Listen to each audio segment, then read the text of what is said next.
Broadcasting from the business capital of the world, this is the Podcast Business News Network. We are social creatures. Communication is so key in everything that we do, including our professional lives. And when that communication goes wonky, if you will, we have challenges. How do you engage? How do you deal with people you deal with professionally that resist communication? How do you break through the clutter? She helps entrepreneurs, top earners in national companies, all of this, all the time, make that communication connection as a consultant, as a coach. And she's back with us. Deborah Rothschild joins us here today. How are you doing? Hey, I'm wonderful. Thank you. And yourself? I'm well. You have proven strategies for a lot of different things. We talked last time we got together about presentation skills. Today, centering on communication, which is so key. And I find that a lot of people I talk to are almost afraid to engage fully in communication with clients and others because they run by well, no news is good news, so why should I engage? Or let me just wait on that. Let me just wait till something's up. Obviously, the wrong way to attack the situation. But communication and a broad view of all of this, what are your thoughts? Well, every day, today, actually, a marriage is going to fail. A friendship is going to go down the tubes, and someone's going to lose business because there was a lack of communication. And I think what I see is that, God made men so different than women. So, you guys are so visual. You get that picture thought in your head, and women, we love to talk. We're so auditory. So I think when you've got those oppositions, many times people don't know how to communicate. And furthermore, they don't understand that if they don't communicate correctly, something's going to fail, someone's going to lose. And, I'm all about winning. I'm going to give you a scenario and want your take on it. And this happened to a colleague literally yesterday. So has a client cut back a little bit. Didn't seem like anything was on the radar of the economy. It's like that. So there's some changes here and there. And they said, let's revisit it. They cut back last fall and said, let's revisit it in February. So he said, I connected with them along the way. And then February came, engaged them again, showed them where we are in terms of my performance for them, and continue to engage with them and said, yeah, I'd like to get together. I'd like to just see where we're at, see how your business is going, talk about some new ideas. They wouldn't follow up. He would send a text because they connected personally like that. Emails. They started not paying their bills on time. And then he gets an email yesterday and they said, well, it's been great working with you. We're going a different direction. Thank you very much. Tell us what we owe you. He said he made the attempt. He was trying to connect with them, but it's almost as if they were already looking in another direction by that point. Your overall thoughts? Did he handle it well? Did he do the best in the way I'm telling this to communicate with them? Was it a loss anyway? You're never going to get it back. It's almost as if, the marriage was already over. You didn't know it. And then they moved on. Your thoughts? Well, maybe it's over and maybe it's not, because, anybody can circle around at any given time and come back. So, sure. It's not over yet. So I think people have to carry clients in their backpack. I think that's how close we have to keep them. And if the scenario that you just shared, if the dude did that, he did it right, then there were other things going on behind the scene that was not communicated to him. Yes. Henceforth, he can't give the feedback. Yeah. Because, a lot of things happen behind closed doors. I mean, we don't read people's minds. And let's face it, when we're negotiating and we're wanting to get people to move from point A to point B, if they're not 100% honest with us, we don't read crystal balls, then it's not your buddy's fault. Yeah. Somebody else was ready. And somebody else was courting them, by the way. Yeah. You know what I mean? Totally. So it's like, they already probably started a conversation, then beginning of a relationship, and then, hey, I can beat that. And all of a sudden, this person bailed. Well, you know what? God bless them. And your buddy can just go find somebody new. And I would not drop that relationship. I'd touch base with them and might circle back around. I agree. And I just remembered one thing he did say. He was with them for 6 years. He said a couple of years ago, they wanted to implement some newer technology and it's medically connected. And he said, in order to do that, there would be HIPAA challenges. We can do it, but it's going to be very costly. And they were kind of pushing back on the cost. But now you fast forward to now, things are different, even in a few years, in terms of vendors and services to get that cost down, to get the same performance, all of that. It appears from what he's telling me that the company, his client, pivoted over to another company to get that done. He didn't have any opportunity. Yes, I don't want to say that he said no. Previously, he just let them know you can do that. I can handle it for you, but it's going to be costly. And what he told me, it looks like they spent a lot of money in terms of what they're doing right now, and they could have done it even more cost effectively if they continued with him. But it sounds like, and he's honest that he communicated, he tried along the way. But like to your point, I think they were already being courted, or they were connected with somebody else, and shiny object syndrome kind of intervened there at some point. Yeah, I mean, it happens every day. I had a client some years ago that wanted to kind of step out of her realm, and they were going to try all different types of new marketing things that, by the way, I really wasn't familiar with. I didn't want to take the time to go study it. And I said, maybe it'll work, maybe it won't. Well, Deborah, we've worked with you for a couple of years. We're going to go try this. And I said, the door is welcome. If I can do anything for you in the future. And lo and behold, 36 months later, the phone rang, and it's like the dog came through the door with their tail down. Yep. And said, we spent an exorbitant amount of money. What a lesson we learned. Can you help us from where we are today? Yep. And to your point, I experienced the same thing. Wow. 10 years ago, 12, something like that. Same situation where somebody left and came back like 2 months later. Hey, welcome. How's it going? And I think it goes back to the communication and what I've said, all along. You don't burn a bridge, God bless them, move on. And there's so many the world is so big. The globe is so full of so many people that need our help, that let them go. And if they come back, great. If they don't, great. Either way. Yeah. I believe, and your thoughts on this, a lot of times when a client leaves for whatever reason, maybe they were bought out by a bigger one, but there was still some key people within that company that you worked with, that many times we have X syndrome, where many relationships, when they end, your personal relationships, that, it's an X, I'm done. I'm not going back there. No, where you should still keep that open line of communication, because you formed that relationship over a period of time. You watered the plant, and okay, so maybe the plant withered a little bit, and maybe they went with somebody else or whatever it is, but you still invested in them. So you need to keep that. I guess it's the don't burn the bridge.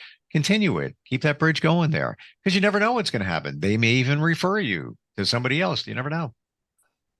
It happens all day long. I met a client introduced me to a young gal down at the marina a couple years ago, 4 years to be exact. And so I had lunch, and I was doing a mini training. Back then I had this big 46-foot boat, and just doing my deal.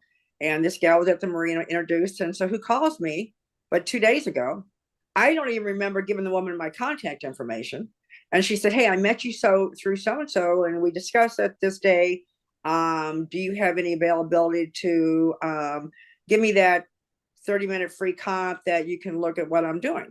And so I'm thinking, it's all in the communication. I forgot her, right? Mm. But she was smart enough to put my contact information into her phone.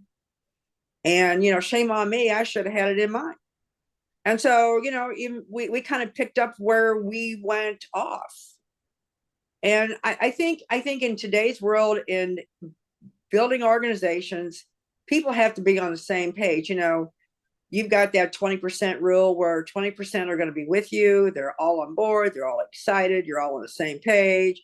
Then you have that 50% over there that, they're going to think about. And you got that 30% who are resistors. And I think in developing any business today, whether it is big corporations all the way down to the entrepreneur, I think everybody has their hands full learning to communicate, and not only just communicate, but to understand who you're talking to, what makes them tick, how do they understand what you're saying, so everybody's effective and so everybody can be on the same page.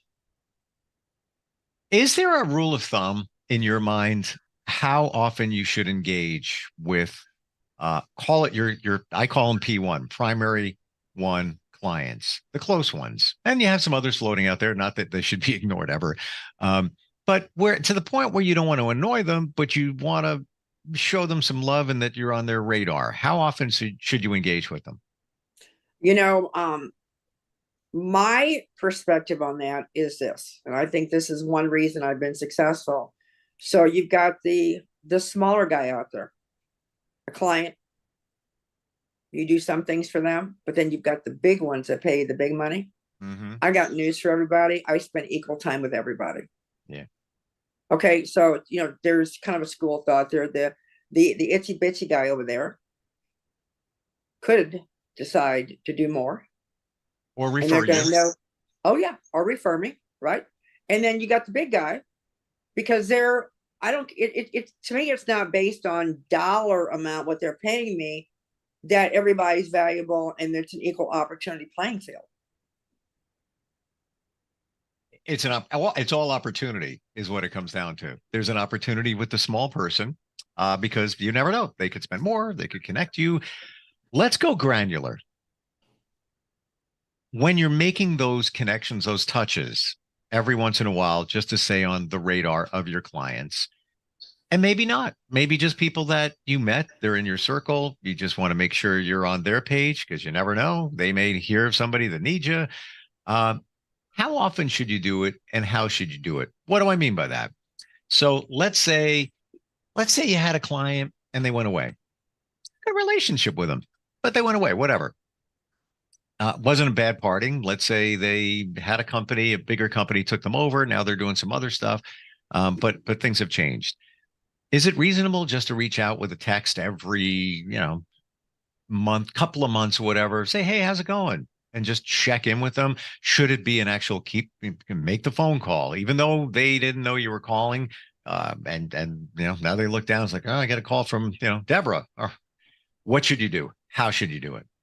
Well, I'm a relationship woman, so that relationship means more to me than anything. And I was always taught, and I teach my clients, know your clients better than you know your own product or your service. And so when I have a client, I know their birth dates. I know when their husband was born. I know if they got dogs or cats or kids and they're in college, how far does their mother-in-law live from them? And I have a database. And so I do send out birthday notes. I periodically maybe see something on Facebook, and then I send them a note saying, hey, I saw this. You're doing a terrific job. Love to touch base with you. What's new?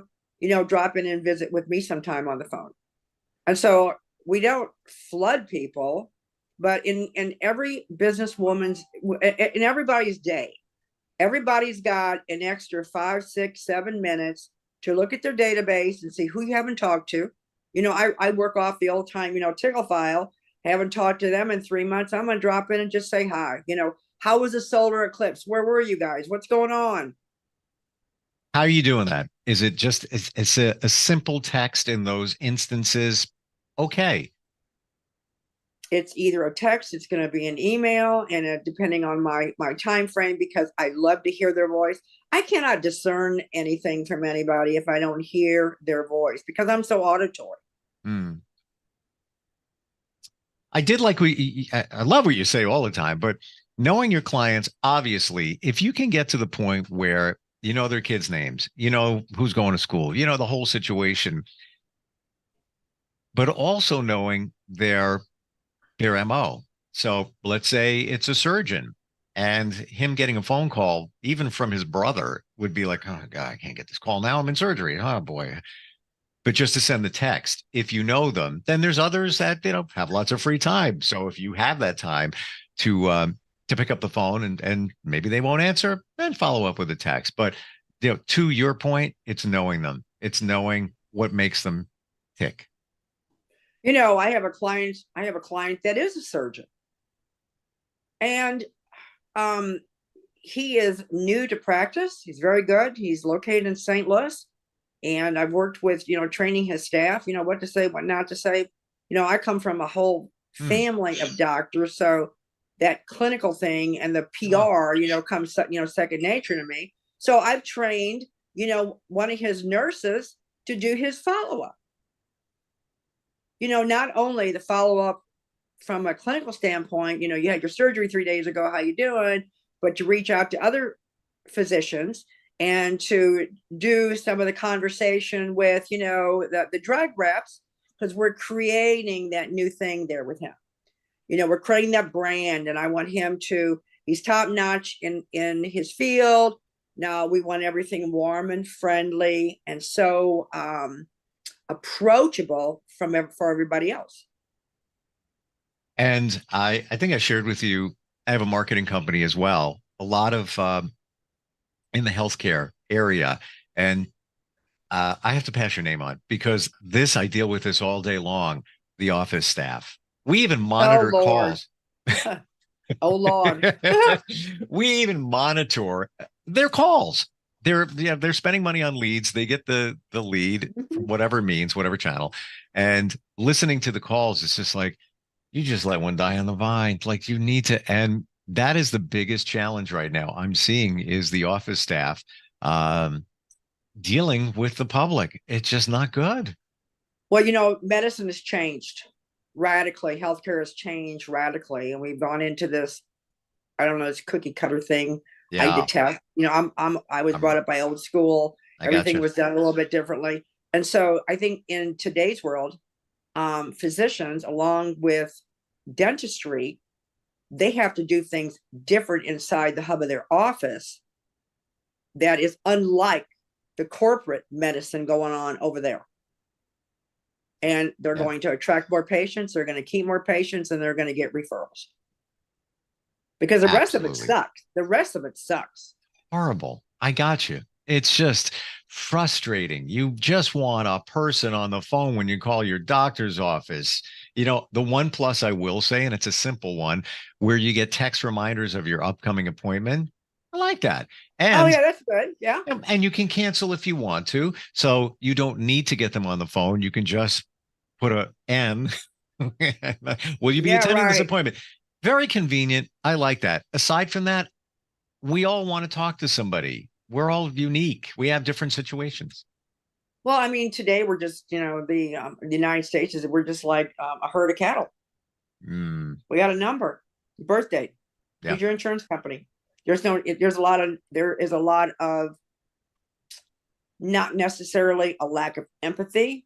There's a lack of kindness, and there is no personalization anymore. There isn't. Case in point, a very close friend of mine does medical billing for a big medical company in this area. Doesn't like the job. I see what's going on. I see the culture. She shows me the emails, how they treat people. They're just not nice. So she has a pacemaker. She's young and needed the pacemaker switched out. This was last week. And she went to them and said, I'm going to need some time off. And they had their nurse take a look at it and say, yeah, you know what? Take 4 days. You're good. And she's like, I've got stress. I've got anxiety. And here's the best part. And she's going to go to her doctor tomorrow. And she's been lightheaded now. She's like, I think I need more time. Here's the best part. Her mother asked her yesterday, did anybody from your job even check in and see how you're doing?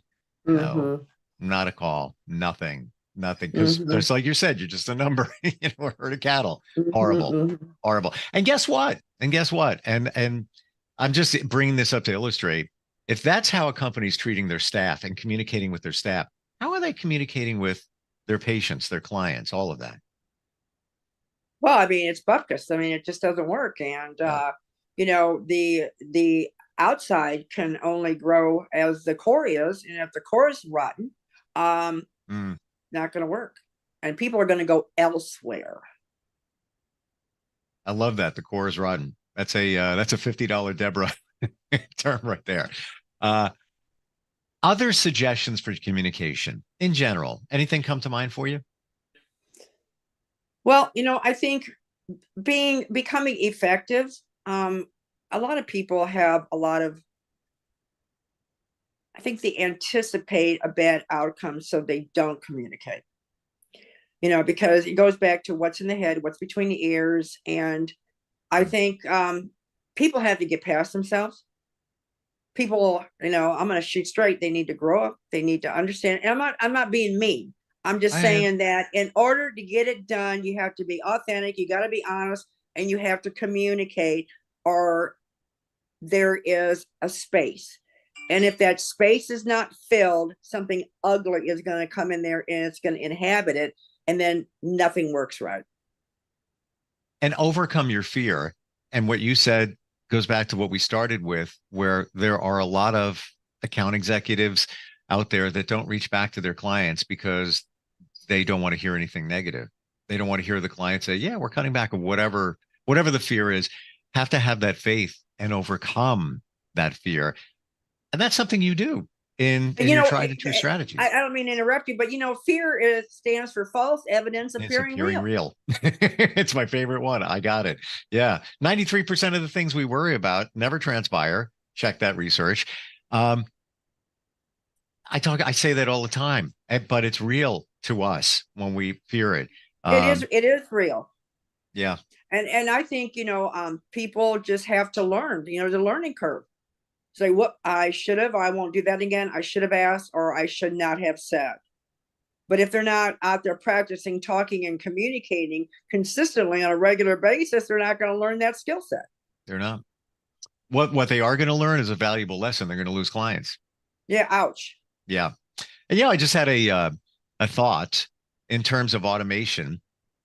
I love your suggestion to be timely. Hey, how'd you guys survive the eclipse? What did it look like to you? But even if you don't have the time and you set aside an hour one day and you send emails that, they're not going to be super timely, but you're just checking in and you're real and authentic about it, you could schedule those emails to go out in a month from now. Absolutely. I mean, we're so automated, and all you have to do is want to do it, because when we want to do something, we get it done. Yeah. Well, if you want to make a change and move your career forward, this is the woman right here. I always love your insight. I'm going to try and be honest with you. I love how you get to it. I'm going to be honest again. I'm going to say the word. You don't take crap. You get right to it. There's no excuses. If you want to succeed, just move forward. And that all starts with people reaching out to you. Your website is your name, right? DeborahRothschild.com. Do I have that right? You got it right. Yeah, Debra. My apologies for my candor here and just being honest, but that's what I detect from you. But that's what makes you so good. Well, you know what? I'm going to tell you what. I don't believe that we can go anywhere if we lollygag and if we don't address set issues. I do it with love. I do it with excitement, and Sure. I've got the faith to believe that it can be done. Yep. And you've done it for many others. So apparently it works. Thank you for today. Thank you for all the ideas and the insight. Yeah, appreciate it. And we'll talk soon, okay? Yes, sir. Bye-bye. I'll check in with an email soon, by the way. We'll be right back. Are you looking for even more of the podcasts and hosts that you love? The Podcast Business News Network is proud to announce that you now have even more ways to listen live. Check out the MyTuner Radio, online radio box, and Simple Radio apps on iOS and Android, or find us online. Search for Business News Network on mytuner-radio.com, or search Podcast Business News Network on streama.com and onlineradiobox.com/US. Take your podcast on the go and don't miss a minute of the action.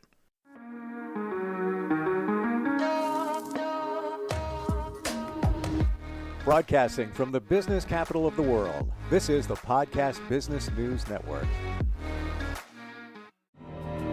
For nearly 2,000 severely injured veterans, everyday life has become filled with barriers. Day-to-day simple tasks can become pretty daunting. I have to carry my chair up 2 flights of steps or have somebody do it for me. What scares me the most is just the falling. When I'm struggling with my house, I think, to have that one great barrier just knocked down, it's crucial. Home for Our Troops is a wonderful nonprofit that builds a Mortgage-free, fully adaptive, handicap-accessible house. And there's no catch. It'll be our very first home that we've ever owned. This is a game changer. This is where your life begins again. We need you to join us in completing this important mission. Please visit hfotusa.org and help build homes and rebuild lives. Because of you, everything's going to be okay.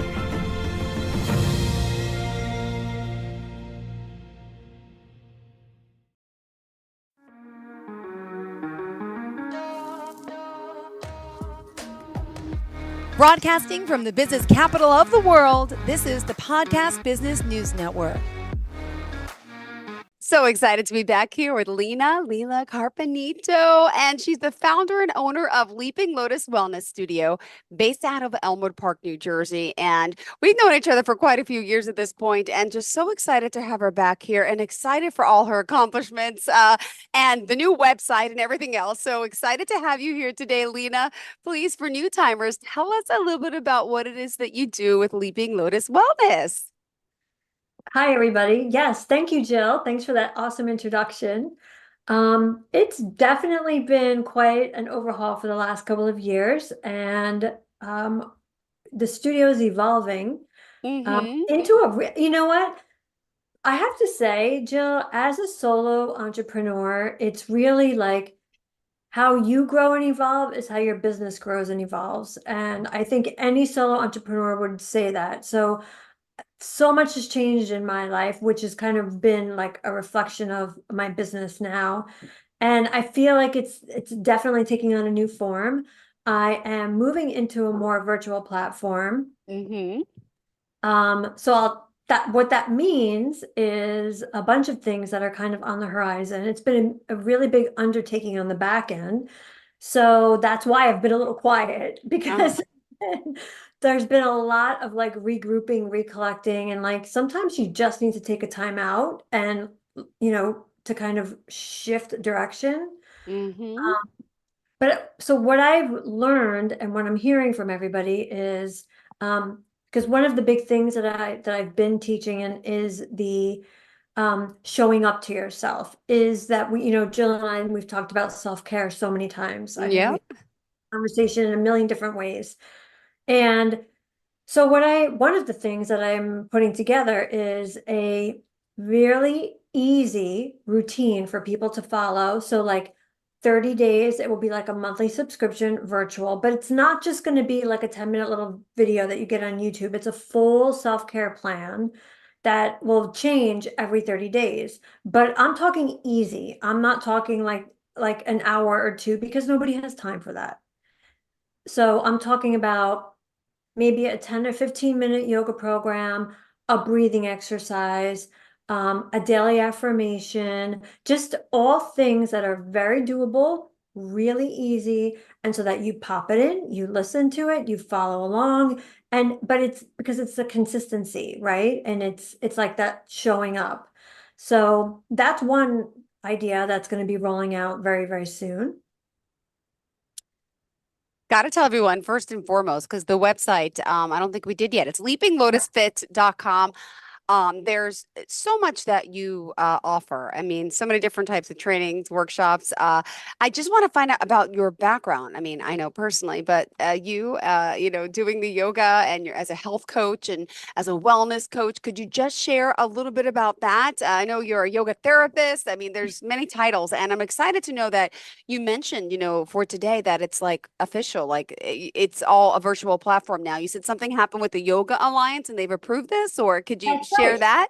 Oh yeah, that's right. That's right, Jill. So that it just kind of all came about because Yoga Alliance, I think it was early 2024. It was sometime recently.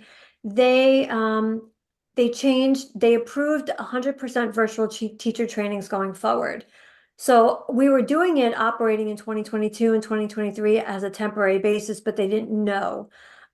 They got their statistics back, they got their data back, and they said that based on the feedback they've gotten from their yoga community, they feel that virtual is going to serve the community better because it's more adaptable, it's more accessible, more people can do it. So when they approved that, that's kind of what let me, I kind of said, like, how do I do this and how do I do everything like this?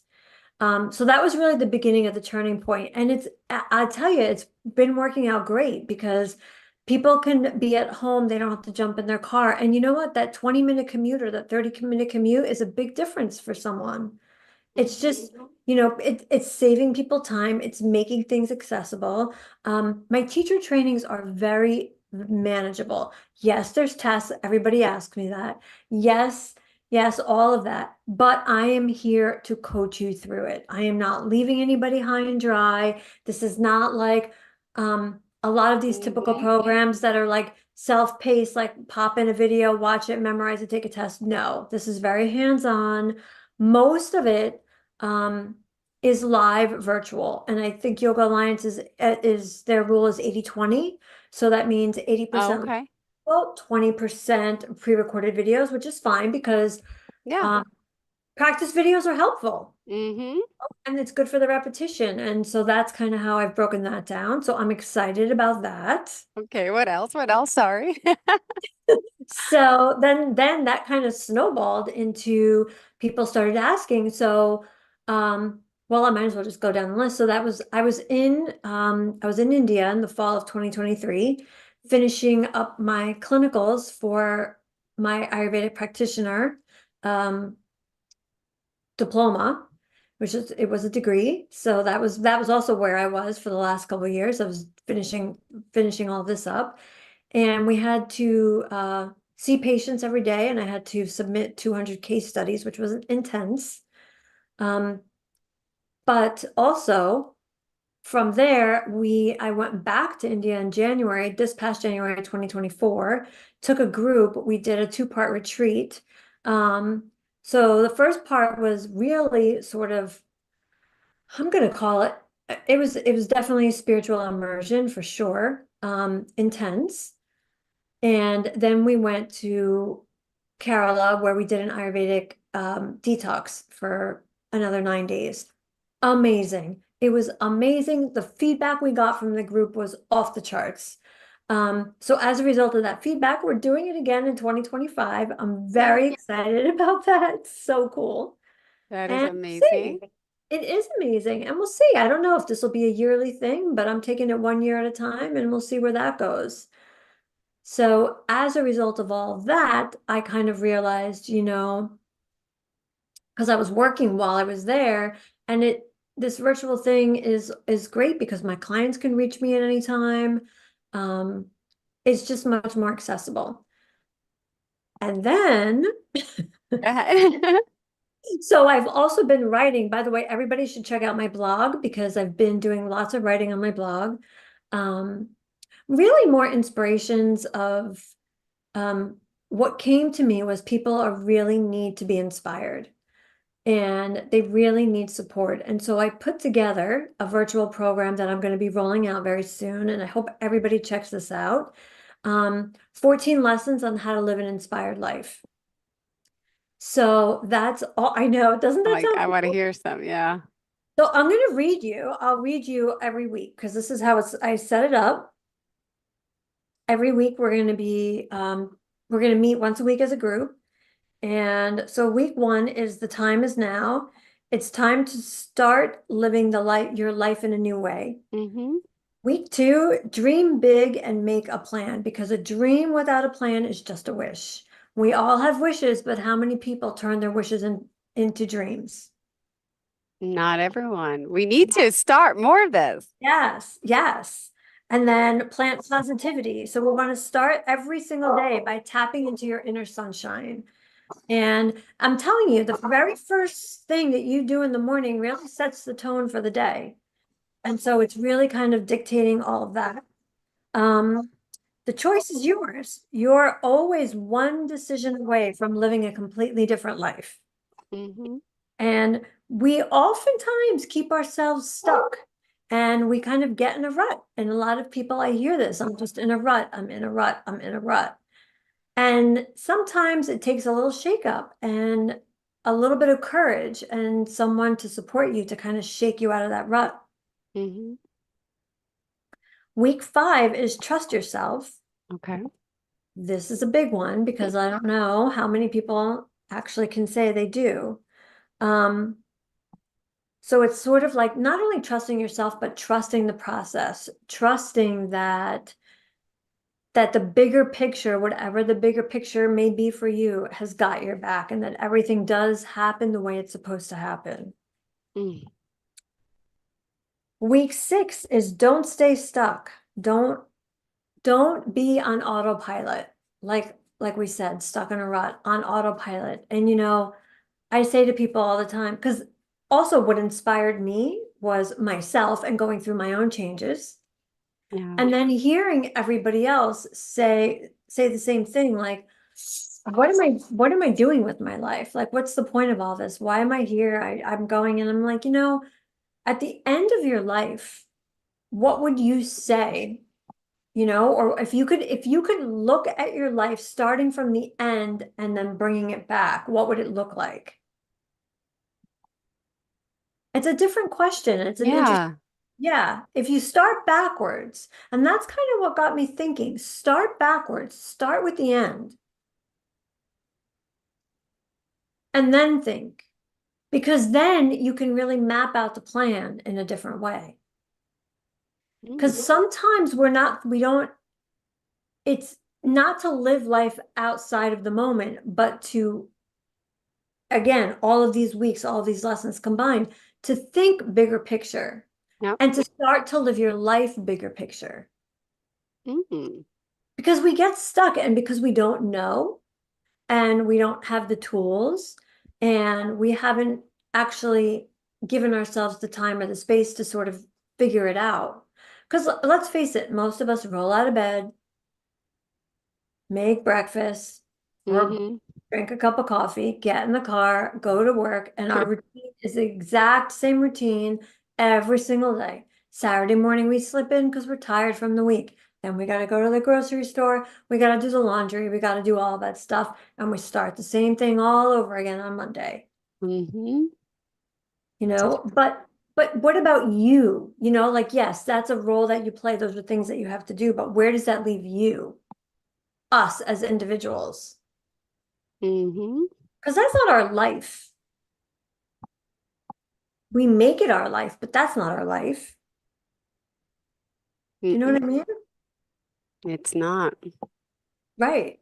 And so we get on this, I call it autopilot, where we're just literally just on repeat over and over. And then next thing you know, 30 and 40 years have gone by and people are like, what have I done? I haven't explored any hobbies. I haven't traveled. I haven't, all of those things. Yeah. And most importantly, the question you start to ask yourself, like, who am I and what's the point of this whole entire existence anyway? Yeah. What is it? And then we're all supposed to learn something, I think, right? And then you go to you're working towards learning something, right? And then you go to the next level, but I believe, you go up to heaven or wherever it is. And then you're going to be faced with another challenge in your next life. It's like we're trying to be wholer, better souls or something. That's how it's been explained to me. Yeah, right. And it's like that. But if we don't stop and think about it, really, we're here for such a for such a moment that if we don't ever stop and think and give ourselves this time, we miss it. Yeah. It's over like that.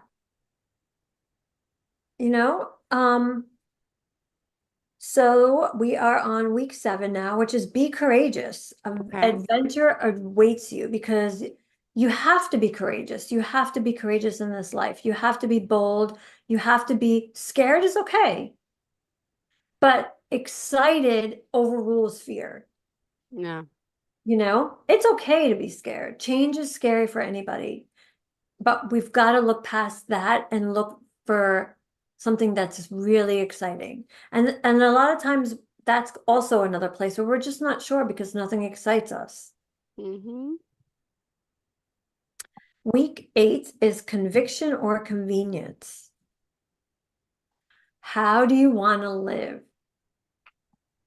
And this is a big one. This is a big one because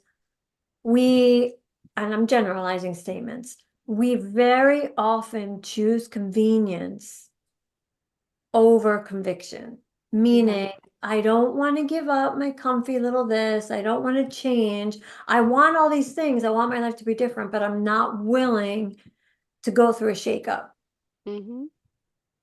So we have to live life with some sort of conviction. Am I giving you something to think about, Jill? That's true. Yes. I mean, there's so much on my bucket list. There's so much that I think about, like you said, if I start at the end, looking back, wow, yeah, I would have wanted to make sure I've done A, B, C, D, which I'm still not doing. I'm working on it, but yeah, because you never know when the end is. So I feel like, yeah, this is insightful because you only get that one life. You do. We have to make it our best. We have to make it our best, and we have to make time for this because this is life.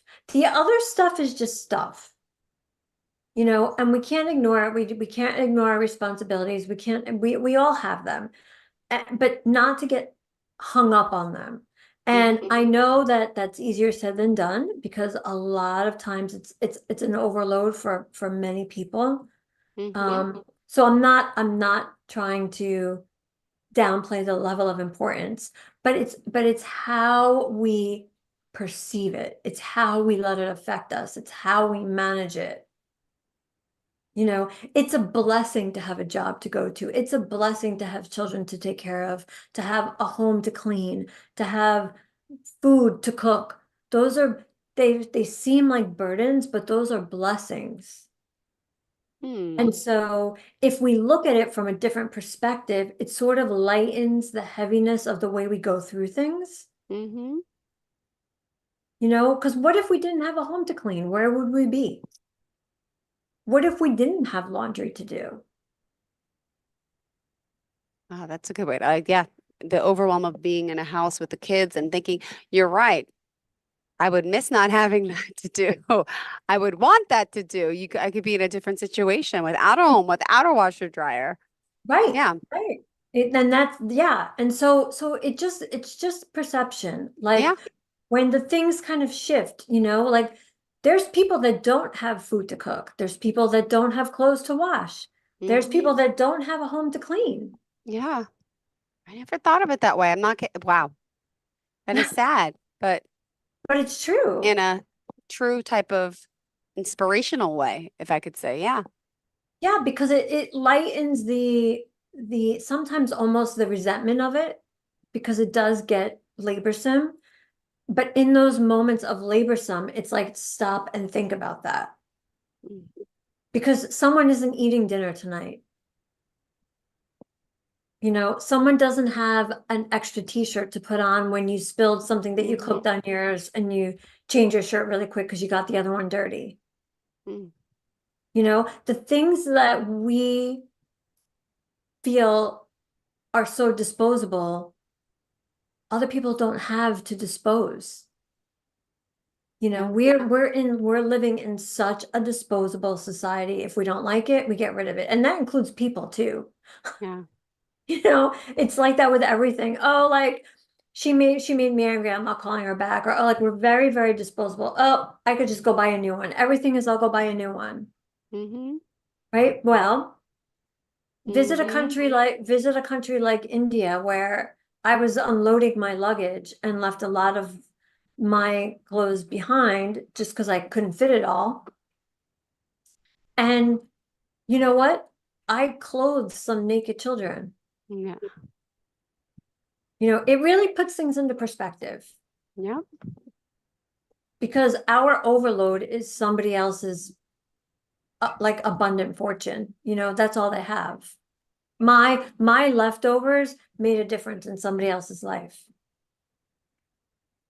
So that is inspirational. And that's where we kind of need to start looking, because making those shifts will fill your heart, will get you to live from an inspired space, because you can live like your entire life is a miracle, or you can live like your entire life is a burden.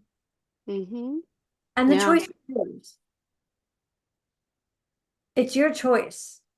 And that's why I say, how do you want to live?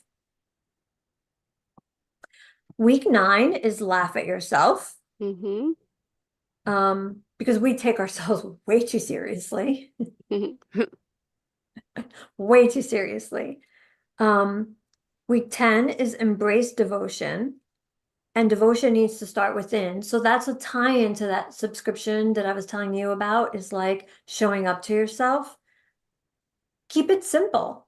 A 5-minute, I don't know, breathing exercise, a 5-minute affirmation, a 5-minute journaling, whatever it is, whatever speak to you, makes a big difference. That's you showing up, and that's you devoting that time to yourself.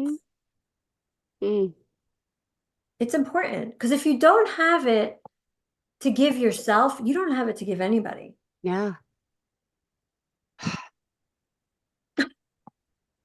Wow.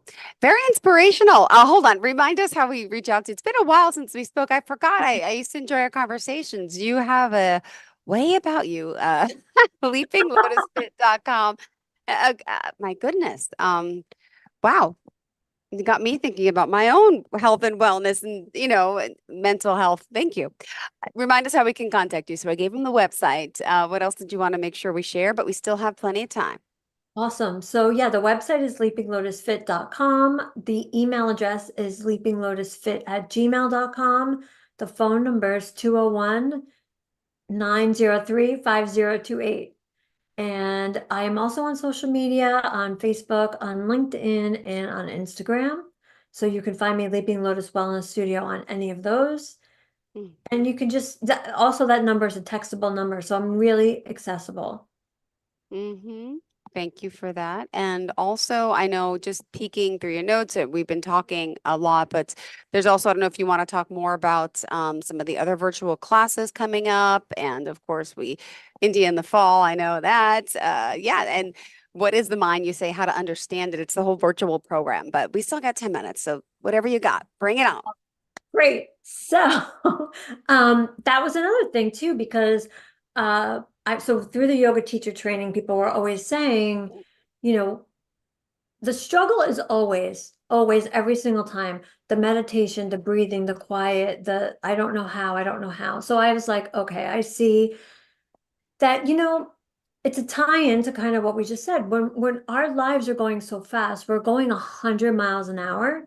It's impossible to go from 100 to 0 in like one shot. So I broke it down, and I decided to teach snippets of how to slow down, so that it's adaptable, and it's very manageable and doable for us. And I actually kind of just wanted to explain a little bit about how this all came about, is because for a million years, everybody only saw me from the fitness and medical world, from the Western world. And as I started to evolve, as my studio shifted, as things shifted and started moving into more Eastern modalities, I started merging the two. And having been in both cultures and pretty well versed in both cultures, I could see where they could work very well together, where we have a lot to learn. We can learn a lot from them, and they can learn a lot from us. And there's a beautiful merging that can happen. But the thing is, it seems so far away and so far apart, but it's not. It's really more understanding cultural perspectives and bringing them into a daily practice. So that's where I'm coming from, is sort of this bridge of merging East and West. Because I live in the West. I am a Westerner. I understand how that Western mind works. I understand what's needed. I understand. Look, the East is so much older than the West. They're thousands of years older. It's a completely different culture. You can't compare. It's more about understanding. It's not a comparison. If you try to compare them, it's like it won't even work. Yeah. They're so drastically different that there's really nothing to compare. But other than looking at it like, wow, that's a really interesting, don't forget, they've been doing this for 5,000 more years. Yeah. When you take a country like the US, who's just really like kind of a baby in a way. No. Yeah. Young. Yeah, we are. We're young, we're new, and we have it's a very different culture. We're very rooted in, I hate to use the word materialism here, but kind of. But it's just the way our systems are set up. They were not set up that way. So they're just different by design. So to make a comparison just wouldn't even work. But to understand where they could support each other and how we could learn from them and take practices that have been around forever and make them adaptable for Westerners, that's my passion. That's where I see, and I think that Westerners can benefit from this so much. So that's a side note. Okay. So, because like take Ayurveda, for example, right? Yes. It's so old. This has been around for we think 5,000 years, right? And so studying these ancient texts, it's like a Westerner would pick this book up and wouldn't even know where to begin.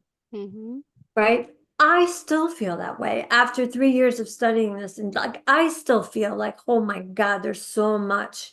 And so I thought if I could just educate people on their constitution, for example, and learn how to take care of their health so that they understand constitutionally what works for them and what doesn't, that's a game changer. That's a huge game changer for someone. So it's like really taking something so big and finding that little tiny niche that makes sense so that someone can say, okay, I'm just going to do this and I'm already feeling better. And that may be enough for them. Because they don't have the lifestyle that we don't have. Like we said, we have homes, we have jobs, we have children, we have schedules, there's only this much time in somebody's schedule for self-care. So what's going to be the most important thing that they can bring into that 20 minutes or 30 minutes? That's kind of my perspective. Got it.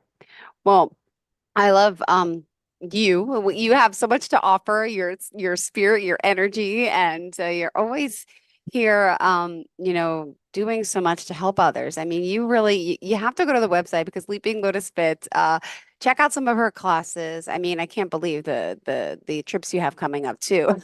These are amazing. You still doing the hashtag be well, be fit, be free? Yep. Wow, awesome, Jill, you remembered. Yes. Oh my God, yay! And wow. Okay, well, we still have just 3 minutes left in the show. What else do you want to make sure we cover for today? 3 minutes left. Okay, so virtual programs coming up, virtual subscriptions coming up. India Retreat 2025, January 2025. The information is on the website. Definitely check it out. And if you have any concerns or questions about it, please call me. I will talk you through everything. I would like to get a group together leaving from the US so that people can be travel buddies. Getting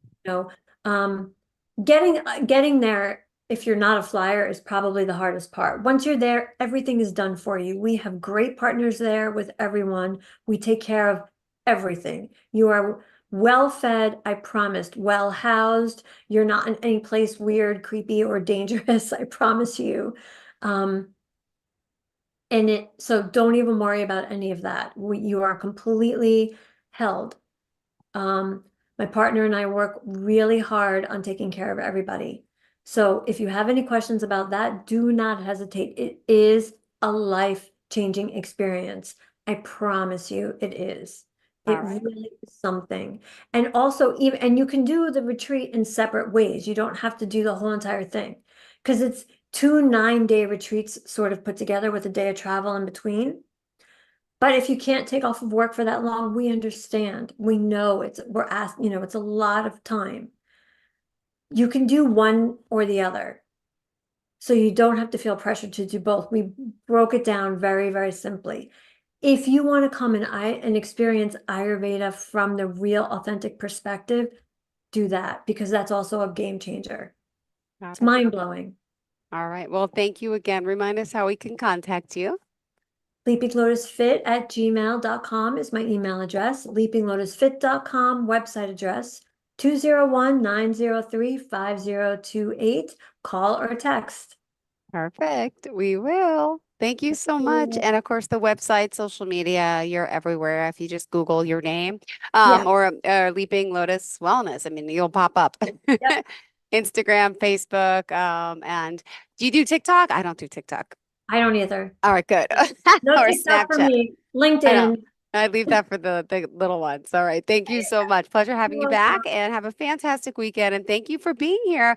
Excited to talk more about your journey, and have a great day and a good weekend. Thank you. You too, Jill. See you soon. Bye, sweetheart. Are you looking for even more of the podcasts and hosts that you love? The Podcast Business News Network is proud to announce that you now have even more ways to listen live. Check out the MyTuner Radio, online radio box, and Simple Radio apps on iOS and Android, or find us online. Search for Business News Network on mytuner-radio.com, or search Podcast Business News Network on streama.com and onlineradiobox.com/US. Take your podcasts on the go and don't miss a minute of the action.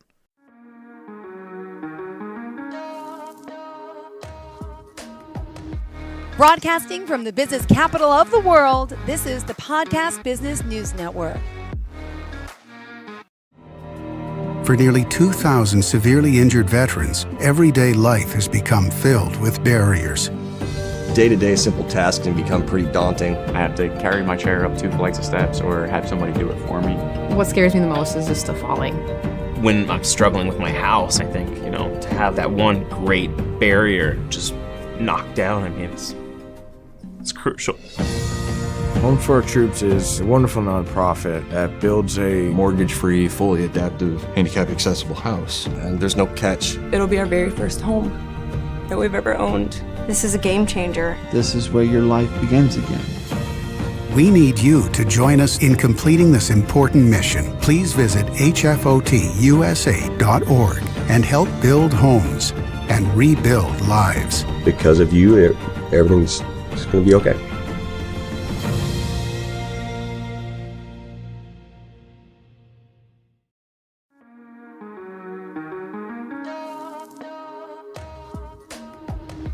Broadcasting from the business capital of the world, this is the Podcast Business News Network. Welcome back to the show. We are honored to have Stephen Purdy joining us here today live as the owner and operator of Purdy Funeral Service, based out of Dover and Lee, New Hampshire. He joins us today to talk more about the family-owned and operated business and, of course, how he's helping so many. So first and foremost, welcome to the show today. How are you, Stephen? I am wonderful. Thanks for having me. Well, it's a pleasure to have you here. Excited to get to talk to you because, a lot of us have to deal with death, deal with funerals.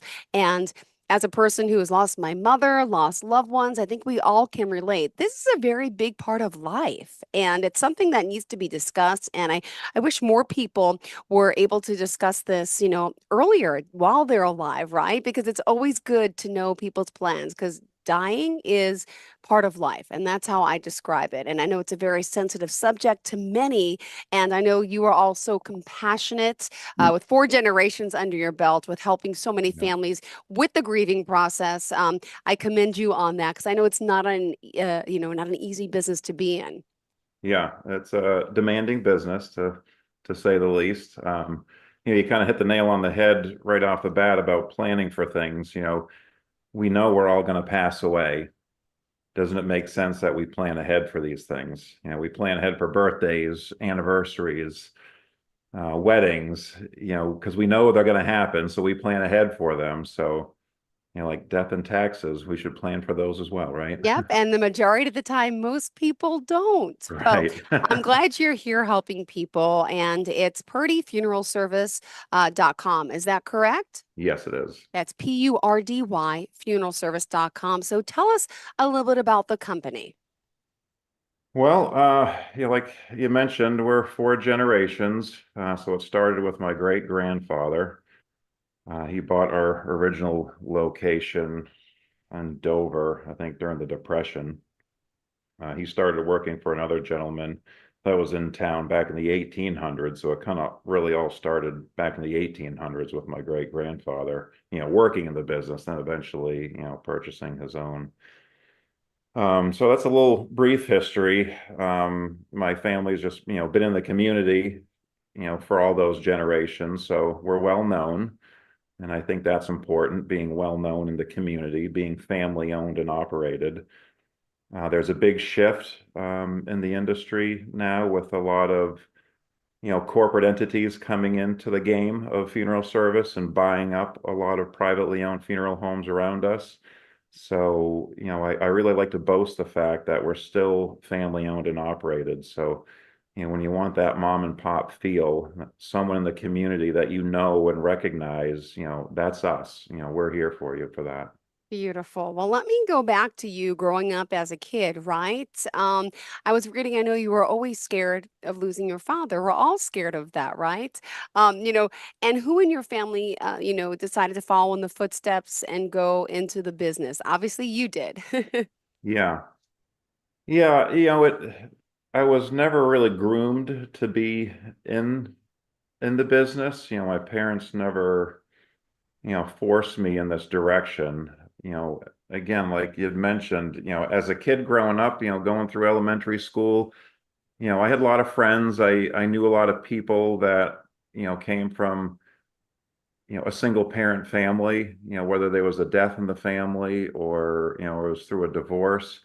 And I always felt lucky and fortunate that I always had my two parents. And, I don't know, early on, I was just deathly afraid of, oh my God, what would ever happen if I lost my father? And then, as a teenager growing up, you realize how much your father does for you. The vacations that we've been on, the things that we have, the house that we live in. What would happen if he passed right now? What's going to happen to the funeral home? Who's going to take care of us? I went to school for something totally different than funeral service to begin with. What was that? I was going to be a conservation officer. I'm an avid outdoorsman, so I thought I'd go to school to be a hunter and a fisherman, basically. But after graduating college, I'm like, I'm going to step my foot in the family business, go to school, get my license, and let's just see where that leads us. If at least we'll have a family member in line to take over the business if the inevitable should happen. Thank God it never did. I'm 50 years old and my father's in his upper 70s. He's still with us. Doesn't work in the business really anymore. But every now and then he might come in and help out with visiting hours if it's a family that he knows. But yeah, I still have both my parents. So luckily I never had to face my fears as a young child. And so as I got my funeral license, here I am 30 years later. God bless. Amazing. And just curious, growing up in a home where, death is part of life and this is the family business, were you, were you more prone to being open to the death, or was it still scary as a child for you? Just the concept of dying, just curious. Yeah, no, I've always been afraid of it and still am. Yeah. And I don't know if that's just a curse of being a funeral director. You see it all the time. And it's not, people in their 80s and 90s that pass away. No. It's all ages. That's got to be the hardest. And Seeing of the young course, children. yeah, right. Oh, that's the worst when you have someone young. But, geez, 20s, 30s, 40s, 50s, 60s, 60s, you name it, those deaths occur. And sometimes are more frequent than you'd like to believe. And Boy, every time your heart skips a beat, it's like, oh my God, is this it? Yeah.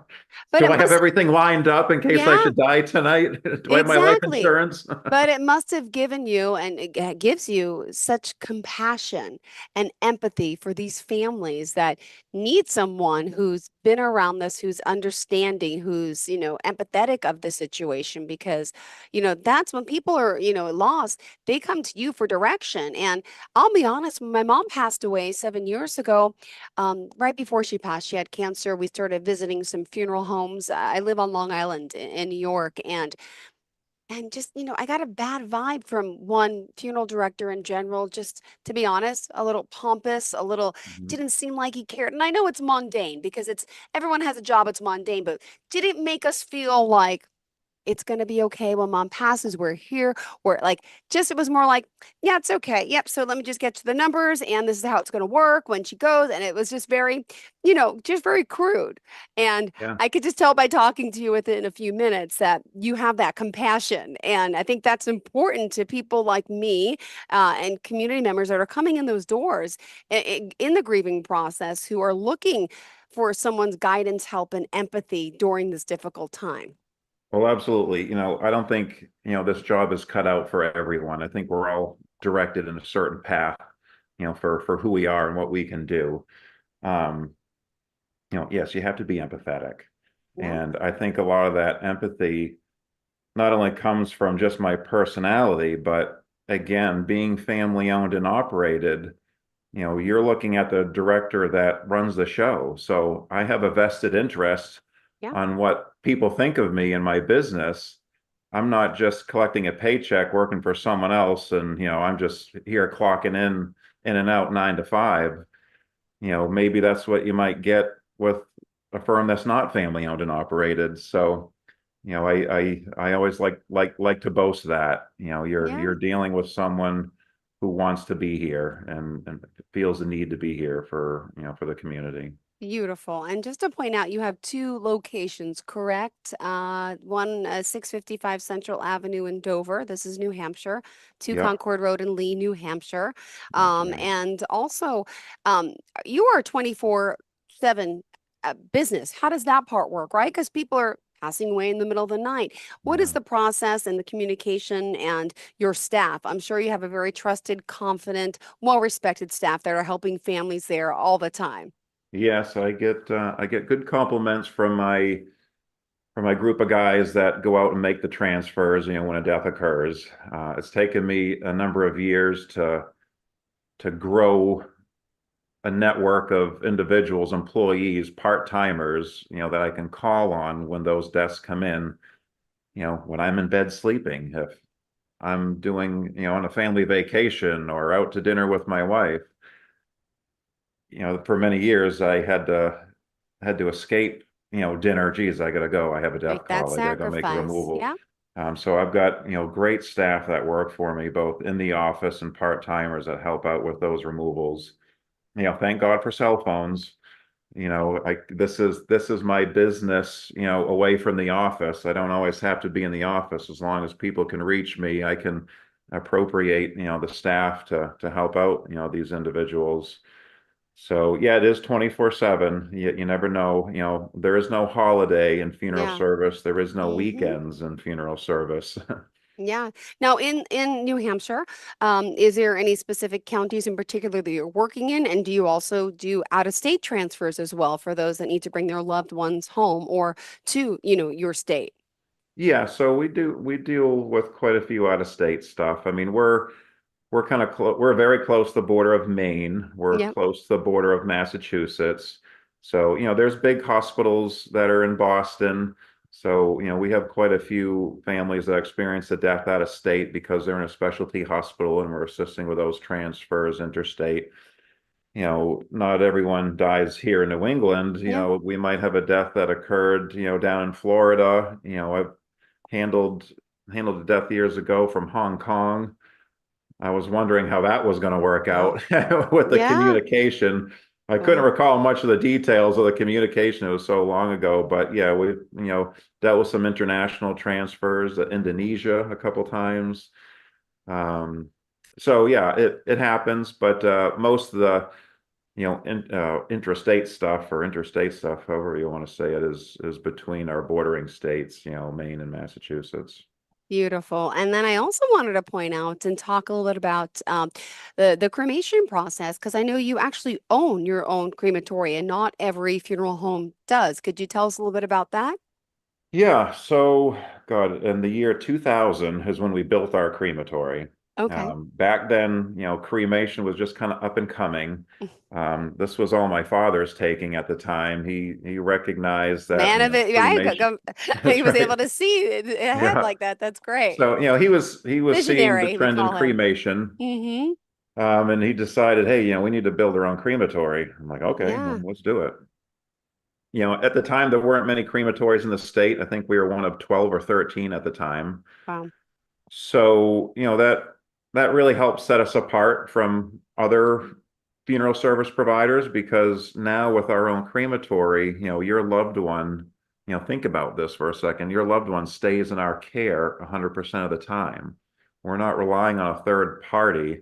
We're not picking up mom and Yeah. then keeping her at our facility and then transferring to another facility that someone else owns and operates. And how are they dealing with the identity of the body and custody and all that? So that's been, a game changer for us. And not Okay. only that, but we were basically paying ourselves to do the cremation, not paying someone else.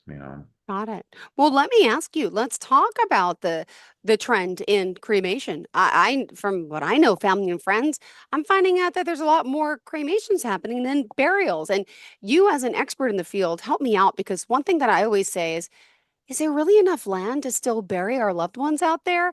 So can you enlighten us on, 2024 and the statistics with, burials compared to cremations and how it's working, especially in your state? Yeah.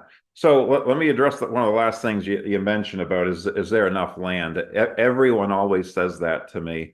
That is the least of anyone's worry.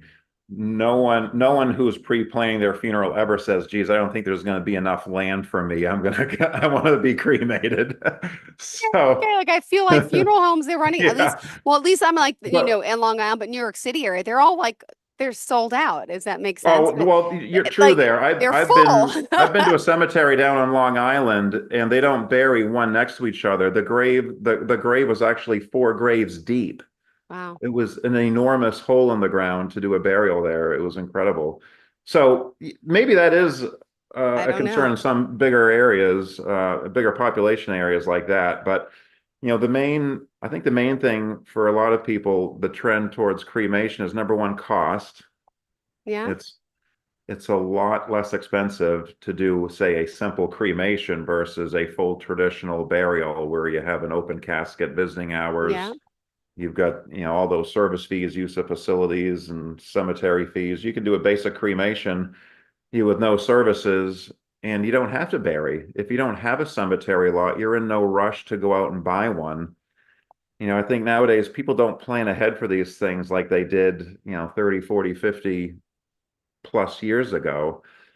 Back in the day, probably, back in the, say, the 1950s, I bet a lot of families, when they got married, one of the first things they did is, oh, we got to go buy a cemetery plot. Yeah. Nobody does that Yeah. anymore. I They don't know. do it I until they know. experience a death, right? Yeah. So, 30 years ago when I started in the business, I'd say our cremation rate was maybe 25, 30%. Most of what we did, the body was embalmed, prepared for, visiting hours, funeral mass the next day, off to the cemetery for burial. He had multiple sets of visiting hours. Before I came on board, my father, when he was running it, and I was a kid, they always did 2 days of visiting hours in several time periods each day. I mean, it was a week-long event, right, for a funeral. Nowadays, that cremation rate has shifted from roughly 25% to about 85 to 90% cremation. Oh my So a goodness. huge swing. When we meet with a family and they say they want a full traditional burial now, it almost catches us off guard. It's like, what? You want a full service? Because we're just Yeah. so used to, cremation. Now, not all areas of the country are like that, but it seems like the four corners, Northeast, Southeast, Northwest, southwest corners of the country all have high cremation rates for some reason. Oh my goodness. Yeah. But with cremation, there's a lot of option. You don't have to do a service. We can just do the cremation, hand ashes back to you. You can decide to have a memorial service after the cremation's done. You can still have an open casket, full-blown, memorial service, visiting hours, wake with an open casket, and then cremation is done after the services. So yeah. Oh there's my lots of goodness. ways. Well, at this time, let's remind everyone how we can reach out to you. Could you share the website, phone number, any form of contact? Yeah. So again, the website is purdyfuneralservice.com. Our phone numbers are on there. I could probably blurb out our phone number, but no one's going to hear it. So purdyfuneralservice.com, the phone numbers are on there. My name's Steven. They can look me up there. All right, great. Well, also, I know on your sheet you want to talk a little about pet cremation for today. And we still have 5 minutes left in the show, a little longer. Wait. So this is great too, because you're really taking care of all family members' needs. This is great because I live on Long Island, and I don't know if you're in the business, you may have heard of. Do you remember about 30 years ago, there was this whole controversy on Long Island? It was the pet cemetery, and the Janet Jackson came out here, LaToya Jackson, and there was a big uproar because the funeral home owners and crematory did not do the right thing. They were taking people's pets. And if you Google it, it's like from the 80s or 90s, maybe longer. Yeah. But anyway, did the wrong thing. People were outraged knowing that they were getting back, cremations that weren't even their animals. They were mixed. They weren't being buried properly. It was like such a disaster, right? And I've lost pets, and I just last year lost one, and now it's owned by somebody else. It's great. We did a private cremation for my cat. But it's great because I don't know any dual funeral home that's doing pets and people. I think this is is this normal in New Hampshire, or is this something that's unique to you and to your company? No, so it's pretty unique to us. I only know, I think maybe two other funeral homes in New Hampshire that offer pet cremation. Boy, I could talk to you for hours about pet cremation, but I like what you said. If we're talking again, we definitely can. Do we have another show?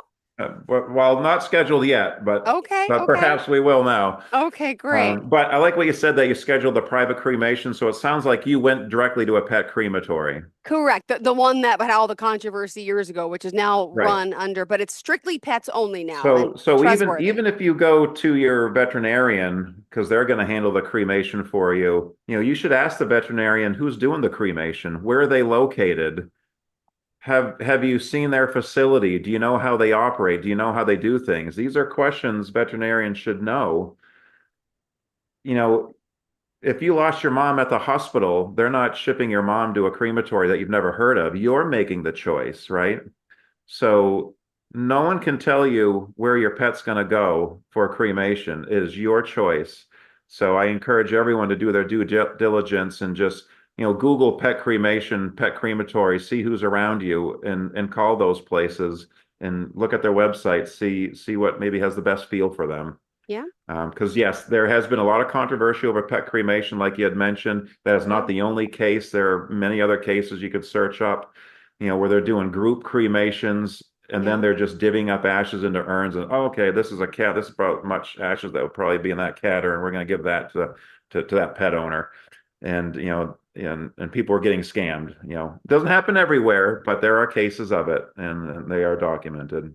Yeah. Oh my goodness. But the fact you're taking everyone's pets and taking care of them too, because they are part of family members, right?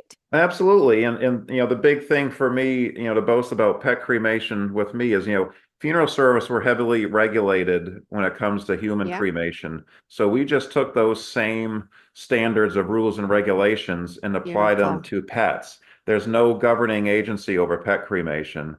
So who's better at taking care of your furried loved one than a funeral home, right? Beautiful. Absolutely. Someone who's especially well trusted in the community. And, it's like you mentioned, fourth generation. I think that's beautiful. And, thank you. There's still a lot that we have here, on our sheet to talk about. Did you want to talk a little bit more about, the work you're doing, about your family? And just curious, you have children as well? Yeah, I got 3 kids. They're 16, 18, and 20. Are any of them in the business yet? And their kids, they still all live at home. Yay! And, Mine are 7 and 9. But is anyone now following in the next footstep as well? well, my oldest two are definitely out. If there was any hope for any one of them, it would be my youngest one. Okay. I've got I got two nieces as well, but they're in their own things as well. So who knows? There could be a fifth generation with their youngest child. They're all into their own different things, and between dirt bikes and cars and cheerleading, they all have their own hobbies. Yeah. Oh my goodness. And what do you love most about the work you do? So when it comes to the funeral home, I think the thing that I flourish the most on is meeting with families. When you're a funeral director in most states, you have a dual license. You're an embalmer and a funeral director. I always look at myself, I am a funeral director. I'm not a great embalmer. I have someone else do that for me who's really good at it. Oh my goodness. I'm a good funeral director. I like to meet with families. I like to talk with them. I just have, I'm kind of like my father. He has the gift of gab, and I can sit down and talk with anyone. You could be homeless, you could be the president of the United States, or anyone in between. I can just always find something in common or something to talk about. That's beautiful. I have a nephew who, I'll say he's special needs, and he is like the mayor of the town. He's the most kindest, politest, and he always comes and greets people. So the joke in the family is that he's going to be a funeral director, or at least his first job. He'll be greeting guests. He's always, "How are you? How's your mom? How's your dad? How are you feeling? I'm sorry for your loss." He's just so compassionate, and it's something that's within my family. We just are very kind, generous people. But I feel like my nephew's going to go into your field, and even he was 10, I guess, when my mom passed away. But like I'm everyone's afraid of death, but not really. Like, I promised my mom I would do her makeup when she passed. So I marched into that funeral home. I said, with my kids, my family, I said, "This is it. This is grandma. This is her. She's dead. This is her body. It's just her case. Now watch mommy do her makeup." So not everybody is as, like open with the idea of touching a dead one or a dead body or being around it. But I embrace it. I think it's a part of life. I think it's sadly beautiful. It's just, our shell in a sense. And I hope, just by speaking about this today, that people can become more aware and it's okay. It's a part of life. But the one thing I think I'm going to ask you that I've learned from losing and people who've lost, and you're around the business of people losing, is to live your day, each and every day, to the fullest, right? Because you never know when it's going to be your last. And that is right. I've met countless families over the years, the death of a husband. Oh, he just retired 2 weeks ago, and here we are doing his funeral. I can't tell you how many times I've seen that happen. It's sad. So yeah, enjoy life every day. Live every day. Yeah, live it like it's a Tim McGraw song. I don't know if you like country music, but it's called "Live Like You Were Dying." Yeah, it's country's starting to grow on me the older I get. Oh, good. Well, I have an uncle who's about to pass away. He's over in Amish town. He's in Pennsylvania right now, and his 3 daughters, my cousins, are there holding his hand. And it's, he's with hospice. It's going to happen any day. And I just keep telling them, I did this with my mother. It's part of life. It's going to be okay, as hard as it is. But you know what? It's something we all should prepare for. And I love how, communication, you say, is key, right? And you mentioned your dad always said you attract more flies with honey than you do with shit. So God bless Dad. I love him. He's great. I checked out his bio on the website before too. And gosh, we're out of time. How do we reach out to you? One more time, tell us the phone number and the website, please, Stephen. Yeah, phone number 603-742-1017. And the website, purdyfuneralservice.com. Thank you so much. You have a fantastic day. Pleasure getting to know you. And thank you for being an amazing owner and operator of this family business. And don't forget 2 locations, everyone. We'll be back with more. Have a great day. Thanks again, Stephen. Bye-bye. Are you looking for even more of the podcasts and hosts that you love? The Podcast Business News Network is proud to announce that you now have even more ways to listen live. Check out the MyTuner Radio, online radio box, and Simple Radio apps on iOS and Android, or find us online. Search for Business News Network on mytuner-radio.com, or search Podcast Business News Network on streama.com and onlineradiobox.com/US. Take your podcast on the go and don't miss a minute of the action.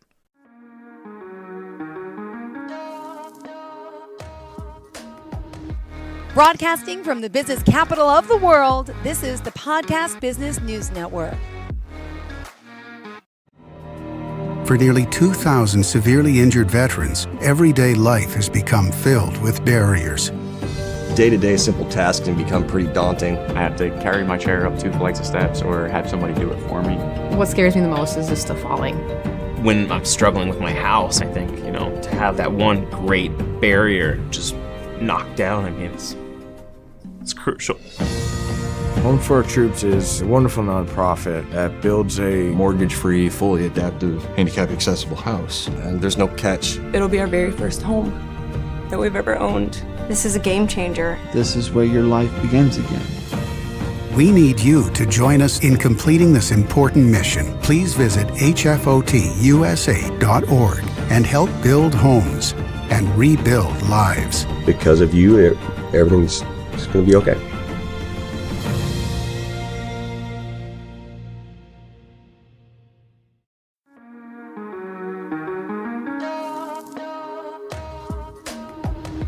Broadcasting from the business capital of the world, this is the Podcast Business News Network. We're going to talk about something today that can really impact your life, change it for the better. And if you're not dealing with this, there's a pretty good chance that somebody you know, a loved one, maybe a friend, family member is. And I'm talking about depression.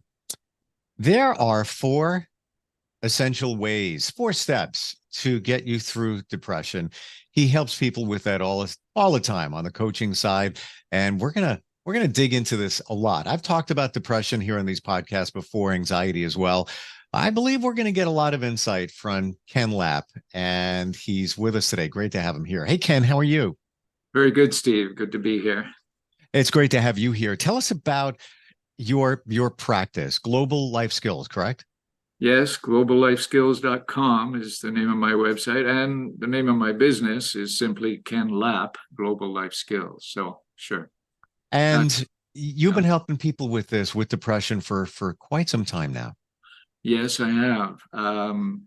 I should just quickly say, I guess, can I tell a little bit about my story? We're going to get to that, so let's go there now. I'll let you lead. Yeah. No, you know what? I believe that's very impactful. Talking about your story to illustrate how we got to where we are here and how you help people. So yeah, this whole journey for you, how did it begin? Yeah. I was seriously depressed. Oh my goodness. Sorry about that. I was seriously depressed for 35 years, but I got out of it with 25 years meditation. And along the way, I made so many mistakes, and I learned what works in the real world and what doesn't.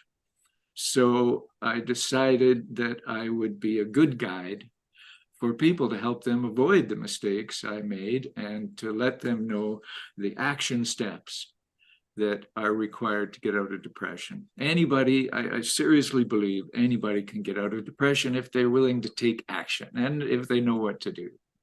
When you were dealing with it, did you know what it was? I had an unfortunate childhood. I grew up with PTSD, OCD, ADD, a lot of these things. And I didn't even know that I had these things for so many years. But gradually, when I started getting into it, when I started recovering, and after I recovered and I decided I could help other people, I did a lot of research and I found out that the things that I had recovered from are very common for people that are depressed. So here I am. Interestingly, back in the day, things like ADHD, on and on, wasn't so common. It was, but we didn't talk about it, or it wasn't diagnosed. Exactly. Excuse me. Yeah. Do you still deal with it? Very good question. I say in everybody I talk to, my clients, and right on my website, that I still do have unhappy times. I'm not perfect, but I've learned to get over them very quickly. And sure, I still have ADD. I have a little bit of OCD. I've recovered pretty well from my trauma, from my multiple traumas in childhood, but it is, it's something that never leaves you, OCD and ADD. But it's under control, I have much less than I had before, and I have learned how to live a great life. So when we talk about meditation, excuse me, does that work for you?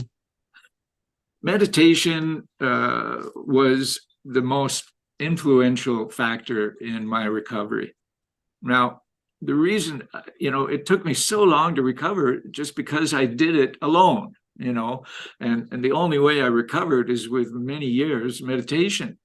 And meditation is about learning to control your thoughts, right? So when I learned to control my thoughts, it took me 25 years. But when you learn to control your thoughts, our thoughts create our feelings and emotions. So when you learn to control your thoughts, you can get out of depression and live a great life. And like I say, I learned how anybody, I believe, can get out of depression in a matter of months. Wow. How would you describe, having been through it for quite some time? Yeah. How do you describe depression? For me, it was just like a physical sickness. When I could tell when I was starting to get depressed, I would feel it in my body, just sort of taking over my body. It was a very weird feeling, and I haven't felt that feeling for years, and I'm so happy about that. But depression, sometimes I would just feel like falling down on the ground and not get up. I felt like sometimes if the building I was in was burning to the ground, I wouldn't give a damn. Wow. I would, yeah. So, depression is totally debilitating at times, And I know we're going a little deep here and kind of putting the microscope on depression, which I think is a good thing because it's never done that often. All right. Would you feel it was coming? Would you, in advance know, you know what? I feel like I'm going down that road again. Or was it just I'm here again? A great question, Steve. In years past, when I was deep in the pit of despair, as they say, I sort of had a mild depression at all times, but I was a functional depressive. I could still, at times, keep my business going. But because I worked at home so I wouldn't have to deal with people. But anyway, but gradually I learned to tell when it was coming.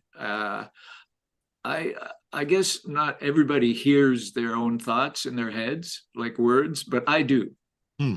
And when I started to hear myself think these bad thoughts, I've learned to just say, wait a minute, don't do that. I say it to myself, right? Don't do that. Don't go there. I mean, if you get depressed, you won't get anything done. And I've got a lot of good things that I like to do. So I want to accomplish. I have some big goals. I want to go to what you said a moment ago, that you speak to yourself, you hear yourself. And I'm not talking about this in a negative way. Many times they say when somebody's evaluated mentally that, do you hear voices? And, that can be challenging for some, but did you hear voices and I want to say in a positive way, in that it was telling you that, I'm going down that road again. Not that the voices were telling you to do something bad. No. When I say my thoughts, hearing my thoughts, it was my voice and it was my thoughts. And Gotcha. when I say I was talking to myself, I wasn't talking out loud. I just talked. I just had these thoughts in my head. Don't go there. And I started to distract myself with something I like to do or a positive memory from the past, that kind of thing. I've learned, like I say, I still have unhappy times, but I've learned to be very resilient and get feeling good quickly again. I'm trying to get into your head and learn, because I think it's fantastic, and you have a great way of explaining it and getting to the point and making us easy to understand for all of us. Thank you, Steve. When you meditate, and I'm at work in progress over here. Are you thinking about something in particular, or some have told me if you're going to meditate, you have to have an intention? I was like, I don't know. I just lay in bed when I first wake up, and that's kind of when I meditate. I just lay there, and sometimes I fall asleep, which I don't think is a bad thing. What's your protocol, your practice for meditation? I'm so happy to talk about meditation, Steve. And I encourage all of my clients to do it. And some people say, "Oh, I can't meditate. I have all these thoughts," but I say that doesn't matter. Just try. Just sit. What I recommend to just sit quietly in a room sometime, and sit up straight, back straight, and close your eyes. And the Buddhists talk about the Buddhist meditation. They focus on the breath. Just feel yourself breathing in, breathing out, and slowly. And that is a good thing to focus on mentally. Does that get your mind off of all the thoughts going around? It does. It does. Okay. And inevitably, you'll start to think about what you're going to have for lunch, or you need to do your laundry. Sure. You need to take your laundry in or whatever. And that's okay. Don't beat yourself up. Just go back to thinking about your breath. That's all it is. Just do not beat yourself up. Be positive. I hope I can talk about that. I hope we have time for that, because that's one of the most important things to talk about. Well, I think we shouldn't even maybe look at a full podcast on meditation. I think that would be fantastic. Maybe even do a guided meditation for 5 minutes or whatever the case may be. I know we're going to talk with the 4 steps on getting out of depression, and also about the video course that you offer. As we're even talking about meditation, I struggle with it, but I can tell you the times where it was beneficial and it was truly fantastic. I can even think back almost 3 years ago, Easter. I was in between stops of just seeing some friends, etc. Yeah. I went to the harbor. We have water. I'm on Long Island. And I could tell you where I was parked. I could tell you the time of day. And I just started meditating in my car, and I actually fell asleep. And I woke up and I was like, whoa, all right. I feel like I have clarity. And I wish I could just, press the duplicate button every time on that, but every time is different.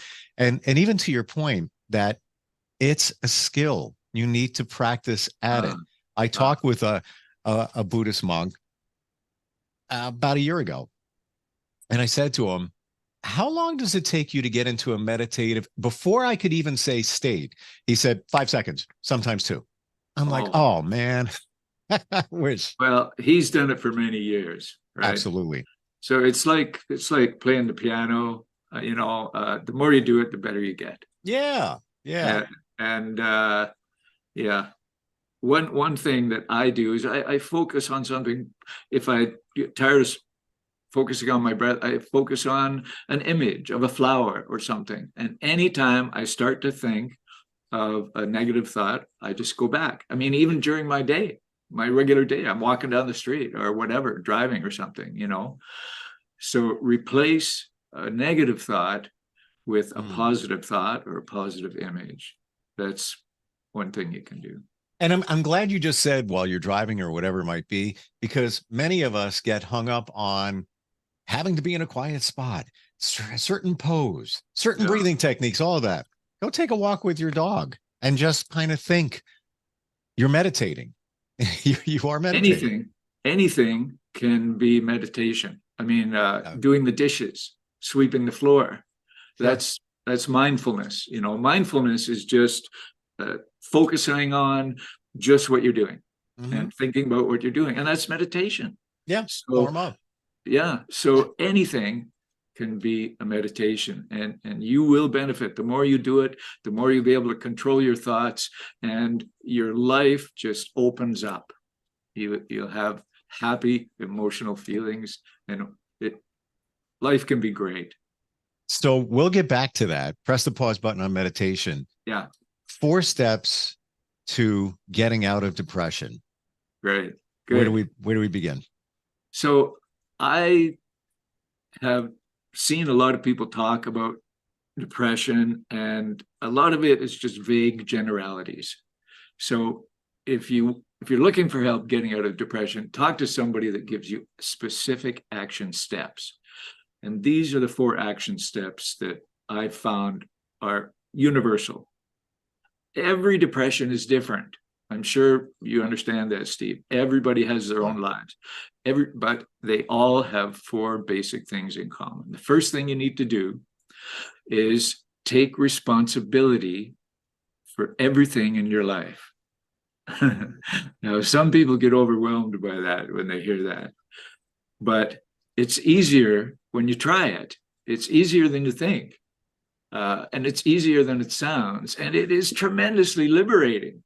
Do that in your meditation. Just say, from now on, I'm responsible for everything. My feelings, my happiness, my finances, my diet, my weight, everything. Just commit yourself to that. So when you do that, something wonderful happens. You realize that you have the freedom to make your life any way you want it. The second action step is what we just talked about, is mindfulness. A lot of people don't understand that our thoughts do create our feelings and emotions. And if we had more time, I could prove it to you. But we need to control our thoughts to focus on the positive side of things. And people who do that, I mean, you have to work at it. It's a habit. You have to do that. But people who do that, they aren't living in a dream world. The old half a glass of water. People who look at the positive side, they don't pretend it's full. They still know that all the negative things are in their life. They just pay more attention to the positive things. And your life is like a simple shelf on the wall. The more positive things you put on that shelf, pretty soon the negative things just fall off the side. Yeah, there's no room for them. That's exactly right. And you're living before you know it, you're living a happy life. I want to look at one thing you just said in step number 2 is the thoughts that you have. Many of us don't realize that what we think becomes, and that, that's a whole other topic there in manifestation. But what you think, if you're thinking negative thoughts all the time, your life's going to be crappy. There's no other way to put it. You're going down that road. That's just the way it works, because you're going to focus on that, and subconsciously you're going to make that happen. And I can give you proof too for another time. Yeah. And the energy, I think most people understand these days that even science says that everything is energy. Yep. And so our thoughts have energy too. And if we're putting out negative energy and negative thoughts all the time, we attract negative things to come into our life. Sure. If we can feel love, or if we can feel gratitude, very positive emotions, then we'll attract more positive things into our life. And that is the third step. Yeah. But I'm not talking about anything to do with sex. I'm talking about the feeling of love for whatever. Just give it positive, favorable attention. Yeah. I mean, if you love a piece of chocolate cake, whatever, then you just love it. So focus positive. And love is, it's kind of a cliche these days, but it really is the most powerful level of energy in the world. So if you feel love, if you love walking in nature, or if you love having dinner with friends, or if you love a beautiful piece of Mozart music or whatever, then that kind of feeling, when you feel positive feelings like love and gratitude, your body creates positive endorphins and chemicals that heal you and make you smarter and make you happier. When you think negative thoughts, your body creates harmful chemicals and endorphins that go throughout your body and make you sick, give you disease over the long term. So the next point is self-esteem. When you feel good about yourself, you feel better about everything in the world, everything around you. And a big part of self-esteem is having your personal power. And what I mean by personal power is that you don't let yourself be bullied. You don't hit, this has nothing to do with violence. You just are strong. You're in a place where I suppose you could be violent if you needed to protect yourself, but you have the power, and when you have that power, people know it. They can see it in your eyes. Mm-hmm. And so nobody will ever be able to bully you. Nobody, you start to live your own life. And when you're living your own life, when you feel peaceful in the world, because you know that you can handle anything that comes your way. Yep. When you have that kind of peace and calm, you can enjoy some of the greatest pleasures in life. Some of the greatest things in life can only come to you if you're calm and peaceful. 100 billion%. It really is true. I feel it, work in progress, like all of us. Yeah. But, I got to that point where I got it. Like, it's okay. I'm not going to worry about certain things anymore. I call it quiet calm. And it's funny you mentioned about bullying. I got bullied as a kid. Pretty impactful in my life moving forward in terms of self-worth and esteem and all of that. It took even in the last couple of years, I confronted it and took care of it. And just the other day, it's funny you even bring that up, Ken. Just the other day, I was in the car with my daughter, who's 15, and we passed by my elementary school. I said, yeah, that's where I went to school. And I said, see that playground right there? And there's playground equipment right there. I said, that's where I got beat up a lot, right there. And I said to her, that will never happen again. Yeah. Because I've learned. Good for you. Not to let those things take you down. And you mentioned power. Maybe it would be impactful also to say, take back your power. Because if somebody has done you wrong and you're just, let's say a relationship, they didn't do the right thing. And now you're just angry and, it's just festering inside your head.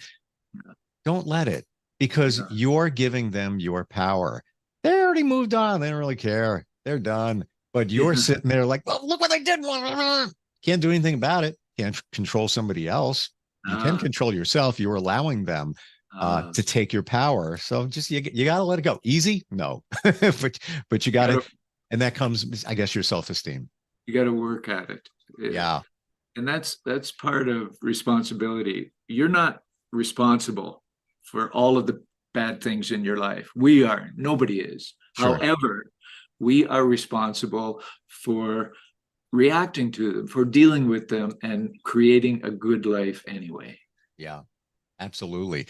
Was that the fourth step? I know we're at. That was self-esteem was the fourth step. Yeah. Gotcha. This is all part of what you help people with, coach them on, and teach them. And you have some videos available. Tell us about those. I'm creating this course right now because I've talked to so many clients, and all of the clients I talk to, I say the same things. I mean, I don't say exactly the same thing, but there are certain basic things that I help all clients understand. And so that's what this course is about. It's about the 4 points we just talked about, but so much more. Like I say, every depression is different.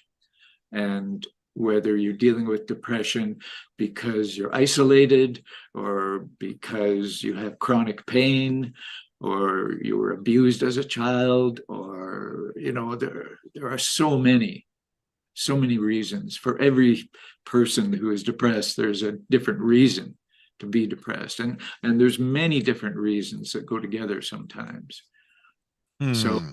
So I cover these things in my video course. It's just being produced now. And actually, I'm asking for input from people who are depressed on what I should talk about in this course. So I believe it's going to be a course that people will enjoy. Love the idea.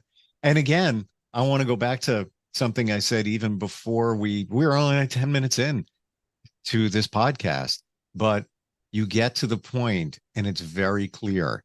And in my studying and my journey, all the things you said, I've heard from other people, multitudes of people. You're one guy giving all of that to us, and now in a video as well, which I think is fantastic. When will the videos be completed? As soon as I can. I think it'll be done in a matter of 3 or 4 weeks. Okay. As soon as I can. Gotcha. But I want to make sure it has real value. No, I got and thank you for that. And in the meantime, if somebody's going through depression, maybe they know somebody that needs some help. Are you available on a coaching level? Absolutely. One-on-one, or even in small groups. You know, a group that of people. Well, first of all, one-on-one coaching with somebody who you feel safe with somebody that you feel loves you and supports you, that's very powerful. But to be in a group of people that is supportive, and you know they all care about you and you care about them, that can be very healing in itself. So I do both coaching in small groups and one-on-one coaching. You've been through the journey. It took you time to find these things out. But your passion comes through very clear. And it's even on your website, because there's a section on your website where you make people available to call those in need. And that's fantastic. Great. Yeah. Volunteering is one of the most powerful things you can do. It helps you in so many ways, but how are we doing for time? We're out of time.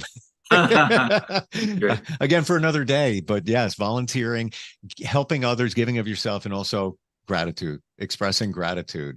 Think about others instead of yourself. Yeah. Get your thoughts off yourself. That can be very powerful. Totally. And how you can love others. And I don't mean love them in a physical way, but just, and I learned this about 6 months ago, this phrase, and I think maybe it came from Shakespeare, not 100% sure, but it's love everyone, trust few, do the right thing. And when you think of it, you could walk into a Starbucks and just, pass somebody and just think a loving thought, like, hey, I love your smile, and I wish you a great day, and send that energy. There's no reason why we can't do that. And doing the right thing, even when nobody will ever know. Yeah. That is something that builds your self-esteem, because right. And when we say that, the right thing for the greater good, not necessarily just for yourself, because some may say, nice. Ken, go ahead. What's your website? GlobalLifeSkills.com. Kudos to you for locking down that domain, because it says it all right there. Great. Yeah, Ken, great talking with you. Looking forward to learning more about the videos and a chance to maybe get together again and talk some more. I'd be very happy to do that, Steve. And thank you so much. It's been a great 30 minutes. Same here. Thank you so much. We'll be right back. Are you looking for even more of the podcasts and hosts that you love? The Podcast Business News Network is proud to announce that you now have even more ways to listen live. Check out the MyTuner Radio, online radio box, and Simple Radio apps on iOS and Android, or find us online. Search for Business News Network on mytuner-radio.com, or search Podcast Business News Network on streama.com and onlineradiobox.com/US. Take your podcast on the go and don't miss a minute of the action.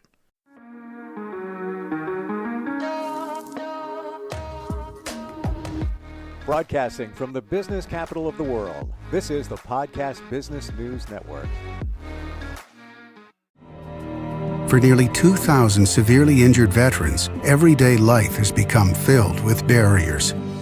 Day-to-day simple tasks can become pretty daunting. I have to carry my chair up 2 flights of steps or have somebody do it for me. What scares me the most is just the falling. When I'm struggling with my house, I think, to have that one great barrier just knocked down, I mean, it's crucial. Home for Our Troops is a wonderful nonprofit that builds a Mortgage-free, fully adaptive, handicap-accessible house. And there's no catch. It'll be our very first home that we've ever owned. This is a game changer. This is where your life begins again. We need you to join us in completing this important mission. Please visit hfotusa.org and help build homes and rebuild lives. Because of you, everything's going to be okay.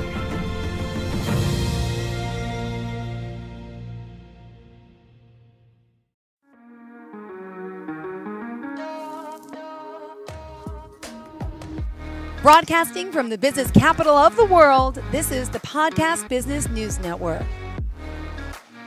It's all about energy healing. Yes, we are excited to have Rob Dixon here joining us today, the owner of his own company based out of Staten Island, New York, but he's here helping so many with Reiki and all of his energy healing. How are you today? I'm doing excellent. And yourself? I'm doing fantastic. Rob, pleasure to have you here. For those new time listeners, let's tell them energy healing. That's INERGY healing.com. Is that the correct website? Yes, as in inside of our bodies, the energy that's inside of our bodies. Energy.healing.com. Energyhealing.com. Perfect. Well, first and foremost, please introduce yourself to everyone today. So, as you said, I'm Rob Dixon, out here in Staten Island, and people say Reiki, and even on my website, it says Reiki, but Reiki on steroids, because what I've done really is well beyond the results that you'll see with standard Reiki. Perfect. Well, let's talk. Some people may even say, well, what is Reiki? What is an energy healer? Guide us through the process. Let me, before we get into that, I want to know what brought you into this field. Could you tell us more about yourself to start? Many little boys, I read comic books and I loved superheroes and super abilities, and I just said, okay, things like that are possible. People who are breaking bricks with martial arts and supposed to be able to do super duper things. So it was a lifelong search for me to find out, to discover and develop how to make this happen. Wasn't born with it, wasn't hit by lightning, wasn't chosen by the special one. I really did research and study and introspection to find out what would it take to make this happen. Beautiful. And how long have you been doing this for now? Well, if you count as I was searching for in high school, okay, that would have been 1974, okay. It's been a long time, and I didn't have any answers immediately. It was literally in give me a moment. I should have these answers at the top of my head. That's okay. Give me just a moment here. 1995, where it was the aha moment where I said, wow, here comes the answer. And literally, well, what happened was I had a motorcycle accident and broke my collarbone. I said, well, if there was a time to really do a deep dive and get those answers, this was it. And then, having developed that answer, now get this, a week after broken collarbone, where I had the aha, I healed my collarbone and was in the gym 9 days after, bench pressing, not a lot, just the first day 65 pounds, and the next day 90 pounds. Again, this is a week after a broken collarbone, where there was an X-ray to show it was a broken collarbone. This is what it looked like, the X-ray. See that? Okay, it was broken. Oh my goodness. And when I went in to see the doctor and he said, do this. Okay, sure. Okay, do this. Okay, sure. Then he grabbed the paperwork. When did this happen again? August. I gave him the exact date. It was a day in August. He said, I wish all my patients were like you. And from there, I've just been doing it for myself and other people and redeveloping it and refining it. Wow. Okay. Okay. So for those out there wondering what Reiki even is, give us the basics, what this energy healing process is, it consists of, and we'll also talk about, how you can do this with someone anywhere around the world, virtually, like we're doing here today on the Zoom, correct? Yes, but I'm going to stay away from the term Reiki because Reiki is not defined very well. Okay. There's a lot of variations and so forth. And the people in Reiki, I'm not trying to put anyone down, but the people in Reiki can't do what I can do. Okay. Yeah. 'Cause I'm sorry. I was reading your notes. It says Reiki and how do I pronounce it? Qigong or? Qigong. Okay. Perfect. So please elaborate on this then. Okay, sure. Reiki, okay, it really depending on who you talk to, Reiki is a possibility. Okay, let me rephrase that. Okay, depending on who you talk to, Reiki has different definitions. And for me, the finality of it all is results. Can you heal someone with startling results? I'm a little nervous. No. Okay, but startling results, and I guess you could say I was searching for something that I didn't really know didn't exist, because I was hearing about it, that it was possible, and yada yada yada, and you hear about these different possibilities and people able to do things. Later on in life, I came to find out that a lot of these people who were proclaiming to be able to do these majestic things were really they were fakers. They were putting out false materials, false partnerships to get people to attest to, oh yeah, it worked for me, this was happening. That happens in a lot of fields, in the healing fields, just like bodybuilding has. I don't do steroids, and they're pumped up like like balloons. Wow. Steroids pumped on balloons. Okay. Well, I want to figure out how this works. How do you do it? How is this process? So can I call it energy healing? Yes, we'll stick Perfect. with energy healing, and then that is a closer definition, actually a very close definition, as opposed to Reiki. If you went on YouTube and looked up Reiki, you would see all sorts of different things. And in my mind, sometimes it's just it's snake oil, and sometimes and I'm not saying that about all Reiki, but a lot of people out there doing things that are really just not doing effective healing. So now what do I do? Okay, so one, I have to establish physical contact. Usually that's just holding someone's wrist. Okay, it doesn't matter what the problem is, but I can't do it without touching somebody. Now, once I touch someone, then it's me doing we could call it meditation, for lack of a better word, or really focus and concentration, because even meditation has all these diverse definitions. And when we have all these diverse definitions, we don't have something concrete. So I made sure this was concrete. So I touch the person anywhere. It doesn't have to be on that body part. They could have a back problem, I'm touching the wrist. They could have a foot problem, I'm touching the wrist. And then I do my thing. That thing is concentrating, focusing, and creating, manipulating energy. And then in manipulating that energy, I'm able to make things happen. Or we could say the energy makes things happen, but I manipulate it. So just like if there's a candle that's lit and I want to blow out the candle, well, I manipulate the energy. The energy is the air, and I blow it, and the candle goes out, and we have a result. Wow. This is impressive. And it could take how many sessions to work with you to actually, can I say the word heal? I don't know. We can say the word heal. That change? We'll say heal, because it is. Perfect. Okay, anyone who goes to my websites are going to see over 36 videos where we're talking about minutes. We're not talking about number of sessions over 6 months period of time. And that's what you'll usually hear about with Reiki and Qigong. Just keep seeing me and keep giving me your money for the next 6 months. And at the end of that 6 months, I guarantee you're going to feel better. Oh, you don't feel better? Well, let's do another 3 months and I guarantee you'll feel better. Oh, you don't feel, you see where I'm going? Yeah. When people see me, we get the job done today. And usually that job is pretty much complete that day. Maybe some things take a little bit longer, but that day. Wow. Well, let's talk about some of the things you can help with. Specifically, people might be wondering, hey, can you help my degenerative tendon? Can you help my my STI? Can you help my chronic pain? Can you help? What can you help? Let's start with an easy one. Yeah. Cancer. Come on. Not kidding. What? I'm going. Not only am I going, I'm going to maybe show a video, but if it's possible, if you can give me the ability to screen share. Yeah, you should have it. Go ahead. It should be. Okay, so if you could just set that in now, and we'll do that a little bit later. But okay, one of the most significant people that I did work with, her name was Molly Jean Meslin. And I always do video testimonials because it's easy to write something down. Say that, well, this person said, Jill Nicolini said that I'm the best thing since sliced bread. I never said that. Well, I said you did.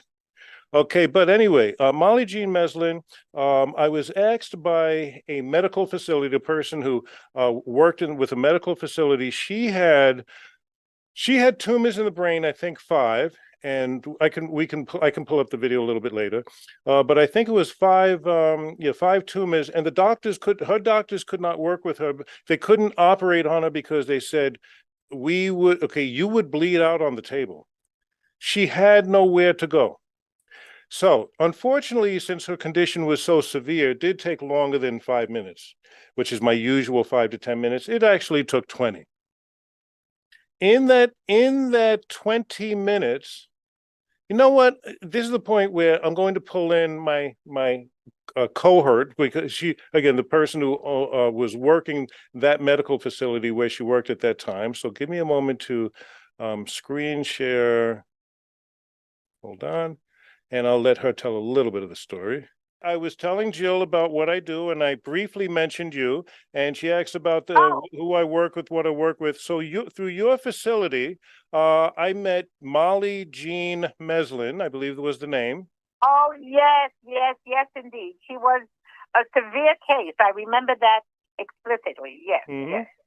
And you weren't there that day, so you might have heard when I did the session, but you might have heard and might remember reasonably accurately because it was maybe a year ago or so. But so she had 5 tumors in her brain.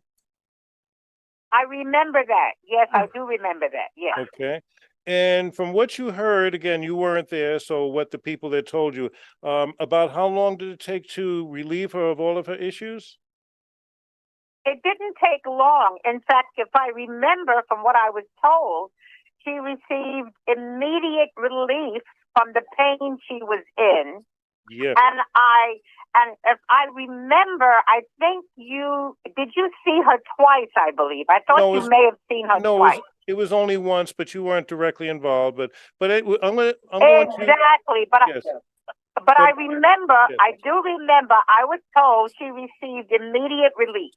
That right. I remember. And she was in severe, severe pain. And I'll show the video to the audience. So, but that was through your facility, and that was just one of the stories I'm able to tell. So I know you're busy. Before we let you go, because you'll probably be another client to this wonderful group, just quickly tell them about yourself.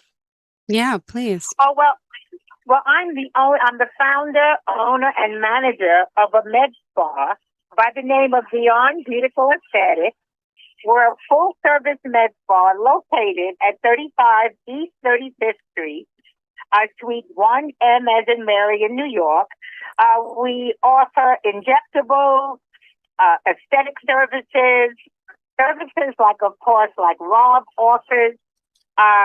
We believe in beauty, empowerment, and excellence, and we give excellent service to improve the physical well-being and mental well-being of all of our clients. And we encourage everyone to give us a call. You can come in to get yourself prepared for the new year or the holiday activities.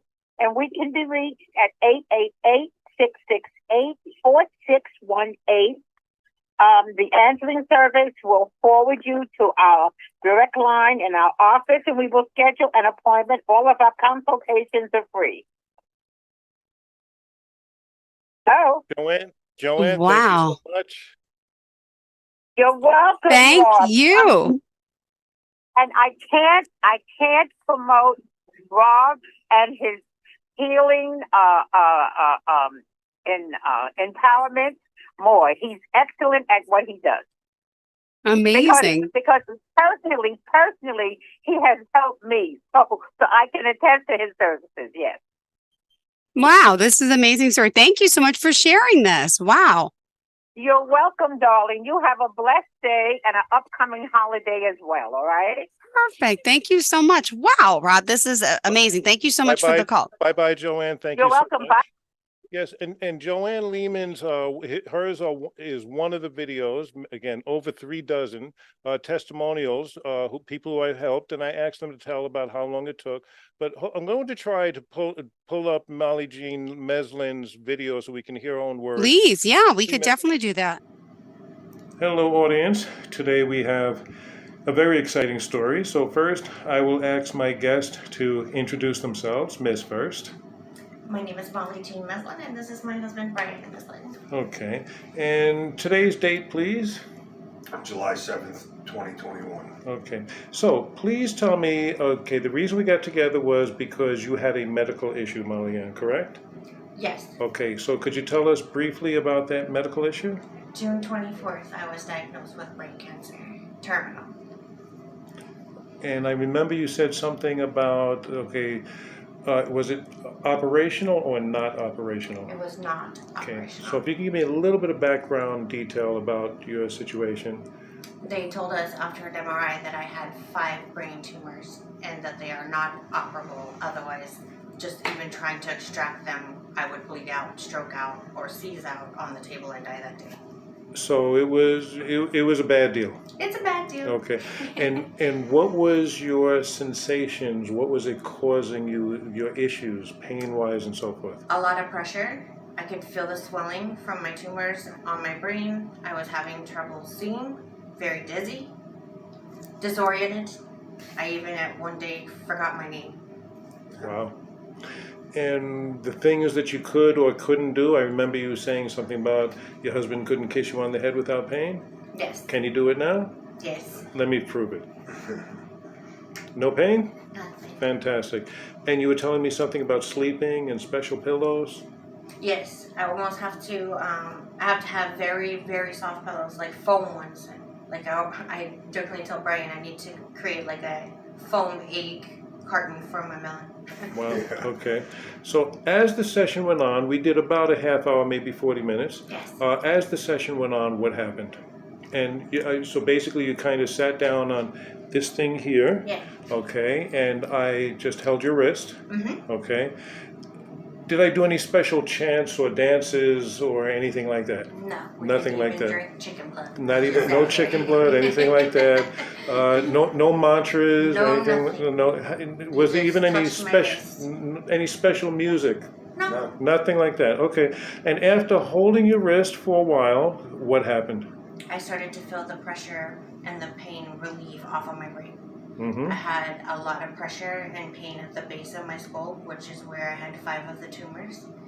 And now nothing. I don't feel any pain. I couldn't even touch it before. But now I can touch it. I can scratch at it. No pain, no pressure. I could feel it going away like an ocean wave. Like it was just washing over it and taking it out. And we took a little break before, had you walk out into the hallway. And I didn't fall. No dizzy. No dizziness, no falling, Mm-hmm. pain all gone. Okay, so I'll end it there. Wow. Anyone could see that. Again, it's on the website, one of the 3 dozen videos, energyhealing.com. They just click on stories. So this is the result of this was actually a longer session than usual, but her case was so severe. you're going to see many cases where it's 5 minutes, 10 minutes, sometimes as short as 3 minutes. And these are the results. The unfortunate thing is that people, because there's so much people who are not genuine in this field, a lot of people who will hear about me will hesitate to see me. And when I went on one application called nextdoor.com, people were talking about me when I was on it for a while and I offered help to a friend and she told everybody else. And so then people were coming to me like, wow, I got to see this guy. And then I was working with more people. But then you had the people who not only didn't believe, but were accusing me of being a scammer. Like, okay, a scammer has to have victims. Find one victim, just one. This is amazing. So, and then when it came to the accusations, I would bring the challenge down to street level. Well, I'm going to get you exposed. Well, then you should. Okay, I'll be doing a session tonight at 8:00. Here's the address. Come on in with cameras. In fact, bring a news team with you. Okay, when I do this session, and bring some surprise patients. If you're going to expose me big time. Wow. And let me ask, how did you discover to do this? Because people might say, well, how does he do it? Is this an innate ability, would you say? No, again, to remind you, I was searching for a way how since high school. I was trying to figure these things out, and it was not a short search. It was August of 1995 when I had my motorcycle accident. So again, we're talking about I was a high schooler looking into this. That would put me at 1974. 1995, 21 years later, was my aha. So I didn't stumble upon this. I wasn't hit by lightning, and there wasn't a grand poobah saying, I now grant you the ability. We all have the ability. We've all heard that. We have the ability. We just need to learn how to use it. Now, when I come on the scene, there's lots of people who appreciate that now is being used for them. But again, there's the people, well, I know I said that, but okay, he's not able to do that. So I shut up the skeptics by getting, again, street about it. Okay, if you're going to expose me. Wow. Seeing is believing. Look at the website. Look at the testimonials like we just saw today. We spoke to Joanne. We saw your other testimonial video with Molly. I mean, amazing work you do. Rob, thank you for being here and for enlightening us. And if someone does want to reach out to you, would you mind sharing again your web address, a phone number, any social media page we can reach you? The website is I as in inside, INERGY healing.com. That's energyhealing.com. My personal cell number that anyone could reach me being 347-528-8104. And if I may, Jill, I did a little bit of research on you. Don't you have a little one that has an issue? I have two. I have a 6 and an 8-year-old, two little boys. Okay. Well, I knew you had two. Okay. Mm-hmm. One of them you said has an issue, right? Well, I forget what the issue was. No, it was, I don't think I've said that them. I said, I was saying me before, not them. What you said in an interview that one of your, maybe I misheard it. My nephew? Okay. If I misheard, you would know if one of your little ones had an issue. Yeah, no, it's been me lately with the cancer center and that scare. I'm a little baffled. What we're talking, it could be my nephew who's has severely autistic and he has emotional issues. My kids, for the most part, are healthy that I know of. Yes, I'm the one suffering with some stuff right now physically. But we can maybe talk about that next time if you'd like. I'm an open book. I would love to share. Okay, well, yeah, if you don't want to say it publicly. No, I can, but we're just out of time, so it would have to be on the next show for sure. I would love to. Yes, we are, unfortunately. Okay. Yes, I would love to. No, absolutely. You have my number. Give me a call. Okay, and in private, let me know what the issue is, and you could be one more testimonial. I don't mind doing it publicly. We'll talk next time. Are we back together next week? Not right now. Oh, okay. Lunch. It went so fast. There were so many things I wanted to say, but we will talk. We'll do. Thank you so much. I appreciate your time here. Amazing what you do, and thank you for helping so many. Wow. Guys, check out the testimonials. It's amazing from what we heard today, what I heard and saw today. I mean, it's proof. It's working. Try it, reach out to him, and I'm going to do the same. Thank you so much. Are you looking for even more of the podcasts and hosts that you love? The Podcast Business News Network is proud to announce that you now have even more ways to listen live. Check out the MyTuner Radio, online radio box, and Simple Radio apps on iOS and Android, or find us online. Search for Business News Network on mytuner-radio.com, or search Podcast Business News Network on streama.com and onlineradiobox.com/US. Take your podcast on the go and don't miss a minute of the action.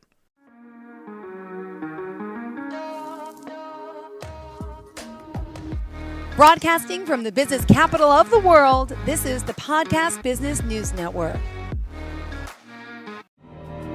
For nearly 2,000 severely injured veterans, everyday life has become filled with barriers. Day-to-day simple tasks can become pretty daunting. I have to carry my chair up 2 flights of steps or have somebody do it for me. What scares me the most is just the falling. When I'm struggling with my house, I think, to have that one great barrier just knocked down, it's crucial. Home for Our Troops is a wonderful nonprofit that builds a mortgage-free, fully adaptive, handicap-accessible house. And there's no catch. It'll be our very first home that we've ever owned. This is a game changer. This is where your life begins again. We need you to join us in completing this important mission. Please visit hfotusa.org and help build homes and rebuild lives. Because of you, everything's going to be okay.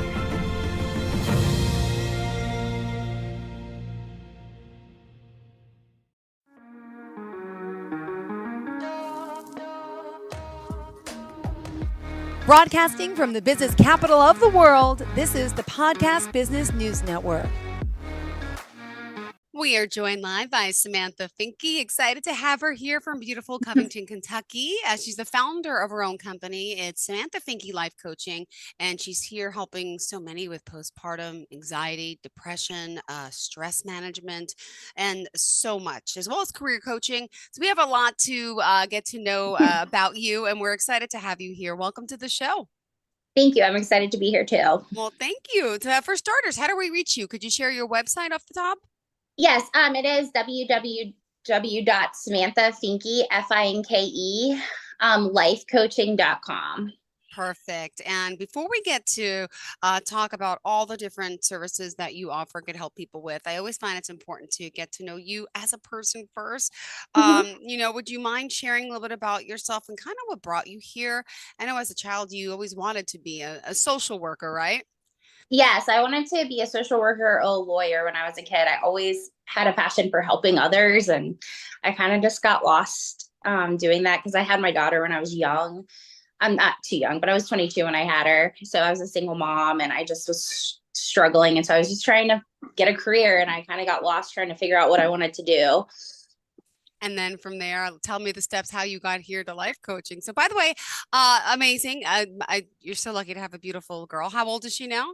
I have a 14-year-old daughter, and then I have a 3-year-old son. Oh my goodness. I have a 6 and 8-year-old, 2 sons. So, God bless you. Amazing. Yeah, so they're very good.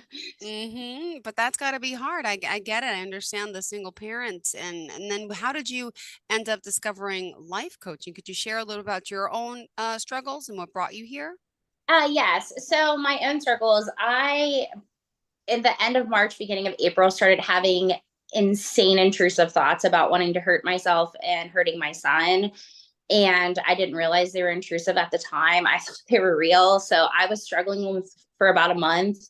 And then finally I told my husband, I was like, there's something wrong with me. I don't know. I keep having these crazy thoughts. So I started locking myself in the basement. I was distancing myself from my kids. I wouldn't let anyone leave me alone with them. Because my anxiety had gotten so bad. So with the help of a friend, I was like, I don't know what to do. And she's like, well, you know yourself better than anyone. What do you think you should do? I was like, I think I should check myself into a hospital. So I ended up checking myself into a mental hospital. And while I was there, I kind of connected with this guy. And I was just like, I enjoy talking to people about their lives. And I kind of just forgot that I enjoyed that. Because I used to bartend and I loved talking to people. So when I was there, I was like, I just forgot what I wanted to do. So I told my husband when I got out, I was diagnosed with OCD, which when people think you have OCD, they think of hand washing. and checking doorknobs. They don't actually think of like mental compulsions. So when you get really bad stress and anxiety, you start getting crazy intrusive thoughts. So that's where all my intrusive thoughts came from, was my OCD. So when I did get out of the hospital, I told my husband that I was like, I think I want to switch careers. I think I want to find something else that I like, but I also love the job I currently have. So it's kind of like in a conflict. Which was what, by the way? I work for a granite and countertop company. Okay. It's a local company. I love doing that. So I kind of was like, I want to do something like on the side and help people. And so that's where my life coaching came in for that. So I was like, I just want to help people who are similar situations as me, who are struggling and just don't know who to talk to. Oh, beautiful. Well, thank you for being here. This is a great story, and I'm sorry for your struggles, but at the same time, you're using that to now help others. So it's a great thing. So let's talk a little bit about your plans, right? So you said you'd like to meet with clients, and you go through a 5-step goal. Could you share what that is exactly? Yes, I'm going to pull my notes up. Sure, go ahead. So for step one, I like to meet with my clients and go over like a 3-goal process, because we all have goals, but sometimes you've got 20 goals. So like, what's your main 3 goals and why are they important? And what's the outcome? Like, are you able to do these in 6 weeks, 12 weeks, a year? Are you going back to college? Like, so we have to figure out the goals, but I think it's really important to start with 3 goals so you don't get lost in the confusion. And then step 2, we do like a SMART goal. Out of the top 3 goals, what's the one goal that you want to accomplish? And we're going to focus on that. And then we're going to come up with an action plan and how we are going to reach that goal. It could be leaving your job. It could be divorcing your husband. It could be, so then you can kind of just, get where you need to be. And then step 3 is self-discovery. I believe it's essential for us to go through like a self-discovery questionnaire, because you do get lost in life and then you kind of just forget where you wanted to be when you were a kid. Like, where did you want to be? Did you want to be a doctor? Did you want to be a lawyer? So we'll kind of get those questions going. Like one of the questions is, what do you do? What do you love doing so much that you lost track of time? Like, you lose track of time. Like when I was a kid, I used to love painting, like absolutely loved it. And now I'll whip out some color, like watercolors, when I'm like need to like de-stress. But I think those are the great things that you forget that you used to love when you were a kid or when you were growing up. And then we can get you back to doing those things. And then like another one is, what's the next chapter of your life called? Oh my goodness. Oh, what would you call your next chapter? Yeah, right. Well, but you got to focus. How do you get people to focus on choosing these steps? I mean, it's like they're nervous, they're anxious, they're fearful. So how do you walk them through the process? Yeah, I just think it's walking through the process and narrowing down those goals and like what you want to do. Like, what is the one thing that you want to do in life that you've never done and you want to do? I think that's just really important to reach those goals. And then for my step 4 is stepping out of your comfort zone. Okay.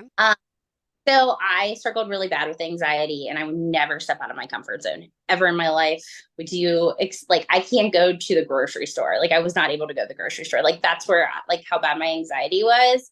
And my husband hated going to the grocery store with me because I was so anxious. So I started like slowly stepping out of my comfort zone and making myself go to the groceries. Instead of doing a click list, I would go to the grocery store. And it's like those small little steps that will get you out of your comfort zone, will make you kind of become a better person and get you where you need to be with your goals. I have an anxiety journal that I write like all my goals down in and what I want to do, like taking my son to a party by myself, or because I did struggle with postpartum and I was really anxious about taking him anywhere. So like I have like a journal of all the things I want to do. And then all the things I've noticed I've been doing that are different than the person I was 6 months ago, I write them down in my journal.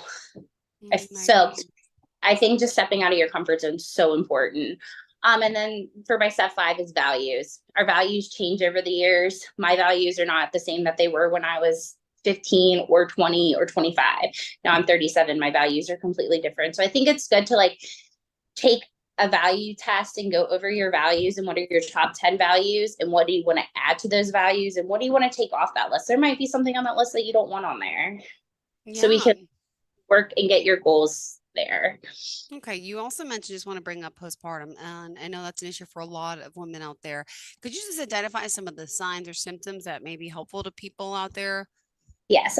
So my postpartum is probably a lot different than other women, but mine is the constant worry that something bad is going to happen to my child. Like it's constant. Like if I put him down in his crib, like I wouldn't let him sleep with a blanket until he was 2, which the rules are like 1, but I was so worried like a blanket was going to suffocate him. So I think like the worryiness is for me was that, and also the depression. Like I didn't want to leave my house. I would sit on my couch. I just like wasn't myself, which it is hard. Like you've had a baby, your hormones are everywhere, but I do think that just the depression and just you're not yourself. And I think for me, it was the worrying. Like I was constantly worrying about my son. I wouldn't let anyone watch him. It was just, I didn't trust anyone with him. So that was part of my main postpartum depression. Now, you mentioned also that support groups, you Mhm. actually have some online groups that you're going to start hosting. Could you share a little bit about that? Or Yes. So currently I do support groups in my community, and I been loving them. So my friend, she was like, we should have a support group. And I just took this idea and went running with it. So I've been doing them for about 6 months now, and I love them. Now I just added 2 a month because so many people have come. And it's 2 hours and everyone's just talking about their feelings and what's going on. And I think it's great because you have like one person who has 3 kids and then one person who has 1 kid and they don't know what to do. So they're giving advice back and forth. And then you have someone who is recently divorced and someone who's already divorced, and they can kind of help give some ideas. And it's all different women. It's women who are single, married, divorced, no kids, can't have kids. Like it's all different women. So I have these tools on my website. If anyone wants to start their own support group in their community, and they can message me and I can help them get those started. And then online, I'm going to start doing a support group for New Year's resolutions, because I feel like you'll make a resolution and then you completely like forget about it. And you're like, I want to go back to school, or this year I'm going to remodel my kitchen. Like it's like you make these goals and you don't stick to them. So I'm going to do a group where I'll help you attempt to stick to your goals.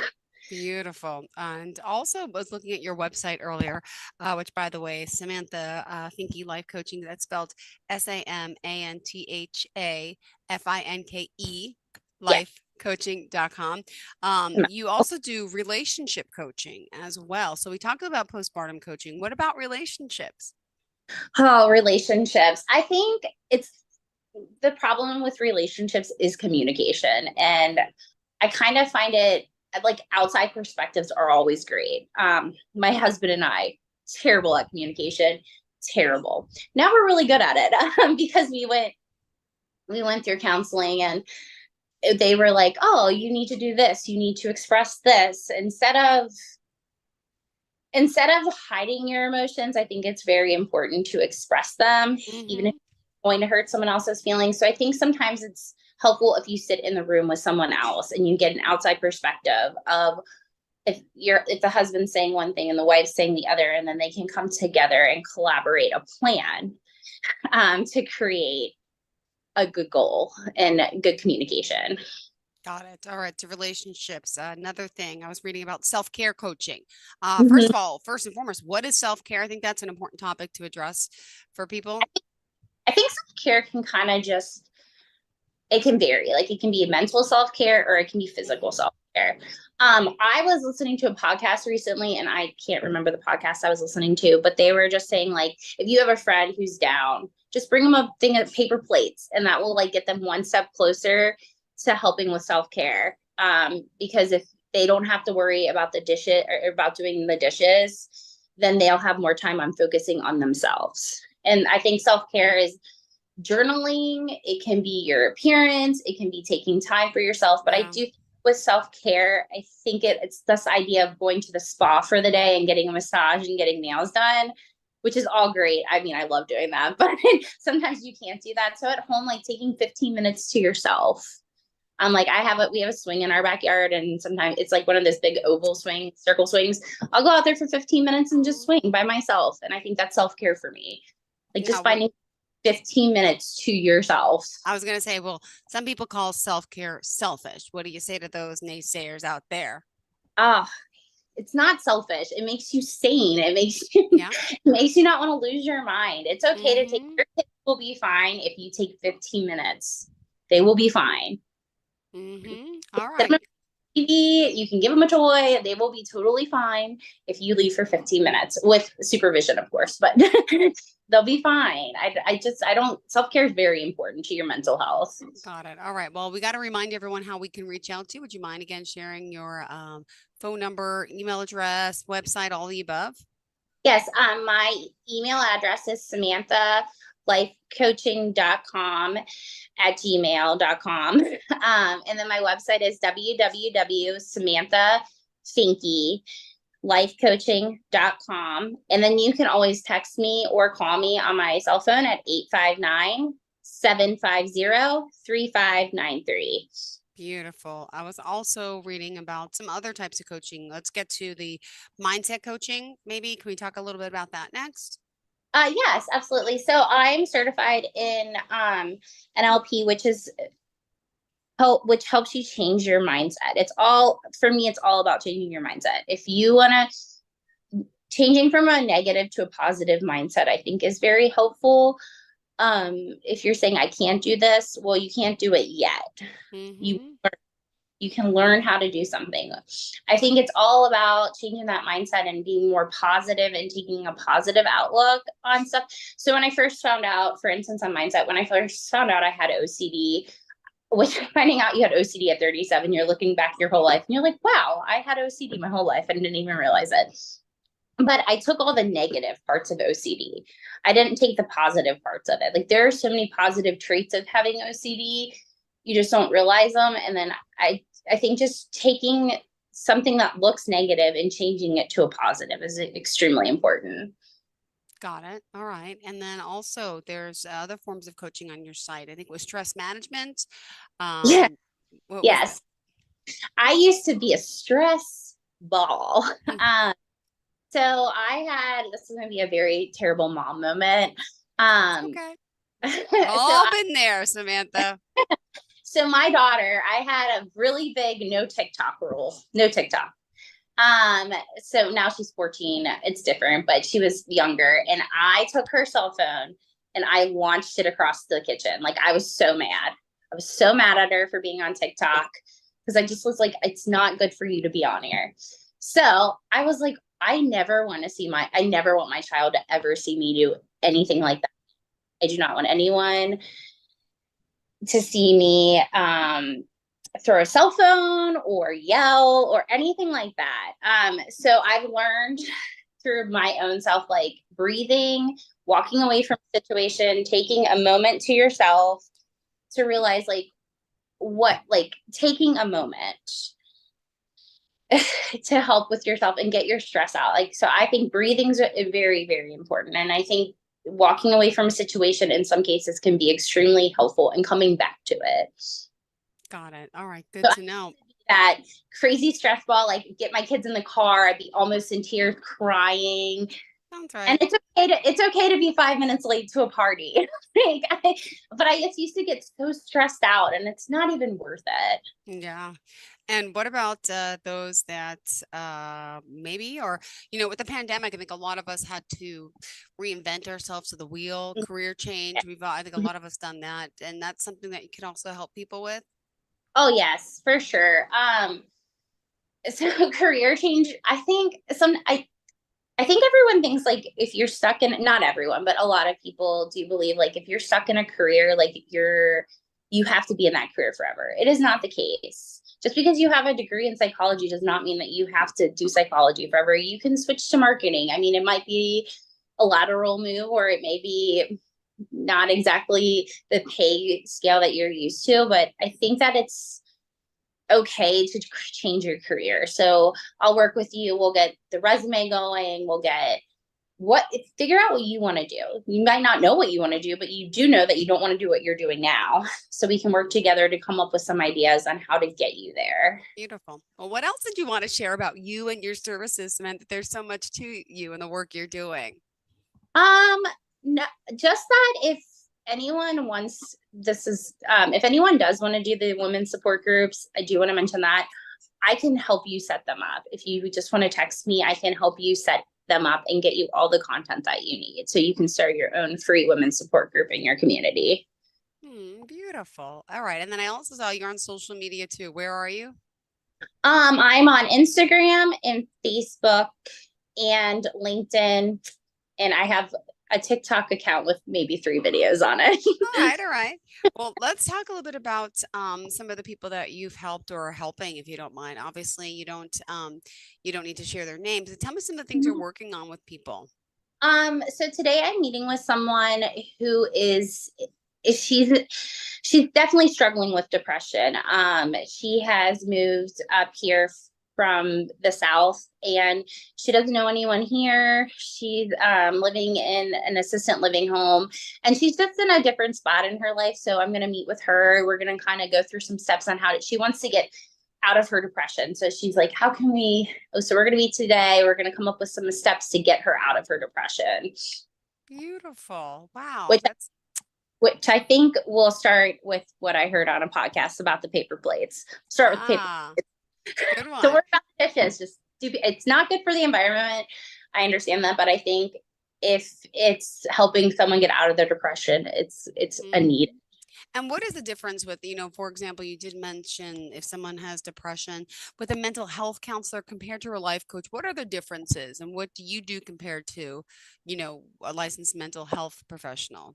Yeah. So I'm not going to be there I'm more of like coaching you out of the depression than helping you in the mental state, if that makes sense. Like I'm not going to be able to help you with the mental part of it, but I can help you more of like the physical part, like getting you where you need to be. But like, what are your goals? And definitely with the woman I'm seeing today, like we're going to talk about her seeing a therapist. Like a therapist is extremely important when you are in depression.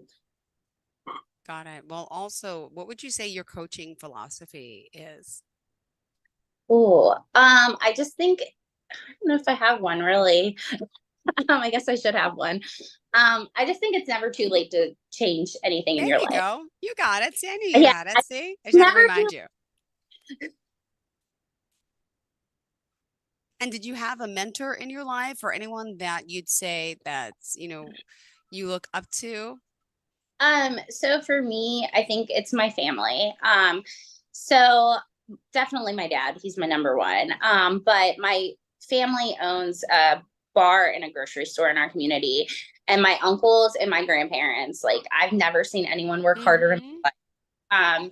So they've built this amazing business in the community and everyone loves going to their grocery store. So I think for me, just watching them grow and watching their business grow and just how they still like made time for their families, even though they're busy working from 7 a.m. till 8 p.m. Like they still made time for their families and made a commitment to their families and wouldn't miss that. So I think for me, it's just definitely my dad and my family. I'm getting teary-eyed. Well, we still got 3 minutes left in the show, Samantha. What else do you want to add about you and your services and how you're helping others?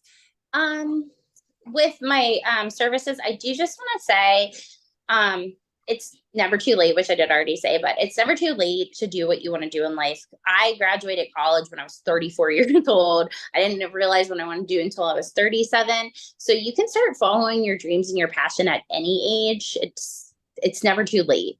Like my mom didn't go back to school until she was in her 40s and figured out what she wanted to do. So it's never too late.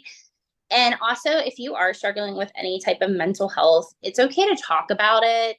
It's okay to normalize it, and it's okay to seek help. And don't be ashamed. I think a lot of people are ashamed if they are struggling mentally, but it's okay.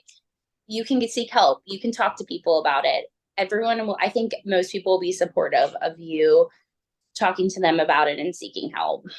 Beautiful. Just like you've done, right? And by the way, you coach men and women or just women? I'm mainly focusing on women right now because I think I'm more better. Yeah, I get it. Once I get to where I need to be, because I am still new to life coaching, I will begin to coach men. I just don't find myself as relatable. No, they say men are from what? Venus and women are from Mars or something like that. True. Yeah, something like that. Wow. And just curious, how are you managing your OCD now? Just curious how you cope with everything. Do you see a life coach, or Life coach, and I also see a therapist, and I was doing OCD therapy, which is exposure and response. So doing anything that you're afraid of, basically you have to do it, and you have to sit there with those crazy thoughts that you're having. So if anyone has ever had intrusive thoughts, just sit there with them. Don't do, like, you can't act on them, but just sit with them and be very uncomfortable with them, because once you make yourself uncomfortable, then they'll go down, and they'll go down some more. All right. Well, thank you so much. Yes. Oh, go ahead. I just take your time with your OCD. Just take your time, and it'll eventually die down, and then you'll be happy to do anything, like going to the grocery store. Beautiful. And I love that you say it's never too late. That is your motto, right? And, Yeah. we Sure. appreciate that to inspire people. And I think that's one good thing that came out of the pandemic. We realized life is so precious. Life is so short. Like, hello, let's get moving. Like, we can do this. And I like your mindset and positivity and willing to help people. So share again how we can contact you, please. You can find my website as www.samanthafinkeylifecoaching.com, and then my phone number is 859-750-3593. Perfect. Thank you so much. Pleasure getting to know you, meeting you, and looking forward to the next time we connect. Okay. Yes, thank you. Bye. Thank you. Have a great day. And to all of our listeners, stay tuned. We'll be right back. Are you looking for even more of the podcasts and hosts that you love? The Podcast Business News Network is proud to announce that you now have even more ways to listen live. Check out the MyTuner Radio, online radio box, and Simple Radio apps on iOS and Android, or find us online. Search for Business News Network on mytuner-radio.com, or search Podcast Business News Network on streama.com and onlineradiobox.com/US. Take your podcast on the go and don't miss a minute of the action.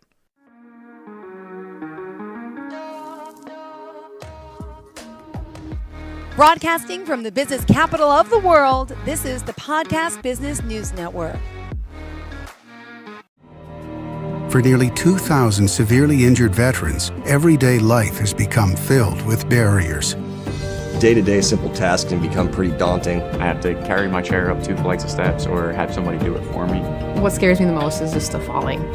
When I'm struggling with my house, I think, to have that one great barrier just knocked down, it's crucial. Home for Our Troops is a wonderful nonprofit that builds a mortgage-free, fully adaptive, handicap-accessible house. And there's no catch. It'll be our very first home that we've ever owned. This is a game changer. This is where your life begins again. We need you to join us in completing this important mission. Please visit hfotusa.org and help build homes and rebuild lives. Because of you, everything's going to be okay.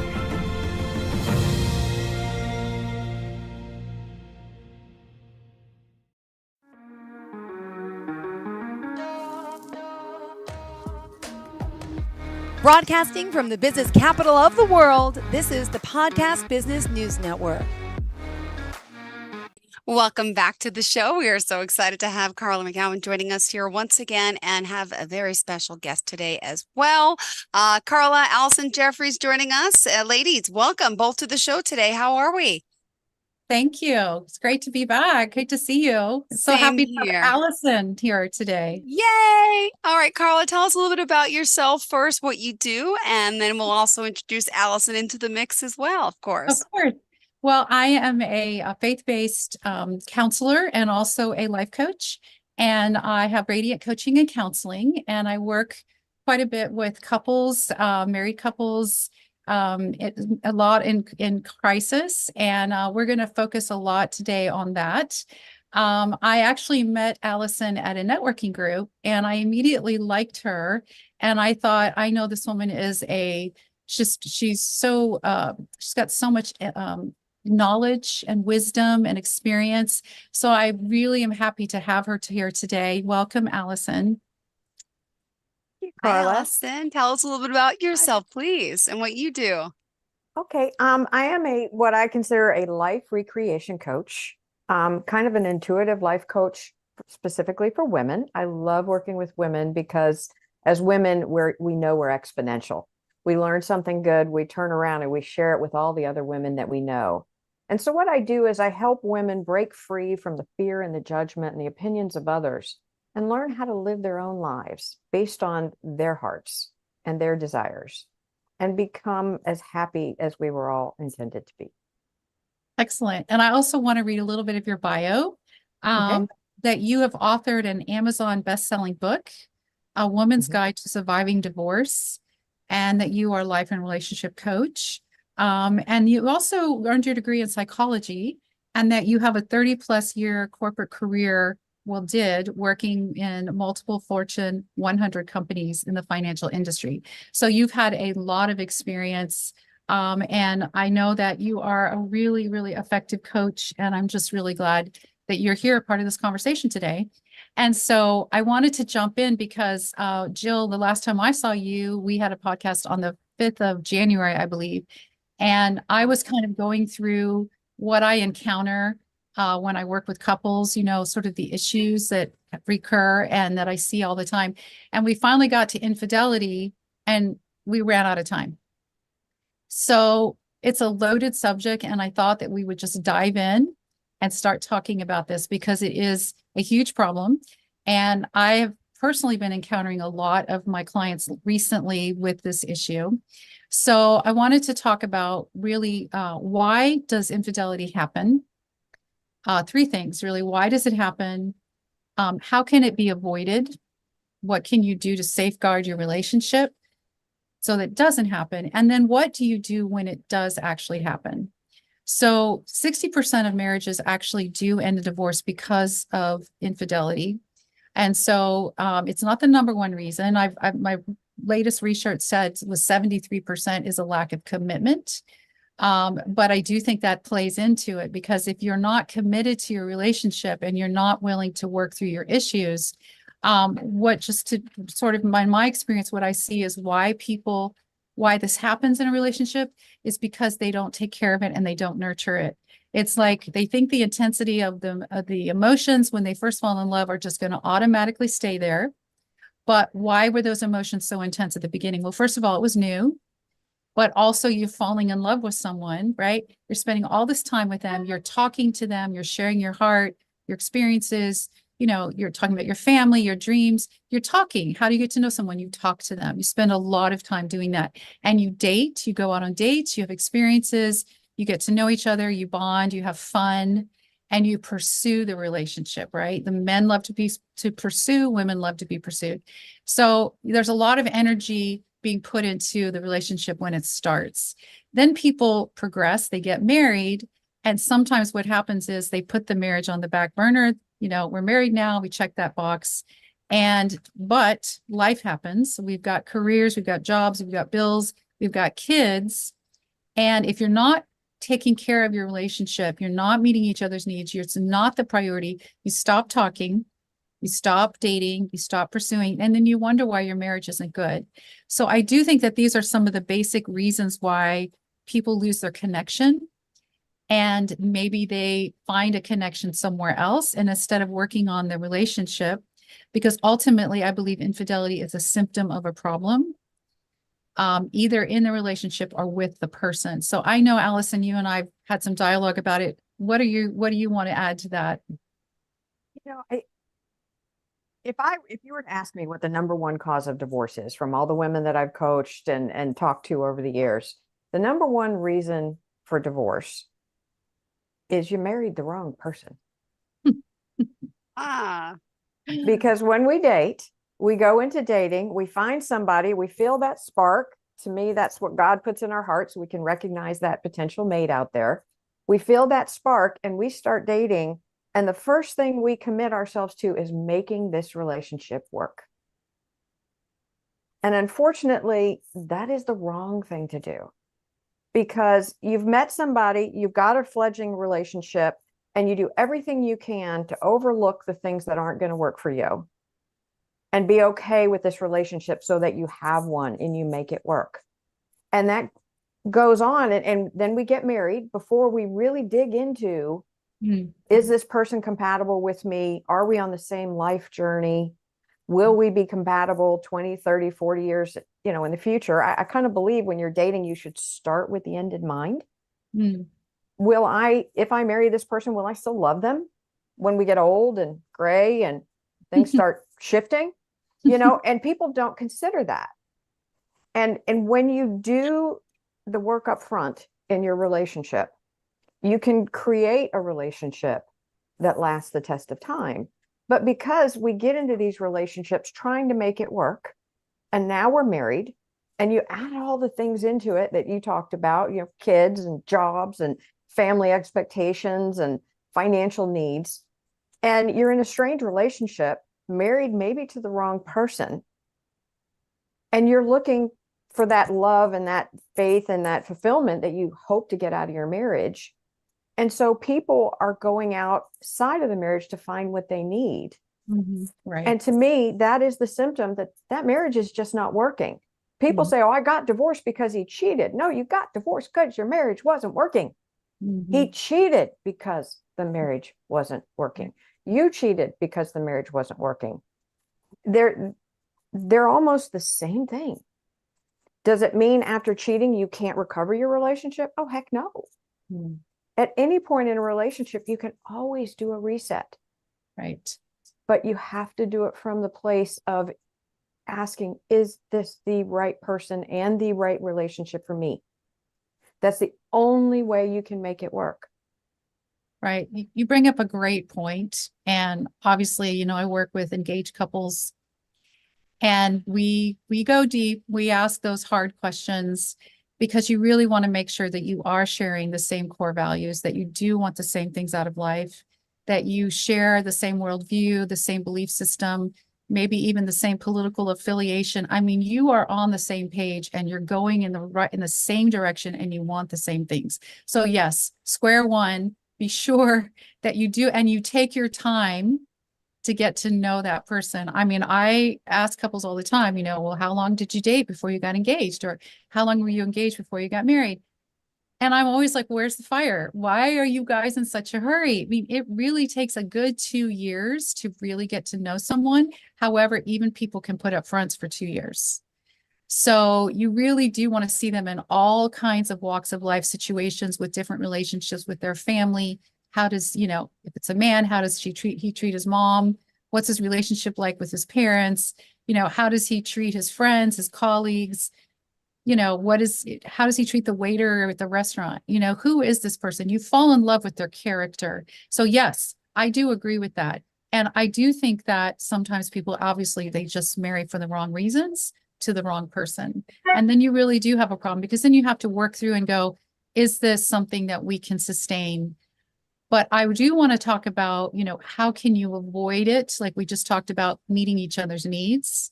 How can you, I guess, adultery proof your relationship?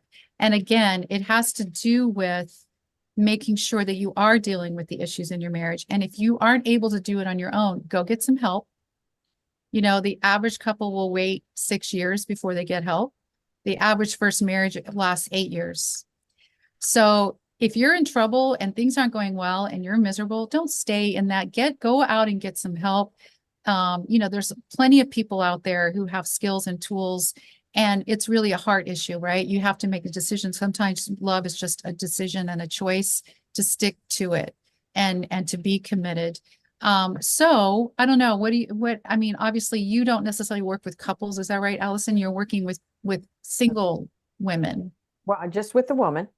Sometimes They're they're married or single. Okay. Married or single. I think for me, and you talked about, getting to know him.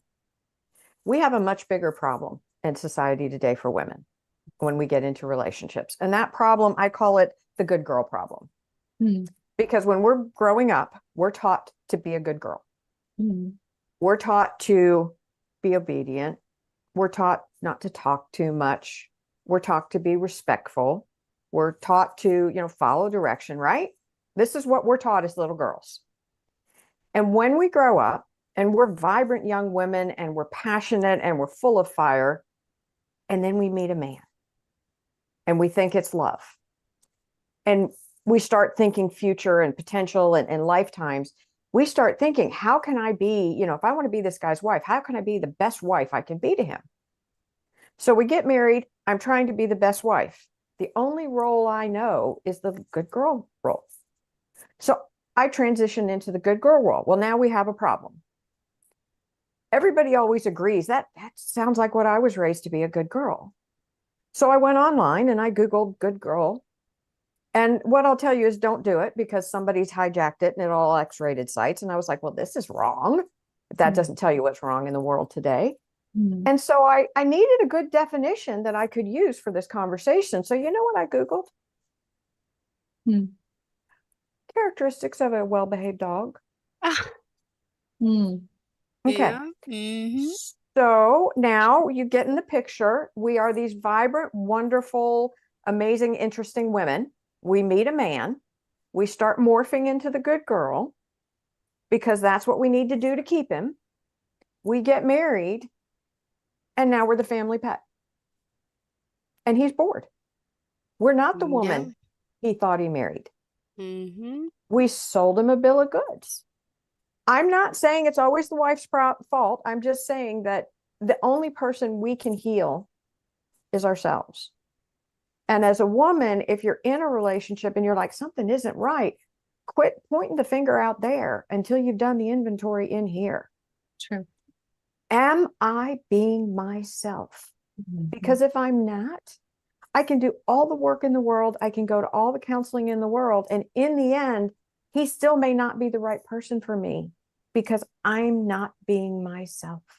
Good. Yeah. So, and that is the foundation. You find yourself in a situation where there's been infidelity in your marriage. Same drill, ladies. Let's get back to figuring out who we are, what we want in our lives, what works for us. And amazingly, you might find that that spouse still fits you when you're yourself. But when you're acting like the family pet, over time, he is going to begin to treat you like the family pet. And we're going to accommodate and accommodate and accommodate what he wants until the point where we resent. And then when we resent, the fight's on. It's a nonstop situation between us and him. He's now getting it because we resent him. And he doesn't know why. He doesn't know why. He's treating us like a really well-behaved dog. That's what we asked for. And that's what he's giving us. And now we're unhappy. And so for me, it always starts with, you know, what do I want? What do I need? Who am I? Am I even acting like myself? You know, I knew something was really wrong. I've been divorced twice. I admit to it. I'm now with the love of my life, and we've been happily together for 12 years. So I got something right this time. At the end of my second divorce, I was standing there and I was laughing just out loud. And my son was in front of me, and he was 18, and he looked at me and he had this horrified look on his face. And I was like, what's wrong? He goes, Mom, I just realized how long it's been since I've heard you laugh. Oh, wow. Because of being the person I thought I needed to be for my ex-husband, my sense of humor, my love of life, my love to laugh out loud like a fool got lost. Right. So what I'm hearing is that we have to be really honest and transparent and authentic. And we have to be connected to ourselves and be a whole person. I do think that sometimes people get married because they're looking for someone to take care of them, you know, meet my needs, make me happy. And they, you know, I always tell people, look, you are responsible for your own happiness. Do not expect somebody else to do this for you, because they can't. First of all, you have to do it. And also being your authentic self. So I did have a couple one time, they were engaged, and she actually had stepped out of the relationship. You know, she'd had an affair. And I asked her one time, I said, why do you think that happened? And she said, well, you know, I don't really feel like I can just say how I really feel with my fiance. And I'm like, okay, we're in trouble.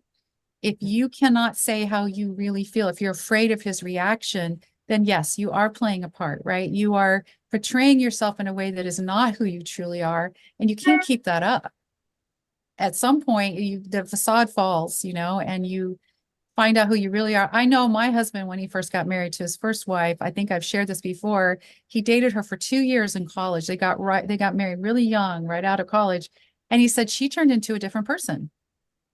So she kept up the front as well. So you're right. It starts with being real and knowing who you truly are, and then knowing this person and really what are you getting yourself into, and taking the time to know those things. So but getting back to if it does happen, right? Like, how do you avoid it? Well, you safeguard, you put boundaries around, you deal with your issues, you get help if you need it, you take care of your relationship, right? You make it the priority. But if it does happen, of course, it depends on the situation. How can you recover from that? Like you said, you have to know, is this the right person for me? Is this the right relationship? But you've got to rebuild the trust, right? Because trust has been broken. And I always say, look, the person who stepped out, they're going to have to work 4 or 5 times harder to reestablish that trust. And that's done through being completely open and honest, transparent. There's no secrets, completely accountable, and then consistent over a period of time, because trust is earned. And if you've broken the trust, right, you've got to rebuild it, and you've also got to reconnect, and you've got to work on the issues that maybe caused the rift, right? That caused the desire to look elsewhere in the first place. So divorce recovery is also important. So, hopefully people can work through their issues. I don't know if you have any thoughts about that, when it actually does happen, because didn't you say you had a client, you knew some people, they worked through adultery, Absolutely. and Oh, their relationship was, better than ever? Yes. I mean, here, I'm going to say it. What is adultery about? What is it so offensive about adultery? Sex. They had sex with someone else. Okay. That is the most intimate, personal thing you do. And someone in your marriage just stepped out and did it outside of the marriage. Mm-hmm. Why did they do that? Well, because they're not getting what they need in the relationship. Mm-hmm. And that's endemic. I've got a joke I love to tell, but I won't tell it here. But I will. My favorite joke. Okay. What is the difference between a mistress, a hooker, and a wife?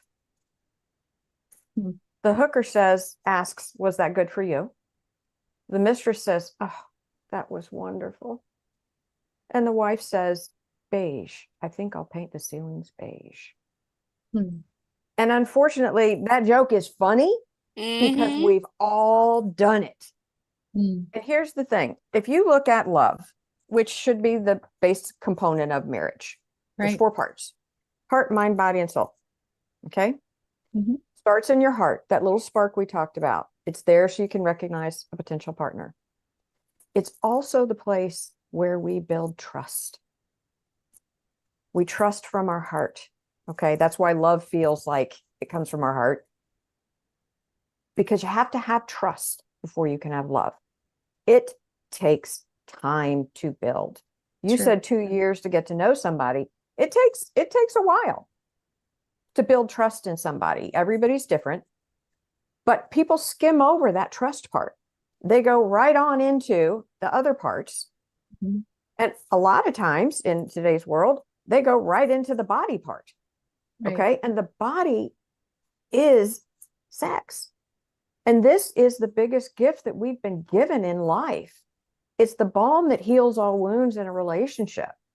It's the one thing you share with that partner that you can't share anywhere else, that you need to trust this person before you can relax, before you can engage, before you can be open and just let it all go. And we don't take that time to build that trust. We don't take that time to know if we're like-minded. We don't take the time to find out if we're on the same soul journey. And more importantly, we remove the ability to build the trust we need to build with someone to have that open, honest, and loving relationship in sex. And quite frankly, for those of us here in the United States, we were raised to believe that we're not supposed to even like it. Think about it. 2 girls in high school, one was popular, one was considered risque, a tramp, whatever you want to call her. Okay. What's the difference between the 2 girls? The one that's popular dates the quarterback of the football team. And we know she has sex because he wants it, but she does it because he wants it. The risque girl, she likes it. That is the difference. The girl that we pick on, that we make fun of, that we call names, she just happens to like sex. Well, guess what? We were all made to enjoy it. That's right. Yep. We were made to enjoy it, but through the way we were brought up in the culturalization, we get it in our head that even after we're married, if we like it too much, he'll think that we're promiscuous. He'll think that we're one of those girls or we're one of those girls. So we have to tone it down. And at the end of the day, when we have sex, we're women, we're the ones that are invaded. They're the ones doing the invading. We have to have a higher level of trust that we're not going to be hurt. Right. That it's going to feel good and that it's going to be mutual. And we never allow ourselves, in most cases, to get to that place because we jump into it far too early. And then we're so busy trying to make the marriage, the relationship or the marriage work.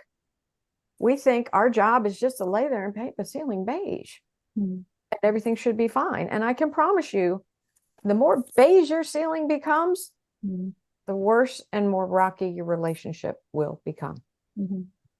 There's a reason we all love to kiss and make up. It's worth it to have a fight because the makeup. But if you don't get to that place where you can have that kind of makeup, where you have that kind of intimacy, where you have that kind of openness and trust. That's right. Yes. You're living a lie. Yes. Right. Well, I do always ask them, when I'm talking to a couple, we do rules of engagement, and the first one is same team. We're always on the same team. And the underlying foundational belief is that we always have each other's best interests at heart. And sometimes people will say, I don't believe that my spouse has my best interest at heart. And I'm like, okay, we're in trouble. Because if you don't believe that, then you can't trust them. And if you can't trust them, you can't be intimate with them. So the degree that you trust someone, that you can relax and be who you are, and you feel safe, especially for a woman, the way to a woman's sexuality is through her heart. So these things have to be met, that the communication has to be there, the affection, the unconditional love, feeling secure and safe, and having that respect and knowing that I'm in a safe place and I'm truly loved for who I am unconditionally. And then you can open up and relax. And I do think that women, I do think that women enjoy sex. And I do think that, there's nothing wrong with that. I just think that some people, depends on how they were raised, how they were taught to think about it, what they've been exposed to in their life. I will say this, and I don't even know if I want to go there, but what I'm finding is that in a lot of the issues that I'm encountering at the moment, porn has a place to play in this issue, right? And there can be addictions, there can be, it's just a thing that creeps in and it's so available. And I'm seeing how it's ruining and destroying relationships. And I always encourage people, it's not just men, it's mostly men, but it's not just women too. Is you really have to deal with that addiction. You cannot live in that fantasy world, and it's really not going to work for your relationship. So I don't know if you have any thoughts on that. I'm kind of throwing you a curveball by bringing that up. Go for it, Allison. She's like, I got this. I got it. Well, the thing, what people don't realize is that for men, sex is 10% mental, and the other 90% is some combination of physical or visual. Right. Okay.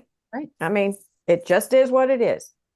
As women, we are 10% physical or visual, 90% mental.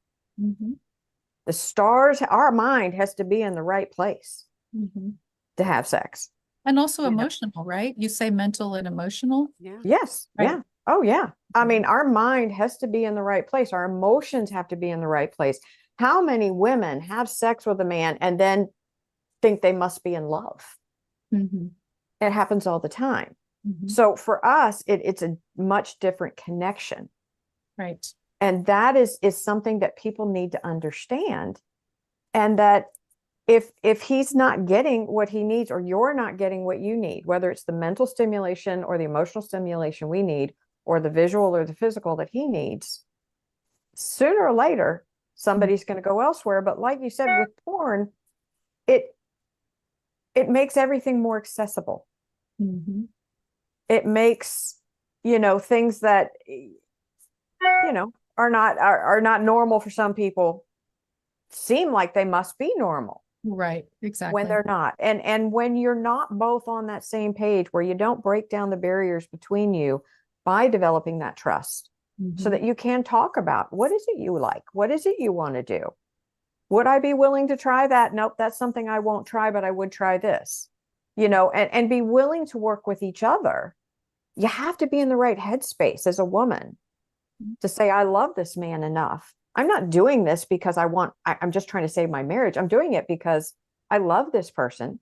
Right. I want him to be fulfilled. And quite frankly, I might like it too. You never know. And opening yourself up to that ability to say, it's okay for me to enjoy this. It is absolutely okay. Yeah. And once you get that in your head, and now, like you said, you're both working on the part of, my job is not to make you happy. Your job is not to make me happy. But that doesn't mean I don't care about your happiness. And I'm not willing to contribute where I can to help you be happy, as long as it's mutual. Right. As long as both parties are not only looking at what they like. I always say, you're rocking and rolling along, and people say, I'm looking for someone, I want my person so they fulfill me and make me happy. No, you just got to be happy. Right. Exactly. And then when you find your person, they add to the happiness. Perfect way to say it. My mom, my mom and my dad, she was telling me the same thing. My mom's passed 7 years now, but they were together for like 40 years, I guess, before she passed, and they'd had a horrible relationship. But she always told me, you got to find someone to make you happy. And then after she passed, and I'm like, no, that's not the way it works. That's why you weren't happy. You have to be happy with yourself, and you were never happy with yourself. I love that you said that. Absolutely. Yes. Well, I really do want to give people hope today. I really do want to say, look, if you're in a situation and there has been an infidelity, I mean, there are legitimate reasons to get divorced. Let's just not forget that. I mean, adultery, if you have any kind of a biblical worldview, that is a reason. It's in the Bible. Like if there's adultery, that's a reason, right? If there's any kind of abuse, if you're in a kind of abusive relationship, you do not need to stay there. That is not where you should be. If there's any kind of abandonment, those are legitimate things. If there's some kind of an addiction, right? If someone's, really like an alcoholic or a drug addict, or, you can't deal with that person. They're not fully there. So there's legitimate reasons to get a divorce. But if you are really wanting reconciliation and the other person is too, and you're both willing to do the work, and you're willing to rebuild the trust, and you're willing to forgive, right? That's the big piece. There has to be forgiveness. You have to be able to forgive, and then an understanding of what went wrong and how to work on those things. It's puzzling sometimes when I do talk to the person that maybe did have the affair, and I'll ask them, well, why did you do it? Why do you think that happened? And they can't give me a reason. They don't know. But something obviously wasn't working in the marriage, because if you're happy in your relationship and you are, you're totally your best friends, your lovers, you're connected, you're close. You're not even going to dream or look at outside of your marriage, right? I know my husband says to me, how does he, because, those boundaries that you want to put up there, I always say, no, opposite sex friends except without your spouse. I mean, if you've got colleagues at work and you go out, you never go out to lunch with somebody of the opposite sex by yourself.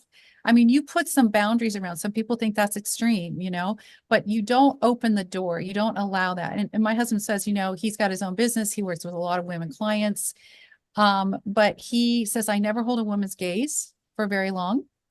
And he said, I always talk about you, about me. And he's like, especially if they get flirty with me, I start talking about you. And he just goes on. And he does it because it's like the vibe. I'm taken. I'm off the market. I'm happily married. I'm not even entertaining. I'm not even acknowledging. Right. So it's just because we're so perfectly matched, and we've also really worked through so many things in our own life. He's married twice before, I'm married once before, so we really know what we've got, and we really don't take each other for granted, and we nurture and we're close. We're really good friends and really. So I just want to give people hope that if you are in that situation right now and you don't know what to do, if the person that had the affair is still willing to work on the relationship, if you'll both do the work, you can repair the marriage. I just want that to be the sort of the positive encouragement about this conversation. And, you know, if you're seeking some kind of help and gosh, we're not gonna be able to do this on our own, do that. Find someone. There's lots of great counselors and coaches out there. You just need to find one that you feel comfortable with, you have good rapport with, that is giving you what you're looking for. So that's really what I want to say, is that I think infidelity is it's a problem. It's huge. It's a big deal. It's a breach of trust. It's betrayal. It's loaded. It's very loaded, but it doesn't have to be the end of a relationship. Oh, well, thank you for being here, for joining us. And unfortunately, we're out of time. We're over time. Tell us quickly how we can reach out to you both. Thank you. Sure. Well, my website is www.radiantcoachingandcounseling.com. And Allison? My website is www.isurvived.info. And I'm also on Facebook and LinkedIn. Thank you both so much. Great conversation today. And I'm sure we'll talk more about infidelity. Big part of relationships. It really is, statistically wise, honestly wise, and there's a lot to talk about. Thank you again, Carla and Allison. Are you looking for even more of the podcasts and hosts that you love? The Podcast Business News Network is proud to announce that you now have even more ways to listen live. Check out the MyTuner Radio, online radio box, and Simple Radio apps on iOS and Android, or find us online. Search for Business News Network on mytuner-radio.com, or search Podcast Business News Network on streama.com and onlineradiobox.com/US. Take your podcast on the go and don't miss a minute of the action.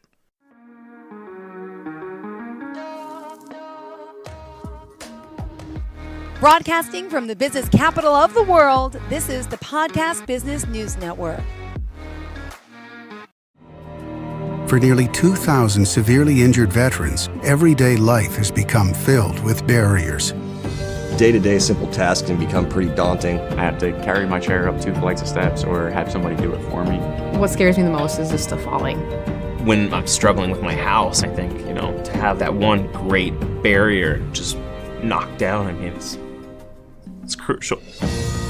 Home for Our Troops is a wonderful nonprofit that builds a mortgage-free, fully adaptive, handicap-accessible house. And there's no catch. It'll be our very first home that we've ever owned. This is a game changer. This is where your life begins again. We need you to join us in completing this important mission. Please visit hfotusa.org and help build homes and rebuild lives. Because of you, everything's going to be okay.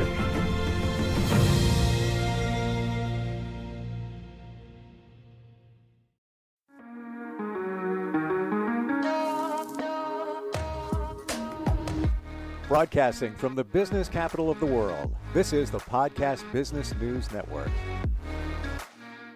I don't have to tell you how much life is better if you're organized. You clean, you put things where they should be, you just feel better. There's something going on there, though. Aside from your mental health being better, there's energy. The energy has changed because you've changed the energy by organizing. So imagine if you combine the two, organization and energy, and found the magic combo. We have in her. This is what she does. Kasha is with us from Kasha Creates. Welcome back. How are you?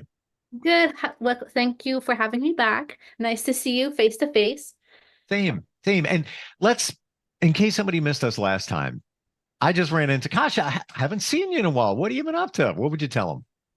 Well, I've been building my alternative healing empire. So Kasha Creates balance, peace, and calm for the body, mind, and soul, because that's our holy trifecta of being a human. And we're not really taught how to function as humans properly, or what to do, how to process our emotions and everything. So that's what I'm here to do. And I do so by bringing balance, peace, and calm to your home, to your mind, through organizational services, Reiki healing, or custom intuitive art. So whatever calls your soul, let me help you out.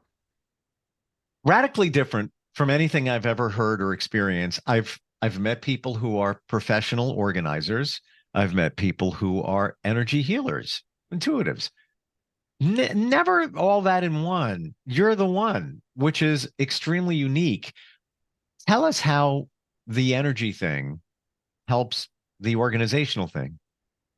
Well, personally, I've learned that the two and two just coexist. There is no one without the other. And I learned this by organizing a friend's closet. So the closet was a special closet. It was with all of the wedding dresses, all of the funerals, all of their events that they went to, like, EDC and all of that stuff. So it was a lot of energy around the clothing and around the situations. And I was like, all right, let's do it. So first step of organizing anything that I will remind everybody is it's going to be a hot mess before it gets better. So I took everything out of the closet, dumped everything on the bed, and as soon as I stepped back into that closet, Steve, it felt like something punched me in the gut and I was just nauseous. And I was like, oh my God, what did I do? I opened a can of worms. Like, what is happening? And that's when I realized, like, energy is attached to things. Also, fun fact, the building itself was an old hospital. So God knows what happened in that room. So places hold energies, things hold energy, we are energy. So everything's connected in that sense. Do Yeah. you pick up on that stuff? The fact that it was a former hospital, is that something that you're feeling while you're there? Yeah, there was multiple floors to that building, and my friend used to walk dogs on and I didn't know what the building was before I actually, got in there. But the third floor, I literally could not step out of the elevator. Like, I couldn't explain to you why, but third floor, like, nope, that floor is not going to see me on there. So, yeah, I pick up on things without realizing or putting the thing. I just feel things and I can't explain them sometimes. When somebody takes all their stuff out of let's say the closet, do you Mhm. walk in and feel a different energy yourself overall? Yeah, it's usually chaos. Chaos and overwhelm, sometimes anxiety. I mean, depending on the person, like, you know, we all have, maybe not all have, but some of us may have some sort of body dysmorphia. Like, I know myself, I fluctuate with weight, so I have a weird relationship with my closet at times. So there's just a lot of emotions that are attached to things that we don't know how to process those emotions, and then that turns to energy that surrounds us that we're not even aware that that's what it is. You just brought up a thought for me, Mhm. and I'm surprised I never thought of it before, but we're talking about cleaning items, and that could be clothes, that could be a kitchen items, whatever. Let's say the items came from a past relationship Mm. that didn't go well. Get rid of it. Get rid of it. With love, get rid of it. I keep nothing personally. But it's expensive. Yeah. What do you believe in terms of saging, cleansing, clearing energy? Is I guess it's never going to be perfect, but Yeah. is it helpful? Yes. Yes. I have my little altar corner in my room whenever I come, well, actually, whenever I come from any job, the first thing that I do is sage myself, just so wash my hands, sage myself, just so nothing attaches onto me. But yes, I'm a firm believer in saging. So fun fact, sage itself, think of it as bleach. So it clears out all the energy. And then there's other things that you can burn. Like, I like to burn Palo Santo, and that kind of brings the positive energy back in. But just because you saged doesn't mean there's going to be good vibes. You're just bleaching out your space. You're like starting with a clean slate. So, like, sometimes I like to burn lavender to bring me calmness. Sometimes I like to have a rose spray to kind of bring that love back in the area. Palo Santo for the good positive vibes. Hmm. But yeah, all of that for sure. Since we jumped down this rabbit hole, Mhm. uh, take us through because I hear it done different ways. So we're going to sage. Yes. What do you typically say, and how do you do it? What do I mean by that?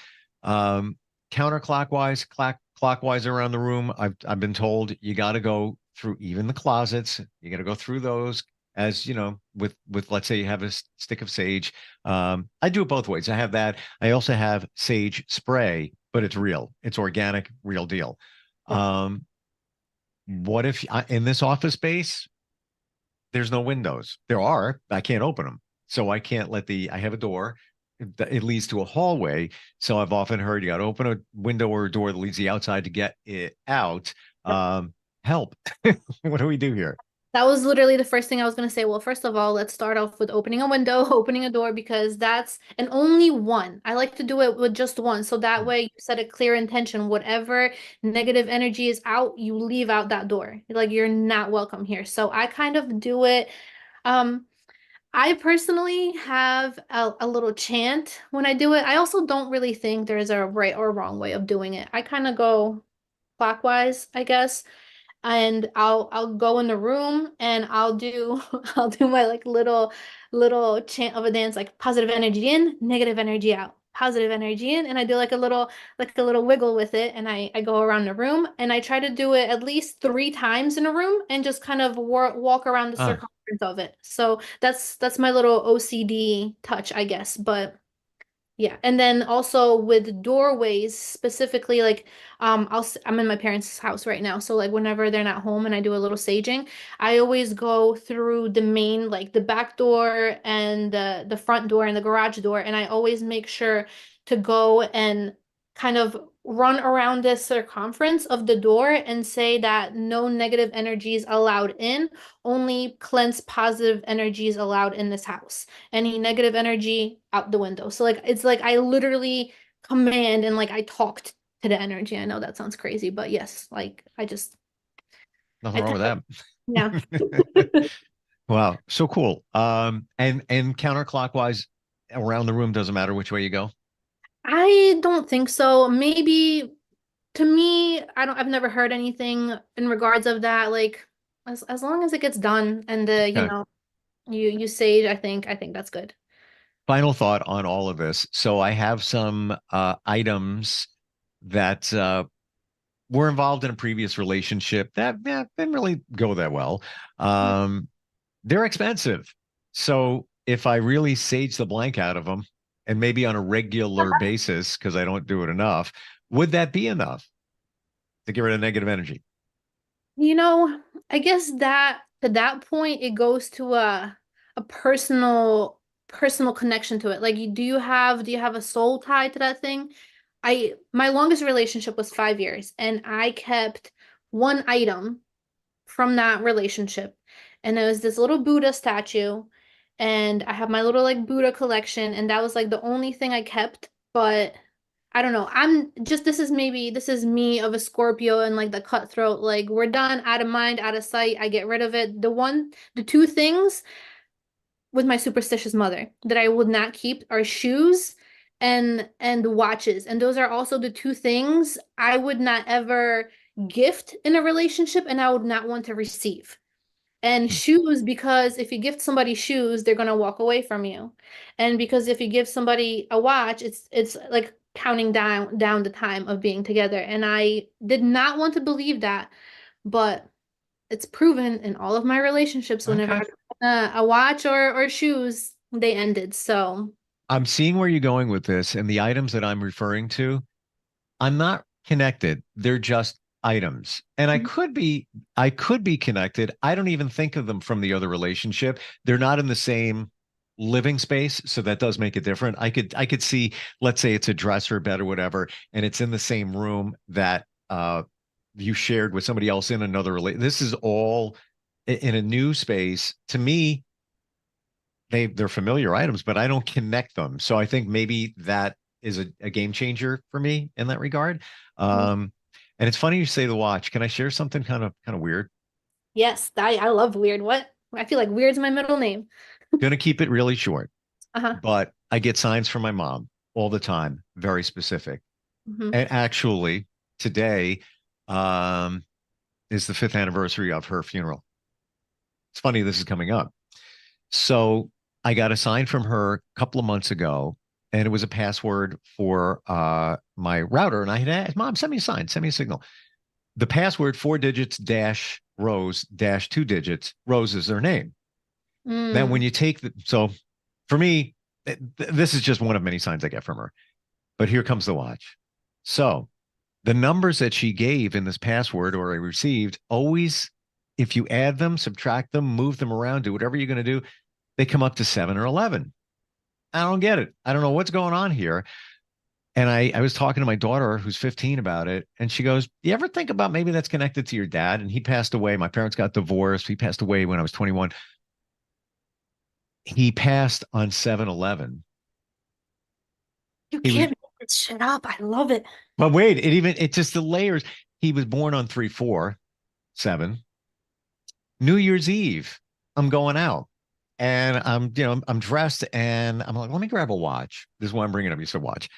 I grab a watch. I go in and I'm looking through my stuff. I usually wear, like a sports watch, digital. I'm like, I want an old school, like classic watch. I'm getting dressed for this party. Find my dad's watch. Forgot I even had it. I grab it. I put it on and I look at it. I'm like, oh, cool. 7/11. Great. I wait 20 minutes later. I look at it again. It's still on 7/11. It was 7/11 when I put it on. Oh, wow. So I assumed, oh, it's still working. That's amazing. It wasn't. It stopped on 7/11. He passed on 7/11. I got nothing. It's just bizarre. It's bizarre. So I'm with you there on the watch in many different regards can have a sign, a symbol, something. So I got you. Never give a watch and never give shoes. Yeah. No, but honestly, that's just like I would take it as a sweet sign, like they're always with you. They're literally always with you. I agree with you. And I even went to, I have a good friend who's a trusted psychic medium. And I said, what does this mean? And she goes, they're together and they're watching you. I'm like, really? And Bills, yes, really. They broke up, when I was even born. So they it's not like, but it seems like they're together now watching. So you never know. Well, thank you for sharing that. Oh, well, you brought it on with the watch thing. It's just like, I can't make that up. Like you just said, you can't. It's just like, you can't deny it. There's something, everything's connected. That's what I've been trying to get at. Literally everything's connected. And I think it goes back to one main thing here. It's energy. So when somebody's not here anymore, their energy is still here. It's still floating around. It's still sometimes even stronger than when they were. Right? Yeah, I would definitely agree with that part for sure. Yeah. And you harness that energy when you help people, you change their lives through organization. Walk me through that process. How do we do that? We just met. I need to get organized. Driving me crazy. I know I got to do it. I know I have to get it done. I know it blocks energy here and there. Where would you start with somebody? I would literally come up to you and be like, Steve, what part of your home, your office brings you the most anxiety? What is the part that you can't even think about doing? Because let me come in and let's start there. Because if we can conquer the worst part together, there's nothing you can't do by yourself. And you do that virtually? I have not organized yet virtually, but I don't see why I couldn't. I know my best friend, sometimes she's a traveling nurse. So sometimes she'll literally just call me like when she's in between assignments and she has to unpack and she's like, "Can you just like talk to me?" So like it's like you're here but you're not here. So like if I have a question for you, like I can just ask you, but yeah. Sometimes I feel like it's just having somebody there knowing that you're not alone that can kind of point you in a direction or I mean, with organization, I feel like in person's a lot better just because I can feel the person more and I can feel what's bringing them anxiety. And like, if they can just like get me started in an area, then I can kind of, like, for example, closet, like, sort things into piles. So that way it kind of takes the overwhelm off of them. Cause like what I noticed with organizing, there's just a lot of shame, judgment, and the feeling of being overwhelmed that really blocks people. Like those are the main emotions I feel like I work through with people. So if us just talking virtually and just maybe talking through the emotions and the things that bubble up can help them get started on conquering something, then yeah, maybe this could be something that we could do virtually. Although I'm a believer that in person I can get a lot more done a lot faster. But I'm sure, like, a little buddy system, if we can talk through emotions and, kind of get it out to clear the air so we have room and actual like excitement to get things done, that would be really helpful. When you're working with somebody and you're taking you room by room, Mm-hmm. starting with the tough ones first, the ones that, just this room is just driving me crazy. Are you picking up on energy from the items, the room, the person? Yeah, mostly the Yeah. person, for sure. For sure. Yes. Yeah. 100%. And what does Especially that feel like? What are you getting? it's sometimes I feel like a tightening in my chest. Sometimes it depends on the emotion. Like I'm also like studying which parts of the body store emotions. So like I know when my thighs start shaking or my butt starts clenching, that's anger. We're processing anger. Like that's where a lot of anger lives in. So like it depends on what I'm feeling in what area of the body. But Wow. Okay. So when you're with somebody, you pick up on their anger and you get those physical feelings. yeah, I literally pick up on all of their emotions. Before I was aware of all of this, I thought everything was mine. Like I thought I was a walking ball of anxiety, sadness, depression, all of that. And then I realized I kind of went in an isolation period for a while and I was able and then I learned the Reiki and everything and then I could like kind of compartmentalize and then I learned the spiritual hygiene and everything so I can kind of cut off from others' energy. But yeah, no. I walk in the house and I feel it. Sometimes I keep it to myself because like, I don't want to overwhelm people, but like once we build up a rapport, then I can be like, listen, this is what I'm feeling. And like that's where the shame comes in. Like people, we don't want to talk about that stuff. For like I feel like as a society, we're only taught to talk about the good stuff, but there's bad stuff. We all feel all sorts of emotions. And I used to run from emotions myself. So now I feel like I just dove deep in. Like I feel everybody's emotions. So like let's talk about it. Let's feel our feels, let's shake them out and let's move some shit around so we all feel better.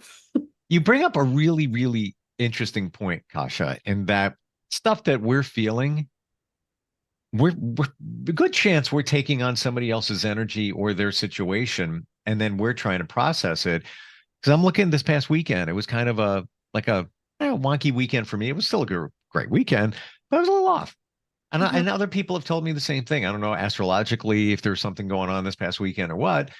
Um, but those feelings that we have could be coming from somebody else. Even there, you could love them, but they could have massive anxiety, and all of a sudden you're taking it on, and you're like, oh, I feel heavy today, just a Yep. weird, moving forward. And I don't mean like just weight heavy, just like heaviness. It could be somebody else. Yep.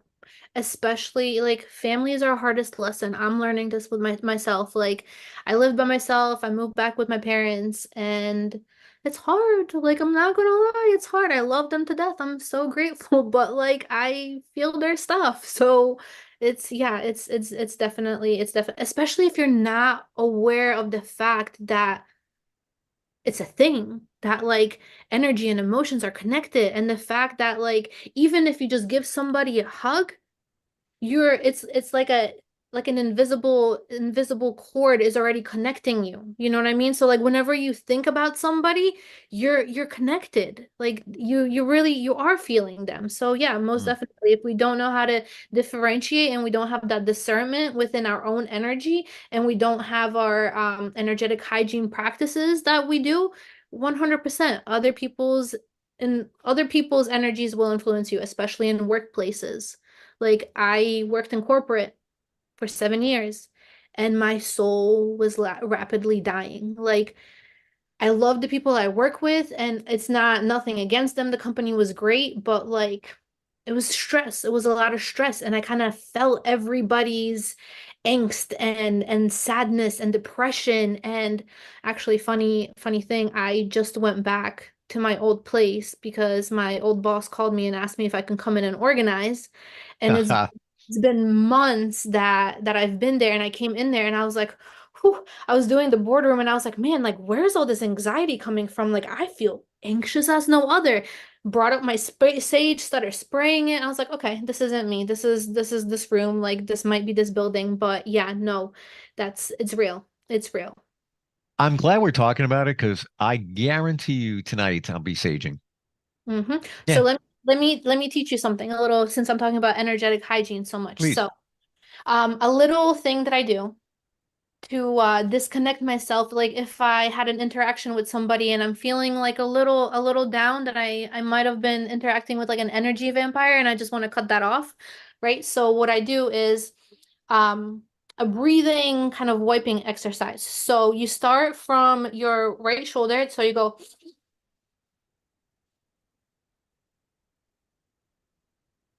like you're cleansing yourself, and then pretend you're gathering cords, right? So for the bottom hand, go from the bottom and top.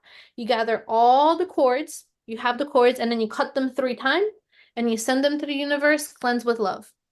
Like my heart starts beating faster, and like I already start feeling calmer. So hopefully whoever sees this, whoever is meant to see this video, uses that and it helps them. If that's the least I can do for you, I hope you have that little energetic hygiene tip from me. I'm on it. And even when you watch somebody do Reiki or even chakra balancing, they're doing the same thing. They're whisking away the energy in front of you. You know, it's there. The cords are there. Wow. Super cool. How do we connect with you? If somebody wants to make some changes, get organized, really fix their energy, get some of your good energy, how do we do it? Follow me on my Instagram. I also have little tips, tricks, and gems. So I do videos. So that actual energetic hygiene video, it's on there. I have grounding videos on there. I have organizational tips, motivational quotes. So Instagram at Kasha Creates, Kasia. I can spell my name. Creates. And if you see this little icon, that's me. So got it. Instagram, Facebook, you can find me on there. But Instagram's the one to go. You need to bottle up your energy and sell that. If you got extra, that's what I'm talking about, because it's good energy. Kasha, great talking with you. Appreciate it. And I'm going to be saging, and I'm going to do just what you said before. The next break I have coming up. I'm not even kidding. It's please do. Let me know how that goes. I promise you, you'll feel better. Even a little bit. You know what? There's something floating around, and it's time to just. You should do that on a daily basis. What's it going to do? Got nothing to lose. Yep, that Nothing and to lose. Dance parties, shake out that energy. Got it. Love it. All right, Kasha, appreciate it, and looking forward next time we talk. Thank you. Have a good one. You too. We'll be right back. Are you looking for even more of the podcasts and hosts that you love? The Podcast Business News Network is proud to announce that you now have even more ways to listen live. Check out the MyTuner Radio, online radio box, and Simple Radio apps on iOS and Android, or find us online. Search for Business News Network on mytuner-radio.com, or search Podcast Business News Network on streama.com and onlineradiobox.com/US. Take your podcast on the go and don't miss a minute of the action.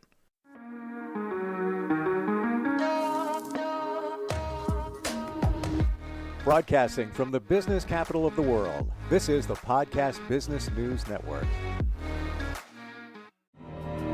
For nearly 2,000 severely injured veterans, everyday life has become filled with barriers.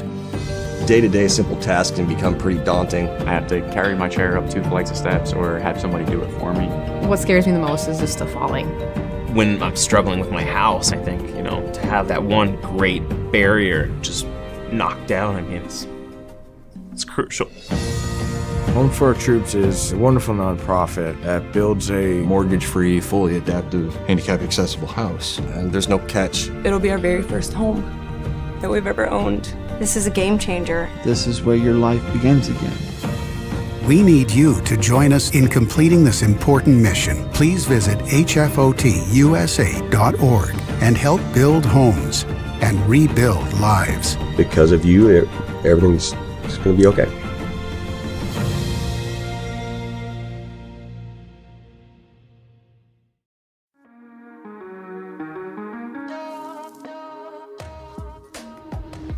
Broadcasting from the business capital of the world, this is the Podcast Business News Network. Samantha Crowley joining us here today again, our head designer and co-owner at SC Custom Interiors from beautiful Myrtle Beach, South Carolina. She joins us again here live to talk about the work she does and bringing your ideas to life. Welcome back. How are you? Thank you. It's good to be back. Thanks, Jill. I'm good. I'm glad to see that you're feeling better too. Yes, thank you. Thank you for checking in. I am. It was a rough week, but definitely better getting the voice back. I'm almost there. What's new with you? How are you? For new time listeners, they're like, who's SC Custom Interiors? So tell us just a little bit about you, the work you do as well. Yeah, so people that don't know, that haven't like seen me on here before, I am the head designer at SC Custom Interiors down in Myrtle Beach, South Carolina. We do all residential, commercial, new builds and remodels, interior design, everything like that. So can always take a look at our stuff on sccustominteriors.com. And right now I'm working. I'm trying to keep up with projects. I think we've got about 15 projects going on right now. And I have people, my husband is out like wrangling everybody, trying to make sure things are going well. So we're just under construction on a lot of things, remodels and new builds right now. Oh my goodness. And husband is Chris, right? Husband is Chris, yes. Tell us about this dynamic duo, the two of you working together. How does it work? Well, Chris was actually in timeshare when I first met him. He was working with Wyndham Worldwide and doing timeshare. And then we had a really bad hurricane down here back in like 2018. And he got into hurricane restoration with a lot of the homes that were affected by it. So that's kind of where the whole renovation remodeling thing was born from. And I started helping him on some of that stuff while I had a full-time job. And over COVID, we decided to open up our own company together so we could offer interior design that I specialize in, and then all of the remodels and new builds and construction type things that he takes care of. And we combine both of them. So we're a husband and wife team when it comes to doing projects now. The dynamic duo. Yes, yes, yes. Yeah. And by the way, how do we find you? Could you share their website and all forms of contact? Yeah, sccustominteriors.com is our website. You can contact us on the connect form on there. And also our phone number is 843-457-1749. Beautiful. All right. Well, thank you for being here. Excited to have you back. And let's get started. What did you want to share with your audience for today? So I really wanted to talk about trends right now because a lot of people are starting to remodel homes, like it being warmer outside and doing that whole spring refresh kind of a thing. So I wanted to share some of the top trends that I love that's really been popular, especially when it comes to new kitchen remodels and things like that. I've seen a lot of organic styles coming back through, a lot of clean color palettes. My favorite now is this high-low viola marble. It is absolutely gorgeous.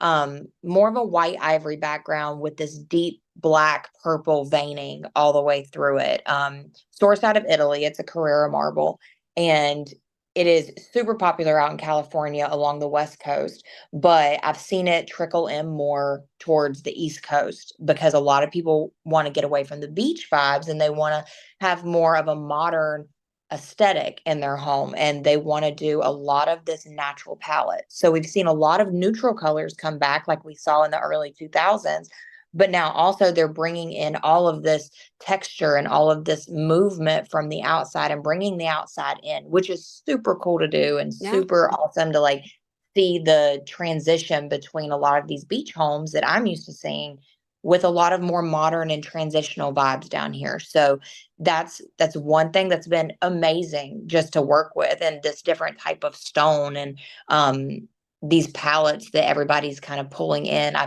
found a new love for this. I don't know what the stone looks like. Could you share like what? So if I was on my computer, I could show screen. you. Oh, okay. But I'm going to show you anyway. All right, good. Thank you. I'm just going to turn you around. Sure, that's fine. Because this is now, a lot of people kind of shy away from marble just because it's one of those I don't know, it's kind of difficult to keep up with and take care of. It's very soft. So you run into this like Calcutta style that is beautiful. And they actually make it in a quartz now too. They have figured out how to kind of man make it. And it's this general style of this veining in here. So I'm going to flip you around just so you can see it. Sure.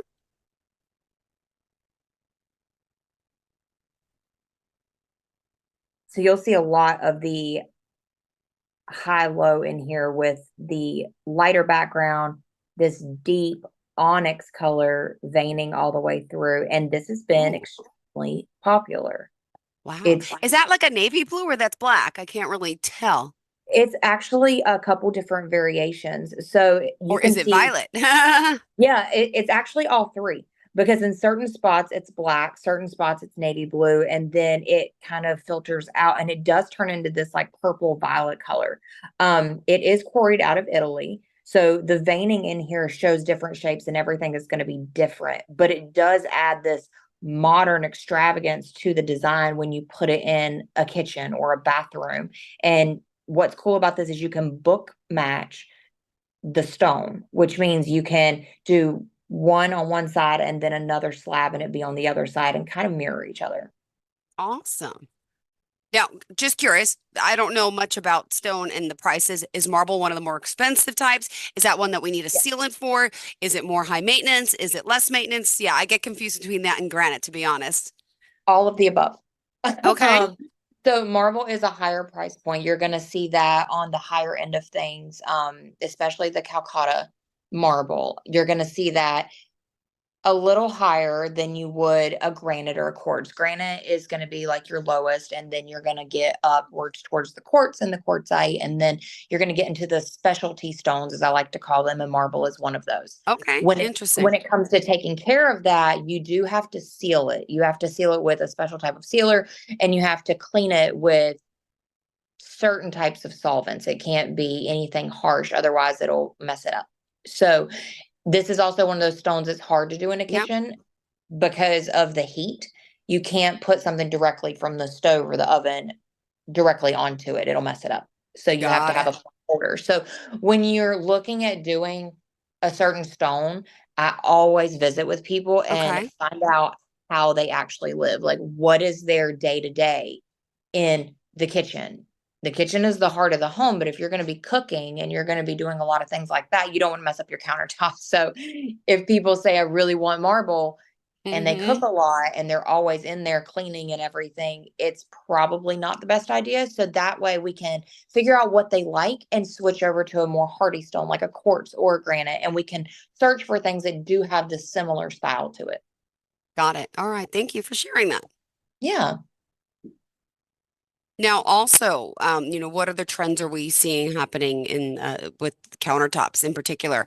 Is it really just the marble right now? What about synthetic versus the natural stone? Yeah. So with synthetic versus natural, it really depends on, like, again, your lifestyle, what you want to do to take care of it, what you want to see in your space.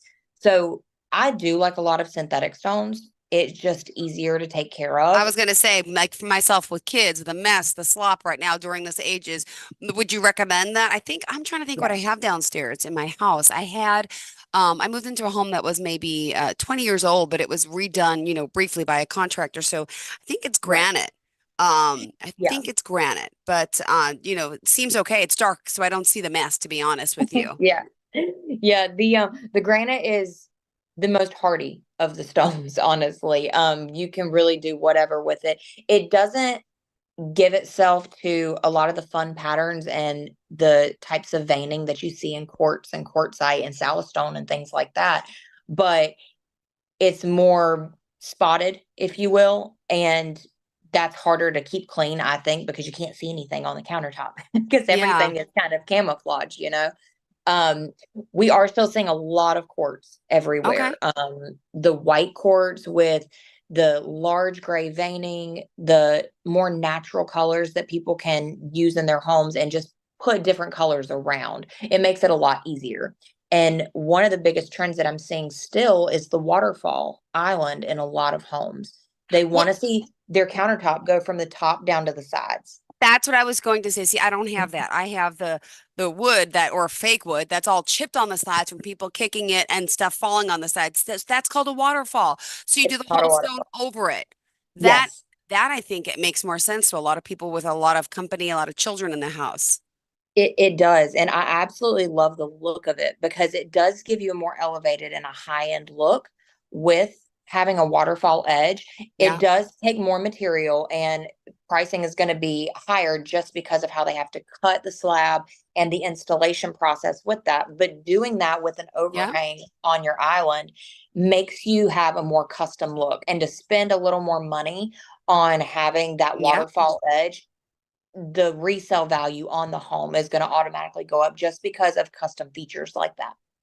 Got it. All right, good to know. I like that though. That makes a lot of sense. Like nobody told me, even like for example, here I have this, old school kitchen sink. I guess it's an undermount, but so all the fake wood or whatever it is for my cabinets in the front, it's all peeling already. Like, don't they now like do the whole style where you put the kitchen, like the big basin in and it's like a lip? What do you call that? So it's you're not getting the wood wet from your cabinet. It's like the basin Oh, up. yeah. So with the sink, you can have an undermount and that is totally concealed, like underneath the cabinet, or you can have an apron on the front of your sink, and that's Okay. going to be the more exposed front, like a farmhouse sink. Thank you. Yeah, I feel like that's just things you're learning over time. Like, wow, I should have done that because now all the cabinets in the front are like, peeling. It just doesn't make sense. Yes. And we've seen a lot of cabinets that people will just do paint on their cabinets. So we're having to refinish Okay. their cabinet doors. Now, if their cabinet boxes are fine and they can be still used and we like the template of the kitchen, we'll keep the cabinet boxes, refinish those, and order new doors and new pulls. And it literally saves you hundreds of dollars on redoing your entire kitchen by utilizing what you already have in your Mm-hmm. footprint and then just upgrading your doors and your hardware. So that way you have a brand new kitchen, but it's a little more cost effective for those that are on a tighter budget. Got it. All right. Thank you. What other trends are we seeing, especially in, your area? You are in Myrtle Beach. Explain to us the genre, the area of work. I know it's a lot of waterfront type of homes, but not always. You have inland homes as well. Yeah, we do. We have inland homes, and those tend to be a little more traditional, stick built homes that, they're a little more out in the country. So we tend to have a lot more work on the water. It's just because of the nature of the Yeah. business right down here. We do a lot of condos and rental properties and things like that. A lot of people stay away from carpet down here. We don't see a lot of carpet. We don't see a lot of real hardwoods. If you do find a home with real hardwoods or even a condo I walked into that was oceanfront had real hardwoods, I was shocked because of the humidity down here. It's Tell hard me, to it's got a buckle, no? it does. And the real wood, it expands and contracts over time. So having real hardwoods with the humidity and the high heat level and the water down here, it makes it very, very difficult to keep those in good condition. You're probably going to have to refinish them, take them up, replace some boards over time. So we see a lot of luxury vinyl plank flooring. It's waterproof. It has a great price point. It comes in an array of colors. It looks like real hardwoods, and you can do different dimensions and different sizes on your flooring. So that is probably number one what we see in flooring down here, because it is so easy to take care of and it's pretty indestructible. You can drop things on it and not worry about it getting messed up. So it makes it very easy. Luxury vinyl plank. And what I like about that, which I don't have in my home, but I don't might have mentioned this before, but I can't stand in my home the old school tiles and the grout is so thick and the grout's all stained in the middle because stuff drops. Like those are things you don't think about. Now with the vinyl flooring, it's kind of It's immediate. There's butted no against grout each line, other. right? Exactly. So what they do is they use like a rubber mallet and they sandwich all of that together, and they actually just there's one that's called a click and lock, and you can actually click it down and it locks in place with the other pieces of flooring. So you literally just run it all the way through the house. Got it. So it keeps things together and you don't have grout lines. And that's one thing I have to remind people that do buy properties down here is if you're doing a custom shower, custom backsplash, any kind of tile work with grout, you need to check your water in your areas. Oh. your water, if it has certain minerals in it, if it's hard water, anything Okay. like that, you're going to get those discolorations in lighter grouts. So I have a client that wants to do a white backsplash with a white grout. And I had to remind them, you guys are not from down here. Myrtle Beach water is extremely hard.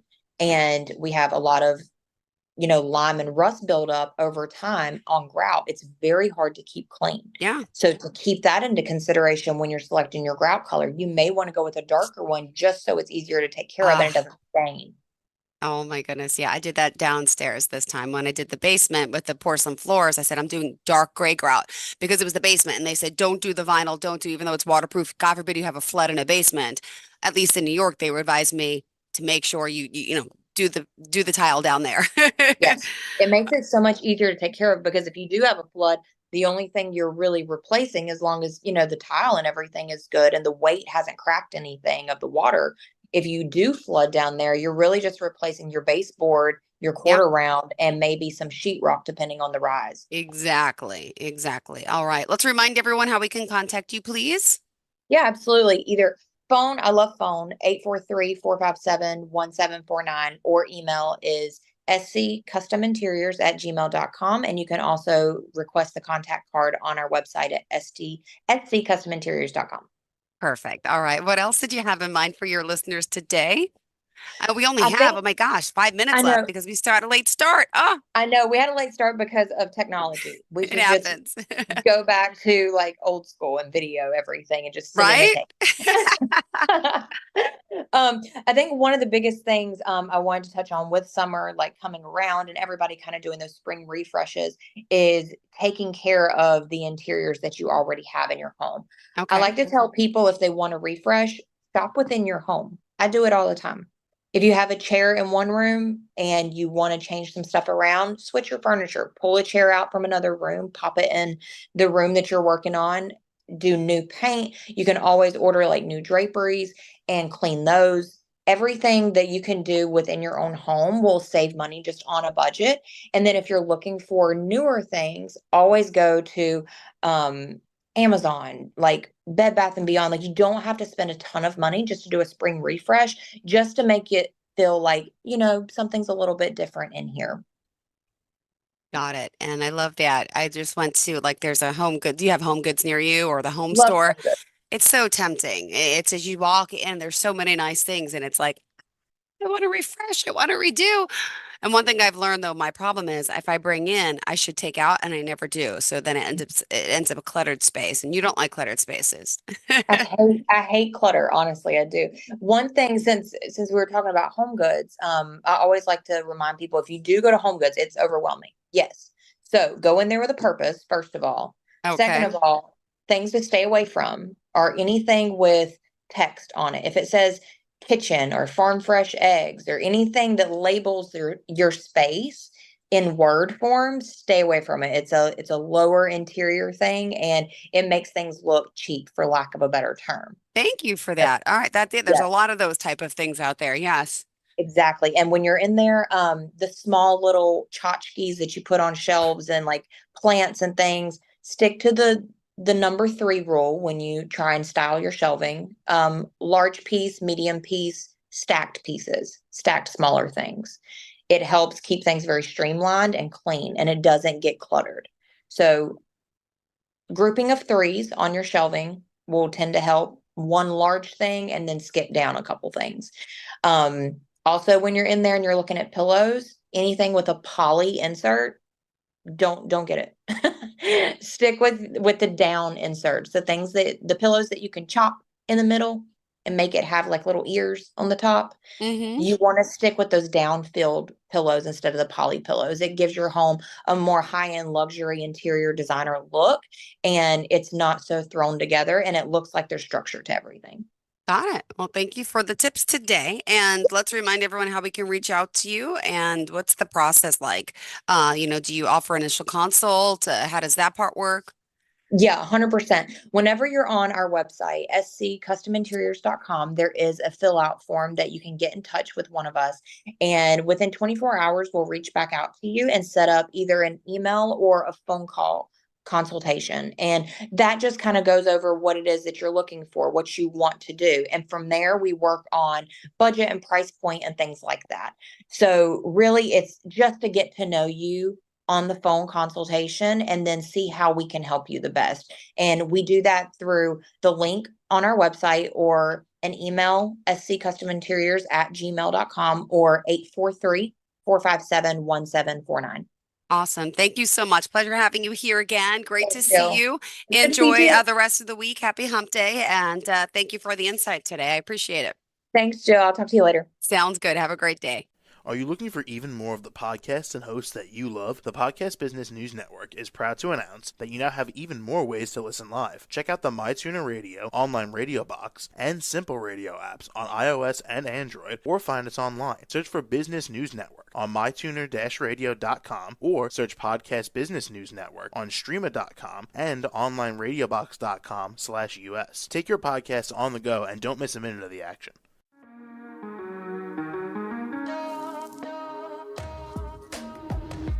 Broadcasting from the business capital of the world, this is the Podcast Business News Network. For nearly 2,000 severely injured veterans, everyday life has become filled with barriers. Day-to-day simple tasks can become pretty daunting. I have to carry my chair up 2 flights of steps or have somebody do it for me. What scares me the most is just the falling. When I'm struggling with my house, I think, to have that one great barrier just knocked down, it's crucial.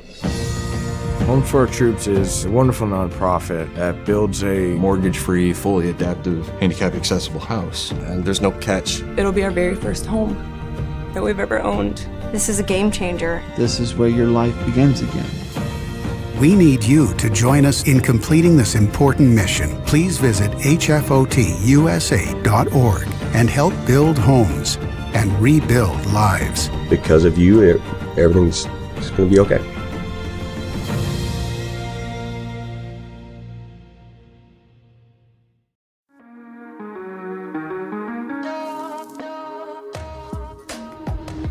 Broadcasting from the business capital of the world, this is the Podcast Business News Network.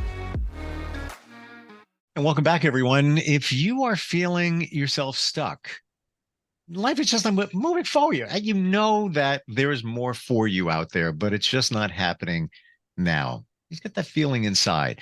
Maybe you're thinking it's your calling hasn't called, your life purpose hasn't been realized. It probably goes back to your subconscious. What's going on inside your mind that was put in there when you were a child? We'll dig a little deeper into that. She's somebody that helps people with this all the time. And I do mean a lot of people. She has facilitated over 6,000 individual healing sessions through many different modalities. Fascinated to meet her, learn more about all of this and the healing. Dr. Ursula Lentini is here with us. Welcome back. How are you? Thank you, Steve. Thanks for having me. I'm very well. Thank you. Wonderful to have you here. It was my game changer in learning about the subconscious mind and what is going on in there that kind of pilots us as we get older. And does it really go back to our childhood, a lot of the stuff that's holding us back? Yes, because that's when we were programmed, right? So we all are familiar with computers these days. And if you think of the hard drive and then software, the hard drive dictates. You can manipulate the software all you want, but if the hard drive has a virus in it, you're dealing with the virus. You're adapting around the virus. So when we have trauma, when we think we're not good enough, when, poor me and the world's against me, or some belief system that we've inherited from our family. So we say childhood, but really the deeper I go down this rabbit hole, I really understand it's our ancestors, it's our family lineage that dictates how we continue to raise the next generation. Now, when you say raise the next generation, are we talking that it's in our DNA, or it's just the way, our parents parented based on their parents, based on and so forth? It's both. Epigenetics is proving that. So people in the Holocaust who went through that horror, who don't even know their grandchildren, didn't even really live with them or influence them, They see that the trauma is written in their DNA, and they don't even have a connection with that. So it happens both. I look at it this way, and I want your view. Trauma. Now, when you hear that word, we just think of catastrophe. And there are things like that, major things, death of a loved one, could be, an accident, a fire when you were a child. To me, that's the big T trauma. Then there's the little T trauma, which could have been you got bullied, or somebody said something to you, and now it's stuck in your subconscious. Am I getting that right? Yes. Yeah. I like big T, little T. That works. Okay. It amazes me that knowing all of this stuff now, that we're able to even move forward. I tell you, I don't know how people make it from one day to the next, really. Because when I meet people, everything seems fine on the outside, but when they open up to me and you see all this stuff and you're like, how are you making it through? Like, how do you get up in the morning? Like, what, and then you see, okay, that's why people drink the way they drink, right? That's why smoking marijuana is like, breathing air. That's why people overwork. That's why people are anxious. That's why people struggle with depression. So we see the behavior, and the behavior is the result of the emotional state that we live with every day. Good point. So this is what you've learned in your journey. You personally, how did this impact you in, call it your wake up, your aha moment? When I was rocking it in the real estate world, I was a broker, banging it out. I was a chair in the realtors of Atlanta, just like, and the whole industry collapsed in 2008. Not only my market, the banking system, all my friends in the building systems, the contractors, all of us were all of a sudden without a job. And I said, you know what? And if entire industries can collapse, regardless of how hard I worked or what a good job I did or where my integrity was, then screw the system. I'm just going to do what I want to do, what's inside me to do. And luckily I saved plenty, and I lived off of that for 2 years while I got proper education. I always believe education is the key to professionalism, to always be resourced and informed. So I spent 2 years getting proper education, and then opened my doors in 2010, and I've been doing this ever since. Wow. Good for you. It's, and you could have had a fear of not. Yes. Right. But Right? I've been lots of changes in my life. That's why I like to serve, because like I've been there, done that. And I am an Aries. I'm a firstborn, so I'm kind of fearless when it comes to life or speaking up or doing, what I feel is right. But when you're up against the wall, you just get mad. And that's when anger is useful, because anger says something's not right. So we can stay in anger, or we can say, okay, good, then I need to make a change to get out of this space because it's uncomfortable, and it's like a push to move us forward.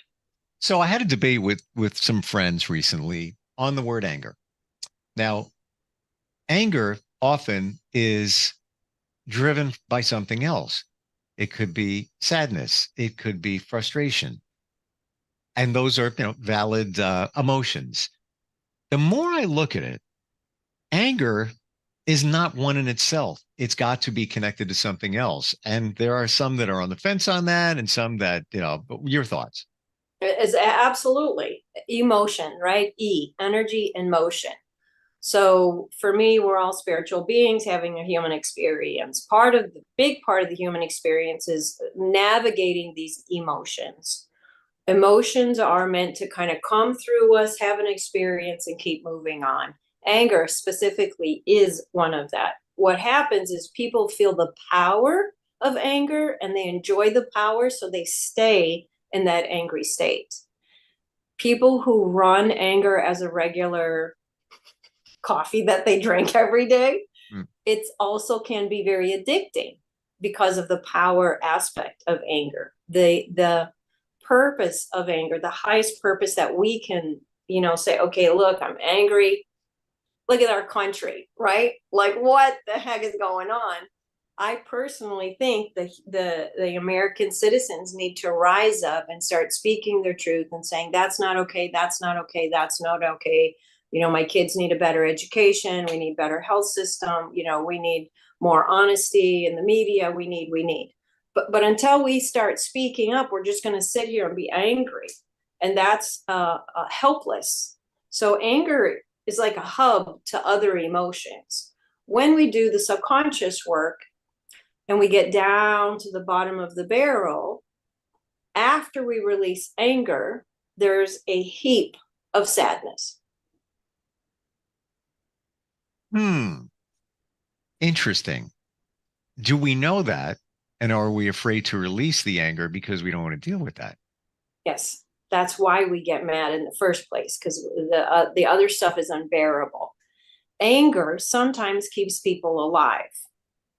So if people are slipping into depression, which has a dark hole in the middle of that, which is suicidal, their system, it's not a conscious choice, their system will aggravate them to keep them angry, to keep them alive, because if they slipped into the sadness, they may never come back out. Wow. You're saying things that I think many of us realize and know, whether we want to admit it or not, but powerful. And anger is a powerful emotion. Wow. That's something to think about. Thank you. Because who wants to, and okay, so let's go hypothetical. Let's say you've got a situation where somebody has done you wrong. It made you're angry. Maybe ebb and flow. Sometimes things are all right. They'll do something. And truly within your core, it's not right. What are you doing? And you get angry. And I'm not just picking on them. It's just like something that just goes against your morals and values, your standards. It's like, that's not right. Again, what are you doing? And you get angry. What should you do in a situation like that? Okay. Like now we're going down the sidetrack. Okay. And I'll give you the short answer here. When we're angry, again, the sadness, we're really hurt. How dare you? Right? Yep. So that person has already made a violation. They've already disrespected us. So you're not going to go, you're wrong, you're bad, you're dumb, you're mean. We can, but that doesn't go anywhere, right? So if I have an amount of energy and I want to consciously say, let me take the steering wheel and turn this bus around because this is going to be a loop, right? The Hatfields and McCoys, right? Like how many generations should we be mad? And say, okay, you know what? That hurt. And let me deal with this hurt within myself and let me heal the hurt. Another piece of why we're angry is that's not fair. That's not just. That's not respectful. That's not what we're here to do. Our humanness has a standard of respect. It all comes down to respect for me. And you've just disrespected me. So we deal with the hurt because this hurt is a universal hurt. It could be in the lineage. Again, my family always gets hurt. We're always the little guys, So then you kind of deal with that. And then you have clarity because when we're not surrounded by emotion, just like washing us around in the ocean, then we have clarity and we can use our intelligence. Then we say, okay, I got the hurt piece. This has been disrespectful. Now we have some questions. Boundaries. Have I let this person come into my space and override me and my centeredness? If so, then we have to work on boundaries. It's a whole nother piece of work, just like the hurt. Now, if somebody disrespects me, they come in and they're saying horrible things, and I'm already in integrity with myself, I'll be like, no, that's not my reality, and you will not be speaking to me that way. You speaking to me that way just changed the relationship we had about a minute ago where I thought we were on equal terms. but you just lowered your vibration and showed me who you are. And you're speaking from your hurt, because that person has been disrespected along the line and has had no boundaries. So in my clarity, I have to understand, oh, I'm getting emotionally triggered. Let me put that in check, and let me speak my boundaries and say, nope, not allowed. And let me have compassion that that person is suffering in order for them to even come and attack me with their words, and so on and so forth. So I believe I heard you say, Ursula, that the person that hurt you is actually hurt as well. Of course, hurt people hurt people. But that's the breakdown. What I just walked us through is the actual breakdown. And the hurt person may be doing something to you, but it may go back to their lineage. It may go back to their childhood. It's not you hurting them. It's something that hurt them. And I guess it's being triggered and it's coming up and it's manifesting in them hurting you. Well, if I triggered them, perhaps there's something dark inside of me that says poke, poke, poke. Is it your fault, though? It's my responsibility to be kind to people around me who I already know are hurt. All right. Well, yeah, we jumped down that hole, didn't we? So for you to help somebody through a lot of these challenges, what modalities do you use? Subconscious. Let's focus on that, because that's kind of where it all happens. What do we do? The modality that I use is called internal family systems, also known as IFS in the therapeutic community. Dick Schwartz is the founder of this. He's been doing it for 40 years. He's a master. Just now, even though he's worked hard to get this information out, just now, it's coming into mainstream, and all the therapists want to get it and all of that stuff. That's great. I have been doing this through my metaphysical license. I'm a metaphysician. I have my doctorate in consciousness studies. So my modality is where spirituality, metaphysics, and quantum physics intersect. So that's where I'm coming from. I'm coming from a super deep, fifth dimension, whatever. And the subconscious work is the most powerful work that I've come across in all the years that I study spirituality and so on and forth. That's why I do it. The other reason why I do this one is because it empowers the client. They get to be the hero. I could go in and, just like, ta-da, ta-da, ta-da, oh, you're better, but I think that that's a disservice.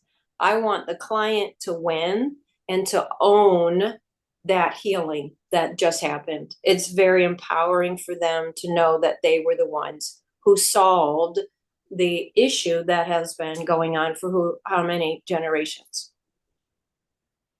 How long does it take? Everybody's different. Every situation is different, but on an average, what could you say? People's lives change in 1 hour. Yeah.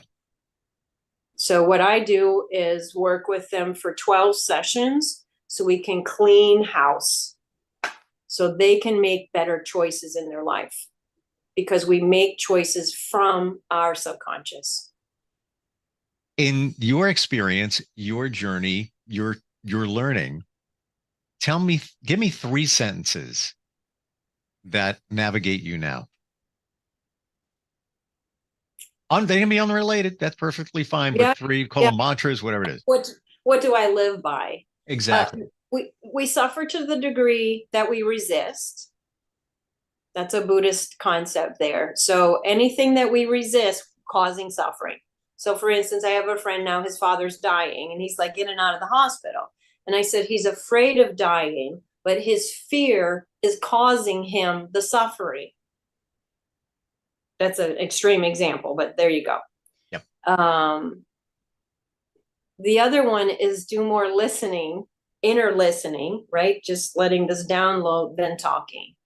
So if I can keep my ego in check and be in a place of receptivity, I will become peaceful, wise, supported, all of that stuff. So when my ego's like, oh, I'll drive, I'm like, oh no, here we go. Like, please, can you just sit in the back seat? We're just listening today. And then a third one is I live a life of service. So if I'm in service, I'm in my zone. Thank you for that. And this is, I've learned from others in the last 3 years of my journey. I've adopted all I need is within me now, because I believe we got everything we need. You need an answer, you got it. You need to heal, you can heal yourself. You really can. Sometimes you need help, but if your body's in sync and everything is working the way it should be, you're getting right nutrition, sleep, emotional, blah, blah, blah, all of that, you're good. You're golden. Nobody is, unfortunately. It's rare. Nothing surprises me now. Like I'm not. I used to be rocked. Like the littlest thing would happen to me. Like, oh my God, what am I gonna do? The littlest thing, man. And I'm like, and just keep moving forward. That's yeah. The expectations kind of spoil things. Yeah. Well, you know what? I want to abridge the last one. The game changer, the beginning of what I call my journey now, was when I met somebody and they said to me, why don't you ever live in the moment? And I didn't know what they were talking about. I'm like, what do you mean? And it took me a couple of weeks to process that. And then when I did, I was like, oh, I live in the past, I live in the future. I'm not savoring this moment right here, which when you really look at it is beautiful. There's no issues, no problem. Right here, slices right here. Everything's great. Everything's fantastic.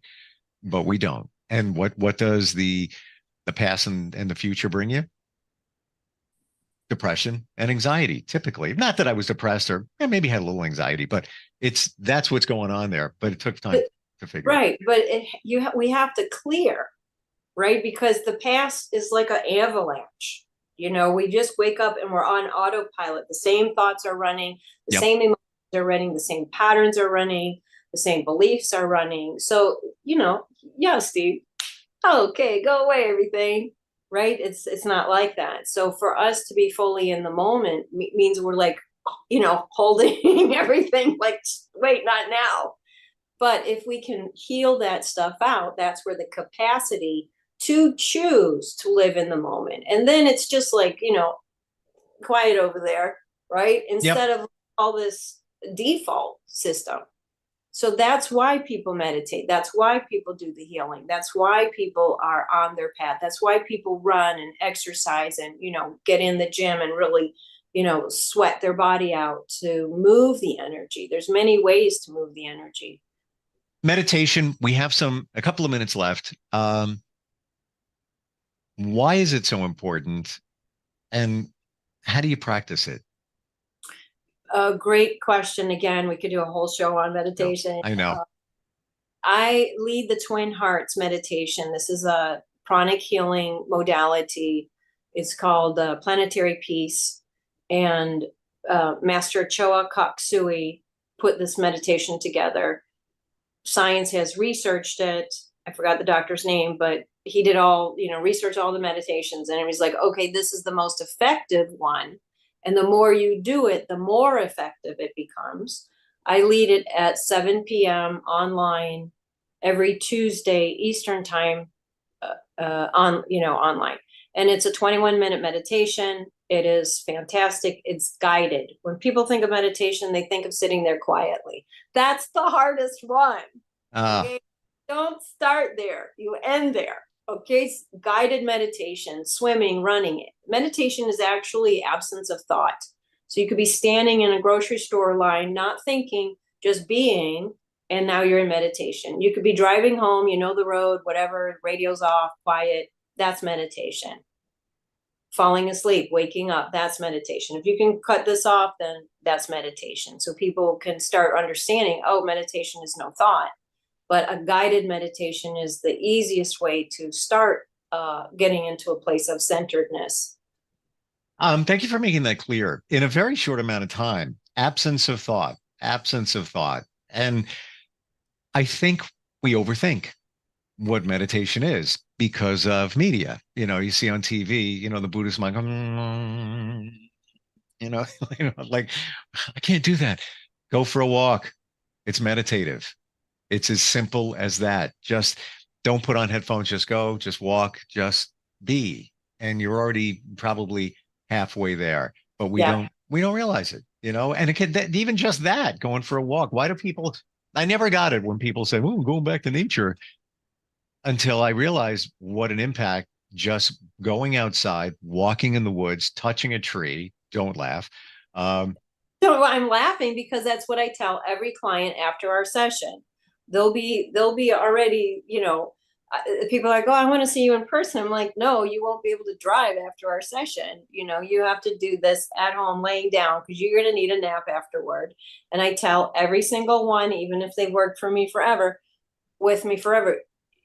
go outside at least 20 minutes, specifically listen to the birds and touch the trees, at least 5 minutes of that barefoot, because it will calibrate what we just did, because we're emptying out, we're making space, the body's more in its natural state after we've unburdened some of these things that are actually physically, somatically congesting our system.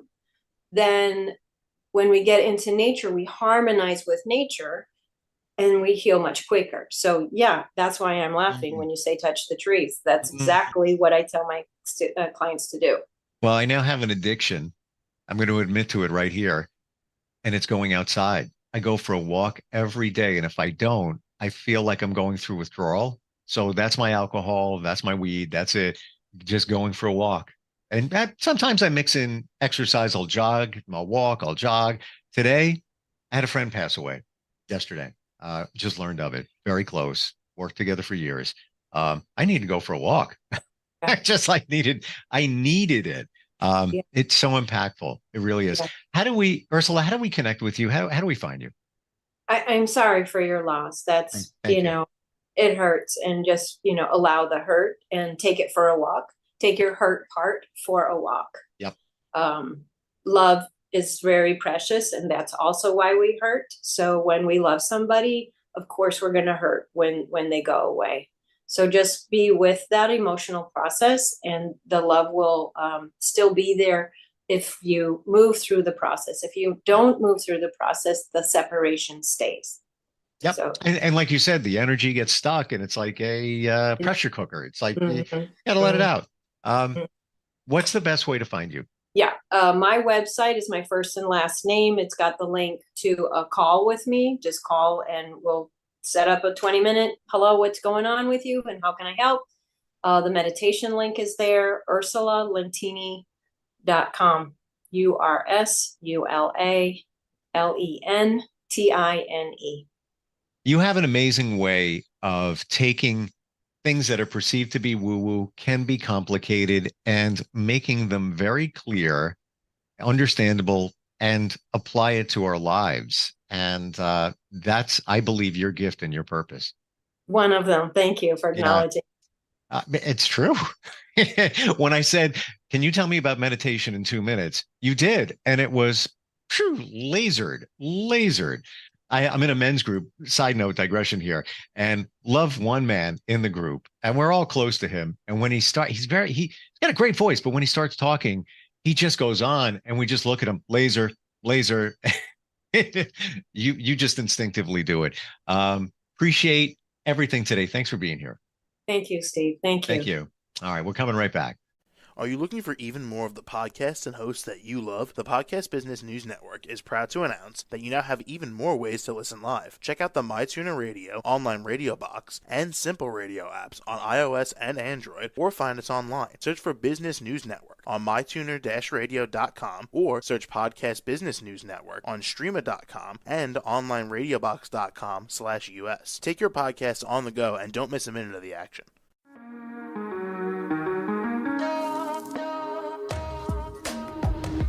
Broadcasting from the business capital of the world, this is the Podcast Business News Network. For nearly 2,000 severely injured veterans, everyday life has become filled with barriers. Day-to-day simple tasks can become pretty daunting. I have to carry my chair up 2 flights of steps or have somebody do it for me. What scares me the most is just the falling. When I'm struggling with my house, I think, to have that one great barrier just knocked down, it's crucial. Home for Our Troops is a wonderful nonprofit that builds a mortgage-free, fully adaptive, handicap-accessible house. And there's no catch. It'll be our very first home that we've ever owned. This is a game changer. This is where your life begins again. We need you to join us in completing this important mission. Please visit hfotusa.org and help build homes and rebuild lives. Because of you, everything's going to be okay.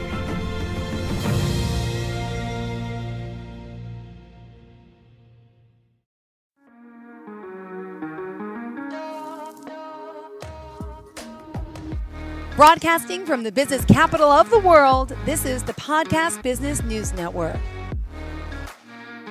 Savage Success Life Coaching. We are back here with the founder and owner, Jennifer Savage herself, to talk more about the work she's doing to help you. We're talking about, well, work-life harmony, balance, and all the ways that she can help you spiritually, financially, with your career, with your relationship, and so much more, because she truly believes in focusing on mind, soul, and body in all of her courses. And for those of you that may not know, the lady of the hour, Miss Jennifer, welcome back. How are you? Hi, thank you so much. I'm great. Thanks. How are you? Doing well and excited to have you back here today on our show. By the way, live not only on the podcast, but the Zoomcast, which is what we love to see. And I love getting to see her face to face. So for those new timers out there, would you mind telling us a little bit about what Savage Success Life Coaching is all about? And by the way, that's the website, savagesuccesslifecoaching.com. Yep, definitely. Absolutely. So I've been a life and health coach, dual certifications since March of last year. I've been building my practice the last year, and I've like organically moved more into the life coaching. A big chunk has been career coaching. That seems to be the clients that have been reaching out and wanting me to work with them the most recently. But I do have 90-day programs for career coaching, for relationship coaching, and then also spirituality too. So I'm very much enjoying it. I love it. I just started working with a new client last week. So every time I get a new client, it's like a refreshing opportunity for me to delve into the practice again and just continue to build my passion for it. So I feel very lucky that I have this outlet. Well, I agree. Thank you for being here and sharing this with us. Also, just to point out, you're based out of New Jersey, right? But you're working with people all over, right? So just to let them know, this is a virtual program. So you could be anywhere around the world. Yes, absolutely. So I am in South Jersey, actually right outside of Philadelphia, across the bridge. So I do most of my programs are held through Zoom. I do them through Zoom so they can be held, like you said, anywhere in the world. And then I also, for local people, I do have live sessions too. But for the most part, I've been mainly highlighting and focusing on my remote clients. Okay, thank you so much. Well, by the way, I still haven't received your notes yet today. So let me just ask, what would you like to share for this, for today? What is the topic of conversation? Okay, awesome. So what I really wanted to kind of focus in on is the idea of self, because that's truly what all of my coaching programs focus on. It's, your own inner self and how you relate to and interact and nourish yourself and thrive in work, in relationships, in your life in general.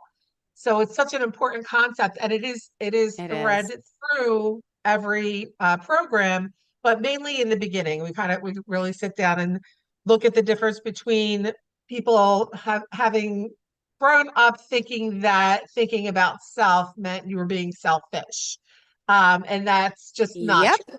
No, it's not. Thank you for that. I love hearing that one more time. Self-care is not selfish. Correct. It's not selfish. You're talking about self-care and self-love. And it's so important. And that's truly, like I said, most of my clients come to me and they're having issues with something like their relationships or in work. And, they're trying to fix themselves or, do self-improvement. And that's something I just talked to my client last night. I'm like, you don't really need improvement or fixing. You're not broken. It's more about, um, just nurturing that relationship with yourself and giving yourself grace and giving yourself, just enjoying yourself and really truly learning what it is that you want and need out of life. And there's nothing selfish about that. Beautiful. And by the way, now I have your notes. So hold on. What do you love about yourself right now? That's not a question we should all be asking ourselves, right? Correct, correct. I start off all the time with my clients and like asking you right now, what is something that you love about yourself? I love that I'm a mom. That's I great. do because I spent so many years. I started late, and I always loved my job. I loved my job, and then I'm like, wait a second, I missed out on the whole family life because I focused so much on career. So, I love the fact that I became a mom, and to me, that's the best thing ever because it's just lifelong. It's the unconditional love and hate you get from your kids, but Of course. overall, the goodness. So I love that about myself right now is that I became a mom because it was really hard for me and I did it by myself. So it was like, yeah, that's what I love. I do. What Oh, about that's you, if you don't mind me amazing. I asking? love that. That is amazing. I love about myself the fact that I'm a lifelong learner and like I say this and it's not just like a catchphrase, but like I truly feel like you're never too late to learn and grow. I mean, I'm 56 years old, I'm a grandma now, and I've changed careers. Ah, I've expanding out into coaching and I'm loving the podcast too. This is so exciting. But just the fact that I wasn't afraid to do all of these things and learn and grow. And when you start to feel stagnant in your life, I think that sometimes you just kind of feel like, wow, is this it? What's going on? I'm doing something wrong, and all that. No, life is beautiful and you just have to give yourself that the grace to try and fail and learn and any experience is a good experience. You can learn something from things that cause you pain, things that cause you joy and all that. So that's what I think I love about myself right now. I'm very open to receiving and learning and growing. beautiful. And it's amazing how things change, right? In your course of your life, things that you love about yourself, things that you care about more, things change and that's okay, right? Absolutely. And that's how it should be. There's not many people that stay in one place and things that things that you may see as problems or things that you need to fix, a lot of times are things that we have, our inner selves have created to protect ourselves. So Yeah. something may have happened to you in your past and you were a child or as you're, growing up or even as an adult, and you come up with a habit or a frame of mind to help yourself and to protect yourself. And a lot of times when you start to feel uncomfortable in those things, it just means it's time to take a look at them and say, hey, you know what? Give myself grace. This helped me in the past, but it's no longer helping me. I need to, find new ways to, deal with issues or deal with fear. Fear is huge. Fear is, I think, one of the main contributors to us feeling pain and not thriving is being afraid of the unknown or afraid of the known even. So yeah. Got it. And then you say, would you talk to anyone else like you do to yourself? That's Oh, yeah, that's an interesting one. And I learned that in therapy years ago. But truly if you know, I do talk a lot or a little bit about your inner self. So your inner child could even be that way. And if you think about it, you were talking about how much you love being a mom and how you adore your children. Can you imagine talking to your children the way you talk to your inner self or your inner child? If you're hard on yourself and are not talking to yourself or thinking about yourself with self-love and self-care, if you turn that around and say, look at how I treat my children, look at how I treat everybody else in my life. I give them grace and I give them forgiveness and, I help them to learn and grow. But sometimes with ourselves, we're so hard on ourselves, conditioned to be that way. Again, it comes back to when you were taught that being concerned with your own inner child and self-love was selfish, and it's just not. And that's it. We need to treat our inner child or our inner selves as well, if not better, than we treat other people in our lives.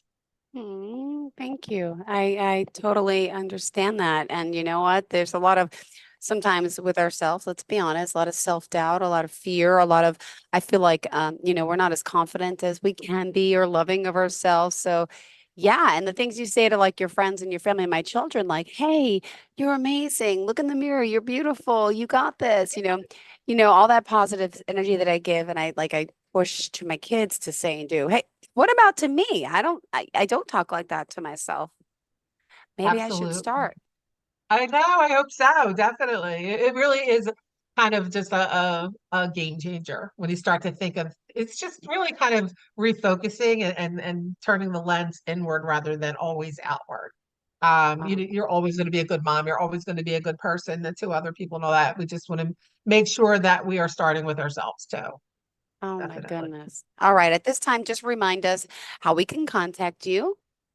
Absolutely. So my website is savagesuccesslifecoaching.com. My email is savagesuccesslifecoaching@gmail.com. Cell is 856-371-8185.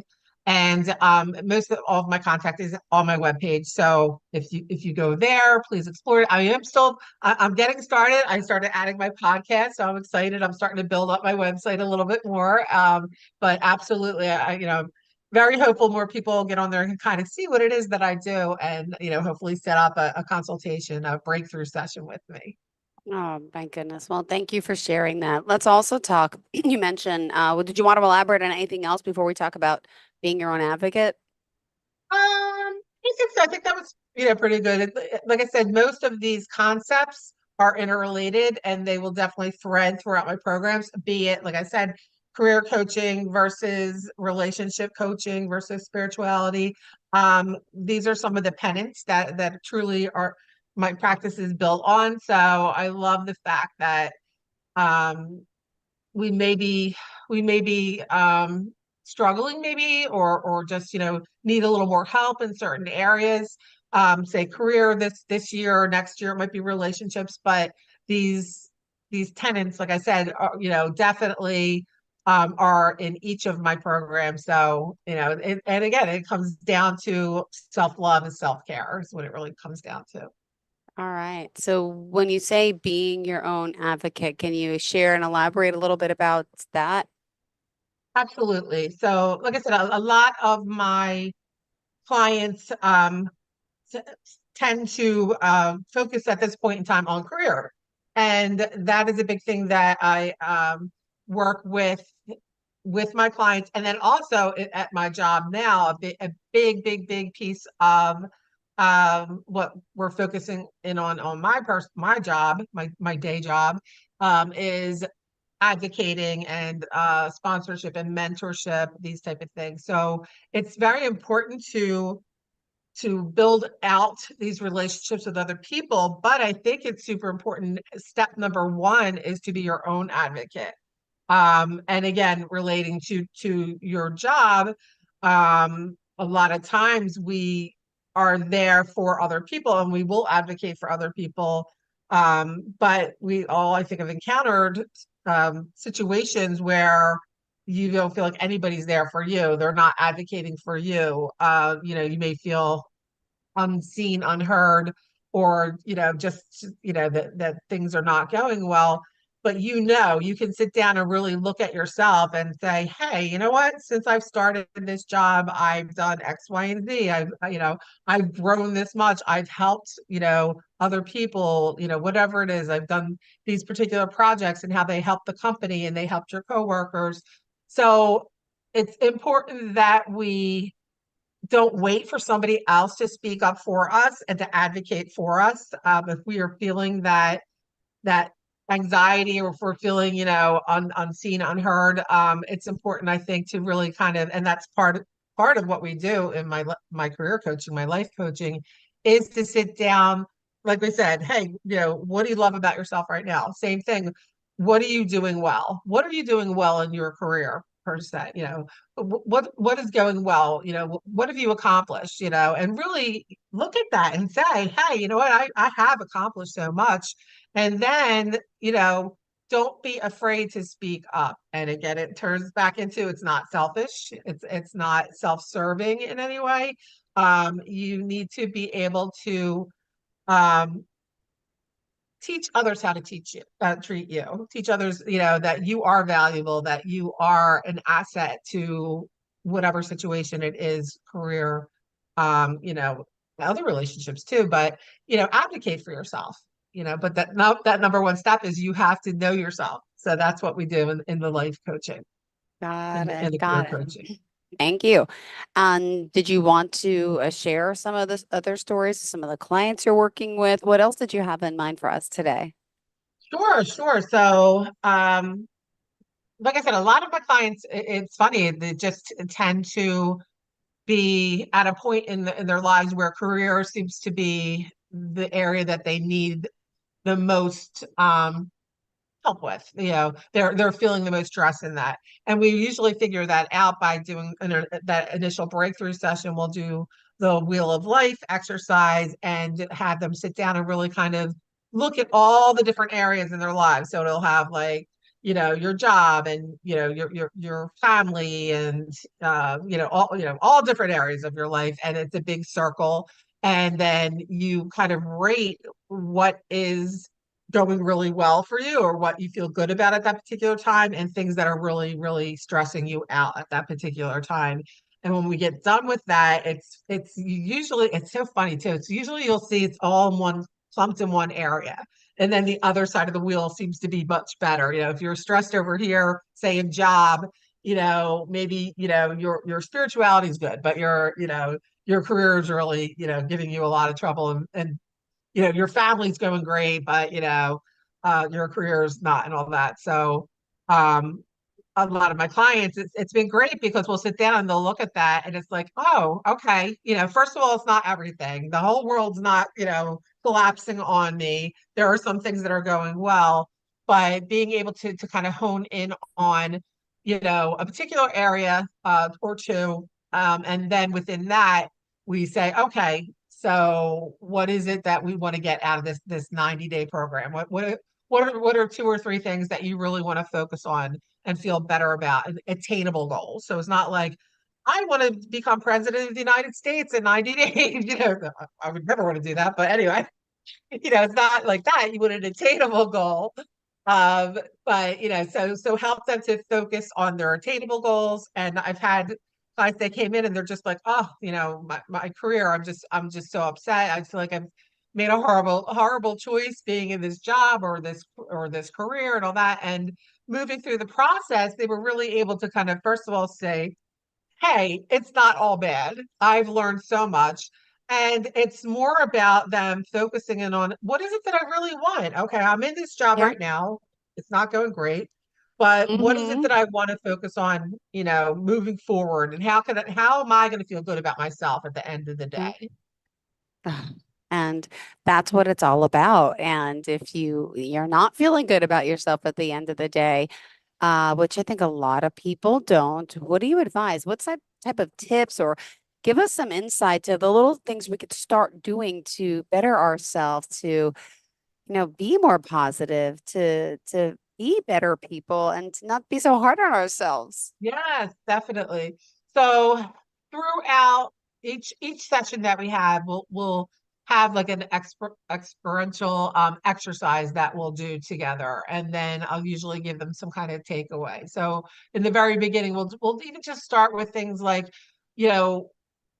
cleaning out cleaning out the clutter, so that way you can make room for, what really you want in your life. So be it, I did this one when I was doing my practicum and all that.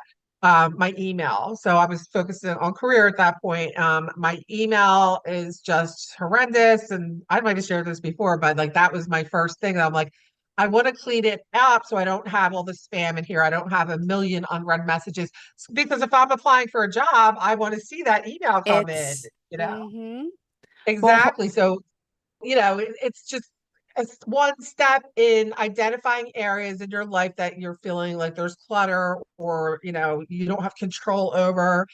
Just a small thing like that, being able to clear that out and get started on it. And then that makes you just, start feeling better.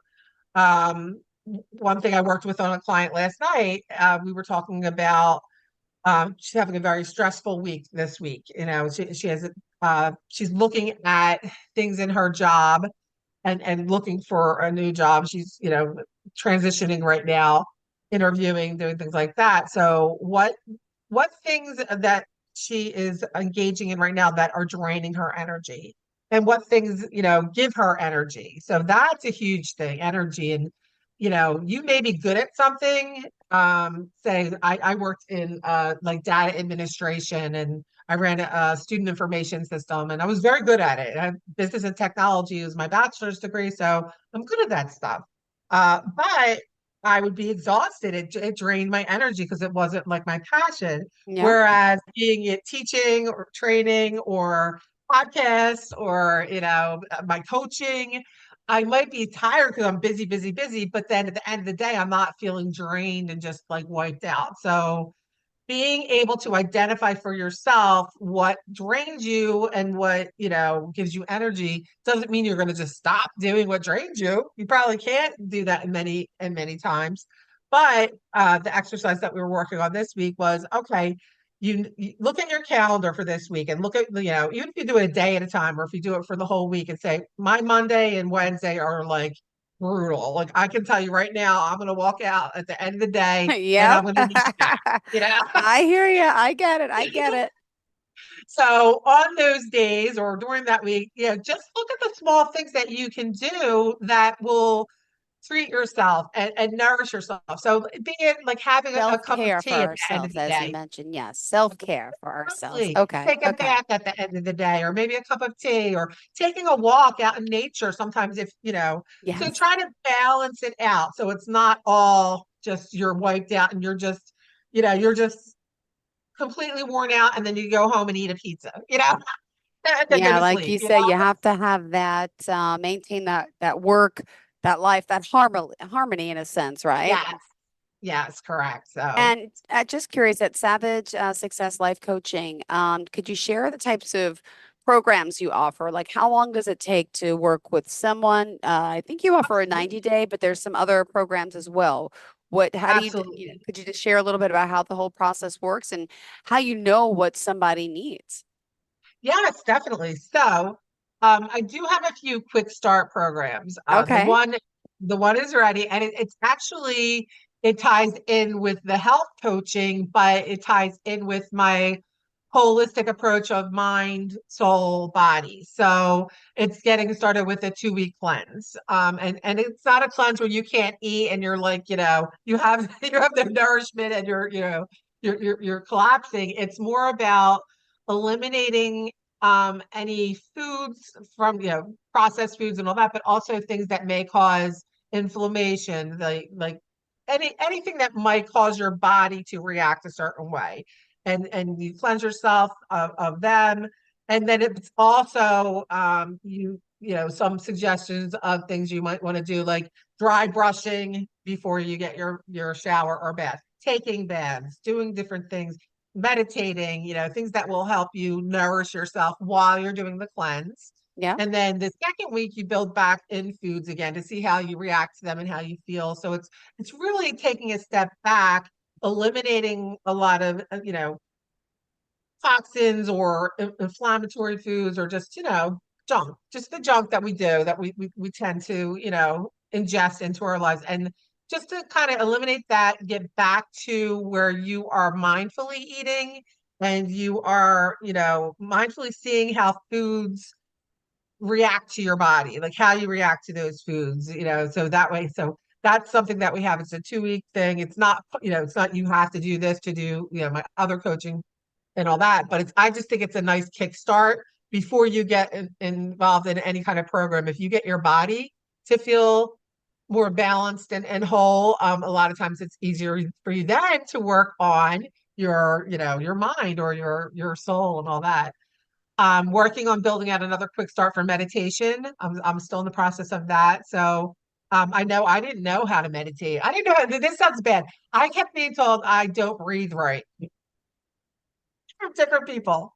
All right. Well, we are out of time, unfortunately. Would you mind sharing how we can contact you, Jennifer? Thank you so much. Oh, absolutely. Thank you so much. This was great. So again, it's savagesuccesslifecoaching.com for my website. savagesuccesslifecoaching@gmail.com is my email. And my cell is 856-371-8185. Beautiful. Thank you again for being here and have a fantastic day. Here's Jennifer. Thank you. Are you looking for even more of the podcasts and hosts that you love? The Podcast Business News Network is proud to announce that you now have even more ways to listen live. Check out the MyTuner Radio, online radio box, and Simple Radio apps on iOS and Android, or find us online. Search for Business News Network on mytuner-radio.com, or search Podcast Business News Network on streama.com and onlineradiobox.com/US. Take your podcast on the go and don't miss a minute of the action.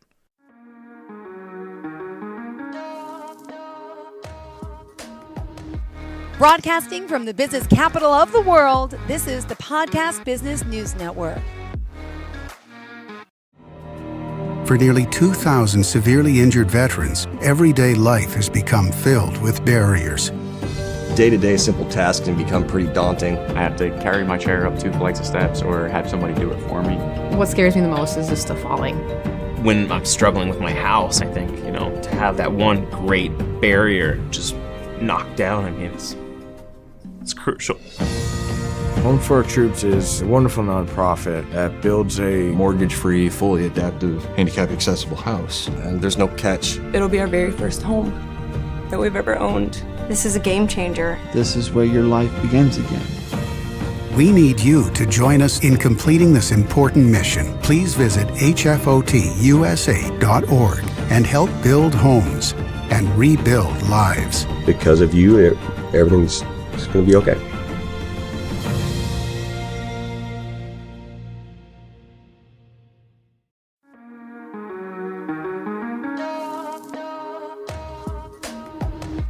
Broadcasting from the business capital of the world, this is the Podcast Business News Network. Hey, welcome back, everybody. They say that music heals. It can be therapeutic. It can help people recover. They're putting that into action at an organization called Baltic Street Into Action, located in the greater New York City area. It's helping so many people, veterans, people with mental challenges, people who have been incarcerated. Today, we're going to look at that and through the eyes from peer to peer. He will explain further. He is the man behind it. He's the president. And by the way, it is a not-for-profit organization. Peter Jampel joins us here on the program. Peter, welcome back. How are you? Steve, as always, good to be with you. You too. Yeah, we have, interest. I believe there's no coincidences. We have synchronicity in the very least in terms of our appreciation of music and realizing what it can do to help people. And you've literally put that into action in the organization over many years. When we talk about peer-to-peer, how do you define that? Well, the way I would define that, Steve, is the power of shared experience, that people who have gone through and lived through mental health challenges in their lives are a rich source of wisdom and practical knowledge that not only benefits the younger person who's just going through these difficulties, but it's meaningful to the person to share their experiences, to help others, to be able to lift out of all of the difficulties that they've gone through, to lift out of that lessons and experiences that can help others, because we help ourselves by helping others. It gives us a sense of meaning and purpose and of looking forward as we look back. And particularly through music and the arts, we have a chance to share our love and understanding of the power of music as a source of inspiration and hope for developing a sense of meaning and purpose. So, as we talked about last week, Steve, with mentoring of people who are and have moved through incarceration, mentoring musically is a powerful experience, both to the mentor and to the mentee. It creates a strong bond that creates a sense of purpose and meaning for both people. Now, what I'd like to talk about today is a program that Baltic Street into Action has developed and supported, which is called Peer Arts Training. And a little background about this. So, in my own experience, I moved through different stages as a music therapist of seeing the people I work with, as from clients to fellow musicians to performers, and then to seeing the power of music in their lives as they develop greater confidence and skill as musicians, and that relationship evolved over time in a way that was no longer clearly defined by previous titles and roles. It went into new ground. People in music sharing their experiences with each other. Over the years, in the mental health field, people with lived experience of mental illness have become a vital part of the process of recovery. They are seen increasingly as people who have not only unique experiences to share, but who demonstrate that there is recovery possible, that it's not just treatment of symptoms and then stabilization, but that there is an opportunity to use that experience as a platform for creating a career for themselves. And that increasingly peers are being trained and hired. And in New York City, the Health and Hospitals Corporation has hired over 70 peers to work in various facilities throughout the New York area of certified peer counselors. Wow. Baltic Street into Action has gone a step further.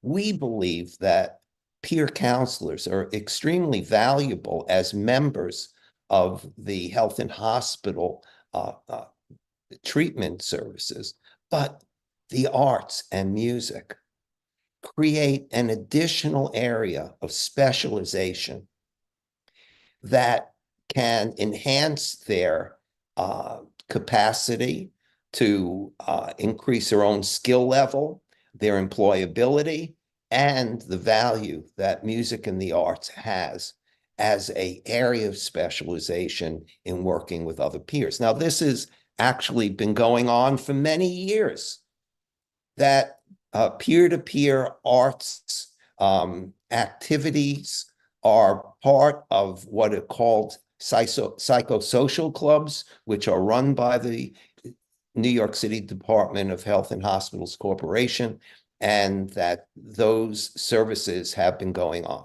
But we believe, and when I say we, I'm not only talking about Baltic Street into Action, but creative arts therapists believe that enhanced training in music and the arts can make those services even more effective and help to focus more specifically on an increased range of services that creative arts therapists can provide.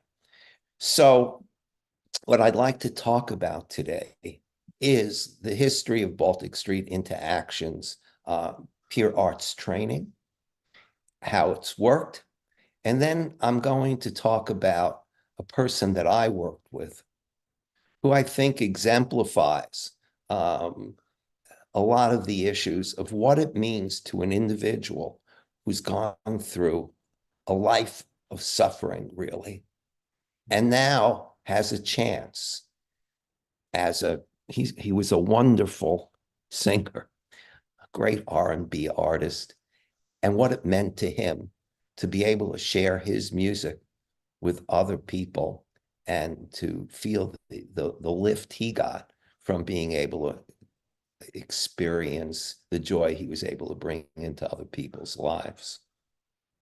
Couple of questions, and this is wonderful. Even before we get to his story, do you feel that many of us don't realize the benefit that it has on us to help others? Not that we should do it for that reason, but do you feel that we don't know until we know? Until you experience being able to use your music as a way of sharing joy and knowledge and connection, it's important. It's like becoming a life coach in music in a way, where you've accumulated all this knowledge of music and technical skill, and you want to bring it to others, because as you get to that point in your life where it's important to pass it on and to have a sense that you're contributing to the well-being of others, because that's in a way a great gift to oneself. That generativity and that moving of one's life in a way into the future through the younger generations of people. It's important for all of us to feel that. Sure. And particularly for people who have experienced serious mental health issues, to rediscover a sense of being valued, of being seen as someone who has a lot to offer. Again, that's achievement. That achievement brings out a sense of pride and of experiencing being needed. It's powerful. And I want to say more than ever now, or like it was back in the day, not to sound old, but live music it's come back. Maybe it was COVID. We were locked up and couldn't get out and couldn't do anything. And now, I see local bands, tribute bands, even those doing originals, and people flocking to just want to be there. And I truly believe it is the exchange of energy. It's like we are energy transmitters. And when somebody performs, they're sending out energy, and then we receive that energy in such a way that it is the music, yes, but music is energy. What is energy? Vibration. How do you make music? You vibrate. How do you sing? This vibrates. It's all a vibration. I don't believe we all know this. We all don't talk about it. We just say, yeah, I love music. But the deep effects of it, as you're describing, tell us the story about this R&B singer. Okay. So I'm going to give him a pseudonym just to protect his identity. I'll call him Sam. And Sam was 63 years old when I worked with him. African-American man who had multiple challenges. Not only did he have a serious mental health diagnosis, but he had serious drug problems and some history of incarceration. history of hospitalizations as well. And yet, he never gave up, this guy. He was unbelievably forward-thinking in a lot of ways, even though he was often beset by real living problems, working problems. He had a long history of working as a boiler mechanic. And despite all of this, worked for 20 years as a boiler mechanic repair person. So here's a guy who had a lot of strengths. And one of his strengths was this beautiful singing voice. He could sing any R&B song, and he had incredible expressive abilities, as well as a very supple and powerful voice. So Sam was recruited for the peer arts training program that Baltic Street into Action ran. And he had so many life problems, it was really hard for him to focus. But Sam persevered, kept going, and showed up week after week and learned the music recording process, which was part of the training procedure. But he also shared a lot of himself in the program. And I did an interview with him at the midway point of the program after he really understood what we were doing. And Sam, I asked him, and I've written down his responses here. I said, so what does music do for you? And his response was, what it does for me is give me a sense of peace, a sense of joy. I learn a lot in music, and I express a lot of feelings. I go right into appreciating your abilities. I'll get enjoyment out of that. I'll just enjoy what you are able to do. And then I asked him, so what will you get out of bringing music into the lives of other people in their recovery? And he said, what I'll get out of it is helping me in my struggles. Music helps me in dealing with what I go through. It gives me moments of serenity, and it gives me moments of clarity. Because everybody goes through something. A song is a life lesson. It can be enlightening, encouraging. It can enlighten you, or if you listen to it, it says something about what you're going through. Songs give me a chance to give somebody else what it gives to me. It's almost like passing on the baton. Very much like passing on the baton. Wow. And, I think his comments about both receiving through and by giving is really what it boils down to in terms of how the making of music and the mentoring of others in music is a chance to both get and give at the same time. And that's really what the peer arts training movement is all about.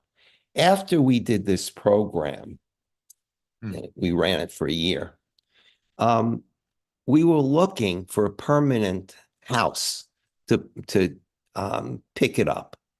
And after we went through COVID and a lot of the places that we were exploring were having very serious restrictions in terms of in-person training facilities. They were mostly closed down.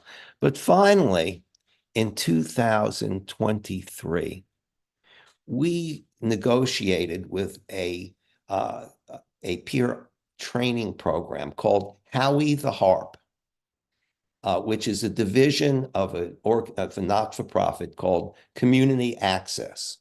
And Howie the Harp was a real person who was a peer, who was a street musician himself, and whose joy in music was a legend on the street. And his name was brought as the title of the training program there. And we negotiated with them to start a elective course in the arts, in mental health. And I worked with their director, Laura Reimer, and their activities coordinator, Tony Wright, to develop a 15-week course that included not only music, art, dance movement, drama, poetry, but also filmmaking, photography. And we brought to their faculty a number of the members of our board of directors who were all experienced trainers, some professional, certified music, art, dance, and drama therapists, but also peers who were also highly skilled and trained and were excellent workshop leaders. And this 15-week training course was highly received. We did a program evaluation of it, and the people who took it found new joy and new meaning, reawakened sense of their own creativity. A number of artists, musicians, dancers who in their own recovery process. And here we're talking about the student membership were all people with lived experience in serious mental health issues. And so we, again, reawakened a sense of meaning and purpose in their lives. The course was well received. It was then offered a second time at Howie the Harp, and again, highly received, with even a greater program evaluation rating than the first course offering. And so one of the things that we're hopeful for is first to introduce a area of specialization for peers who can then broaden and deepen their appreciation and understanding of how the arts can work for recovery. Secondly, it is our hope that at some point, this elective course will be upgraded into a special certification, which is involved a process with the New York State Peer Academy having to approve courses and to buy into the belief that peers art training can become an area of specialization, which is something that Baltic Street into Action supports and believes. But it's happening now. The seed has been planted. We have trained now some 30 people at Howie the Harp. The staff there is in the process of discussing where to go with this. And we're also trying to encourage the New York City Peer Academy, which is run by the Health and Hospitals Corporation, to integrate peer arts training as part of what they offer as well. So as in all things, things don't happen right away, but it is our belief that through exposure to music and the arts, we've started something. And hopefully, as people listen to this podcast, will come to appreciate that, again, the role of music goes beyond just a form of entertainment, but is a very meaningful way of empowering an individual to rediscover a sense of purpose, meaning, and focus in their lives, to at least understand that creativity is a necessary ingredient for all of our happiness and well-being. Well, you just punctuated that in sharing what you did and also Sam's story. It's a no-brainer. We have different types of therapy, talk therapy, psychological therapy, all of that, and medication. And there's a place for these things. But when you look at the history of humans, music goes back to the very beginning for a reason. And Sam's words illustrate it so well. For those that think that somebody just wants to perform because I want to get up there and I want to sing and I want to play guitar. No, not necessarily. They want to give back because it makes them feel good, but they want to give to others. Just phenomenal. Peter, how do we learn more about Baltic Street?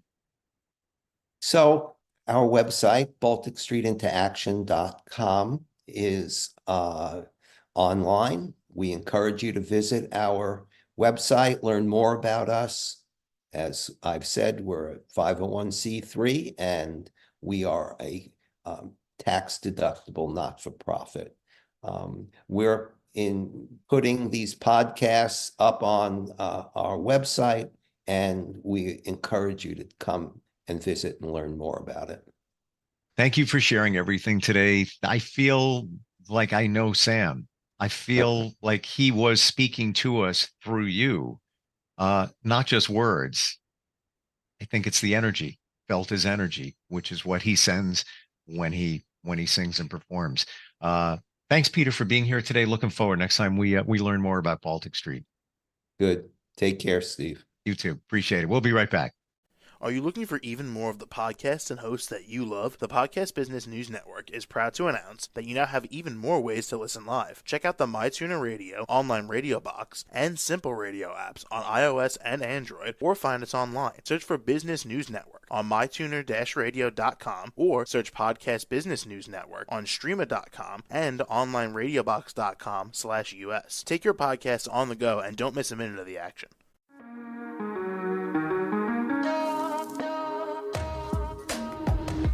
Broadcasting from the business capital of the world, this is the Podcast Business News Network. For nearly 2,000 severely injured veterans, everyday life has become filled with barriers. Day-to-day simple tasks can become pretty daunting. I have to carry my chair up 2 flights of steps or have somebody do it for me. What scares me the most is just the falling. When I'm struggling with my house, I think, to have that one great barrier just knocked down, it's crucial. Home for Our Troops is a wonderful nonprofit that builds a mortgage-free, fully adaptive, handicap-accessible house. And there's no catch. It'll be our very first home that we've ever owned. This is a game changer. This is where your life begins again.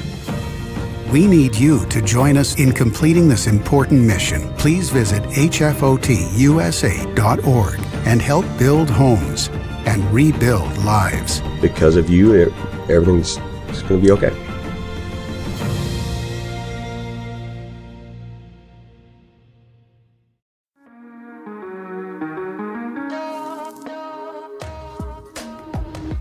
Broadcasting from the business capital of the world, this is the Podcast Business News Network.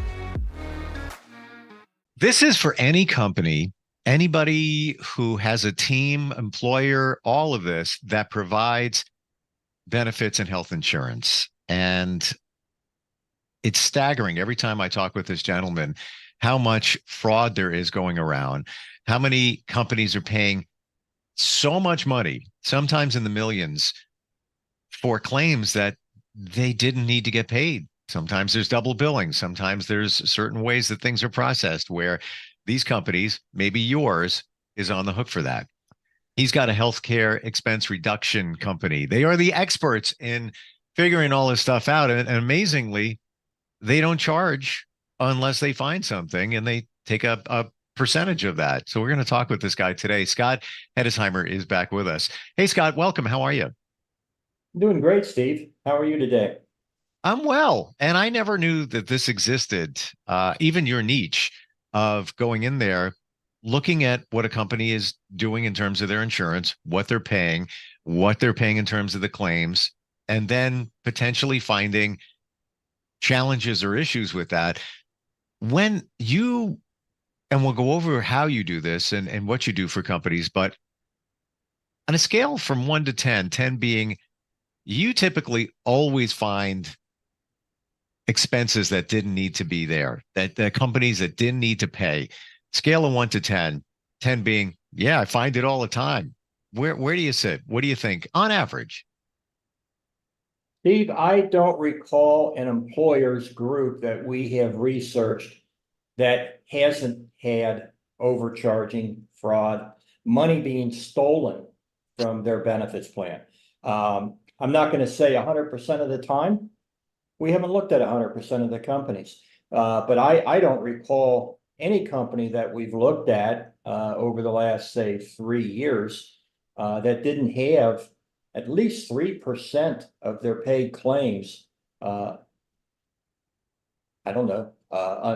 unnecessary, stolen, fraud, abuse, overcharging. It's whatever you want to call it. It's money that was automatically deducted from the employer's checkbook to pay claims. Now we're talking about self-insured employers. When a company offers insurance and benefits to their employees, do they all have to pay when there's a claim made? Let's say somebody has, we have a company. I'm going to go very hypothetical here. Company of 50 employees. They offer insurance to their employees. And that's great. It's a reduction in what you normally would have to pay if you were paying out of pocket. You were buying your own insurance. So that's great that the employer offers that. When there is a claim, let's say one of the employees has a car accident and there's some pretty heavy claims there. Hospitalization, maybe there's surgery, maybe there's rehab, a lot going on there. Is the company always on the hook for part of that claim? Is that how it typically works? I could answer yes to that. I could also answer no. I'm not trying to get new accounts as an agent.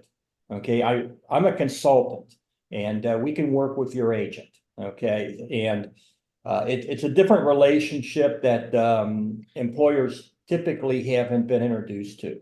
So getting back to your question, Steve, first of all, car accident, we're assuming that it's that person's fault, because if it's the other person's fault, then their car insurance would cover your medical injury liability. And that could have been any example, any claim. Somebody has cancer. It could have been anything. But I was just curious if the company is offering insurance to their employees. Of course, they have that expense to absorb, their portion of the insurance. Typically, employees always pay into it to some extent, usually. But when there is a claim, substantial one, the company is actually absorbing some of that. That's where I'm going with that. Just thinking about, these companies. Well, again, I can answer that yes, and I can answer it no. It depends. If, typically with a 50-man group, you would 60, 70, 80% of the time, you discover that that employer is fully insured, which means their insurance is in a pool and it's mixed with 1,000 other companies. Right. So when you're in a pool like that, basically the employer just pays an insurance premium. Okay. They don't pay the claims. The insurance company pays the claims and they collect full premium. And, unfortunately, fully insured employers have no chance at reducing the cost of healthcare or benefiting from reducing the cost of healthcare. You have to be self-insured in order to have a chance. But when you're fully insured, the insurance company just simply auto adjudicates the bills that come in and they pay the bills. And there's no input from the employer. There's no financial deduction from the account. The employee would have to pay their deductible and co-insurance, maybe as high as $19,000. That's the ACA these days. Wow. That's supposed to be affordable health care. $19,000. Who can afford that? 60% of the country lives check to check. Don't even get me started. Yep, that's not affordable. Whole different topic there, and that's not what you specialize in. You're finding the fraud for companies. I got you. Yep. Wow. Now, if the company is self-insured, then the bills, the adjudicating company for that self-insured plan would deduct the money from the employer, so the employer is paying. Right. And then, of course, the employee pays too. So it depends on what kind of coverage you have, if you're fully insured or self-insured. Let's look at how you review medical claims and the recovery process. Take us through maybe the difference between companies with, 0 to 50 employees, above that and above that. And my other question here, as we dig into this, when you recover or seek to recover, how often are you successful in getting that done? Where the insurance company says, all right, well, yeah, we didn't see that, or yeah, we billed that way, which was not right, that they give up what they absorbed, what they took. I think I can confidently state that we are always successful in recovery. That doesn't mean we're successful in recovering 100% of the overcharge, but our minimum average recovery per account is 3%, and the government HHS has identified 25% of healthcare costs being fraud.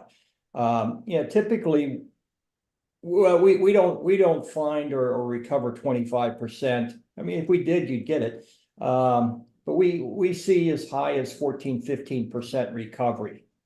It's 14-15% of the total healthcare spend. Got it. Not what we identified as fraud. Because many times we recover 100% of the overcharge or fraud, and it's in their best interest to do so. I mean, when we find like a claim adjudicating service and they're charging $59,000 on a claim they should have charged $7,000 on, when we point this out, they don't have to be talked into paying it back, because this is actually fraud. And if we were to take it one step further and pursue it, they got more problems and more expenses than the overcharge.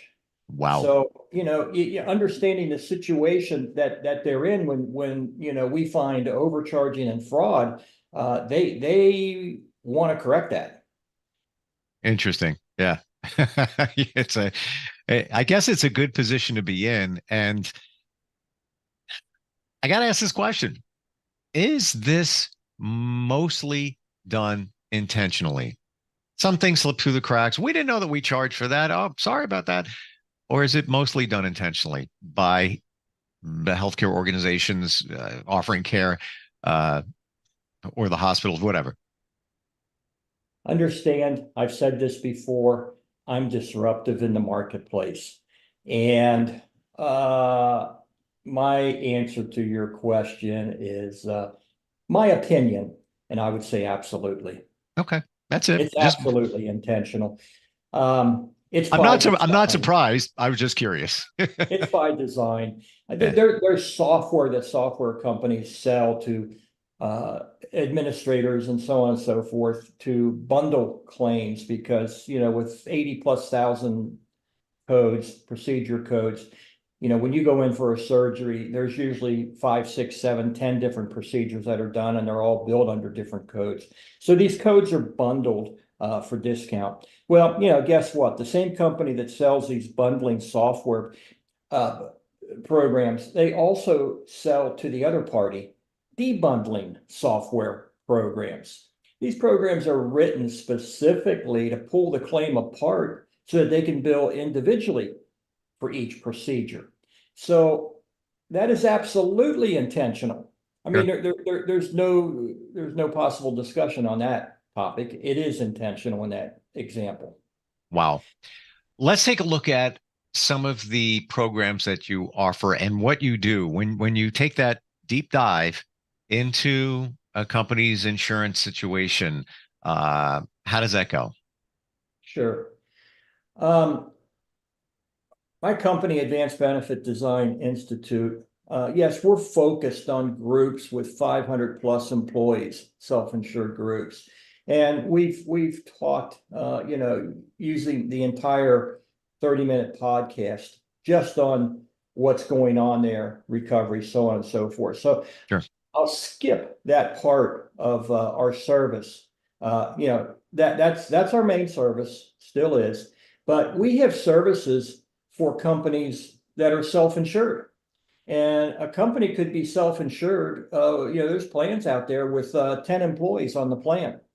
So, I would say companies that have anywhere from 10 employees to 499 employees, they would benefit from a service we have that's called cost modeling. And what we do is we collect the healthcare data, again, plan data, so on and so forth. We crunch numbers. We'll go through 24 months of healthcare and RX claims if you're already self-insured.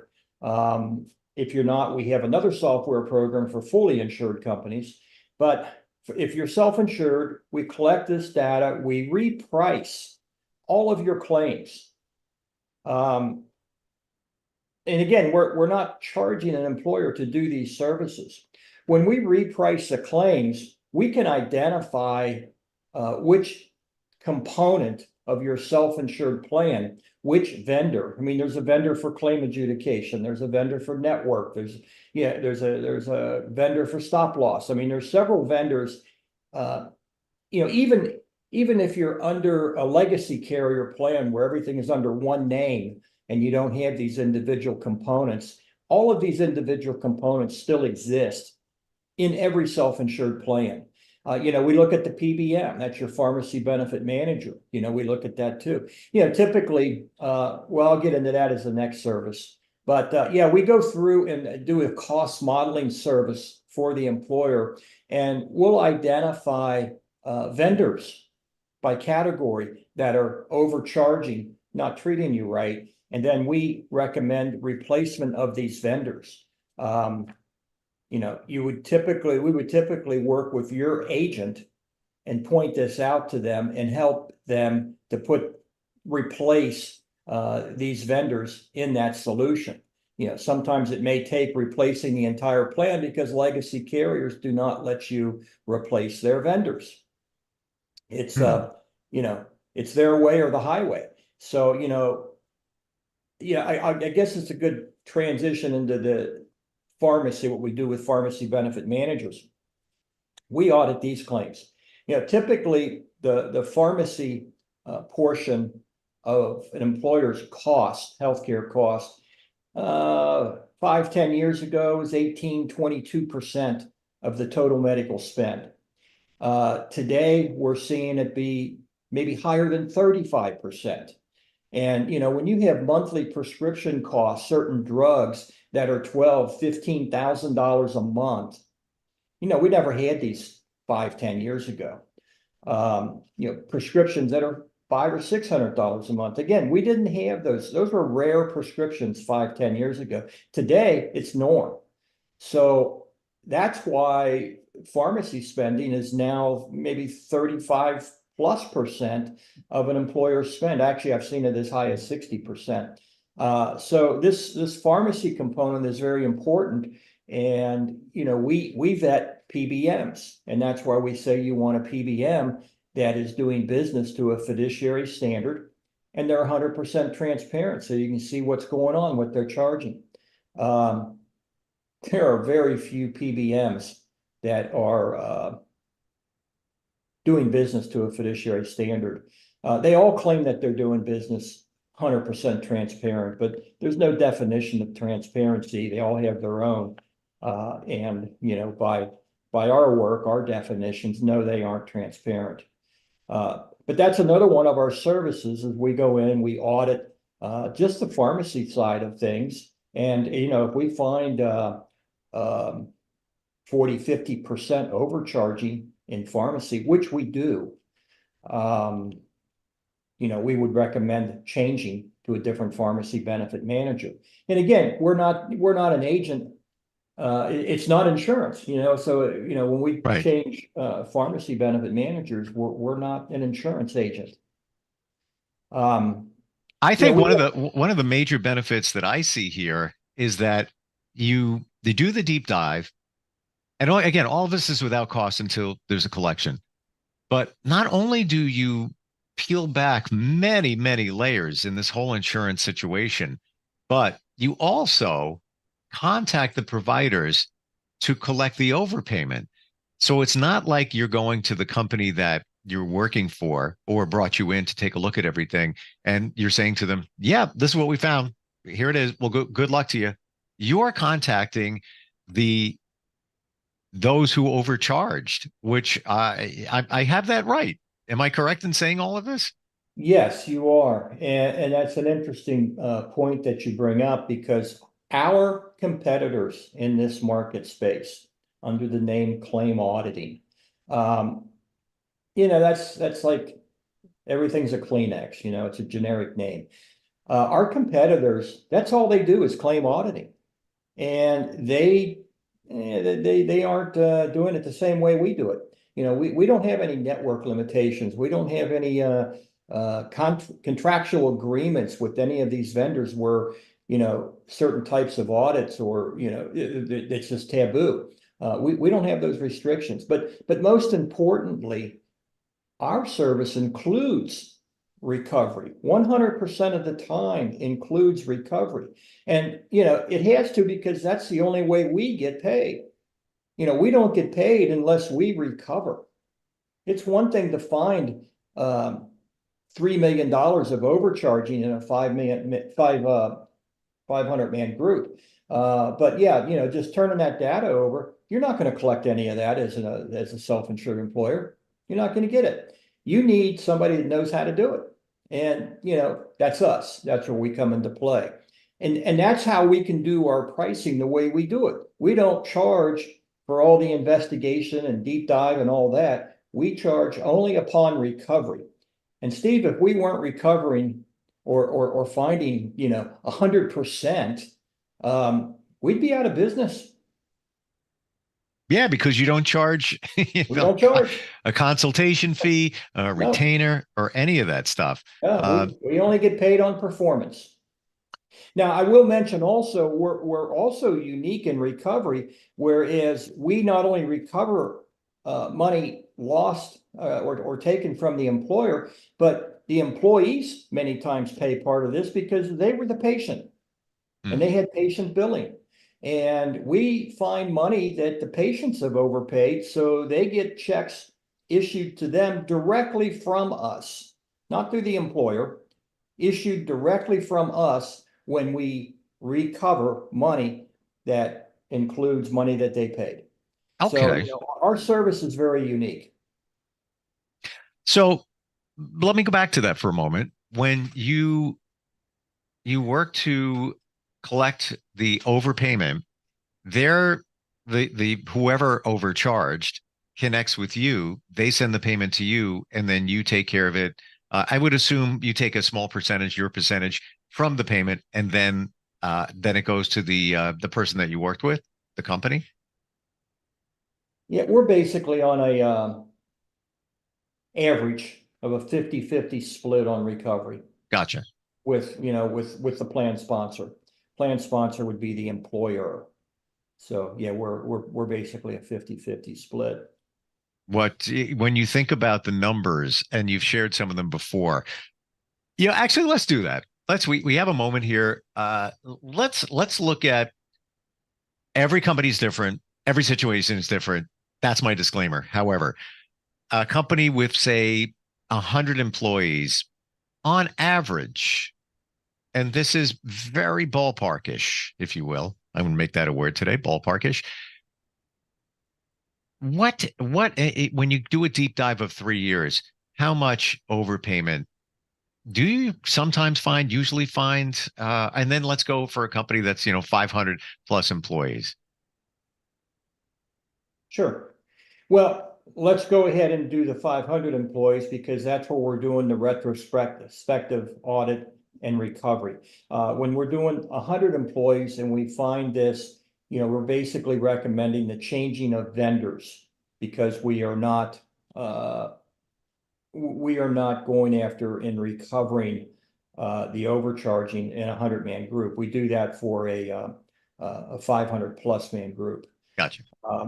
So, but using an example of 100, well, I'd rather stick with the 500, I guess.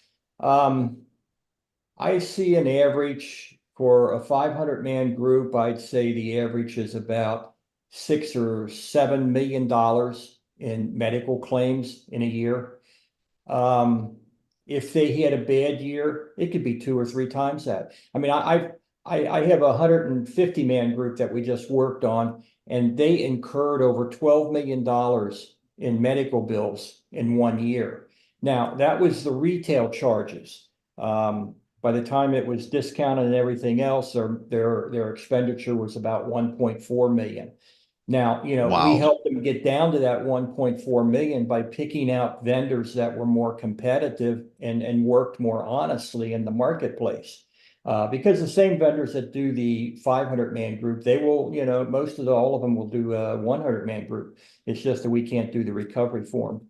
But the benefit is that $12 million of retail charges was adjudicated properly at about 1.4 million. So, that is money they didn't have to spend. It's not money we recovered, it's just money they didn't have to spend. So, when we advance that number to say a 500-man group and, say that they're on the average payment side or on claims incurred, that number is just simply times 5. So that would be $7-8 million, if I'm doing my math right in my head.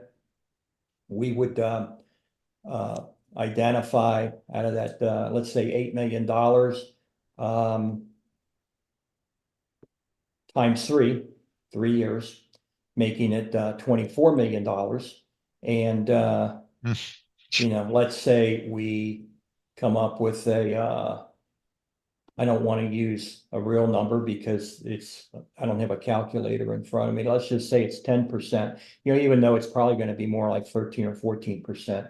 But 10% of that, what did I just say? 24 million? We would find 10% of that, $2.4 million. That's a tremendous amount of money that is just free money. Going nowhere. Well, it's going somewhere in the pockets of the. It's free money when it comes back to the employer. They didn't have to increase sales to get an extra $2 or $3 million. That would be like taxable revenue. This isn't crazy. Taxable revenue. This is a return on money they already spent and went through the tax processes of wherever it's applicable. It's not income. Right. Exactly. Amazing. Scott, how do we connect with you? Company is hearing this and they're thinking, we got money coming our way. We need to get Scott in here and take a look at it. Well, how does the process work? Sure. Well, you either have money coming your way or, there's ways that we can reduce the amount of money that you're spending. And again, you'd be doing this probably through your own agent. If you don't like your own agent, we'll help you find one. But, we do business nationwide. My website is theabdi.com. You can reach me. My direct contact information is on the website. And my direct phone is 513-720-4400. That's 513-720-4400. I answer my phone. It's not a automated voice system and push 1 or push 7 and you get into 2 or 3 different menus. I hate that. So I'm not going to do business that way. I give you my direct line and I answer it if I'm not already on the line or doing a podcast. Or I make you my first call that I return as soon as I'm free. But yeah, I return. That's how I do it. I mean, I return every call as soon as I'm free, right away. And that's at the 513-720-4400. You can go to the website. I have the email addresses there, the abdi.com. Stands for Advanced Benefit Design Institute. That's a URL we use too, but it's easier for people driving down the road to remember, theabdi.com. I'm going to use these two words. The bottom line is, and I mean that literally, you have nothing to lose. There's no loss here, only gain by making the phone call, going to the website, connecting. It's a no-brainer for me. Scott, thank you very much for being here. Appreciate all the insight and exposing what's going on out there and making it right. I really appreciate that. We do everything we can to make it right. And I'm interested in helping every employer out. It doesn't matter if you're fully insured or self-insured. It doesn't matter if you have 7,000 employees. I mean, we're working a group right now with 100,000 employees. So, in that particular group, we're finding probably $100 million. Wow. I mean, it's crazy. It is advancedbenefitdesigninstitute.com. Thanks for being here, Scott. Thanks, Steve. We'll be right back. Are you looking for even more of the podcasts and hosts that you love? The Podcast Business News Network is proud to announce that you now have even more ways to listen live. Check out the MyTuner Radio, online radio box, and Simple Radio apps on iOS and Android, or find us online. Search for Business News Network on mytuner-radio.com, or search Podcast Business News Network on streama.com and onlineradiobox.com/US. Take your podcast on the go and don't miss a minute of the action.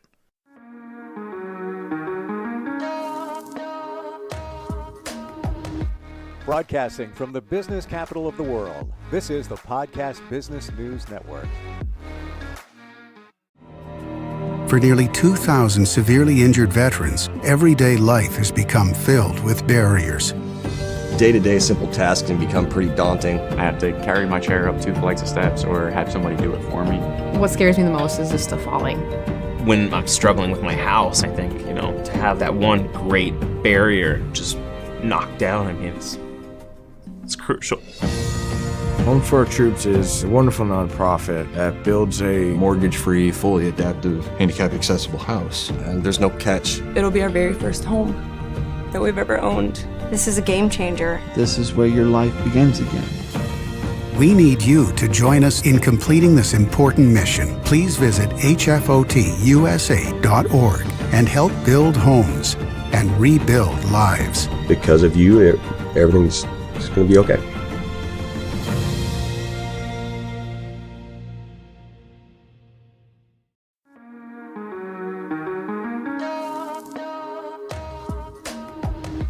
Broadcasting from the business capital of the world, this is the Podcast Business News Network.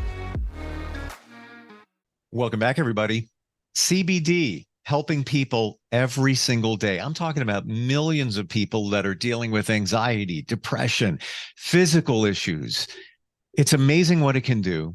People sometimes shy away from it because they connect it to marijuana. Maybe they don't want to go down that road. We're going to talk about all that today. In fact, we're going to dispel some of the myths that people have about CBD. You could be feeling so much better. And once we get past some of these blocks here, we're talking with somebody who owns a business that they've been at it for almost a decade. They were in the beginning of the whole CBD thing. By the way, CBD's been around for a long time. Shiloh Biglis joins us on the program from a great company in Georgia, Level Mind CBD. Welcome. How you doing? Good. How are you, Steve? I'm well. And I can tell you that I had a CBD salve on my shoulder. I have a slight rotator cuff issue a couple of nights ago, and that stuff worked. I got that before I even knew you. What do you hear from people why they put the block up about CBD? Obviously, it's the stigma that's created in the 30s when we went through marijuana prohibition, and they actually threw the hemp plant in with that as well. No one was smoking hemp. It was in our clothing. It was fed to our livestock. Our paper was made out of it. Our Constitution is on hemp paper. So it was utilized in our daily life. But because it had the same leaf, it was associated with marijuana. They outlawed it as well. So it's a stigma. It's hard because a lot of people obviously are worried to try it. And you mentioned topical, the salve. I think that's the easiest way for anyone to try something with cannabis hemp. They feel relief. You don't have to take drops or eat a gummy and not know what to expect for 15 minutes or 90 minutes. So you can feel relief almost immediately within minutes, especially if it's a good salve. So, and do I have this right? For anybody that's afraid of ingesting something, are the molecules in CBD too large to get into your body anyway when it's done topically? No, it's That's opposite. what I heard. 2 people have told me that. No, it's opposite. Actually, I was able to speak to an amazing neurosurgeon, and I was invited to an autism conference, TACA, and I was able to speak with an amazing neurosurgeon. I mean, literally, he had like 15 accolades after his name. But he did EEGs on autistic patients, and obviously the EEGs are all over the place, just with the brain waves, just so much going on. And just applying his lotion topically right above the CB1 and CB2 receptor, the EEG almost flatlined. And this was within 3 minutes.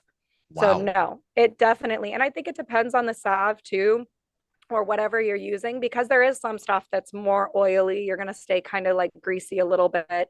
So it depends on the base that you're using. So how deep is the base going to be absorbed? So like with ours, we have 18 different essential oils in it. It goes on, it's completely absorbed within 2 minutes. There's nothing, no greasiness, no nothing. So because all those other superpower essential oils are pulling the CBD and the CBG in with it, it works better. So, but yes, it definitely goes into the bloodstream. I have so many questions, and these are probably those kind of questions that other people ask. Well, let's go there. You said CBG as opposed to CBD. Yes. Explain, please. So it's cannabidiol, and it is considered the mother of all molecules. Little fun fact, when the plant is growing, CBG, when it matures, it turns into CBG, CBD, CBDA, THCA, and THC. So as the plant matures and the buds start to come, it turns into all these other molecules. CBD does not activate or antagonize our CB1 or CB2 receptor. It just helps increase our serotonin, reduce inflammation a little bit. But CBG, on the other hand, does activate both receptors. So we're able to feel more of the entourage effect, where we have the calming, the anxiety relief, the inflammation relief, so head and body, but no head high from THC. So it is non-psychoactive, but it's getting both those receptors. And we put CBG in everything because of that. It's and also you said good. You said CBG. Yep. Okay. Cannabidiol. Interesting. You don't hear a lot about CBG. I don't hear it that often. It's an amazing molecule that is so much stronger, like I said, than CBD itself. Has a lot of the similar effects of relaxation, inflammatory relief, and that THC does, just no head high. So we add CBG into everything, especially our professional and family line, because you're getting those benefits, but you're not flagging on a drug test. And you're also not, again, it's not psychoactive. So gotcha. When we say in terms of the drug test, what you just mentioned, are we talking the 0.03%? yes. So all THC, that's where it gets a little gray, but all hemp, we are allowed to sell and process anything that is less than 0.3% THC per weight. So none of our topicals have THC, because we have tons of athletes and professionals using it that they're not going to need to be flagged on a drug test. We are coming out with one that's a little bit stronger, that is going to have THC in it, but that'll be a little bit farther down the line. So with that, there's a lot of products on the market, and we even sell some that is the 0.3% THC or less, but it's just a bigger product. So you can have a bigger gummy or a bigger piece of chocolate and put a little more THC in it. You can't get away with it with things like a vape pen. A vape pen is 1 milliliter.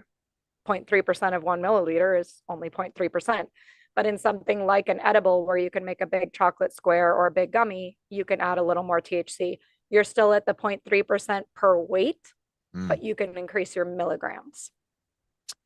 I And hear, still, this is the best part. You guys are always available. People have questions. This is new stuff to a lot of us, and let's face it, some of us are particular about what we put in our body, and so you want to make sure you're doing the right thing. I want to talk about what CBD can help you out with, but since we're kind of reverse engineering it and getting a little technical in terms of what's in it, Delta 8, Delta 9. I hear all different things, how one is synthetic and one isn't. Please, what's the difference? yes. So Delta 9 is found in both cannabis, marijuana, and cannabis hemp. That is the main psychoactive molecule. Delta 8 is synthetic, but it is not something that they added. They didn't add spice to it or anything like that. What they basically do is they go into the lab and they pretty much crush the full spectrum molecule and make a new THC molecule. Fun fact, if you leave Delta 8, especially in distillate oil, for long enough, it converts back to Delta 9. So they're not doing anything by adding anything to the oil. They just created this new molecule. It's the same as Delta 10 and THCP and THCV. Those are called isomers and esters. So those are derivatives of the plant. I don't like using the word synthetic because nothing's added, but they are derivatives of the plant, but they are lab created. We'll say that. Gotcha. I know I've heard of, wait for it, Delta 50, which is a combination of 8, 9, and 10. Not kidding. I don't know if you ever heard of it. There's so many out there. We used Delta 8 for a little while. We're moving away from it because Delta 9 is just so pure.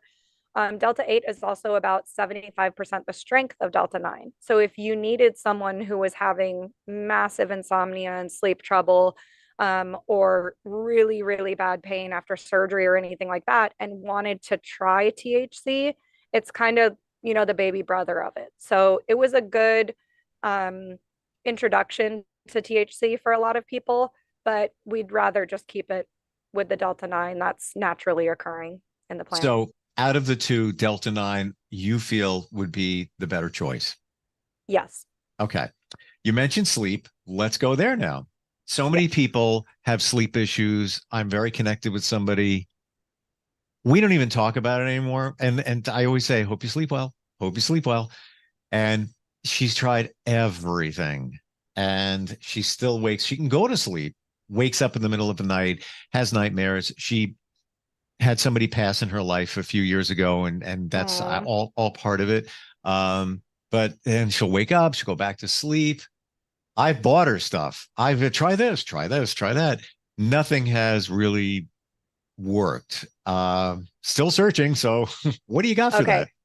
So that would be our Renew, and it's actually CBN dominant. So we are going to work with more minors. These are considered minor molecules, but still incredibly strong. So CBN is the most sedative molecule there is besides THC. So you have the sedative heaviness to be able to help you go to sleep, but you don't have a hangover feeling, or maybe I ate too much and I'm still kind of high the next morning. Right. You don't have that feeling. The biggest thing about CBN and who everyone we have using it, they're experiencing true REM sleep. So when you say nightmares, they should be vivid dreams, but they should not be bad dreams. That means you're in true REM sleep. I would say if she's trying melatonin at all, to cut back on the melatonin, because melatonin gives a lot of people nightmares. Especially can I jump in here synthetic. at that point? Yeah. It's interesting that you say that. She tried that and gave up on it. You see it in dosages, melatonin of 5 and 10. And I've always taken 10. Let's go full bore. Let's go. It works for maybe 2 nights, and then I think my body becomes accustomed to it, and then it doesn't work. Yep. Somebody told me recently, very recently, that you can't take 10. The most, and she cited some major conference about this that took place in the last year, that you shouldn't do more than 8 milligrams of melatonin. There's a little trick about melatonin. So we all are born with a melatonin reservoir. And when we run out of it, our body will no longer produce any more. So when we are taking a synthetic melatonin, even as kids, and we're giving 3 milligrams or 2 milligrams, when our body ingests that melatonin and it says, hey, I know what this is, it's going to take more out of our reservoir.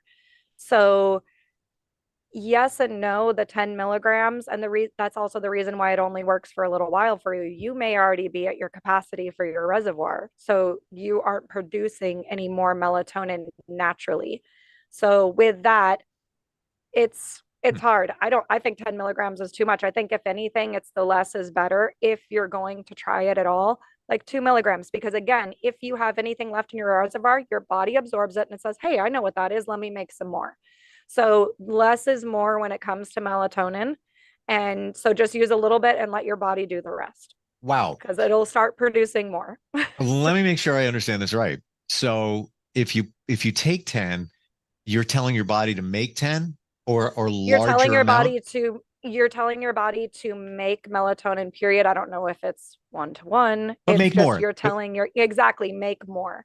It's a very similar effect with CBD because again, we have those receptors in our body and we make it on our own. So I always tell people, I'm like, look, we don't have an ibuprofen receptor. We don't have an olive oil receptor. These things that you consume are not going to activate something in your body. When you are taking cannabis or even melatonin, when your body starts to consume it, that's why it works topically, your receptors are activated and your body starts producing more CBD, more CBG, relaxing you. So that's why even taking it topically works. So the same thing with melatonin. Less is more sometimes. Wow. So this really talks about, it really addresses what's in us already. Yes. That's what the CBD is addressing. Same thing with melatonin. Coincidence that it's the same concept, if you will. Yes. Never knew that. All right, interesting. And then, and far as I can see, you don't see smaller dosage of melatonin. 5 and 10. That's what I always see. What are you supposed to do? Cut it in half? I mean, you can cut it in half. Take a nibble of the gummy, the tablet. If it's a gel cap, obviously it's going to be a little bit harder. But yeah, you can take half and just see how you do, but less is more when it comes to melatonin. Another really big help in sleep. Has she done any kind of magnesium at night? He hasn't, and I'm surprised you even said that because I bought magnesium for me. Somebody said it's good. Okay. I don't even know what it does. And I recently over the weekend I was cleaning. I was like, let me just clean these cabinets out in the kitchen, whatever. And I found it, and I didn't even open it up, and it's sitting right there. I'll name drop. Is it the Calm powder, like the drink mix, or do you have liquid? What do you have? I think it's like in capsule form or something like that. Okay. Yeah. So magnesium is a very missed mineral in all of us. Women are normally more magnesium deficient than men. Wow. Which is why women normally suffer more from migraines too. Migraines are associated to magnesium deficiency. Wow. But we don't get our water from the mountains anymore. It's demineralized, fluoride added, all the stuff added to our water that we don't need, and all the stuff taken out. So we don't get a lot of minerals. Magnesium, potassium. Typically, when you're taking magnesium, you want to take the same amount of potassium as well so that your body can absorb it. The easiest thing to try with magnesium to help you to sleep at night, I always recommend Epsom salt, not Dr. Teal's or anything like that, just the cheap $5 bag of rock salt. You are going to do a 20-minute foot soak. So it's relaxing. Your body is absorbing it. So you can put it in a bucket, you can put it in a pan, you can put it in one of those little $15 foot spa things. You're just going to do hot water, sit there, soak your feet. We have a ton of moms and parents who have children on the spectrum as well, who are using that like Monday, Wednesday, Friday. And on those nights, you see how you slept on those nights. How did you wake up? How was the kids' attention in school the next day? Because sleep is associated with everything. So when you say anxiety, stress, pain, all of it is associated with sleep, all of it. When I'm we right there sleep, with you. we heal. So, Yep. and especially if we are in REM sleep. So many people say they sleep, but they don't. If you're not dreaming, you're not sleeping. You're not in REM sleep. You're not healing your body. You're not in that deep sleep mode. So it's so important. So something is just really easy to try magnesium without having to ingest it, soaking your feet in Epsom salt, 20 minutes. I wrote it down. So that, and then you have something, it's CBN, and that's Renew. Yes, our Renew, it comes in drops and gummies, and I'll do a little bit of explanation on the difference between both. Drops are activated by our liver, so they activate faster in about a 15-20 minute onset, but then can sometimes wear off faster. So drops are great if you have trouble falling asleep, or if you wake up in the middle of the night like your friend and cannot get back to sleep. You can again take just a teeny bit and help you to get back to sleep. Gummies and all edibles are processed by our stomach. So think of them like a time release capsule. They take longer to activate, normally an hour to sometimes upwards of 90 minutes, depending on how the person's gut is handling everything it's digesting. But the effects are going to last hours. So gummies can help you stay asleep too. You just got to take them a little bit earlier. For your friend, I would try a little bit of both because again, the oil can work to help fall asleep. And then the capsule or it can also work in the middle of the night, getting back to sleep. So, and Have an odd that question. actually has CBN, CBG, and CBD. So all three. I will be looking that up in just a few minutes. Can you take a gummy and put it under your tongue and have it absorb Yes. faster that way? And eventually swallow it, Yes, whatever. you get a little kick of both. So a lot of people, and especially with the gummy or with chocolate, like typically chocolate's going to melt in your mouth. So you can just take any edible and leave it in your mouth a little bit longer, where you do have the kick of both. We have people who bite our gel caps. So they'll have, the little bit quicker activation of the gel cap. So yes, it can definitely work with both. So you get a little sublingual, and then of course your stomach processes the rest. Almost a decade in helping people heal and feel better. How did this all begin for you? I was lucky enough to be born into a very alternative medicine family. I am 7 of 12.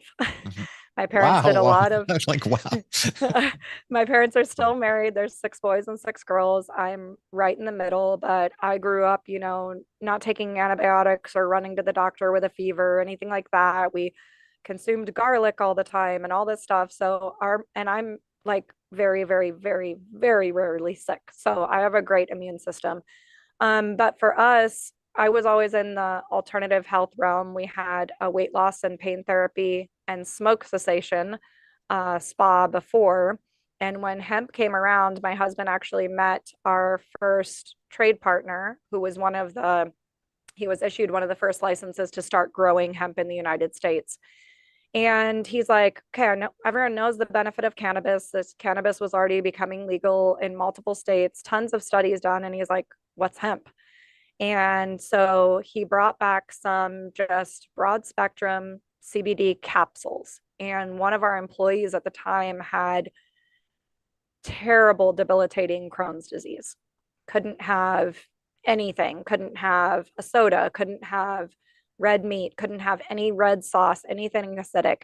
And it was just really, really bad. He was using cannabis at the time too, this employee. So, but we give him these gel caps and we're like, look, you need to try these, especially because they're breaking at the stomach, the target area, and they're absorbing obviously into your intestines, into your colon, where the Crohn's is affecting you. And within about, I'd say 4 days, he had a slice of pizza.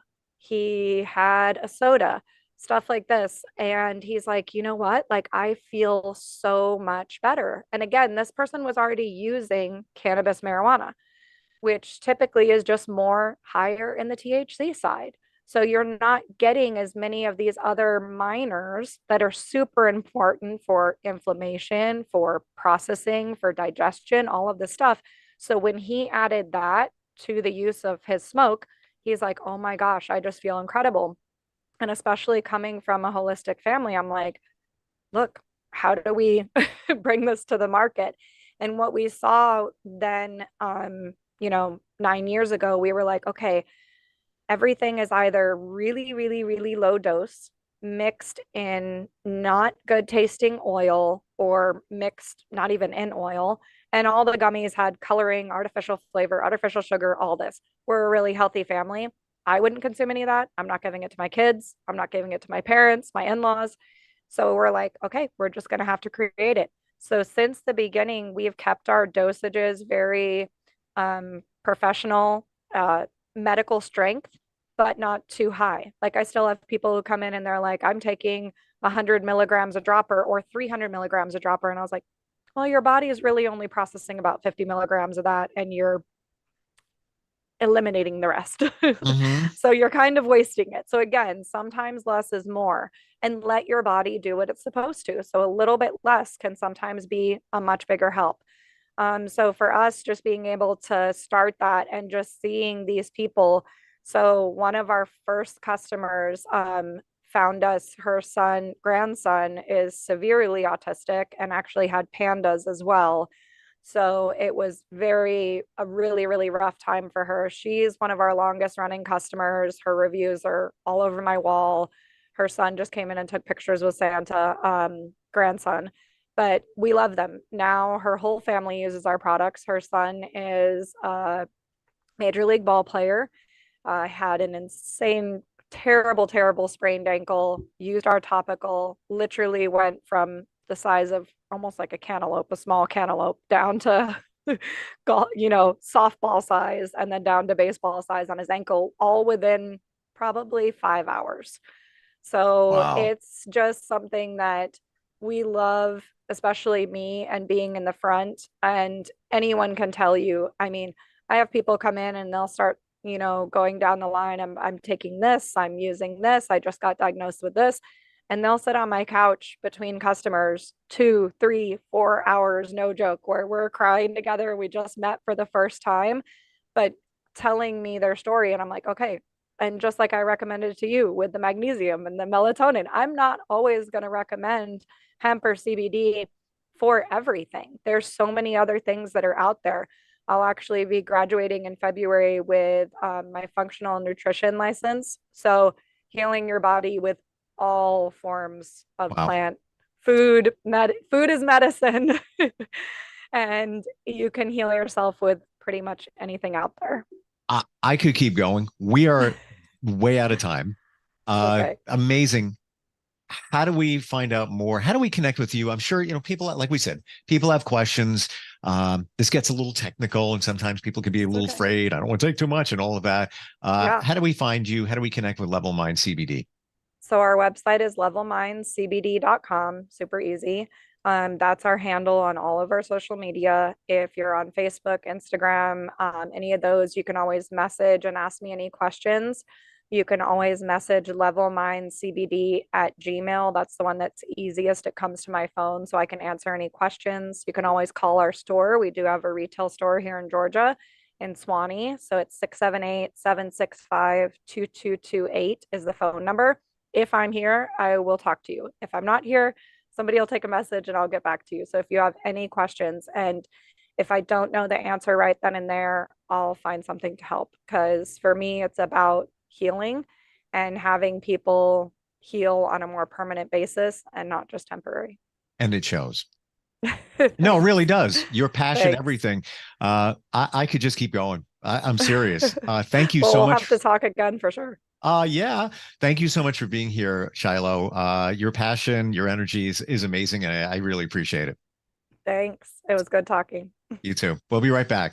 Are you looking for even more of the podcasts and hosts that you love? The Podcast Business News Network is proud to announce that you now have even more ways to listen live. Check out the MyTuner Radio, online radio box, and Simple Radio apps on iOS and Android, or find us online. Search for Business News Network on mytuner-radio.com, or search Podcast Business News Network on streama.com and onlineradiobox.com/US. Take your podcast on the go and don't miss a minute of the action.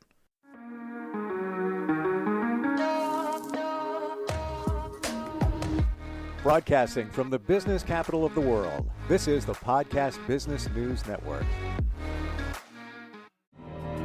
For nearly 2,000 severely injured veterans, everyday life has become filled with barriers. Day-to-day simple tasks can become pretty daunting. I have to carry my chair up 2 flights of steps or have somebody do it for me. What scares me the most is just the falling.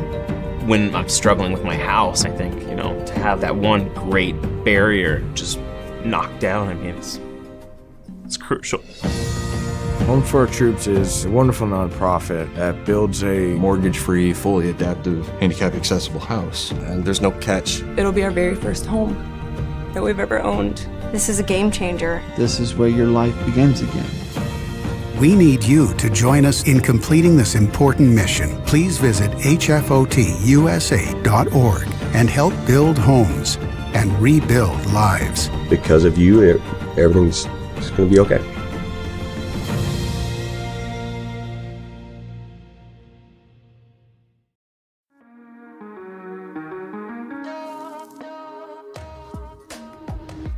Broadcasting from the business capital of the world, this is the Podcast Business News Network.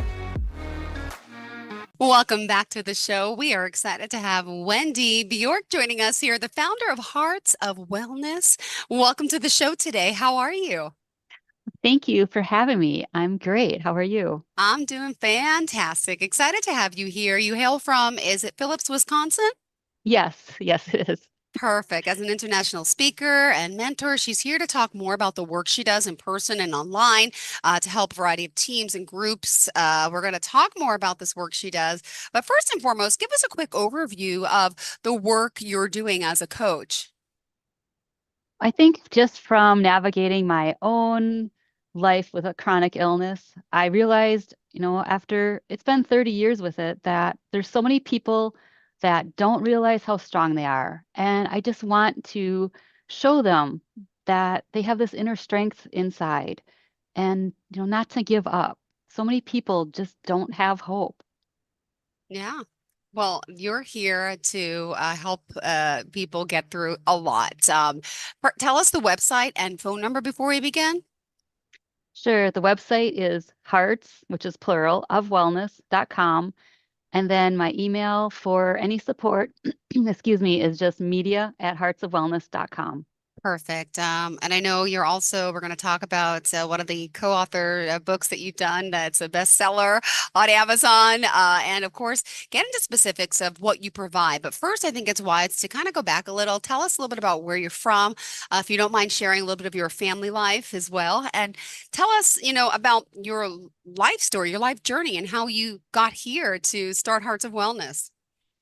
Yeah, I am from the middle of Wisconsin, and nobody usually knows Wisconsin except for Milwaukee and Green Bay because of the Packers.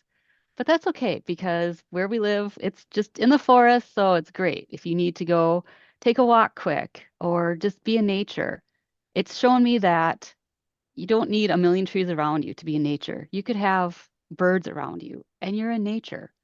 And so that's really created a path for me to show other people how it's okay to just take a break. And we go through each day just thinking we have 8 million things to do, and we do. But if we just focus on 3, that's what's really important, is the 3 things that we really need to get done. And that's what I've shown my kids. I have 2 boys that, they're in their early 20s, and it's okay if you don't get everything done right now. We don't have, because of this instant awareness around everything, and instant gratification with the social media, with the internet. It's okay to just take a step back. And my older son actually did that. He took 2 years of school, and now he is working as an aviation mechanic up in Alaska for a wildfire fighting unit. and he loves it. So I think it's just important to not only for ourselves, but to teach the kids around us that it's okay, whatever path you choose, that that's meant for you. And that's what I try to teach others is you're here for a purpose, you have a mission, and just embrace it. Don't try to change your path. And when you get, kind of hung up with a chronic illness or chronic condition, as I like to say, it's a sidetrack maybe, and maybe you have to put your attention there. But don't let it just take over your life, and you don't have to identify with it. Nobody likes to be labeled by anything. So I think that's really where I started my path is you just take one day at a time and see how that goes. Great. And now tell me about your life. I mean, so this wasn't your original career. What were you doing before you started the coaching? I was actually an insurance professional. That's what I went to school for, was risk management. And I just love helping people. And so that was really what I enjoyed doing. I worked in a huge insurance office and just surrounded by business all day long, so the day goes fast. But I'd had these weird things going on for probably 6 or 7 years by then, which none of the doctors could explain. Nobody had an answer for, but they weren't really concerned because nothing big had happened yet. And that's, I guess, what they're all always waiting for is just something big, some big outward sign that you do have something wrong. And I just remember one day it was super busy and I was on a call with an angry customer and he was yelling at me because his claim wasn't getting paid. And all of a sudden I couldn't talk. It's like someone had their hand over my mouth. I don't know if I was having a stroke or what was going on, but that sent me to my first neurologist and just down this trail of trying to figure out what's wrong, which took another at least a year. So I know that happens a lot to a lot of people. And just, I think what's important in what I didn't do right away was writing down what was going on, like when it happened, what was going on, and even how I felt. And I think that is huge in creating our path to wellness. Well, thank you so much for telling us a little bit about this. And I know we want to dive into, overall, the work that you're doing. So you mentioned through, you provide a lot of one-on-one group mentoring to help women really navigate through challenges. You offer support through the digital platforms like a 30-day journal. I mean, there's a lot to your services. So what would you want to share about that? And then, of course, we'll talk about ways to kind of bring more acceptance and harmony into life. hmm I think being seen, heard, and understood, those are all vital things that we all need. And so many people are not receiving that. When we tell somebody that doesn't believe us, no matter what it is, what we have going on, everybody's a skeptic for the most part, and they just doubt each other. Yeah. And that's what's really crushing. No matter, like I said, what you're dealing with, you tell somebody something and they immediately want to fix it. They immediately want to downplay it or just tell you it's all in your head, which I've had doctors tell me to my face, and it's really frustrating. Yeah.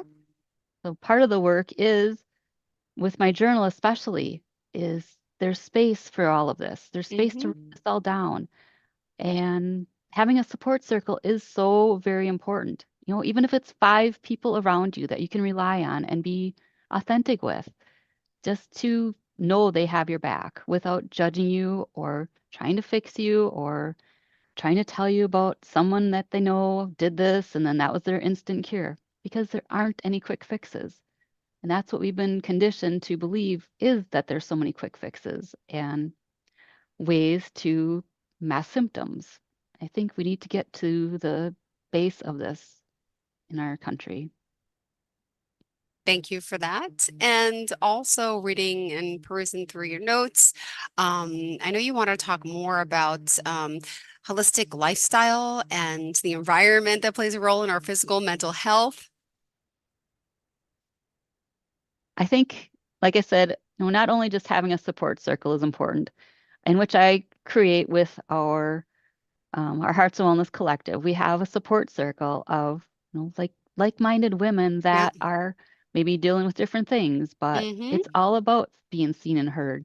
And then the next step is about what you're surrounding yourself with. The people And then the physical things that you're, I guess, exposing yourself to. It's in our hair care, it's in our makeup, it's in our cleaning products, it's in our laundry products. Yep. It's all around us. Mm. And even if you go down the cleaning aisle at the store, there's a reason that it is so overwhelming. And it's because a lot of those products are at their boiling point at room temperature. There's so many synthetic products in our country. It's just crazy. I mean, there's been like 80,000 created since World War II. So that's Yep. not even 80 years ago. Mm-hmm. And I think addressing that is huge Mm-hmm. because our body can only process so much. Everything Yep. we breathe in, that's in our cells in a matter of minutes. And what is it doing inside our body? We have no idea. And then combining all these products, we have no idea what's going on. Mm-hmm. Well, also the work that you're doing and enlightening people about all of this that's out there that we're not really sure. It's even in our air you mentioned, right? It's good to get out and to, really learn your environment and what's in the grocery stores, what's on the shelves, because I know that's, a big thing. There's so many products out there. I have little kids, so it's hard, they like their basic foods, sugar and all that stuff, but I feel like there's not enough enlightenment out there, like going to the supermarket and seeing all those sugary snacks on the end aisles. It's horrible, but unfortunately, I know a lot of us are putting the wrong things into our body, which are affecting us overall, right? And Right. you really help people, especially, is it just women or all women? Only women, shall I say? Well, I prefer to work with women, and that I think it's easier for them to be, authentic. And it would, in our circles, it has been mostly women. So, Okay, so women, perfect. Then I had it right. So, what else do you want to share about the work you're doing? Because you said you're working along with doctors in a sense to help. Could you share how you're doing this? well, I just would like women to work alongside their doctor in knowing that, there's other things they can do. Because I just think back to probably 20 years ago, I asked my neurologist if literally if what I was eating was affecting my symptoms. And he said, no, there's no scientific proof. So I took that back home and just kept eating what I wanted, the sugar, the soda, whatever I wanted. And then once I, probably 8 years later, decided to just see what happened if I stop eating dairy and cut way back on sugar. And then the gluten is a whole nother probably show, but just taking some of it out. I mean, not just cutting it out because that's a extreme way to do it. And I think when you try to do too much at once, then that causes overwhelm, which people just quit. So I think just taking my example of just start cutting things out. Instead of having 4 cookies, just have one. Or instead of having a bag of chips, just grab a carrot. And I think that's the way I teach women to slowly change because we are not here to change everything all at once. And you will feel better because, like you said, the sugary snacks, they are everywhere. High fructose corn syrup is in everything. And now they're just changing it to corn syrup to trick us because they think, because we know something, and then they'll change it to something else, but still sneak it in. So I think just by supporting women, showing them they can do it, and showing them ways to feel better, because that's all we want. We just want to sleep better. And nobody thinks about the laundry soap that they used on their sheets, and maybe that's interrupting their sleep, or the fragrances that they're using. That's all being processed by our body one way or another. And I think just taking small steps is the way to go. Well, baby steps, right? As we like to call it. Yeah. But you mentioned also you have to really be your own advocate in a sense. What is the 30-day journal and blueprint bundle? Could you share a little bit about that? Sure. It's set up so you print it out 30 days at a time. And once you download it, you can reprint it as many times as you want. Mm-hmm. It's set up in color, but it's also set up for black and white because I know not everybody loves color printers. But it just has a goal sheet for each month, like 3 goals, or I'm sorry, for each week because it's set Yeah. up week by week. but for the entire month. But it has a goal sheet for each week of just 3 things you'd like to accomplish. And then it also has sheets, questions for your doctors, notes about what's going on with your health. I even put in doodle sheets because you're sitting on the phone on hold, and then what do you do? Um, Also in there are wins for each week. 3 things that you can count as a win. And it doesn't have to be huge. It can just be small things because they all count. When we focus on them, that's what creates more wins. And I think by including all of these different steps, it just helps us reframe our mindset. Yeah, So, absolutely. Well, remind us at this time how we can reach you. Could you share the website and any information? sure, my website is heartsofwellness.com. And then my email to contact me is media@heartsofwellness.com. I'm also on all the social media platforms. So once you go to the website, those are all at the bottom. And I started a YouTube channel like, I don't know, 12 or 13 years ago. So I've been trying to put a lot more on there because it's searchable. And I just, love the sharing like our interview, sharing this with the Yeah. world and with my audience.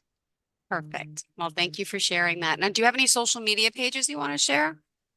Sure, I have a Twitter page, and that is my last name. So it's Bjork, BJORK, and then _MS. And then I put a lot of my nationally syndicated columns are shared there, all my articles and all my podcasts are shared through there. And like I said, on my YouTube channel, that's just at Wendy Bjork.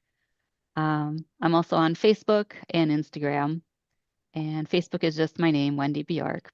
Perfect. So I think just having the message out there, sharing that people do have this, as I said in the beginning, the inner strength inside them. And even though it sounds hard, it's not. Yeah.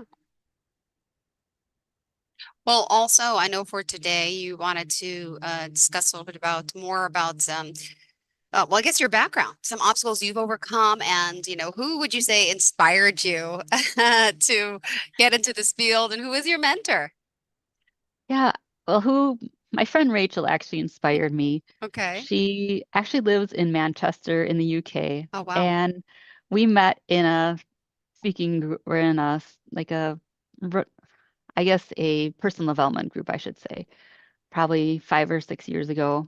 And she was a trained opera singer and actually failed her last exam. So she quit singing, but came around and decided to use her voice in other ways to, I guess, support women, support them on their journeys. And she just kept telling me, I need to share my message. And I kept telling her, A, nobody cares. B, nobody's going to believe me because I look fine. They're not going to think I have anything wrong. But she just kept at me. And it took probably a year to convince me that I need to share all these stumbling blocks of going from having no idea what these symptoms are that are weird, that the doctors tell you. It could be several things to you're imagining it, to you're being dramatic, to having a diagnosis of a chronic condition, which is really scary. And literally, like the 7th neurologist I saw that diagnosed me gave me a stack of pamphlets and sent me home. And this was the early 90s. So there really wasn't anything to look up online. You have books, you go to the library. But I think just having that challenge of I'm 22 years old, I don't want to have anything wrong. I want to go out shopping with my friends. I want to go out for dinner. I want to go dancing. I don't want to be labeled as having something wrong. And just growing up, watching my one grandmother, she had rheumatoid arthritis, and she literally sat in a chair all day and looked out the window. And that's all I could think of was, oh my gosh, am I going to end up like this? I'm 20, I'm in my 20s. And I just decided to ignore all of it. And stress is a huge factor. And like that day that I couldn't talk, the stress level was so high that that's what happened. All of a sudden, I couldn't speak. So I think just knowing how to manage stress became my like game, just metering my energy and managing stress. Because I knew if I got too stressed out, I would have symptoms. But going from ignoring it to a few people knew about it. Then probably by my 30s, still none of my friends really knew that I dealt with this. And even if they did find out, then they'd be quizzing me of, well, what's really wrong? What happens? And then I think, well, were they really my friends, or they're just trying to decide if I was telling the truth or not? And that really held me back from talking about it. And one day, probably about 6 years ago, I finally went online and I said what I've been dealing with and that this has been my life. And now, just being in other groups, I can see what women are dealing with. People leave their lives, husbands leave them, they lose their jobs because their employer finds out. And that's part of the stigma. The stigma in our country is you have to look perfect, you have to be perfect, you have to be strong. You can't ask for help. You just have to be this Wonder Woman. And I think that's where the support comes in. Wow. Thank you for sharing that. And I want to hear also some client testimonials. I know there's still so much to talk about here, about how you got your start, quotes, about the work you've written. What else did you want to do next? This is your first show. We have 6 minutes left, and there's still, I feel like, so much more we need to cover. But I hope we're going to meet again soon, are we? I hope so too. Okay, good. So what else did you want to make sure we cover for today? I think just maybe I'll talk about my strong grandmothers, and then how I just want people to know that whether they come to me or someone else, just keep going.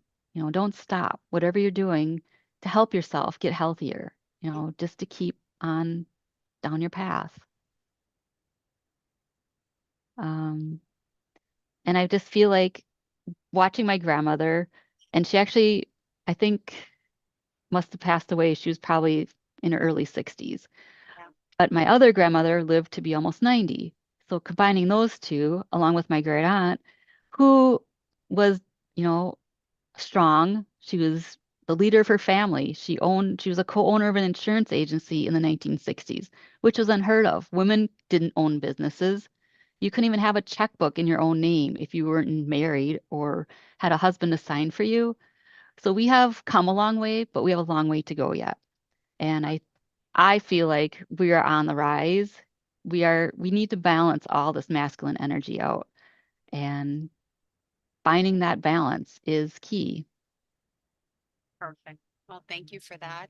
And also just want to urge everyone to make sure they go to your website. One more time, tell us how we find you. My website is heartsofwellness.com.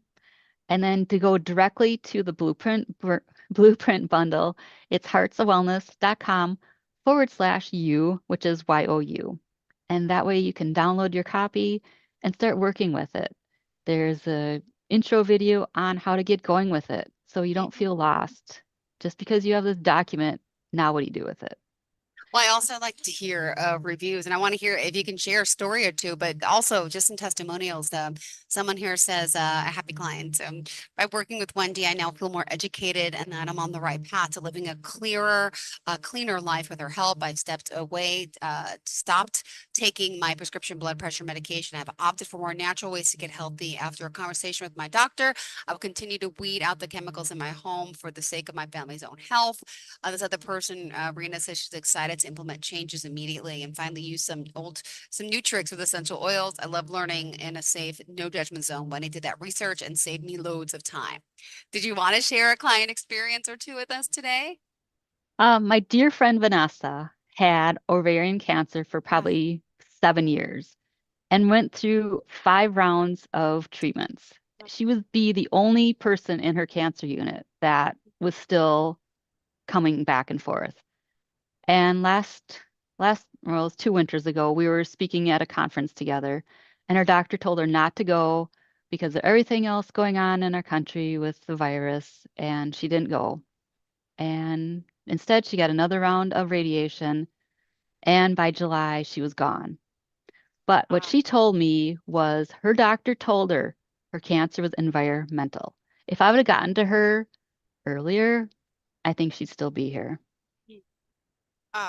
Breaks my heart, right? I know. Yes. But that is about 1% of the cancers are genetic. The rest are from our environment.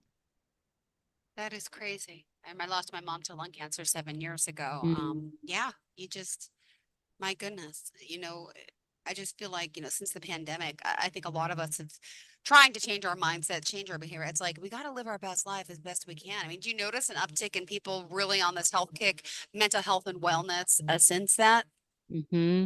Yes, it's much easier to talk about. It's much more of an open space. And people don't back away from you when you start talking about holistic lifestyle, healing, and I just love it.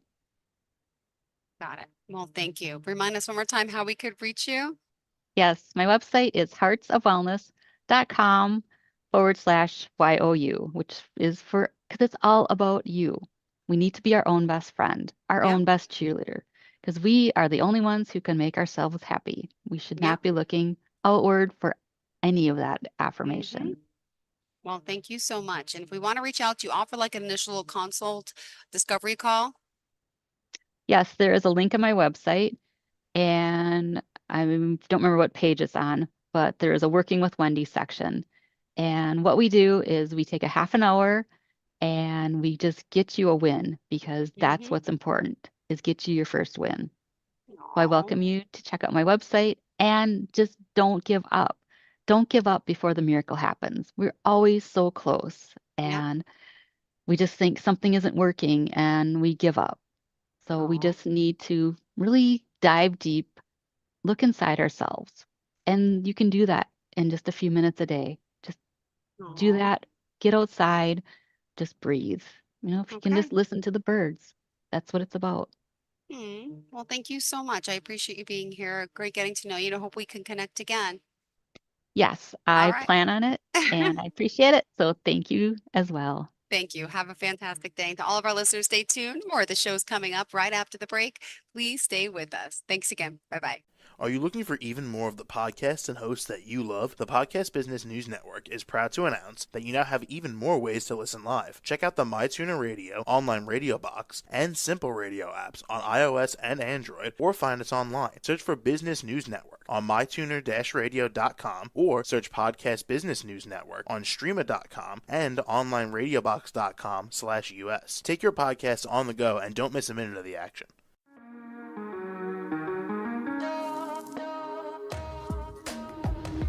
Broadcasting from the business capital of the world, this is the Podcast Business News Network. For nearly 2,000 severely injured veterans, everyday life has become filled with barriers. Day-to-day simple tasks can become pretty daunting. I have to carry my chair up 2 flights of steps or have somebody do it for me. What scares me the most is just the falling. When I'm struggling with my house, I think, to have that one great barrier just knocked down, it's crucial. Home for Our Troops is a wonderful nonprofit that builds a mortgage-free, fully adaptive, handicap-accessible house. And there's no catch. It'll be our very first home that we've ever owned. This is a game changer. This is where your life begins again. We need you to join us in completing this important mission. Please visit hfotusa.org and help build homes and rebuild lives. Because of you, everything's going to be okay.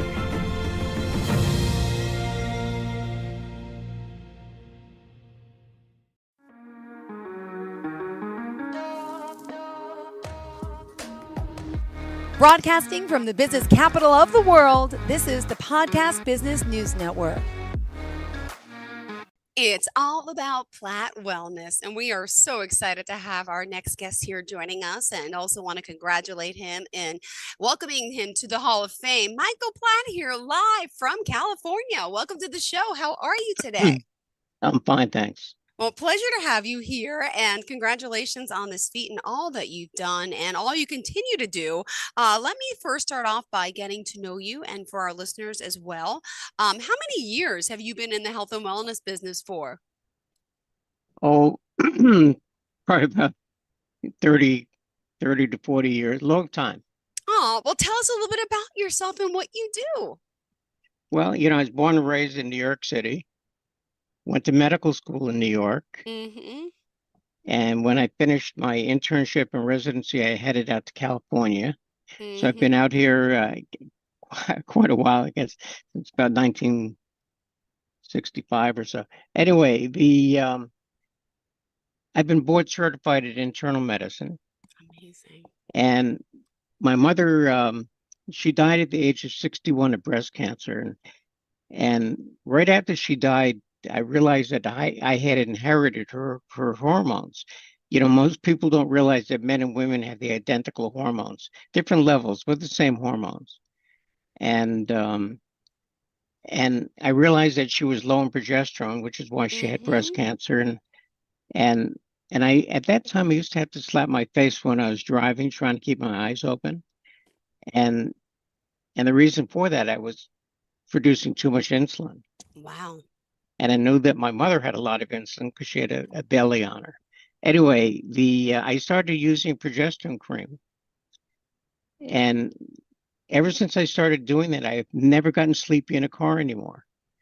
So I got very interested in hormones and learned as much as I could, and opened up a clinic in 1995 devoted to hormone therapy. So Amazing. Well, hold on. So some people might even say, well, what is hormone therapy? What are we even talking about?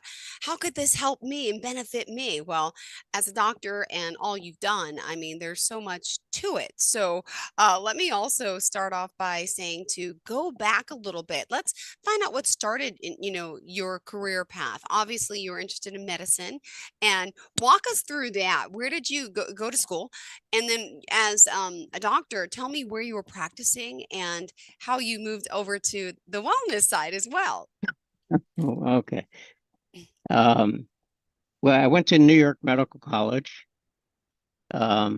which is in New York City. And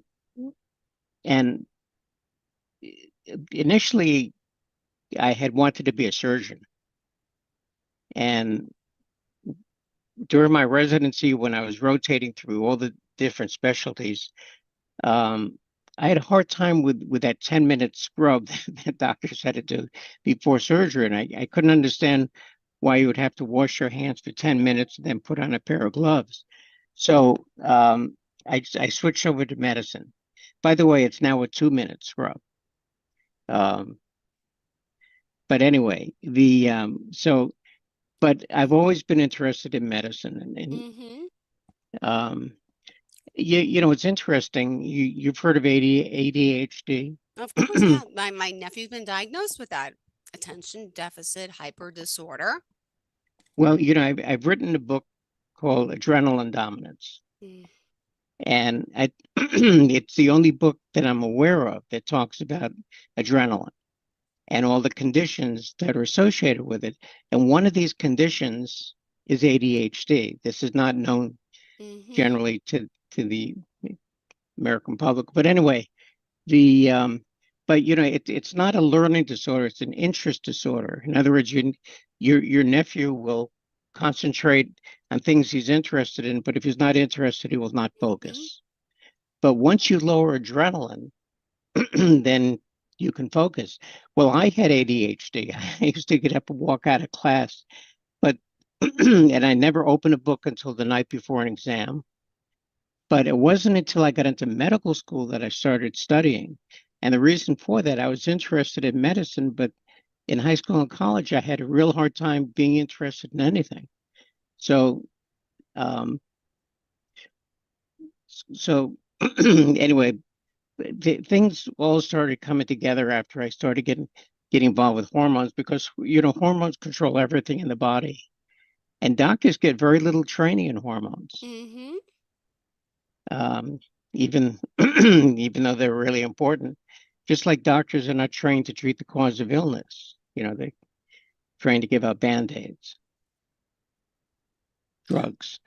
No, it's true. And look, I'm 45. I'm losing hormones. Why? Here I am, right? It's part of life. But most doctors aren't addressing this. How are you helping people with plant wellness who we are losing our hormones? I mean, what is there to do for us, Michael? Well, you I can sit down and talk to somebody and I'll understand their hormones. Most doctors, they do blood tests to determine what the hormone levels are.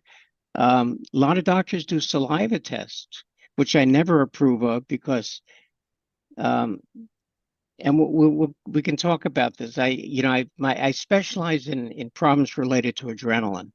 And when people have a lot of adrenaline is a survival hormone, and it cuts off blood supply to areas of the body that are not needed for survival. And that includes the salivary glands. They're not needed for survival. So because of that, hormones don't get into the saliva. So when they do a saliva test, they get a low level of cortisol. And based on that, they diagnose a condition called adrenal fatigue, which is a condition that doesn't exist, even though there have been multiple books on adrenal fatigue. But the but sitting down talking to a patient is really the best way of determining what their hormone levels are. So Interesting. and they can be adjusted. Wow. And also you as an author, I mean, there's just a lot to you, which I want to get to. We can't do it all in one show, but I want to also find out more about, as far as the books that you've written. You mentioned you're an author as well. Could you share a little bit about us and talk about some of the most proudest things in your life, some of the biggest accomplishments? Well, the first book I wrote was called The Miracle of Bioidentical Hormones.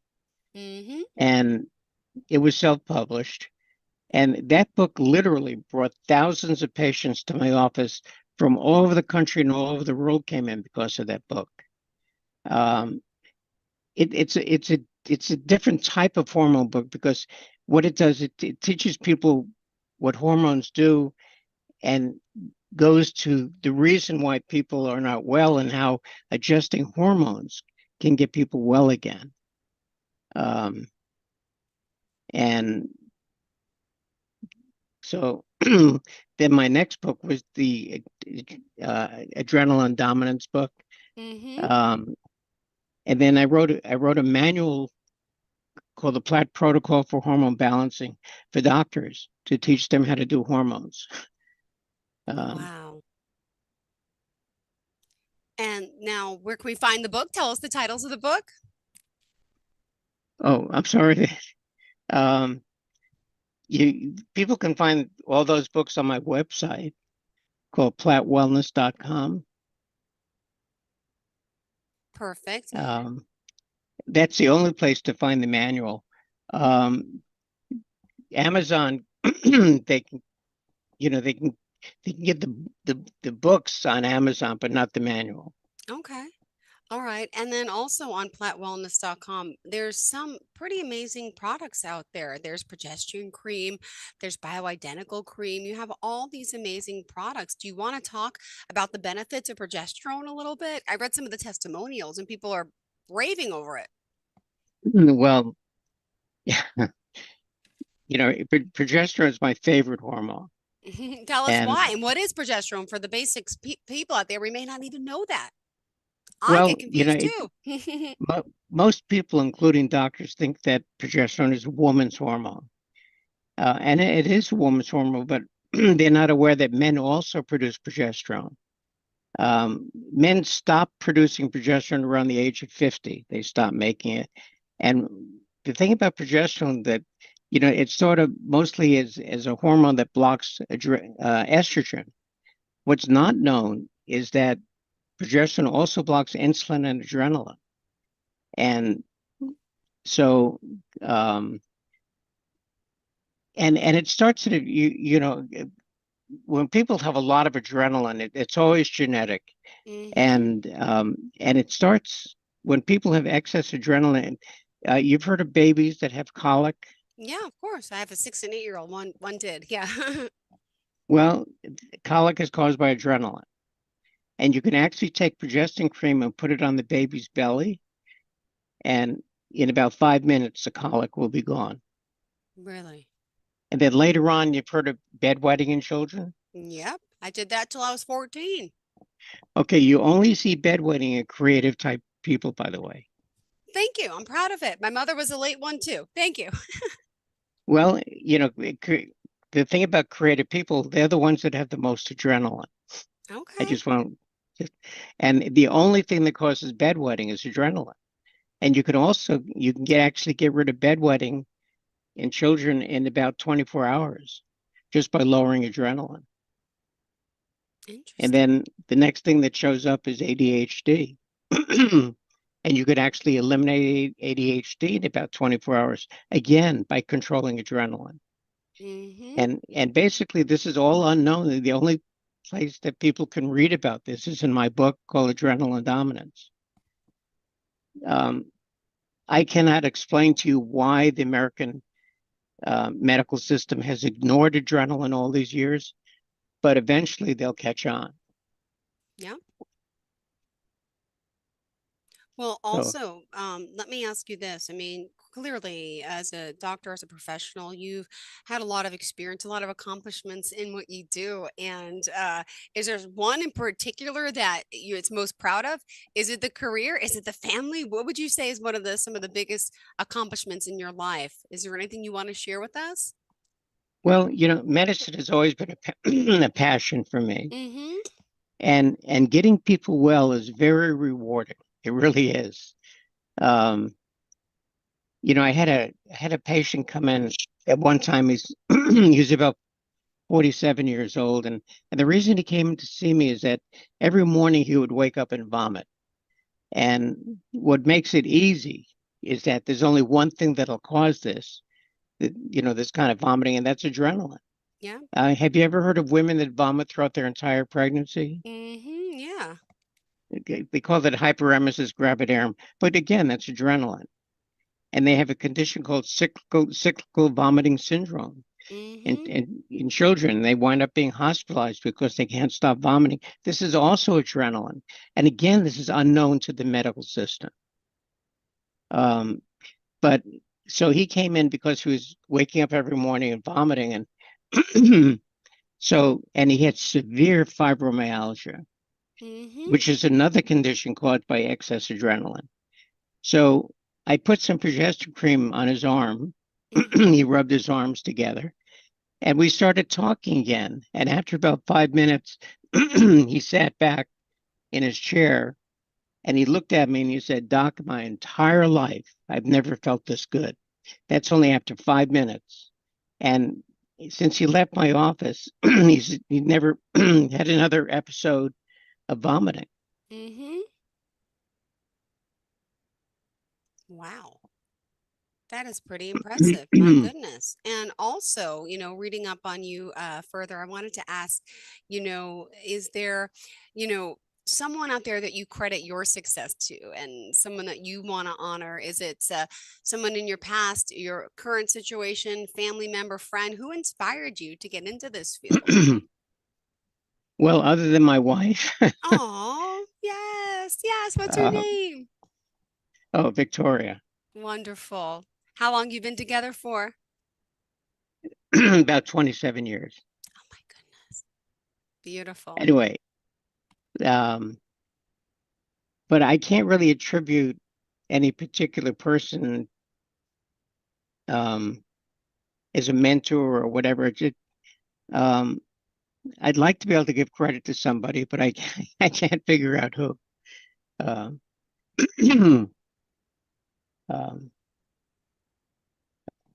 Oh, well, we still only have 3 minutes left in our show. We're excited to have you here. What do you think in particular is important to let the listeners know about you? Is there any advice you could offer to those in your field, your world, and what would you say to them? Well, with regard to my field, I would strongly recommend that they at least be aware of what's called alternative medicine. Medicine is basically unchanged for the last 50 years. And the thing that seems to get people better is when you take alternative methods to get them better.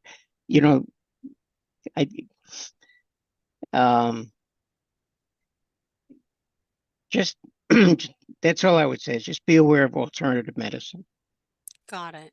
All right. Well, interesting. So congratulations on all your success. Michael Platt, if we want to reach out to you, would you mind sharing how we could do so one more time?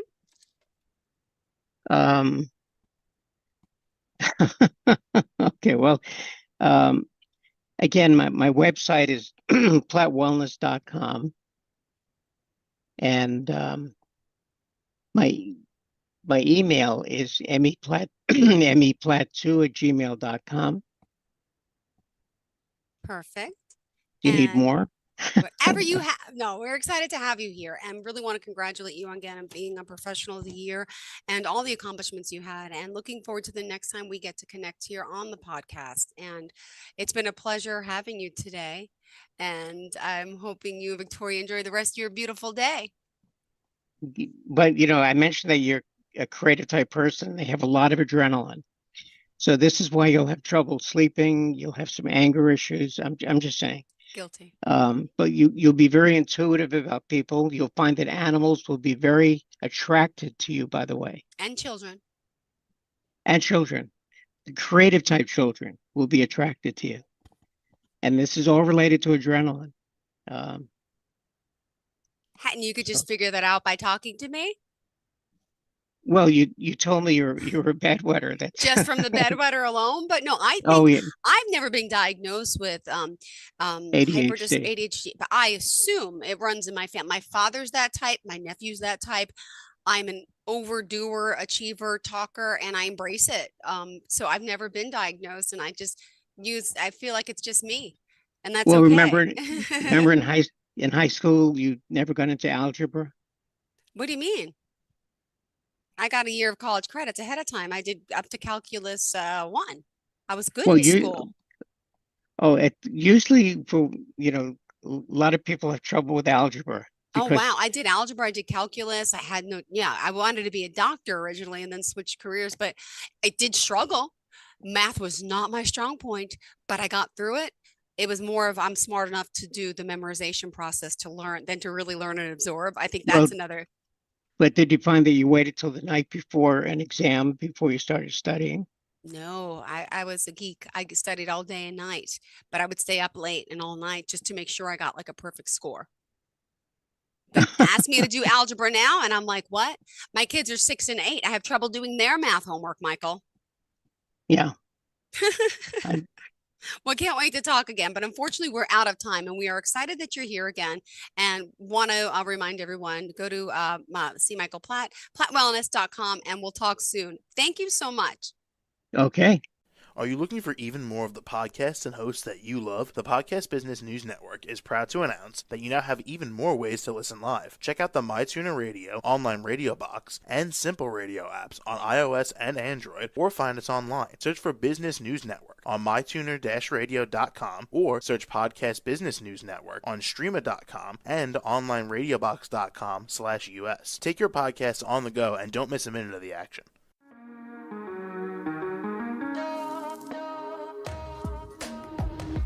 Broadcasting from the business capital of the world, this is the Podcast Business News Network.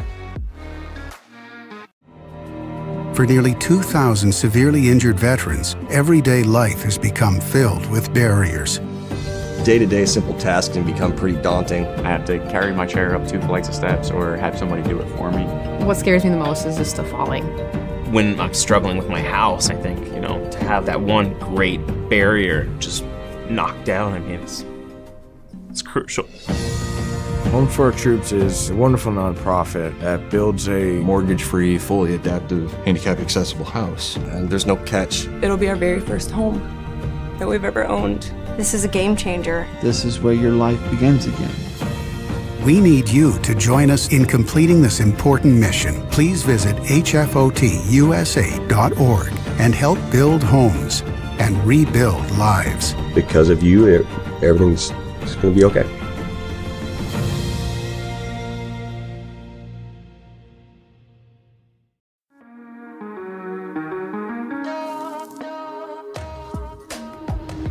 Broadcasting from the business capital of the world, this is the Podcast Business News Network.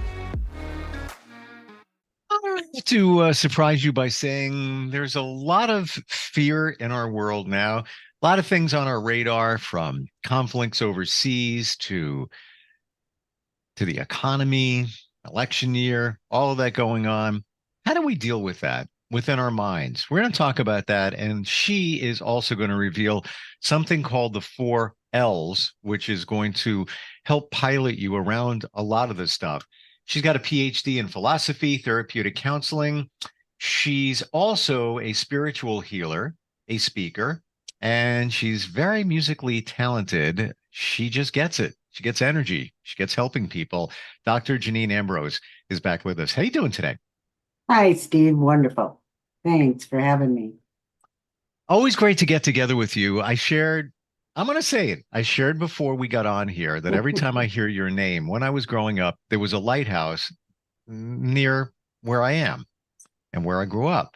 And if you'd hear the name of this lighthouse listed in the weather radio forecast, 20 nautical miles around this lighthouse. The lighthouse was known as the Ambrose Lighthouse.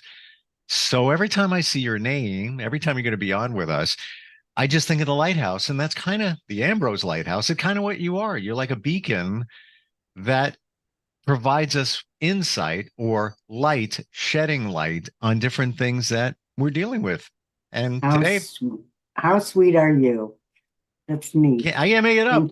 It takes me back to my childhood. Every time I hear Ambrose, it's the Ambrose Lighthouse. Since gone, by the way, if anybody Googles it, it was off the coast of Long Island, not far from New York City, lost in a storm, I think back in the 90s, mid 90s. Today, shedding light on consciousness in our world and what's going on. COVID was one thing, and that was a lot of fear and changed a lot of lives, but still we got a lot going on that people process on a daily basis, right? Oh, yeah.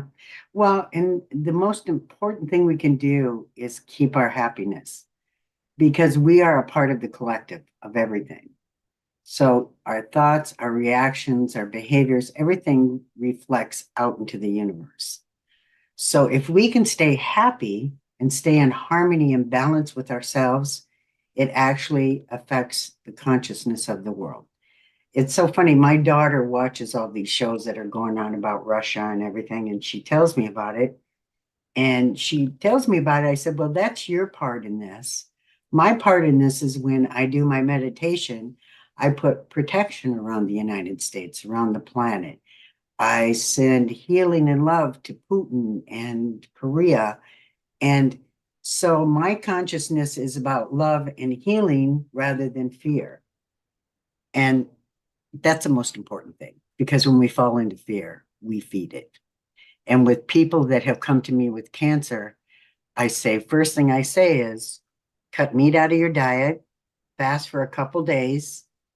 Don't tell anybody about the cancer, because when you tell them, they visualize it, they give it energy. Does that make sense?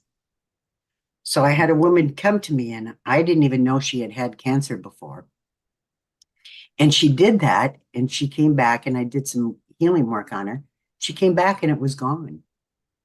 So if we get quiet and believe and co-create a different reality within ourselves, we affect not only our own physiology of our body, but we affect the consciousness of the world.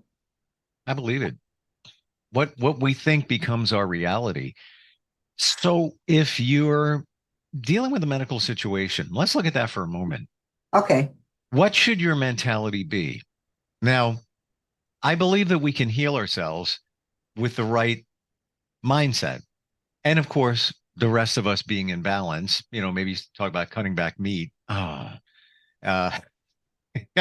I love having a good steak, but I've cut back on it.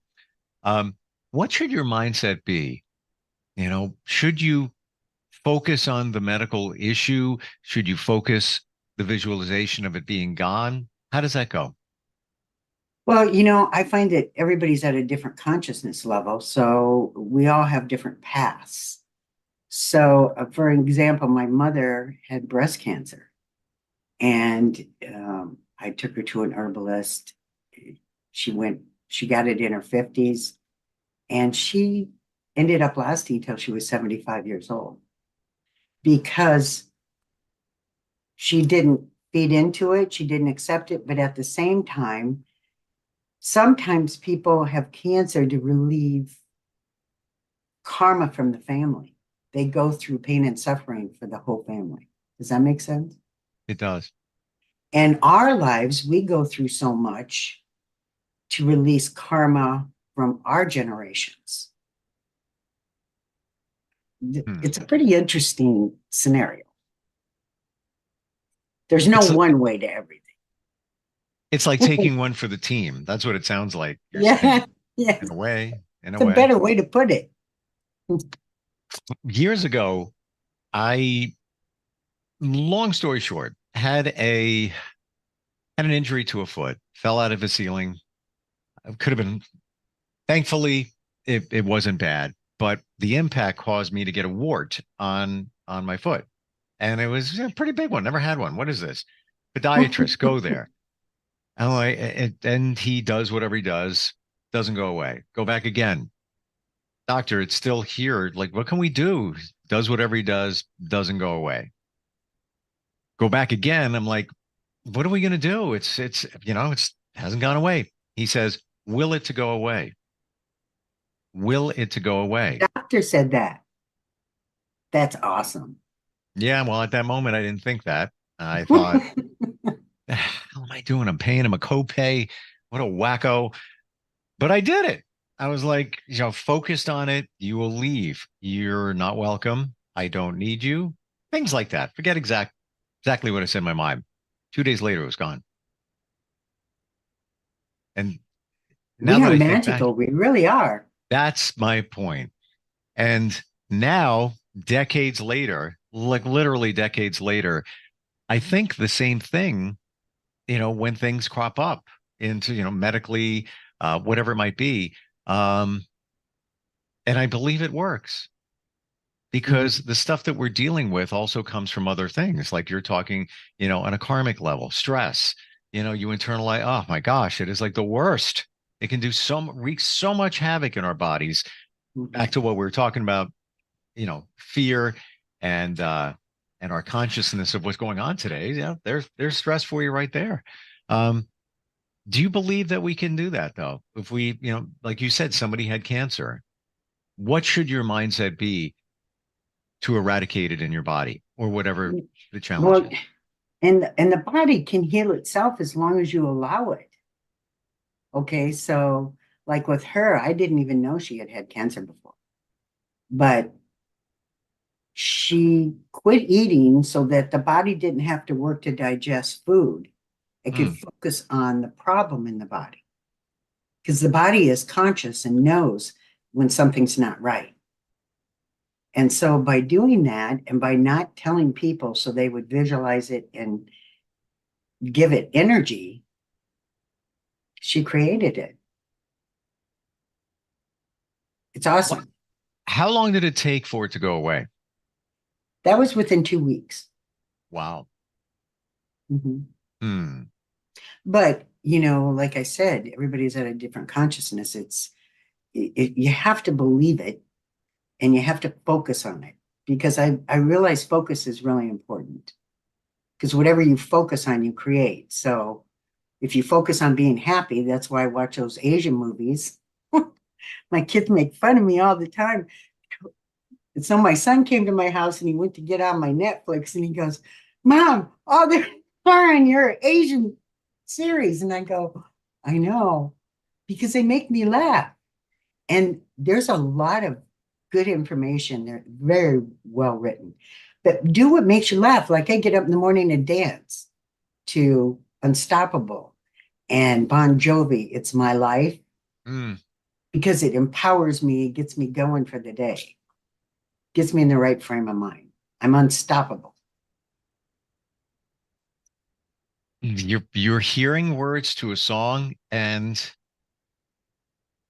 it does something to you. That's why music is so powerful. Yeah. And I remember my son when he was really young,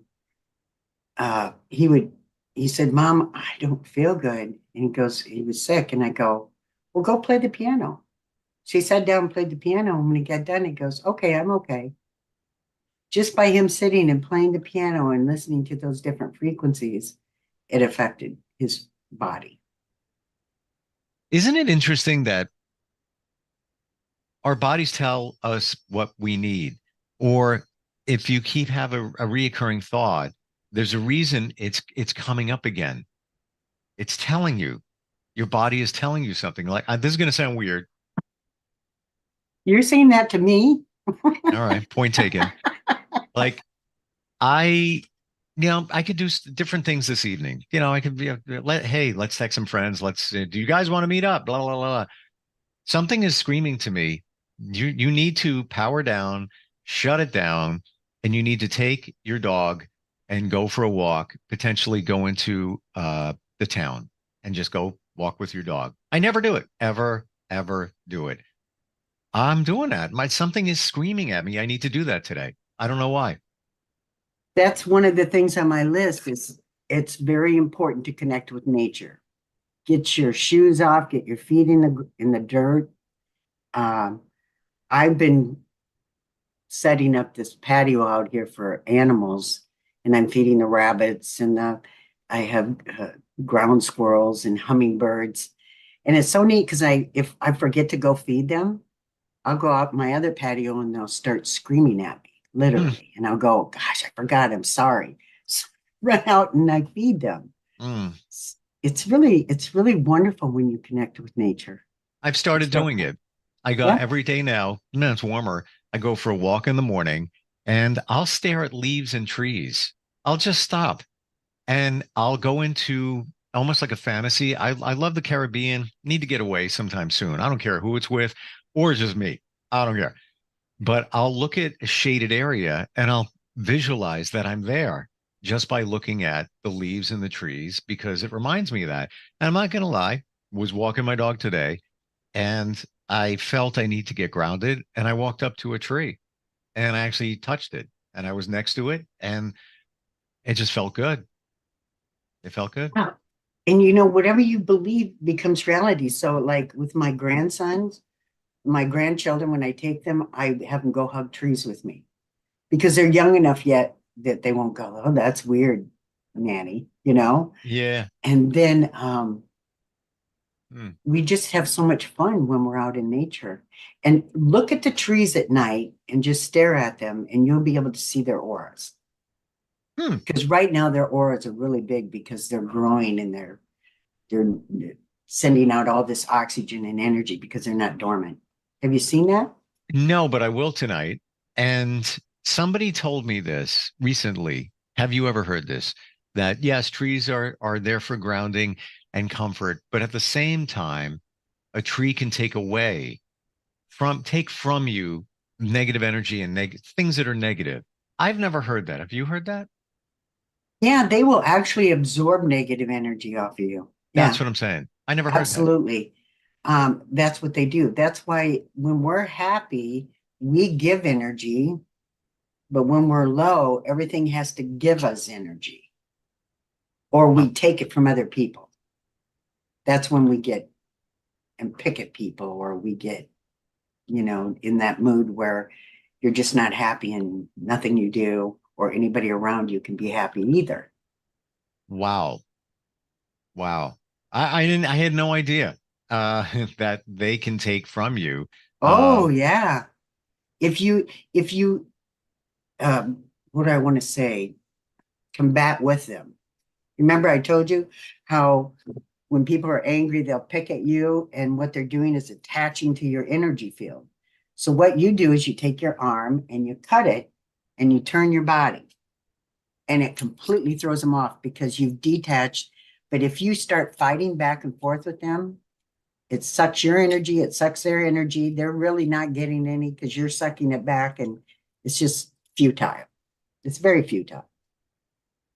Based on all of this, I have to tell you, I'm on a quest and it's because it needs to get done, deflecting negative energy. When anything's negative around me, people are negative, situations, I'm like, I almost feel like I'm drained, like that. Usually in the past, I put up with it, I deal, all right, we'll figure it out. But when somebody or something is massively negative, I gotta go the other way, like immediately. Well, there's another skill I can give you though. So if you're in a negative environment, you can take your breath and blow it out the windows and out of the room. You can change where you're at. Because if I go to a bar, I blow all the negativity out.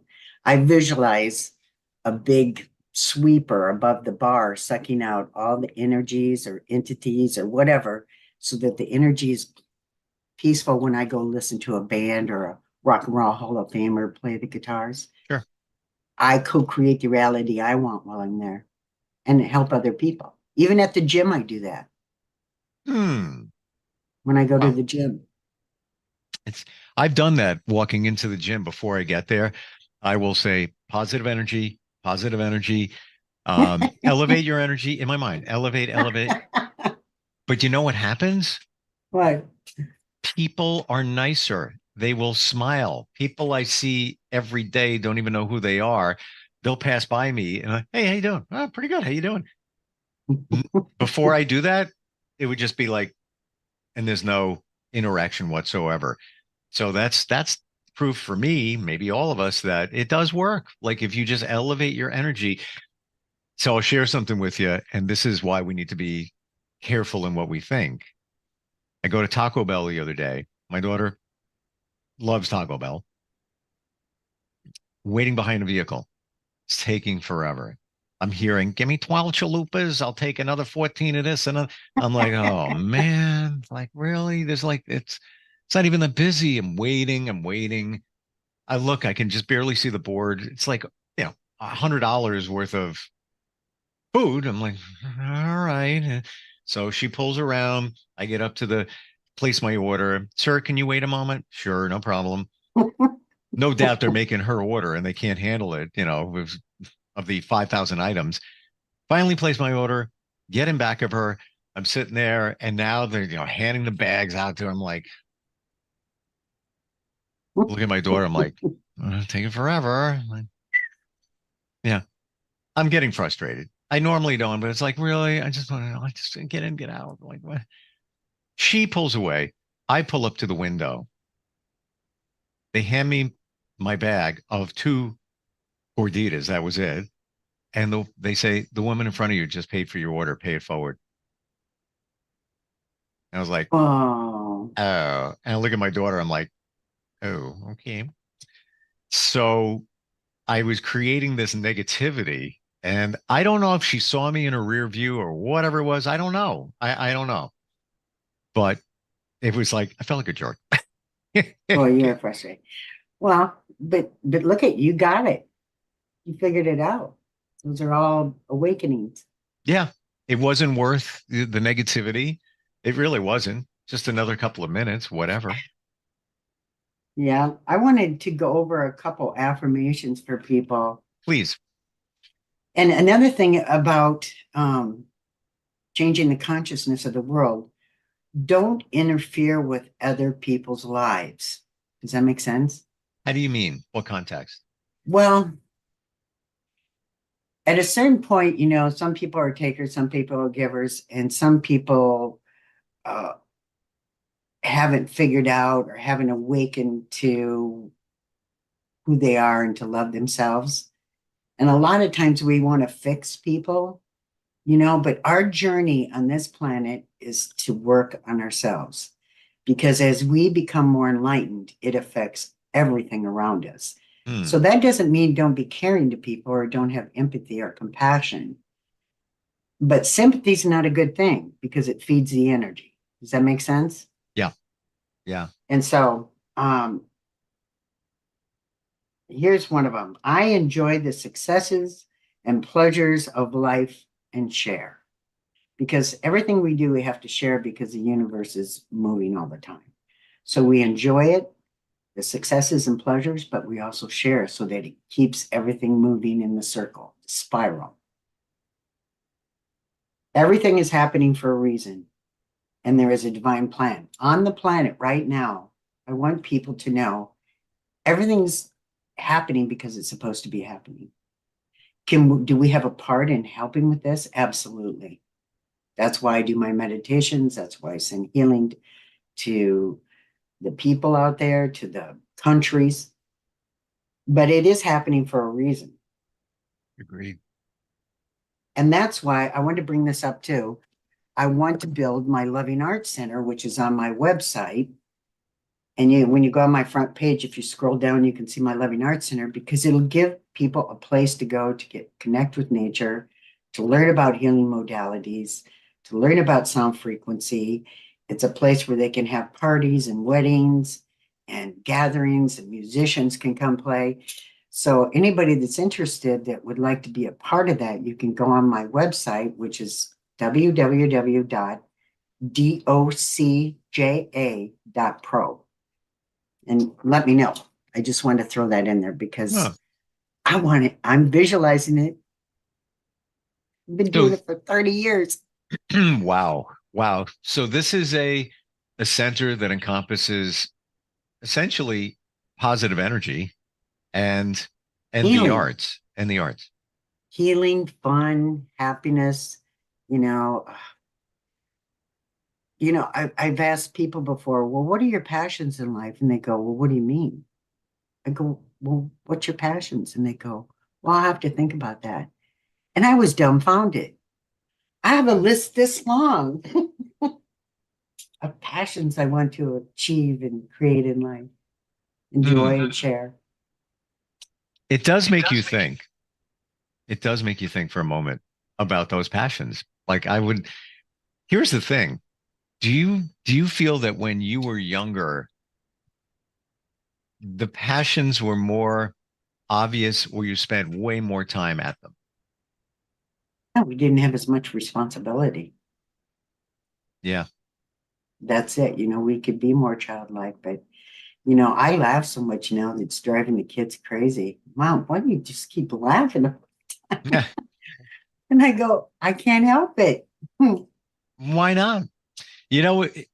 I had I'll laser this quick, but it talks about the passions and had like sort of a hypnotherapy session. And what came up was me when I was in my 20s, and I would mix music as a DJ, for my own pleasure. That was my thing, but I would always do it on Saturday.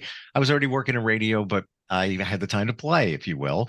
And I would totally enjoy it. So during the hypnotherapy session, even a song that I had played, back when I was in my 20s came through. A couple of minutes later, I had another visual of myself jogging on a track and listening to music. That song came through.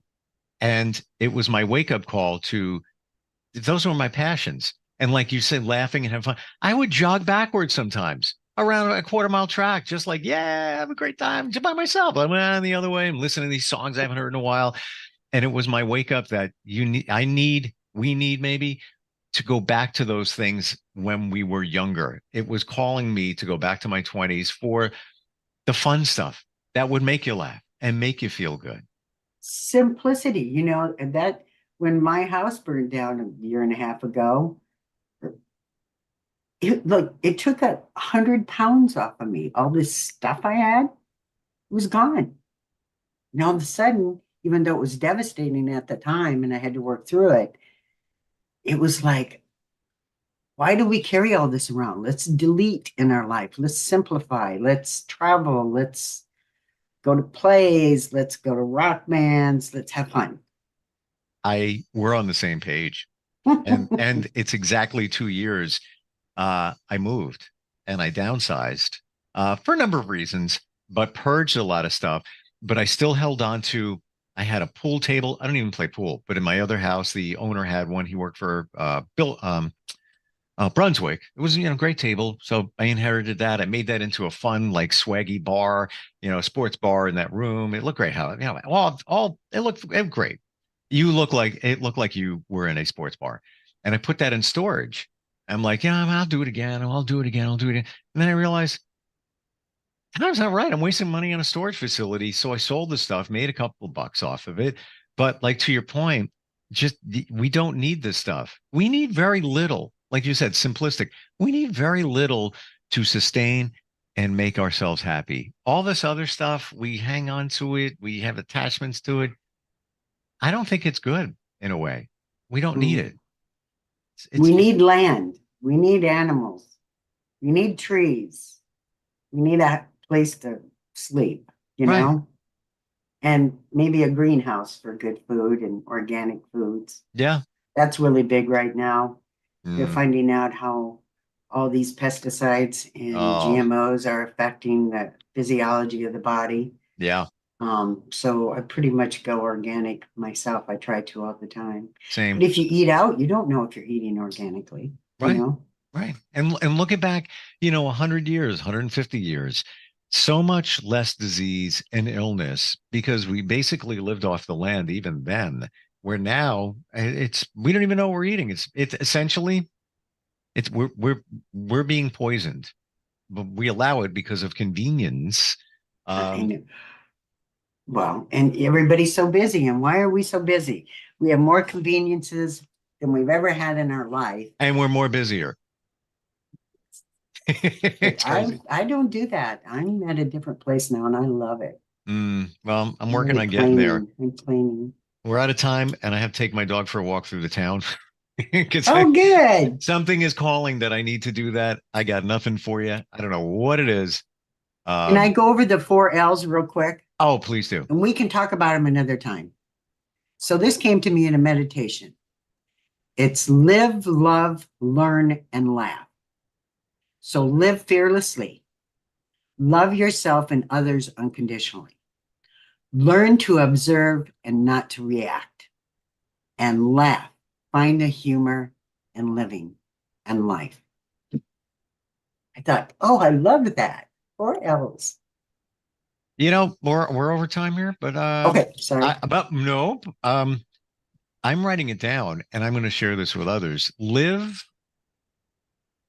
love, learn, and laugh. What was the sentence that went with live? With live, fearlessly. And love. Yourself and others unconditionally.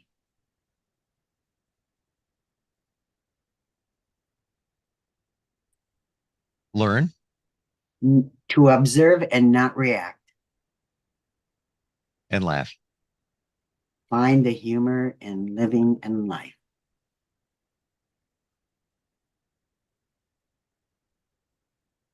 And thank you for that. You bet. You think I'm kidding? I'm not. I share this with people and things like that all the time. Yeah, I do. Thank you for today. Again, your website is, I want to see, DOCJA. That's Doc Janine Ambrose, DOJCA.pro. Always wonderful talking with you. You are the lighthouse. You also, Steve. Thanks. You are the lighthouse. Appreciate it. Thank you. And we'll talk soon, okay? Okay. Bye. Bye-bye. We'll be right back. Are you looking for even more of the podcasts and hosts that you love? The Podcast Business News Network is proud to announce that you now have even more ways to listen live. Check out the MyTuner Radio, online radio box, and Simple Radio apps on iOS and Android, or find us online. Search for Business News Network on mytuner-radio.com, or search Podcast Business News Network on streama.com and onlineradiobox.com/US. Take your podcast on the go and don't miss a minute of the action.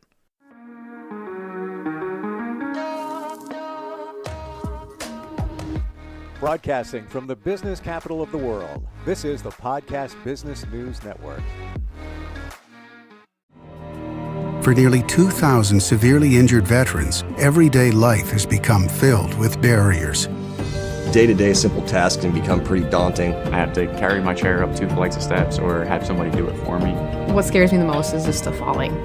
When I'm struggling with my house, I think, to have that one great barrier just knocked down, it's crucial.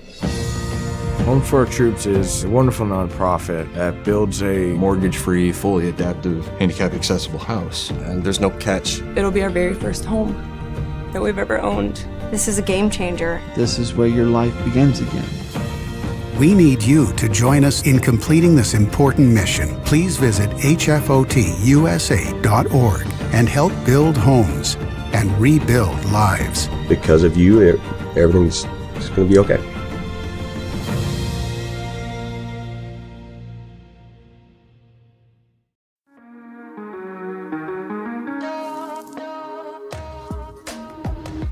Broadcasting from the business capital of the world, this is the Podcast Business News Network. Hey, welcome back, everybody. This is the Love and Connection podcast. And here we tackle a bunch of different things that many of us go through, deal with, struggle with, or wonder about. And she's an amazing American psychotherapist. Actually, she's originally from Jamaica here in the States. Do I have that right? My family is Jamaican. I'm born and raised here in this country.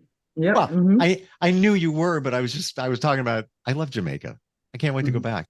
Brina Miller is part of what we're doing today. We have G here. We have Jonathan, right? And Philip. That's our crew, our connection crew.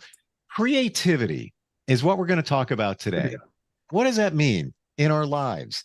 When you hear that word, conjures up a lot. Are we talking about a painting? Are we talking about being creative in your life? Are we talking about creatively solving challenges? I'm going to throw it right to G about all of this. What starts in your mind when we talk about creativity? Thanks, Steve. Yeah, the reason that we're thinking about creativity today is because it is so inherently connected to love and connection.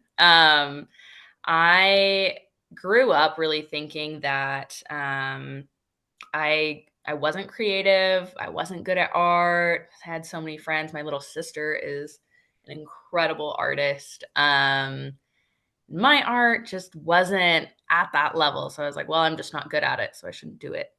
And in college, I just kind of got fed up with that.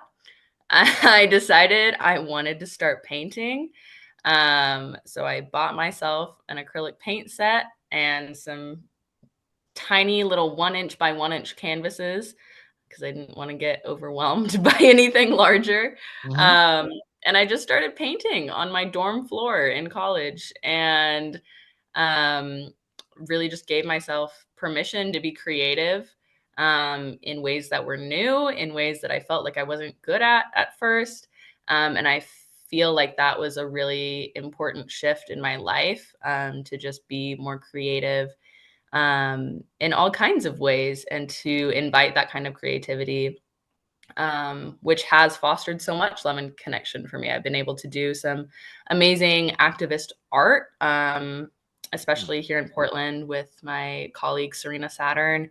Yeah, and that has really not only connected me to like my own experiences, but connected me to other people, which is awesome. And so kind of the question today is, what is an area of creativity in your life?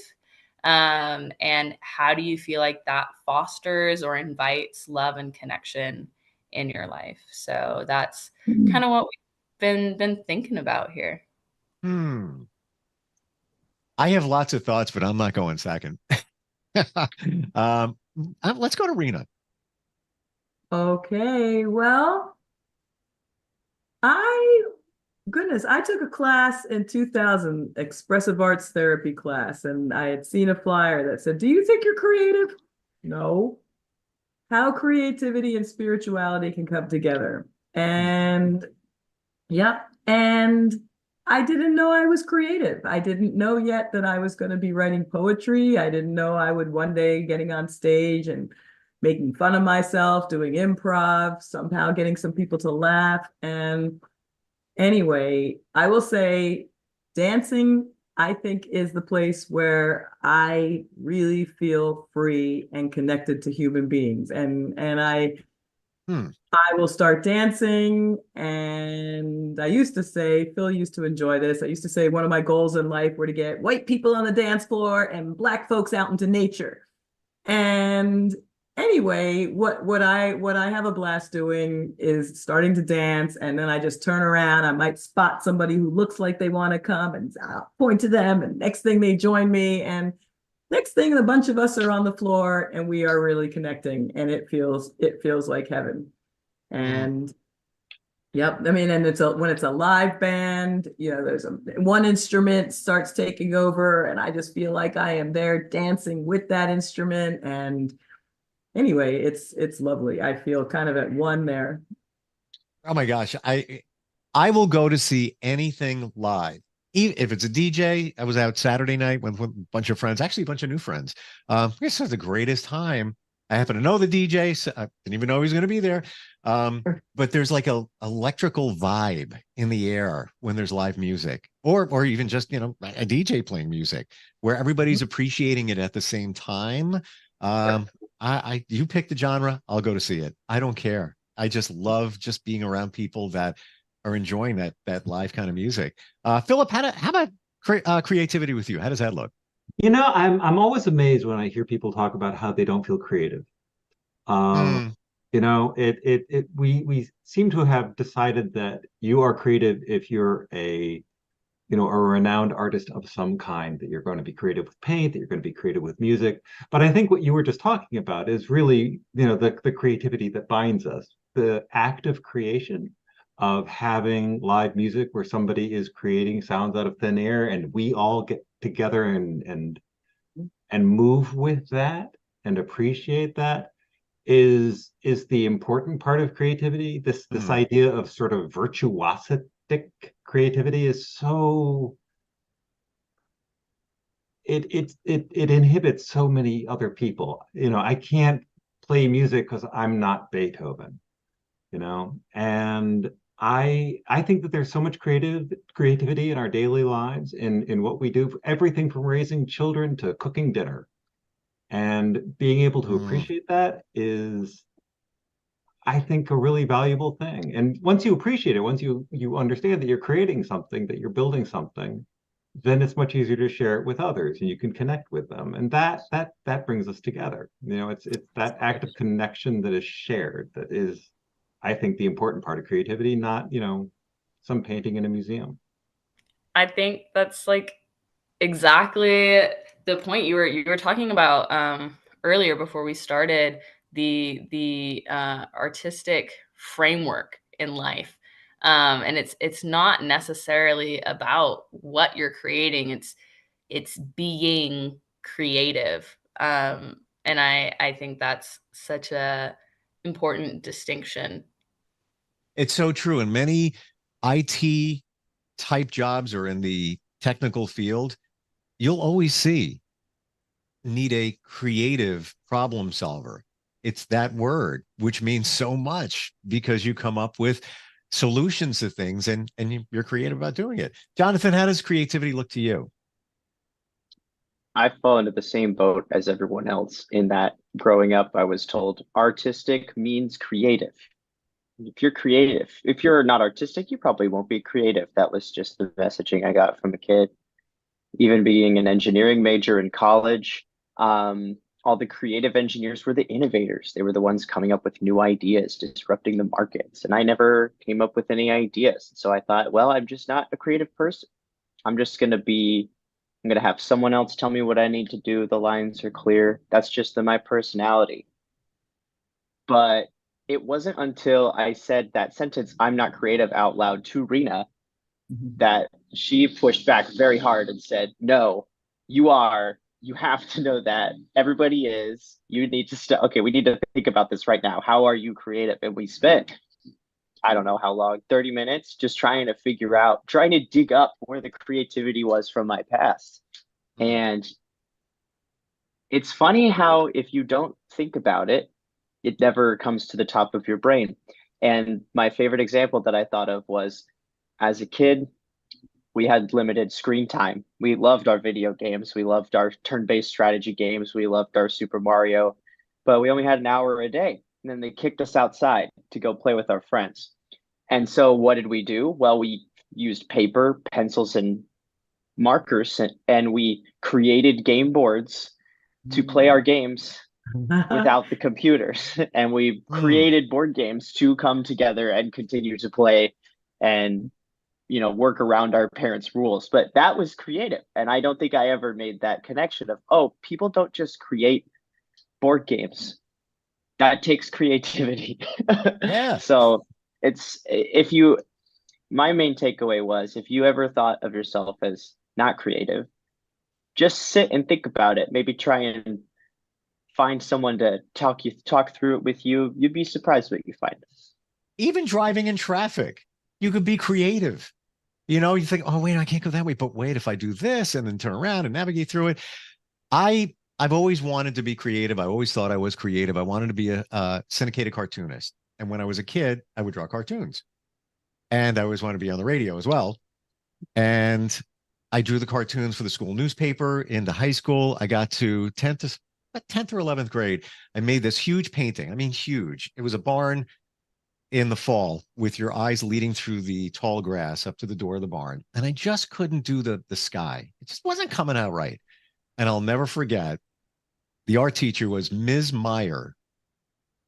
And I said, can you help me with the sky? It's just not looking right. She comes over, did a nice job. And with her coffee breath, she says to me, you are an underachiever. And I never forgot that. I was named class artist, and I almost became a syndicated cartoonist a couple of years later, like almost got that close to it. But then I pivoted off to radio, and I did that since I was 17 professionally till now. And funny, all that creative stuff that I put away came back. I opened a marketing agency like 15 years ago, and I got to use all that stuff again. So it wasn't for waste, it was kind of buried inside of me. But I agree with everything we're saying here that, that's art, but creativity is everything we do every day. Even sending a text, sometimes, or writing an email, you might be creative in terms of the way you word it. What are your thoughts, Rena? Well, I'm just looking for a quote that I found. Stephen Colbert said, life is improvisation. You have no idea what's going to happen next, and you are mostly just making things up as you go along. And something that we were talking about before we started the podcast made me look for this, because I was realizing that, yes, it's just, we have to be creative daily. And if we could think about it like that, again, I was thinking about my rocky landing here in New York City. And there are so many ways that I had to keep improvising to keep myself sane. And I had to come find a place to live and make this out of it or make that out of it. It's actually, yes, if we decide to take something that is really rough in our lives and we turn it into a lesson, a life lesson, that's creativity. That's saying, what can I learn from this? How can I, yep. Absolutely. And I think something that's so important about creativity is that it is an act of love. Phil said earlier, most creations start out as a pile of crap. And that's true. So you just have as the person with the degree in art here, that's the lesson they drive home on us is start Amen. with terrible stuff and work out from there.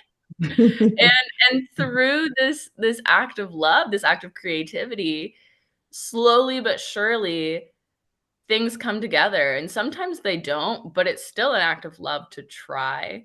And I think that's something that's so amazing about kind of giving ourselves permission to be creative and really tuning into that, is I think there is so much power in that.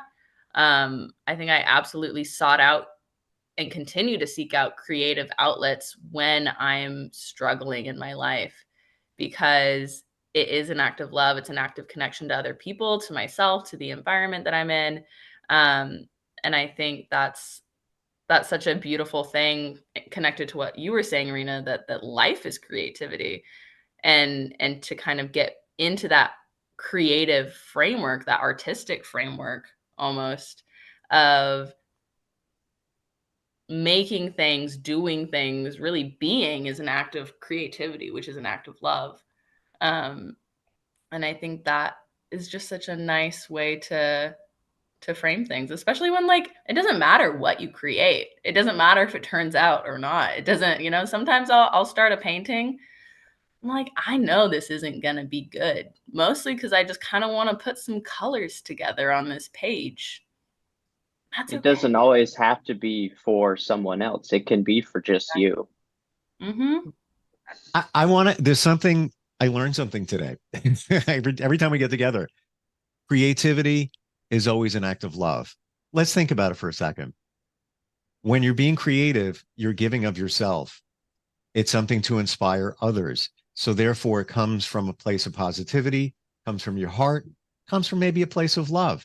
Even if, like G, you said, this is not turning out the way I wanted it to, but I got something I want to put down on the canvas. You're showing love to yourself by doing that. And Yeah, it's absolutely the case.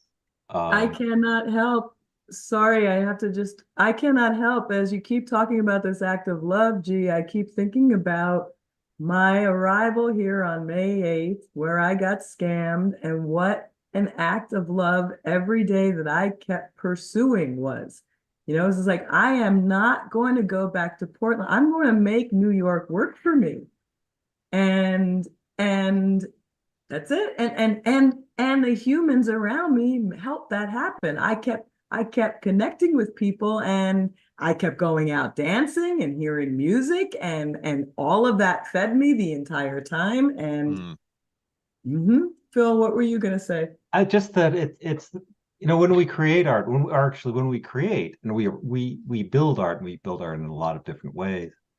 We're doing it as a group. Part of it is I do things that my future self will pick up and run with, and that's a different person that has learned from what I've done and that is able to take what I've done and build on it. I show what I've done, or I work with what I've done with others who I'm able to share these concepts with, and their feedback lets me adjust what I'm doing and increase my understanding of things. And the thing is that we're so self-critical, and but it's half of the process. To improve things, you have to be able to look at it and go, well, that part's not right. I can work on that part a little bit more. I know how to, I can at least poke at that until something changes, and recognize when it's better. The thing that we tend to do is we tend to let that, well, that's not good, and stop there. But if you can see the parts that aren't good, then you can change them, and you will sooner or later luck into what's better. And then you've learned something that you can pass on to your future selves and to others. And that's how great art is made. Is it always art? I think that life is performance art. That if you are working to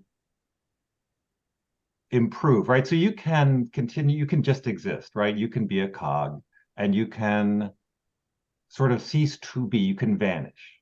Art is about attracting attention to a thing, to focus attention, and to focus attention by creating a thing that is better than it was before. So when we're in the world and making a difference, we are creating art. Whether or not it's a tiny little incremental thing like a really good parking job, No, or, architecture on the scale of, an Olympic stadium. And those things aren't, the acts of individuals. Those are always the acts of people working together in different ways. Imagine that stadium, right? It's been built, it's been there for 20 years. And then a bunch of people decide to get a wave started. And now the entire stadium is cooperating to produce this little moment of joy that everybody has. And when it clicks, it's like, this is amazing. Comes and goes. Tears are coming to my eyes as you're speaking. There were other thoughts, but just something that just came to me. There is a building being built here on this block. And there was a day where another woman and I suddenly were just so drawn to what was going on. And a beautiful Mexican woman is coming here to feed these men and make some money. And somehow just your talk about this building, I mean, that is art, man. I mean, she has put together some delicious Mexican food to bring over here to her brothers who are doing construction work. There was such energy and excitement of like, give me this food now. And think about how many performances are going on right there at that moment. The architecture has been designed by one group. The people who are putting it together is done by another. I used to work in metal fabrication, and there are artists who can weld. You look at their welds and you go, I know who did that. There's, the person who cooks and brings the food. These are all performative actions that come together to create, being alive and being a community. And I think also, like, I want to take that a step further. And I think that the culture is also an act of creativity. Like we have these scripts almost for cultural holidays, for how we're supposed to interact with the world. And I think that is human creativity. And sometimes that can limit us. And sometimes we need to, redefine those scripts. And I think that's beautiful in some ways. Like when Rena just, goes up to someone in the street, starts dancing with them and has a great time. That's not usually in the script, but it's a beautiful act of creativity. And I think that that's part of it. Yeah, that we all connect in this way, and we have this shared understanding, and we can go beyond it. You can always color outside the lines. When you use your talent, whatever it is, you could be that welder, you could be that woman that cooked that food. Is that the creativity right there? Sure is. Right? I think it can be using your talent, and it could be trying something new outside of whatever you think you're good at, It's all of it. I think anytime that you are interacting with the world in a way to change it, in a way to connect with it, in a way to connect with others, I mean, that has to be creative.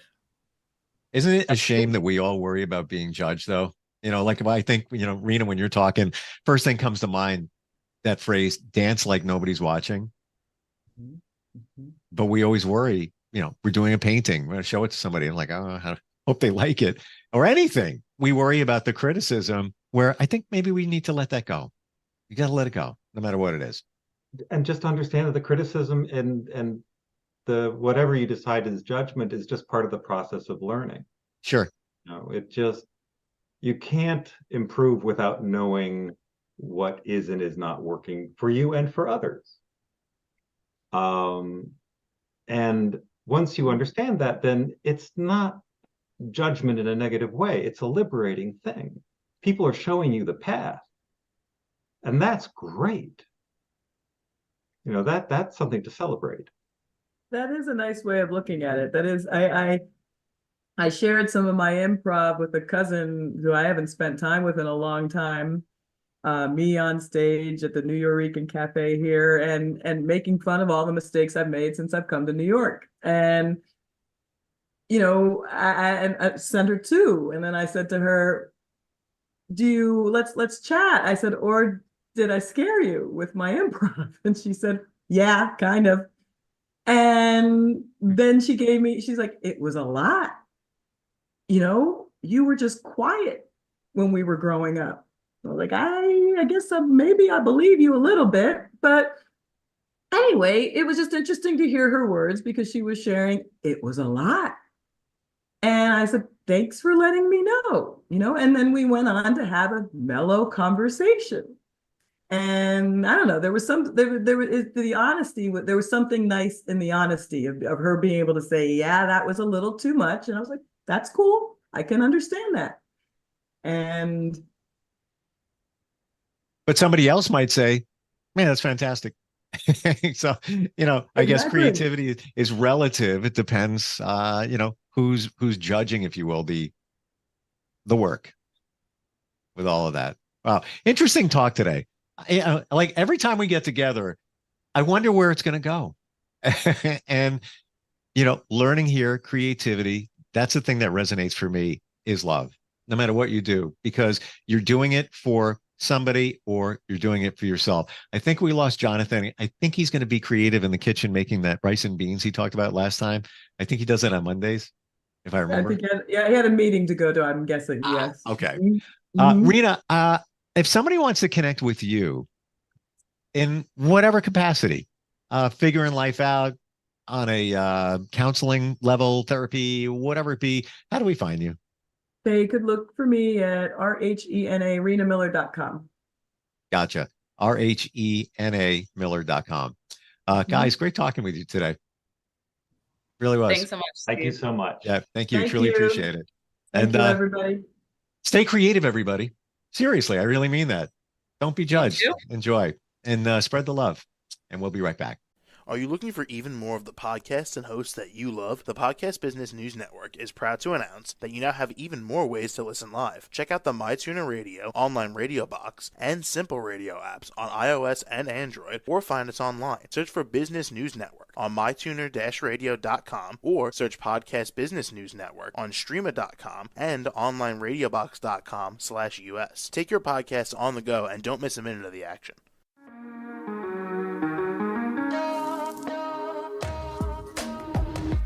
Broadcasting from the business capital of the world, this is the Podcast Business News Network. For nearly 2,000 severely injured veterans, everyday life has become filled with barriers. Day-to-day simple tasks can become pretty daunting. I have to carry my chair up 2 flights of steps or have somebody do it for me. What scares me the most is just the falling. When I'm struggling with my house, I think, to have that one great barrier just knocked down, it's crucial. Home for Our Troops is a wonderful nonprofit that builds a mortgage-free, fully adaptive, handicap-accessible house. And there's no catch. It'll be our very first home that we've ever owned. This is a game changer. This is where your life begins again. We need you to join us in completing this important mission. Please visit hfotusa.org and help build homes and rebuild lives. Because of you, everything's going to be okay.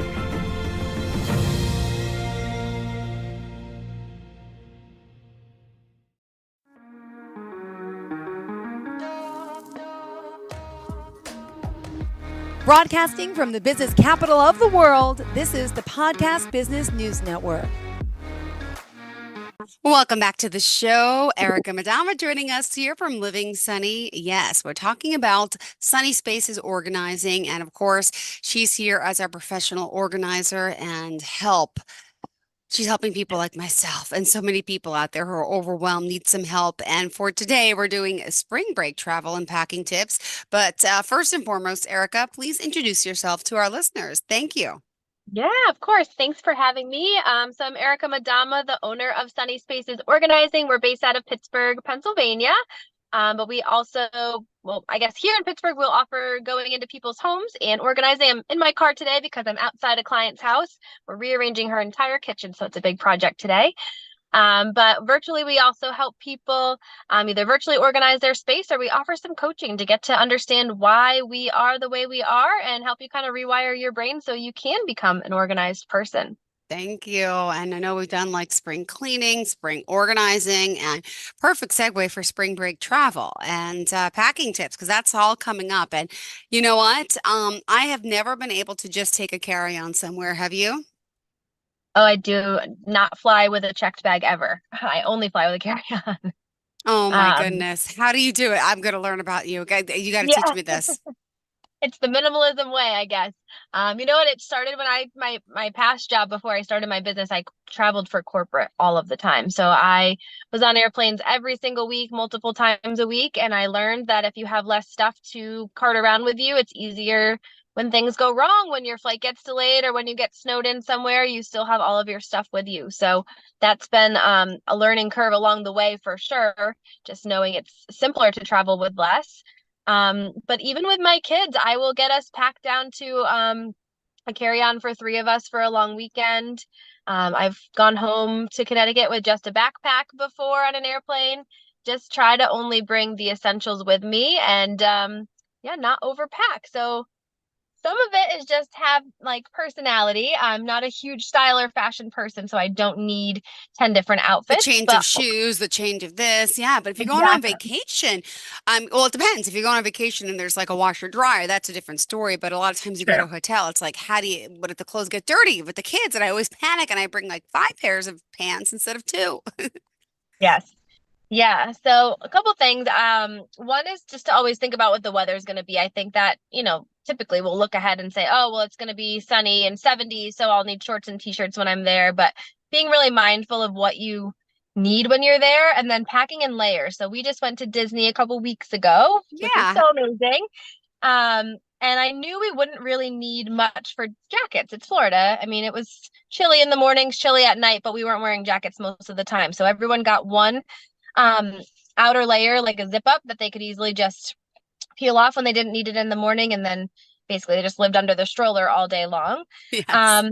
But just packing in those layers, things that are easy, it's like a sports shirt and then a tank top underneath. So when it gets hotter, you're able to just take one thing off and So 3 relayer layers, right? it The later. outside jacket, the shirt, and the tank top. Got it. Yep. So layers are helpful. And then also things that can easily be mixed and matched. So maybe it's more neutral things that you're packing instead of some loud shirts that don't, a pair of shorts that only go with the one shirt. Kind of limit some of that specialty outfits. Save those for home. Because if you Okay. can just throw on some jean shorts, then any shirt that you bring is going to match it. And so let's say you're, able to wear them a second time. You only wear them for a couple hours at night. You can go ahead and rewear them the next day without worry of if, whatever you brought is going to match. So easily mix and match, just in layers, and then bring things that are wrinkle resistant, because I don't know about you, but I don't iron at home. So there's no way I'm ironing something on a special trip. Heck no. And can I make a suggestion? I always had a problem overpacking.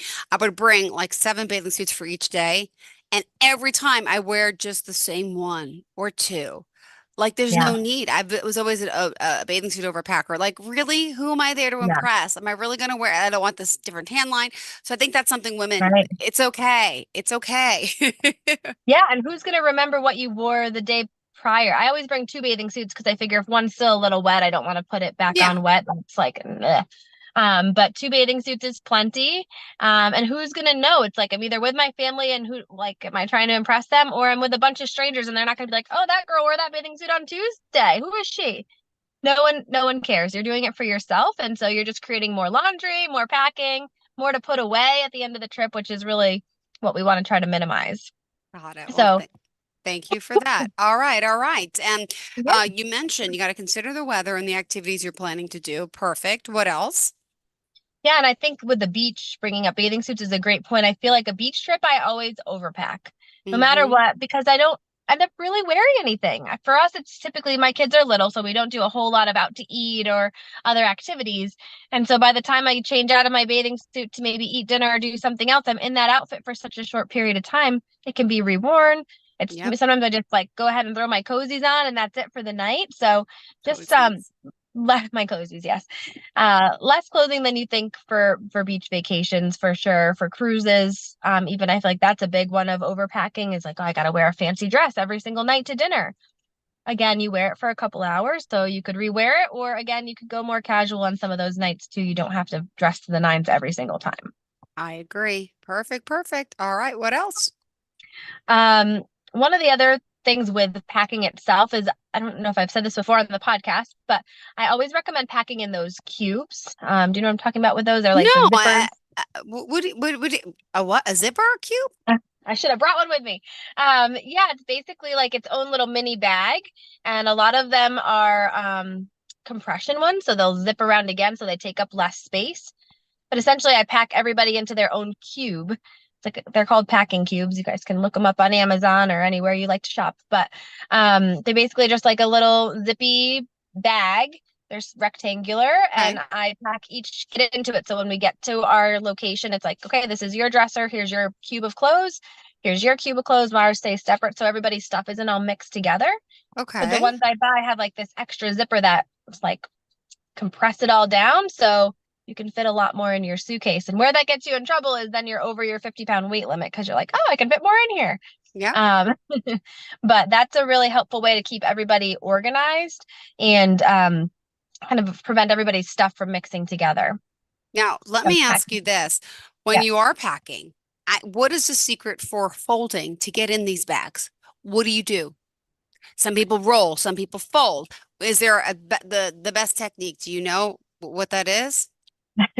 I used to roll, but I found that like because my clothes aren't coming out of my dresser rolled, that it just like took more time. Okay. It's supposed to help prevent wrinkles and take up less space, but I tend to just do like a small fold. So if anyone's familiar with the Marie Kondo file fold, or you basically like fold a t-shirt normal and then fold it in half again. Yep. That's how I tend to kind of fold everything, so that there's like all these neat little piles of shirts and neat little piles of shorts that are folded in extra time as well. That tends to be what works for me. I like to have like all the shirts together, shorts together, undies together, socks together. Yeah. So that's typically what I do. I even do it with my husband's clothes, which are obviously much bigger than the 2-year-old's clothes. So for all sizes, that's what I found to be most helpful. Really stays pretty wrinkle free and keeps everything together. Oh my goodness. Well, hold on, hold on. What about those people who vacuum like it's like a vacuum suck thing? Do you do that? I do not do that. But I also don't pack so much that I need to do that, but I kind of admire the people that do. I just wonder on the other end, do you have a vacuum to resuck it all back up, or are you going to be stuck in your hotel? Perfect. All right, good. I'm not missing anything there. All no, right, I don't go think ahead. so. I don't think so. One of my girlfriends just recently did this for her Disney trip. She puts all the kids' bags, clothing for the day in a Ziploc baggie. Okay. So she'll throw in their shorts, their t-shirt, their undies, their socks, whatever they need. Here you go. Here's Tuesday. And they go in the bathroom, get themselves changed. She said it's a very efficient way to get everybody out the door, especially for something like Disney where you're up and you're out and trying to keep everybody moving. And her other selling point on that was that none of your clothes actually touch the inside of a hotel dresser. Excuse me. Excuse. Interesting. All right, that's another good tip. What else? Yeah, labeled by day.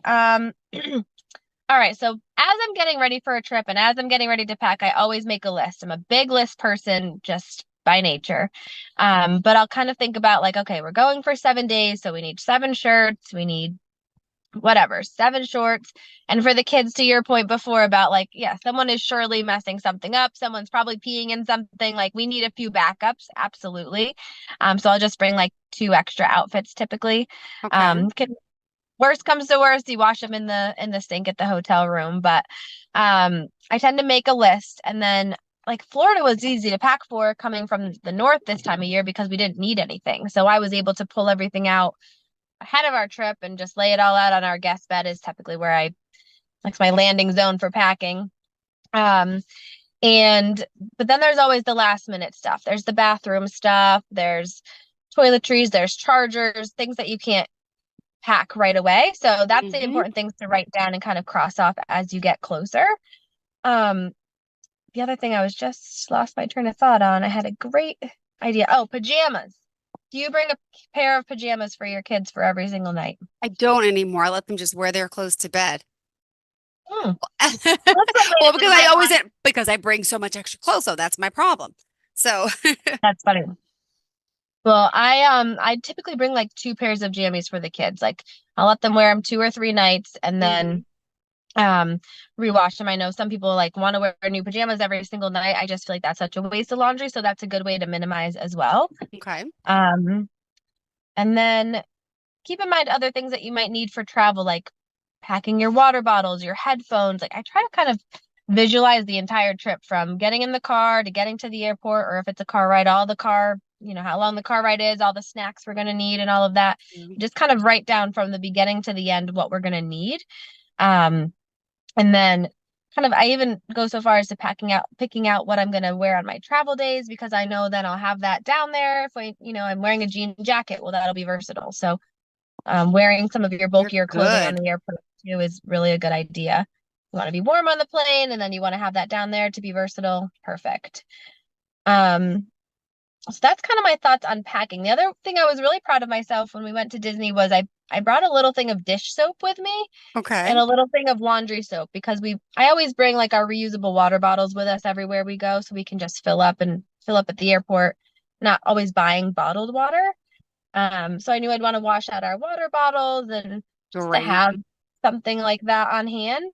And then my husband needed it because guess who didn't pack enough underwear for himself? One person to pack for, and he didn't pack enough. So he ended up using the laundry soap in the sink there. Got to do what you got to do. So those are good little things to keep on hand. Another fun tip is sunscreen. If you put that in an insulated bag, like I just have this actually in my car from 31, just like a little insulated bag is helpful. Okay. So that keeps the sunscreen cooler. A lot of times when you open it up, it'll explode everywhere. I hate that. I hate that. Yep. So that's a helpful one for the beach. And then I know I keep talking about Disney, but it was a magical trip and we just got back.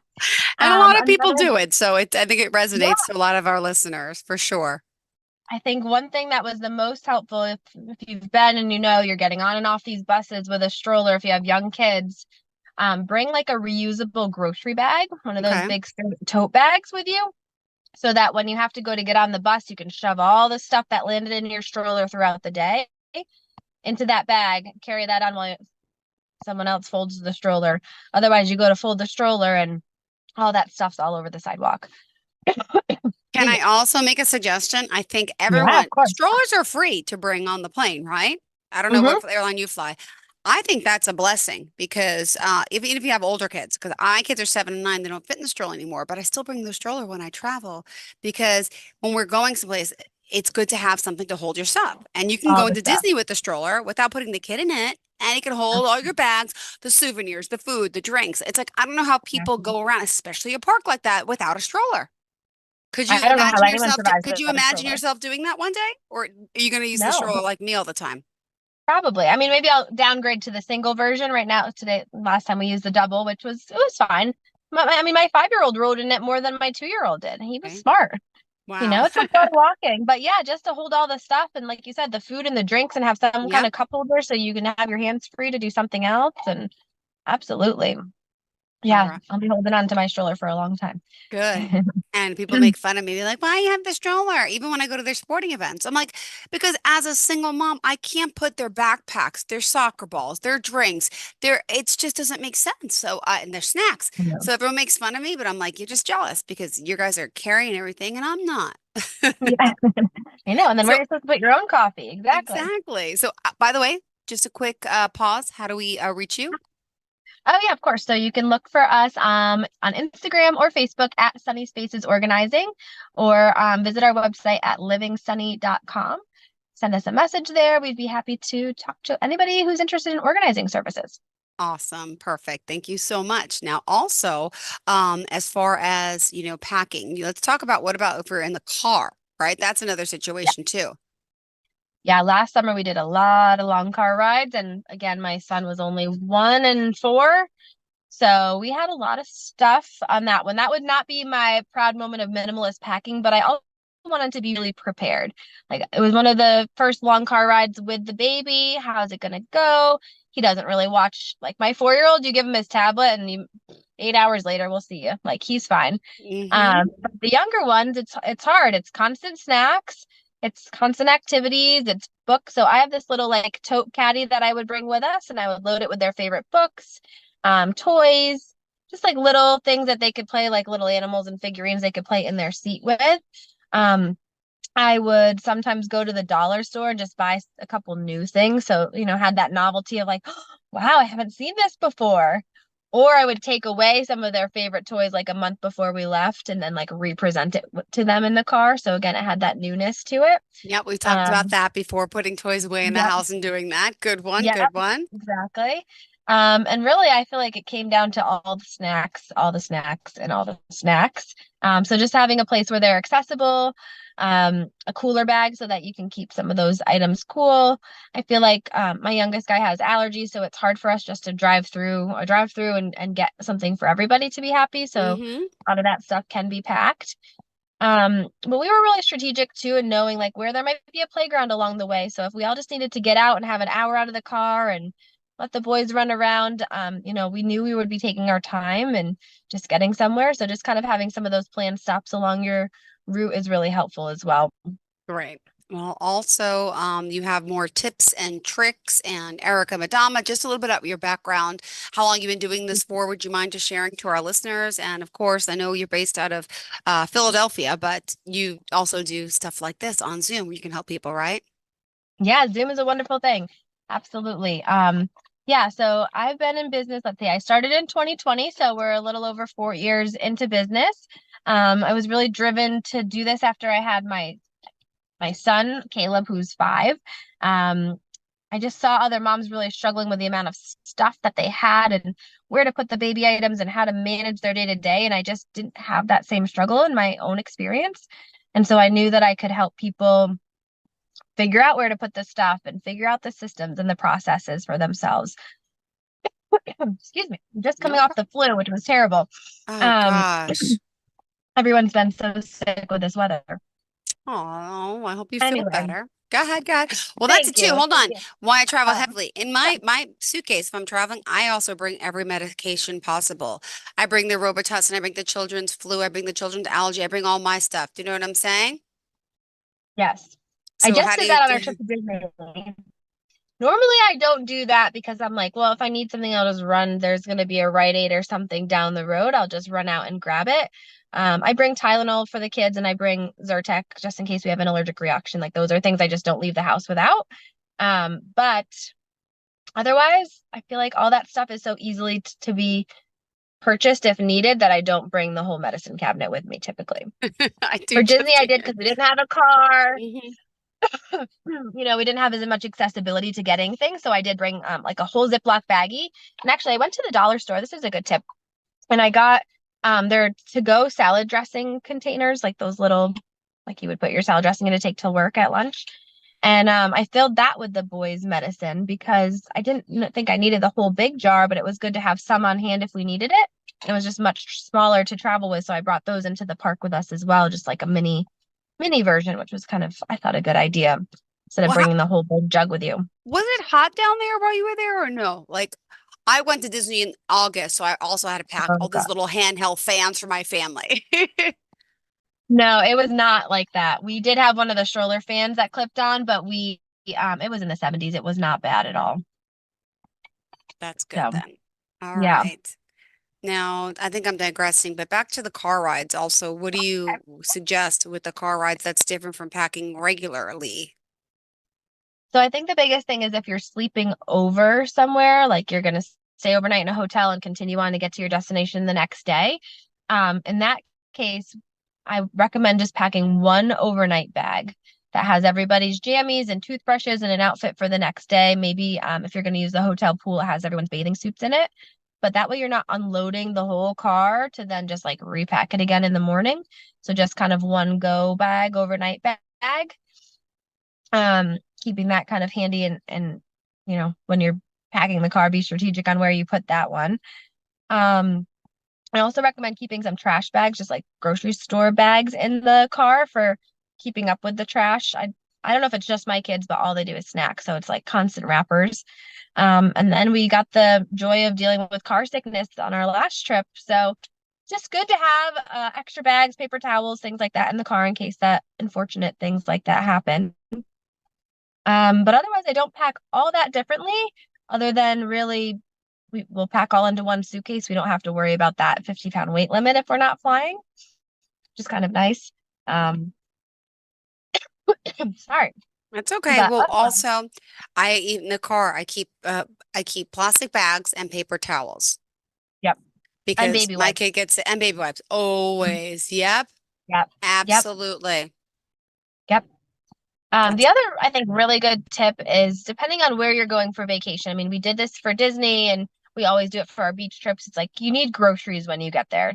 You know, if you're renting a house, you definitely need groceries. If you're staying in a hotel, you might just need some snacky things. But you can do an Instacart order before you even leave and have it ready for delivery to your hotel, to your house, so you don't ever have to go into the grocery store. That's a huge time saver. Just kind of high level plan out your meals, know what snacks, what breakfast, lunch foods you're going to have. Place your Instacart order, just have it there, have it ready at your hotel room. That saved us a lot of money in Disney, not worrying about basically, you know, breakfast and lunches. Kids just had their bars and their pouches and they were good to go. But the other part that I think no one thinks about is like, what are we coming home to? I know when we leave for vacation, it's like, okay, finish all the milk. We're not buying any more. Eat the last slice of bread. Like we're done. Eat all the fruit. So you come home to this empty fridge. And then what? You've traveled all day. You're starving. The last thing you want to do is get back in the car and go to the store. The kids are whining. You've already eaten out for the last 7 days. So I also recommend that you make a grocery list for when you return and then do a scheduled pickup, or if you have delivery, wherever you have near you, curbside pickup, and just have that like ready to go for when you get back. So typically when we're driving back, I'll place my order in the car, but I already have my list on my phone ready. So then we can just zip through and That we have happened food to when we get us home. because we came home from Florida and I didn't have milk and it was late at night and they wanted milk in the morning and I'm like, had to run out and I hated that feeling. It'd be nice if I could leave a list for someone.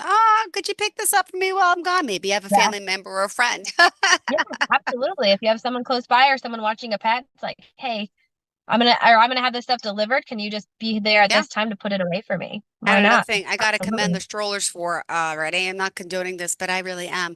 I hide snacks in my strollers. Yes. In the pockets and packs. So like you're not allowed to bring outside food into Disney. My kids need some like goldfish or something because then sometimes the lines for food is ridiculous. So I pack it away underneath things. Guilty. Yep. Yeah. Hey, gotta do what you gotta do, right?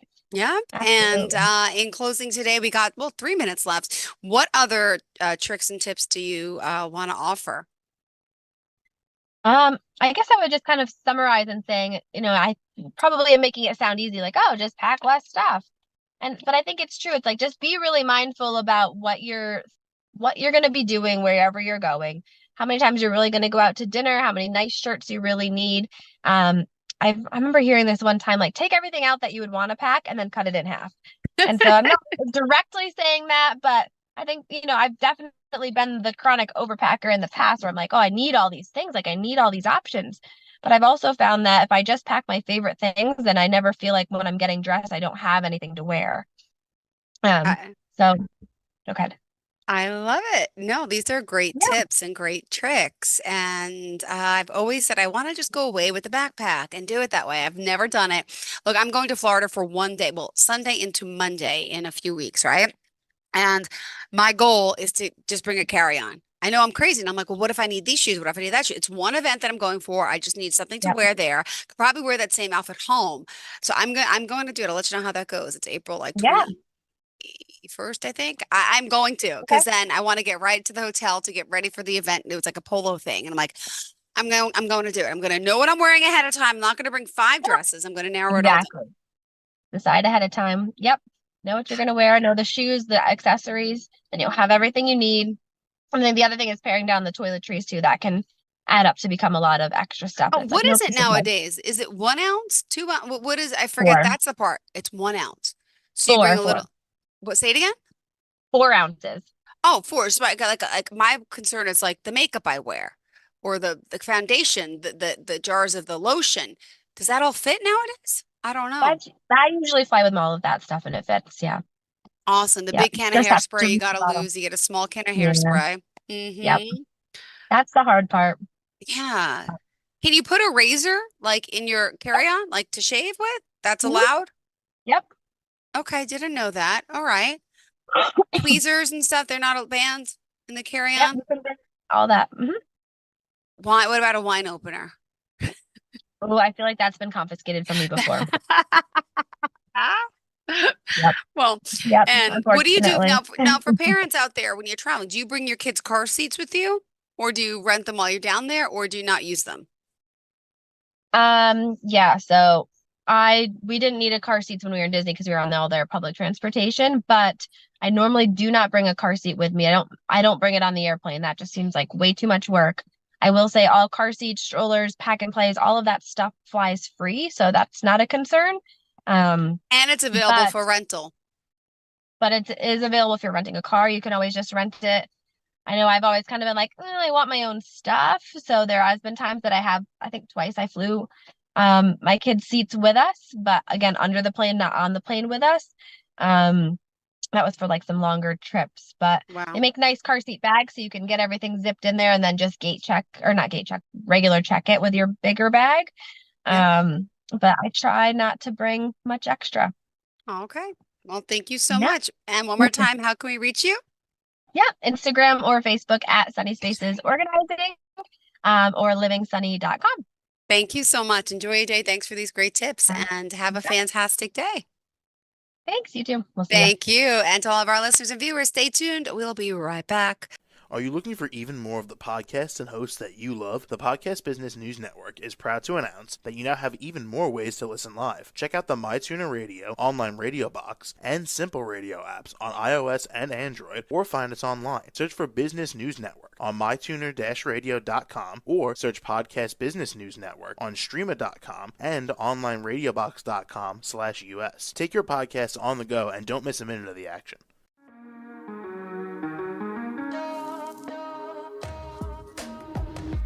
Broadcasting from the business capital of the world, this is the Podcast Business News Network.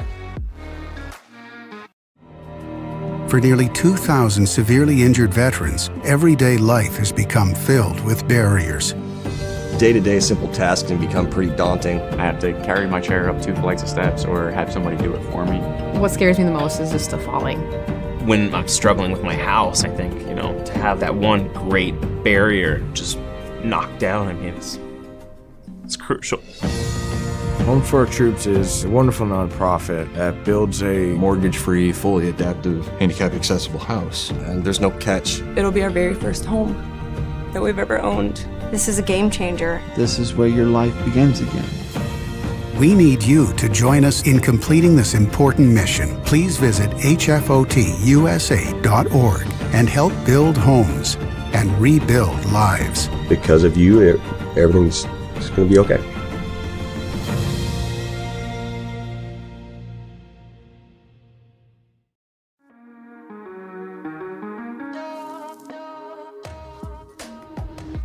Broadcasting from the business capital of the world, this is the Podcast Business News Network. Wouldn't you like a more peaceful life? I think all of us would answer that question, yes. And we're so excited that our next guest, Linda Wilk, is here helping others, helping you out there really live that peaceful life. She's the owner and a coach with Coaching a Peaceful Life. And we're excited to have her here live from Falling Waters, West Virginia. How are you today? I'm great. Thanks, Jill, for having me on. Well, this is exciting work you get to do as a coach. You're helping not only families, individuals, couples, and especially those that you mentioned, are in recovery from addiction. Would you mind telling us a little overview of the work you do before we begin?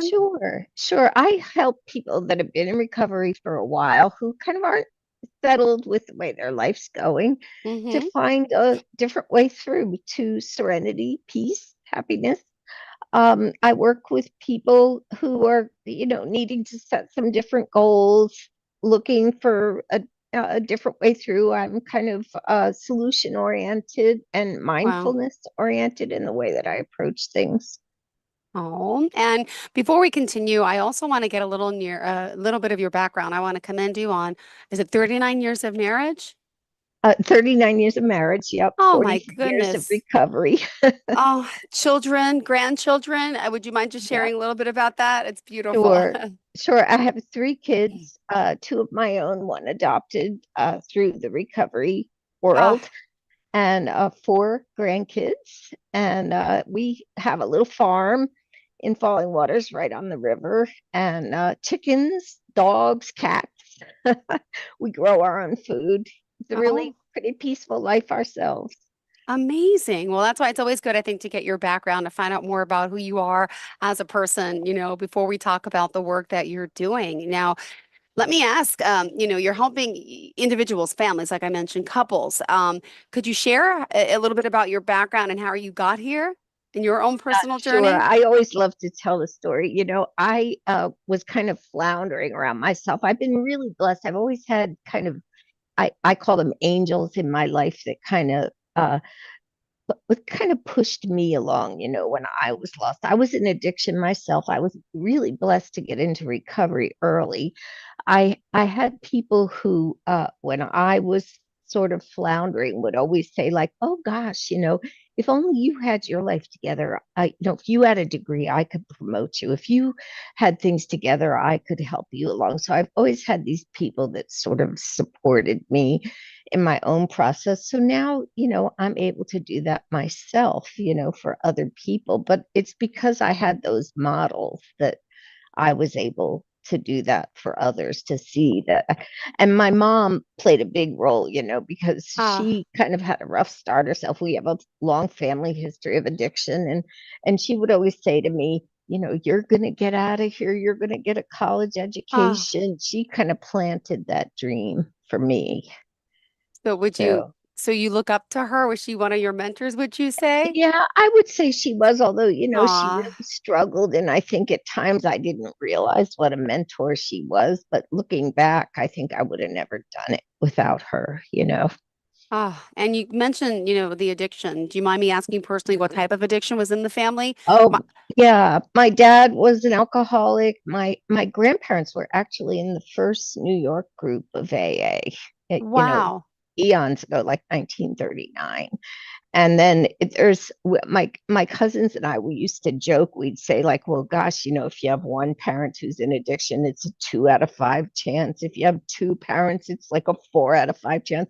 Which of us will it be? And many of us are in recovery. So it's actually been a good legacy now, and but my aunt and uncle were in recovery in the Eastern Shore of Maryland, and 40, 50 years. And so it can be a really good thing. They were good models for me. And I have my husband in recovery, and we're still both in recovery. So, it's nice to pass that legacy along, And so I have a daughter in recovery now. Okay. So, yeah.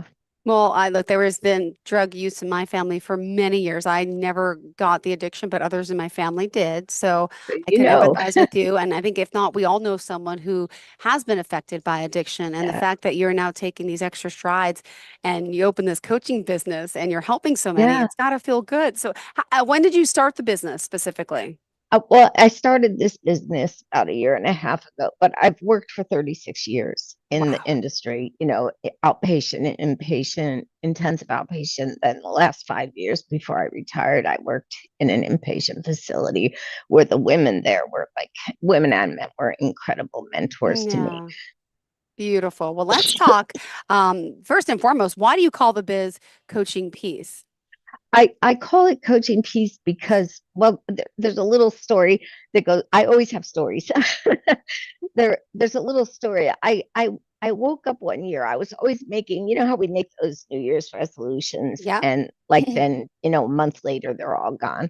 And I just had this kind of thing of if I could have one thing, I'd want my insides to match my outsides, Aww. And I said that year. I had no idea that was going to put me on one of the hardest journeys of my life, but it was a mindfulness journey. I started learning mindfulness. I started thinking if I could just do that one little thing.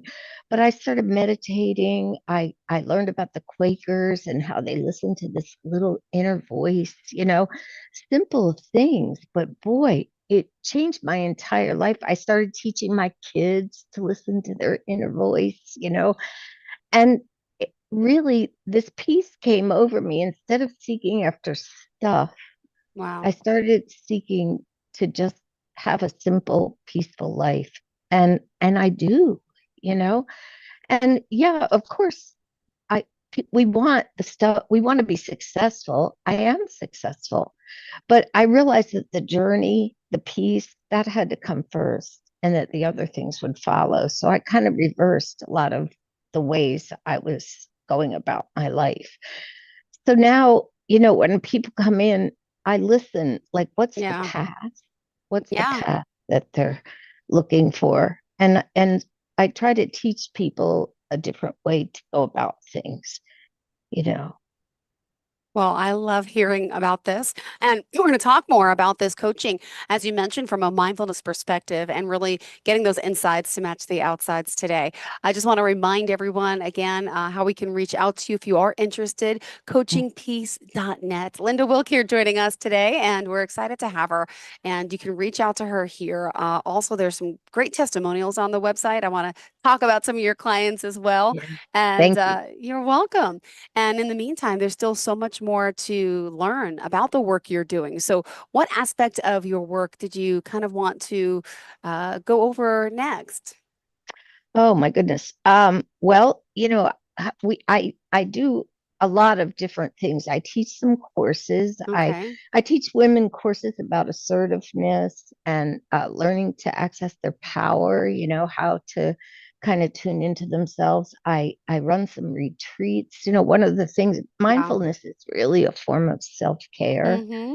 And a lot of times, we're so busy. I mean, everybody talks now about, oh my gosh, I'm running so fast. I can't catch my breath. I'm anxious. I'm nervous about this or that. I like to teach people to slow down, and to focus in on Mm-hmm. their values a little more. And so I run 1 day to 3 day retreats for people and help them to like focus in a little more on what is important to them. Are these retreats in person or virtual? I'm just curious. Some are online. I actually run 1 day online retreats where you can just come online and you're in the comfort of your home. And you can look up my website and you'll see what those are about. You can take a course for 2 or 3 hours and just get away a little bit, learn how to breathe, learn how to focus in on meditation and relaxation a little bit. You can learn some skills for how to make choices in your life. So, there's a lot of different ways you can focus in on yourself and learn different things besides just coaching. Coaching is more goal oriented, it's about accountability. And sometimes people just get off track. So you're not as happy as you want to be. You're thinking, oh, I thought I'd be here by now.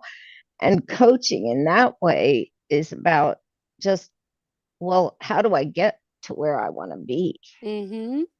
And sometimes you just need somebody that's going to help you set some different goals and look at what that path is and why am I not getting where I want to be. So as an individual or as a couple, that's a different focus. Well, it's beautiful the work you're doing, and I'm so happy to have you here. I would love to hear a story or two of some of the people you've worked with and, how it works to, Okay. Thank you. Sure.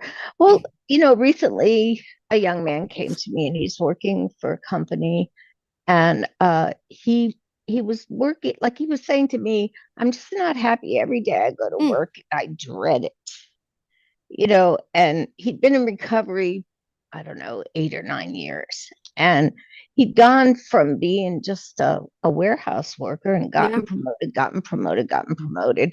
But he wasn't like feeling happy or fulfilled, even though he's making a lot of money. So I said to him, where did you think you would be by now? And he said, I never even asked myself that question. Yeah. So sometimes we get a job and, we're getting promoted, we're making lots of money, but we're not happy. So I asked him, well, what was he good at? And I sort of knew this young man peripherally from the rooms of 12-step programs. So I knew that he was a really good people person. So in talking, he realized that he was really good with people and he liked working with teams, so in the process of working together, this is really a spiritual thing. It's not spiritual in the sense of God, like you think of it, but it's spiritual in the sense of what motivates you and makes you come to peace within yourself and also gives you pleasure, helps you to feel like it's worth getting up in the morning. So over the process of time, he talked to his AA sponsor, he talked to some other people that, had meaning to him in his life. And he began to formulate that he would like to be working in a place where he could be part of a team. Okay, yeah. And he began to formulate some goals about if he was going to move jobs, it would have to be in a place where he worked, not where the power came from the top down, where he would always feel like he was under somebody's thumb, but where he was working, where the power was shared among people. So gradually he began to look for jobs where the Mm-hmm. focus was more shared and teamwork oriented. And he changed his whole Beautiful. values. So he began to work where the value system matched what he felt inside of himself. And now he's working in a place where he's actually helping to create the jobs, to create the work. It's a completely more creative system. And he came to me just a couple of weeks ago and he said, I never imagined, it was beyond my wildest dreams to think that even a job like this existed. But that Amazing. came through, the kinds of, like when I work with somebody, I'm listening for the questions, not Mhm. giving them the answers. I'm trying to come up and hear what their path is and help them to question themselves as opposed to me thinking of the answers for them. Oh, beautiful. Well, thank you for sharing that because I was also on the website earlier and I was perusing through and I was reading someone. Let me see if I could pull it up right now. I kind of lost my page here, but it was something. Where's the person we were talking about? Oh, it's Christine. She says how grateful she is for the sessions working with you, Linda, as I always feel heard and valued with wisdom, encouragement, and gentle nudges. She has helped me to navigate a path toward healing that I was fearful to take, sometimes even digging my heels in. Also, I'm appreciative of the invaluable knowledge and resources she has shared with me. Also, there's Carol M. who says being a listener with highly developed listening skills is so important to Linda's work. Not many people do this well. She's one of the few too. Yeah, Thank you great for sharing stuff. that out loud. It's hard for me to blow my own horn about. I know, but you should. You should. My goodness, beautiful, really. Oh, that's so sweet of you to say all that. You know, I I really think that sometimes being present with a Mhm. person is the most important thing. Have you ever been in a conversation with somebody and you almost feel like you're competing to be heard? Like you're talking and they're talking back at Yep. you, and it's like, talking heads. So when someone comes to coaching, I feel like one of the things that's going on is they really do need to be heard. It's And so I want to true. be present with them and see what's going on that they are not being heard about. And if I can help raise that up to the surface, then maybe that's going to help them move to a new place. Oh, that is so beautiful. It really is. And we're excited that you're here again and want to make sure people know how to contact you. So we're going to urge them to go to the website, correct? Is that the best one? Yes, absolutely. And the other thing is I have a referral place that's called heal.me Okay. /peace coach Linda. So they can go directly there and schedule a free session as well. Oh, thank you for that. All right. Now, also, we are talking here with our coach, obviously, about the work that you're doing. Can I just ask you about a little bit about your mentors growing up and some of your obstacles? And I was reading about Sure. Dean Linda Gonzalez at Rutgers and so much more. Yeah. Oh my goodness. I met Linda Gonzalez my very first semester at Rutgers. I was on a work study thing. I come from a really poor family, and Linda was the associate dean of students. And I went to work for her. It was in the days before computers. She had to punch little cards with everybody's information. And I was a nervous little shy girl who talked behind my hand, and Linda took me under her wing. She followed me all the way through the 10 years it took me to finish college because of my addiction. And when I was really struggling, this was a couple of years before I got completely free of drugs and alcohol. Wow. She would come by my room at college and say, "Where's your next chapter? Have you seen your thesis? Bring me that by Tuesday." And then I would bring it in and she'd go, "Okay, by Thursday, I want the next chapter." Yeah. And because of her, I graduated with honors. It was incredible. She literally held my hand. Then I moved on. I was dropping in and out of school. So my boyfriend was at Lehigh and I was at Lehigh, and Dean Muriel Wickham, she kept saying, if you had a college degree, I could be hiring you here. Yeah. So she encouraged me to go back to Rutgers at full time and finish up.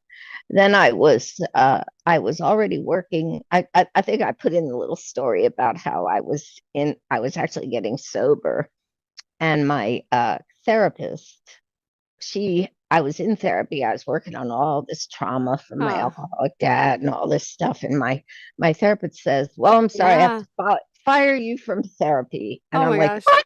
I What? need you." Yeah. And she says, "Well, that's because I'm going to hire you." And that was my first job as an addictions counselor. So, I mean, these people, these angels just came out of the woodwork, and, they saw something in me that truly I couldn't see in myself at first. I just didn't have the self-esteem. And then after I was counseling for a couple of years, I thought, well, I don't want to just go get a master's in something that I already know how to do. So I thought I want a pastoral counseling degree because I want to explore the spiritual. And along comes Dr. Asquith, and I said, I can't even use the word God. I'm so angry at God for all the things I've been through. And instead of telling me I couldn't come there, he says to me, "Well, you're going to have to choose some kind of denomination before you get out of seminary, because you can't be ordained without a denomination." So he kind of shepherded me along the whole time, and because of him, I found the Quakers, and I realized that I was a Quaker in my heart.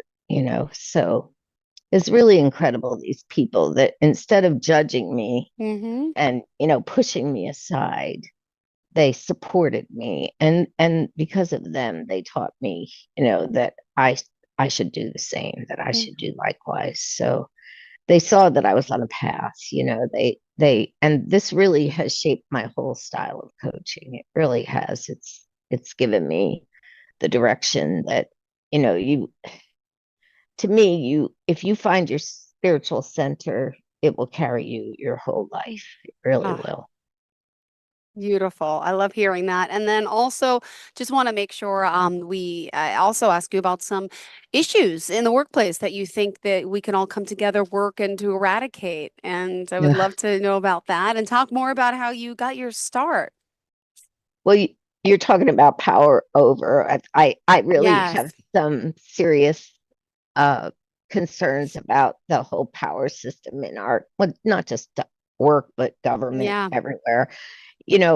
There's people automatically think that power comes from the top down, but there's other systems of power where when you work with people, power with, and it's more of a feminine model. I've been really blessed to work in a lot of places where women were in power. My last place of work was a place called Bridging the Gaps. It's a wonderful rehab that if anybody needs to go to rehab, they should consider this place. It's called Bridging the Gaps. It's in Winchester, Virginia. And the women there that run that place are incredible. And they're, when you work with women, often the power is sideways. It's with power shared.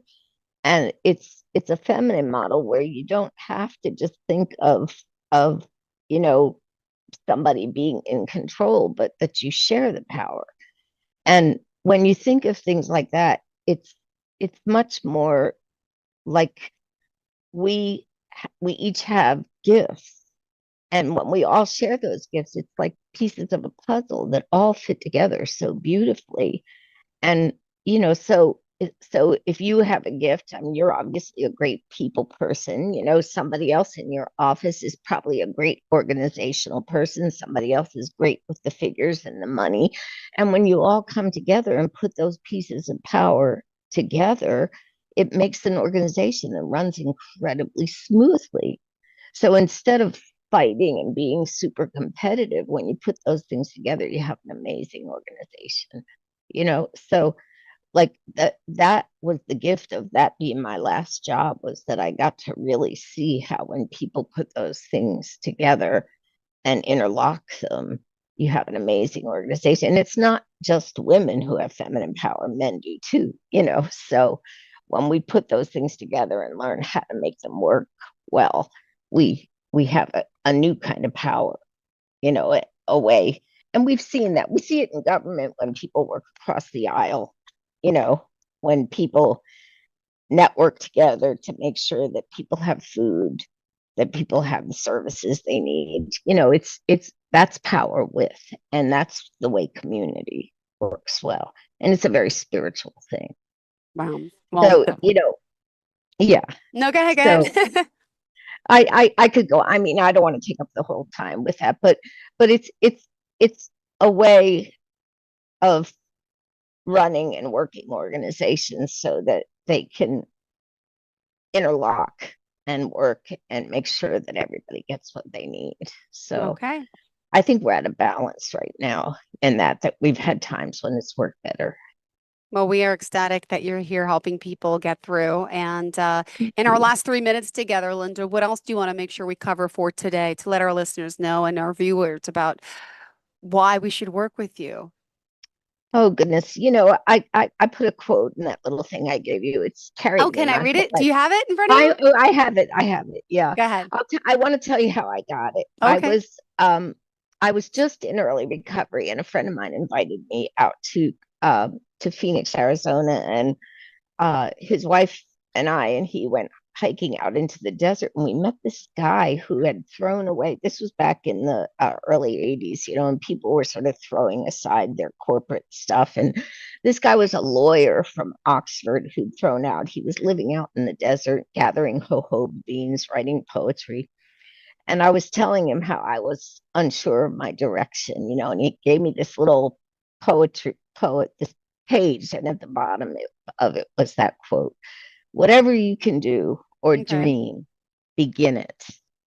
Boldness has genius, power, and magic in it."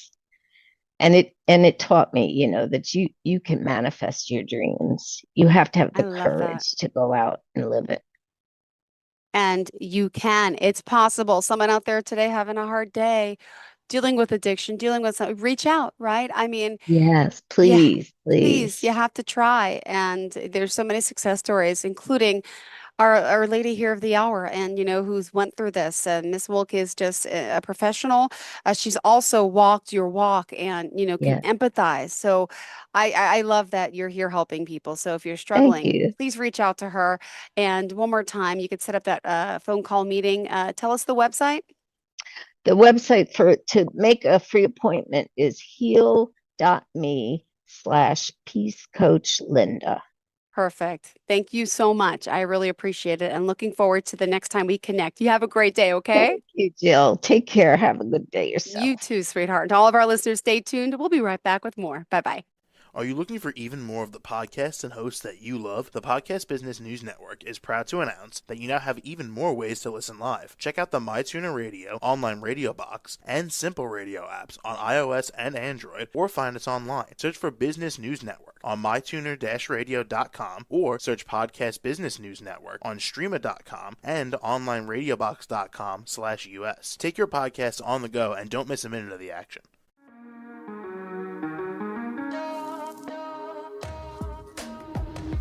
Broadcasting from the business capital of the world, this is the Podcast Business News Network.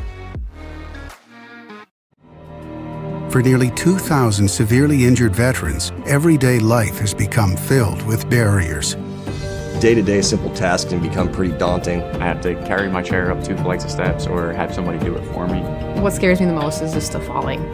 When I'm struggling with my house, I think, to have that one great barrier just knocked down, it's crucial. Home for Our Troops is a wonderful nonprofit that builds a mortgage-free, fully adaptive, handicap-accessible house. And there's no catch. It'll be our very first home that we've ever owned. This is a game changer. This is where your life begins again. We need you to join us in completing this important mission. Please visit hfotusa.org and help build homes and rebuild lives. Because of you, everything's going to be okay.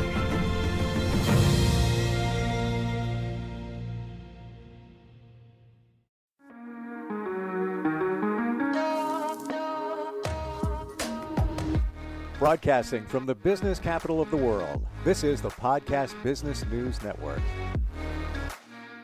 Hey, for anybody who owns a company, or if you're responsible for a team, you're the leader, this is for you. how do you effectively lead a team? This gentleman wrote the book on it. No, literally, I mean, he wrote the book on it, an autobiography that's fantastic, that really does speak about all of we're talking about. And he's coached people on this for years and kind of encapsulated his life and his experiences in his autobiography. And it's great to have him back here. Randy Swaim is on the program. Hey, Randy. Hey, good to see you. Glad to be here again, Steve. Yeah, your book, super interesting and super insightful in terms of helping people lead. It sounds like it's easy enough to do if you're in a position. You got there for a reason. Yeah. But doesn't mean you're most qualified for that position. You know, and it's interesting. I'll just kind of share this that that I posted on social media, and I'd have to go back and look on it to remind myself of who the name of the author that said it. But it was very true. I shared it because what it said is if you never stop learning, if you keep learning, you will constantly be rising in life. And you know what? The leadership journey is not just doing this one thing, getting to here, and then trying to force everybody to pat me on the back for it or somebody else. But it's about constantly going with wherever you are you going to the next step with wherever that is? And it's just some aspect about that. And then with the autobiography, I think I mentioned to you briefly on the last show that we were on together here, which I think was 2 weeks ago.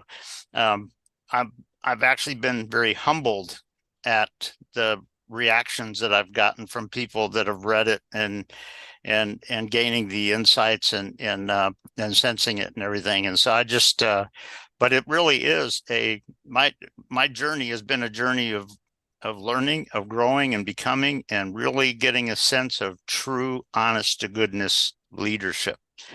And that's what a lot of people don't know. You know, you think about it when you're talking about leadership, and very often in our society right now, people just go with little mental pictures of academics where they say, well, my job is to just sit here and point my finger at you and just tell you what to do and all that.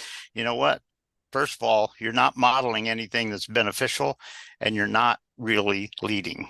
And that's what a lot of people don't do. I mean, last 2 weeks ago when we were on, I shared one or two things that people had said about my autobiography and messaged me on it and everything. And I've been sort of blown away about it. And I will say this, that there's one lady that, and by the way, this is not anything romantic or anything like that, just a friend and a colleague kind of thing over at work.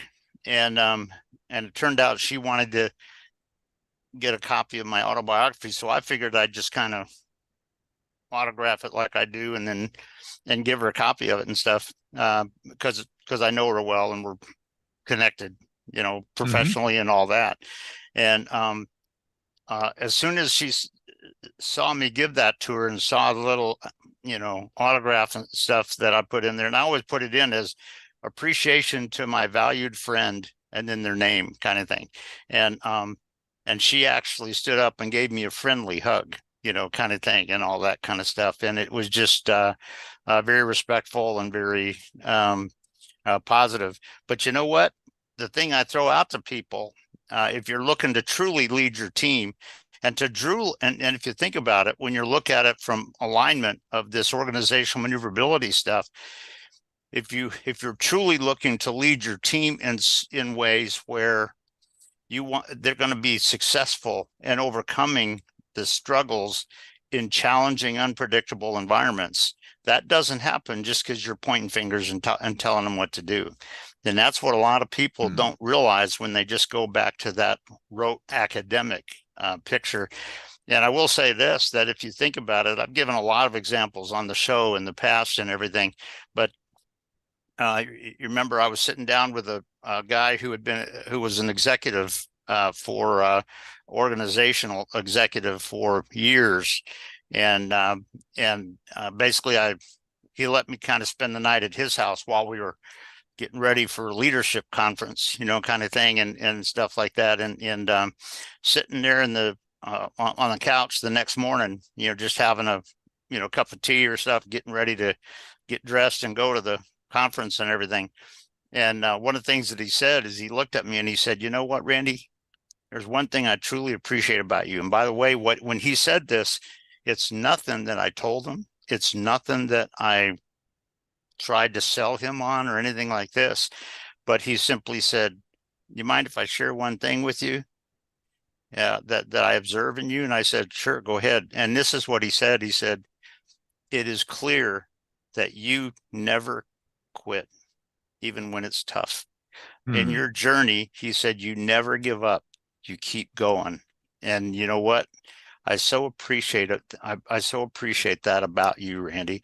And what I want to sort of share to people is that when you're talking about your leadership and all that, it's not about you playing some rote academic game. It's not about you pointing fingers and dictating and saying, you know what, you better do what I tell you to do, or we're going to kind of discipline you and all this sort of stuff. You gotta build the relationship with your people in such a way that they understand, first of all, about where you guys are going and about what your relationship is going to be like, and how they're going to kind of be able to contribute to that, to make that truly successful in a way that doesn't just depend on you dictate, you point fingers and stuff, but people really become synergistic in what you're trying to accomplish, what the mission of your team is, and what that really looks like and where you're going to go, particularly in situations that are not overly predictable, kind of thing. So it's really good. Go ahead. In all the years that you've led teams and been involved in many different situations, what do you feel was the biggest leadership challenge you had to face? Anything stand out in your mind? Well, I will tell you this, that the biggest thing that I've ever had to face is sort of a twofold thing. And one is when I had to be very honest, but I couldn't let my emotions drive it. I had to be very honest with something. And also kind of when you had to speak the truth about something, but to do it in a way where you're not coming across as control freakish, but you're really just communicating and things of that nature.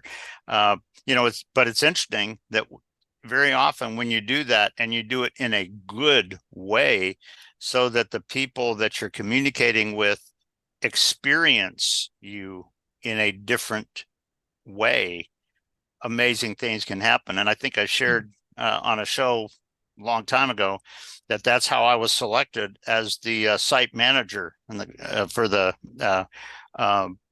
our strategic air defense training contract detachment at Griffiths Air Force Base, because the manager that was there before me, and you may remember that I've shared this one time before, but the manager before me was got into a real challenge with people. They didn't trust him. He was playing some games that just disconnecting everybody and all of this sort of stuff.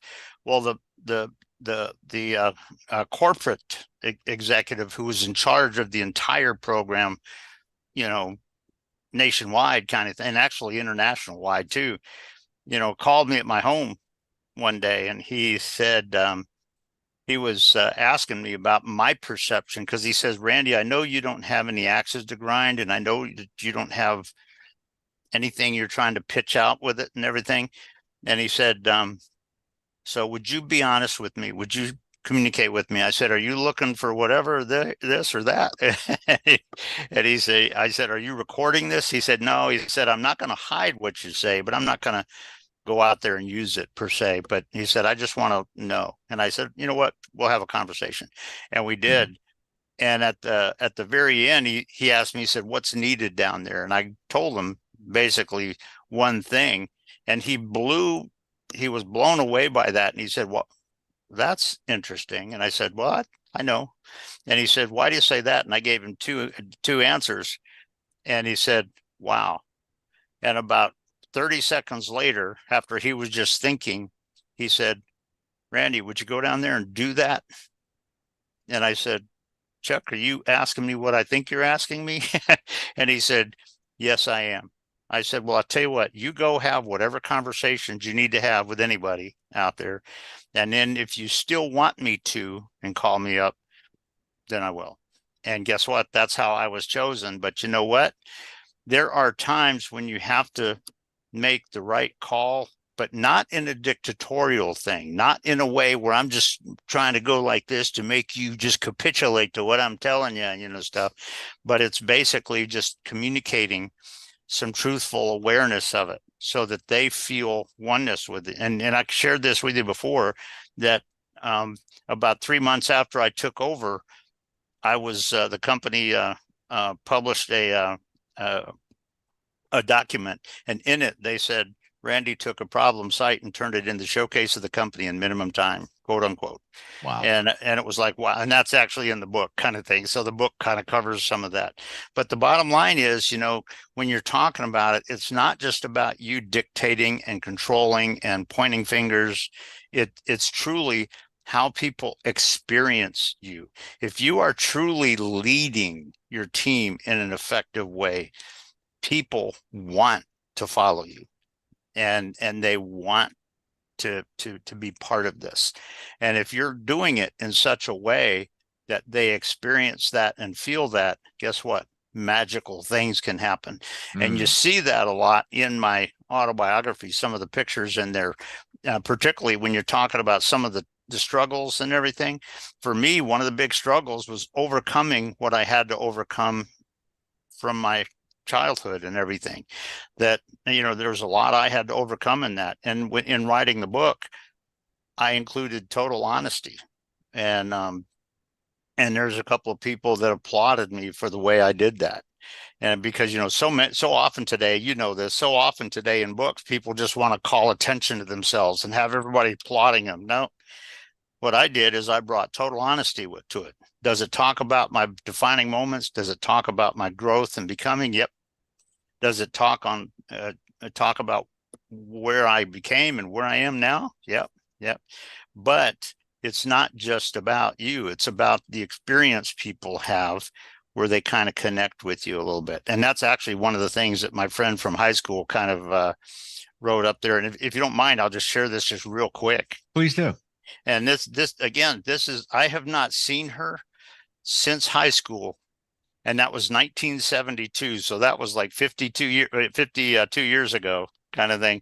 I have not seen her once, except for 2022 when we went to the 50th reunion of the high school class and everything, and we saw each other for the first time in 50 years kind of thing. Wow. But the bottom line is she sent me this message on Facebook, and I'll just share part of it with you. Not the entire thing, but she wished me happy birthday because last Friday was my birthday, and that's when she sent it to me. But then she said, I finished your book while relaxing in the mountains. You have accomplished so much professionally. She said, I'm extremely proud to know you. It took so much grit and courage to fly, and your commitment to our country, to safety, to training others. I can't begin to say more than the accolades you have already received. And then she kind of said a couple of sentences just about, growing from parents getting, not doing it well and all that sort of stuff. But then she said, you are a fine Christian man. She said, you would have been a wonderful husband and father had you grown up more faster in your personal life with that, from that outcome. And wow. Then she said this, she said, I feel very valued to have received this book. I always thought of you as one of the good guys in school, smart, thoughtful, a gentleman. And she said, I'm glad my intuition was right, even way back then. And then she just said, hugs to you, my friend, kind of thing. But it's like, for listeners that are listening here, my question to you as something to think about as you go away from here today is, when you look at your teammates, also when you look at your bosses, your executive bosses, what is their true experience from you? It's not how are you controlling them. It's not how are you trying to make it so that they're just kind of go along with what you say and all this sort of stuff. It's not just that. It's how are you truly helping them experience who you are, what you're doing, what you're leading in them, what your team is doing, what your goals are, what your vision is for the company, and all of that kind of stuff. Because here's the thing, if they inside here, if they have a real sense that, oh yeah, guess what? They're going to do everything to try to make it work. And here's the thing, even when you're not present there for 1 or 2 days or whatever, and something comes up, guess what? They can probably find the great solution because their ability has, really visioned that and seen it in light of where you're going as a team. And but I will say this too, just as a simple aspect, that when you're talking about making that really occur in your team, it doesn't happen overnight. And it doesn't happen just because you point fingers. And it doesn't happen because you just lay down a dictate. Now, are there times as a leader where you got to do that? Yeah, there are. If there's something that's illegal or unethical or something like that, and you need to kind of twist it, yeah, there are times when you do that. But how you do it is key, because you can do that. And I shared this, I think, with you, Steve, a couple of times on a show long previous to this. But there were a couple of times when I had to do that with somebody who worked for me, but I did it in such a way that they were still part of the team and wanted to be. And that, that's part, when you're talking about leadership, it's not just about that academic control freak stuff. It's about what are your teammates and your people really experiencing with you. And when you're talking about trying to lead and model that in a positive way, that doesn't happen overnight. It doesn't happen at the point of attack. It happens because of their experience that is built as you're going through the journey.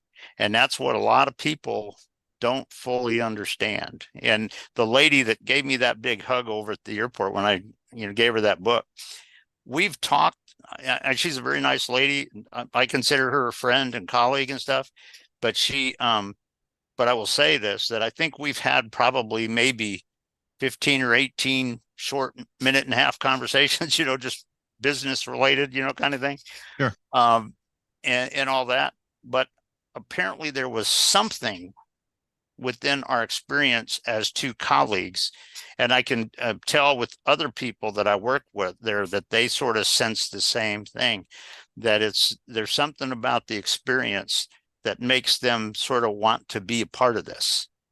And when I say this, I don't mean just my autobiography. I mean kind of what we're doing. But when you're talking about leading your team as a leader, it's not just about playing an academic game. It's not just about pointing your fingers. It's not just about challenging people and threatening people and telling people where to go and all that. And in fact, it's not just about you.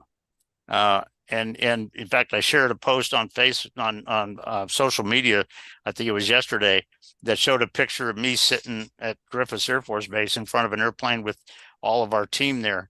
And one of the things that I said is, well, I'll tell you what, when your team is successful, ... that is your success. And you know what? That's true.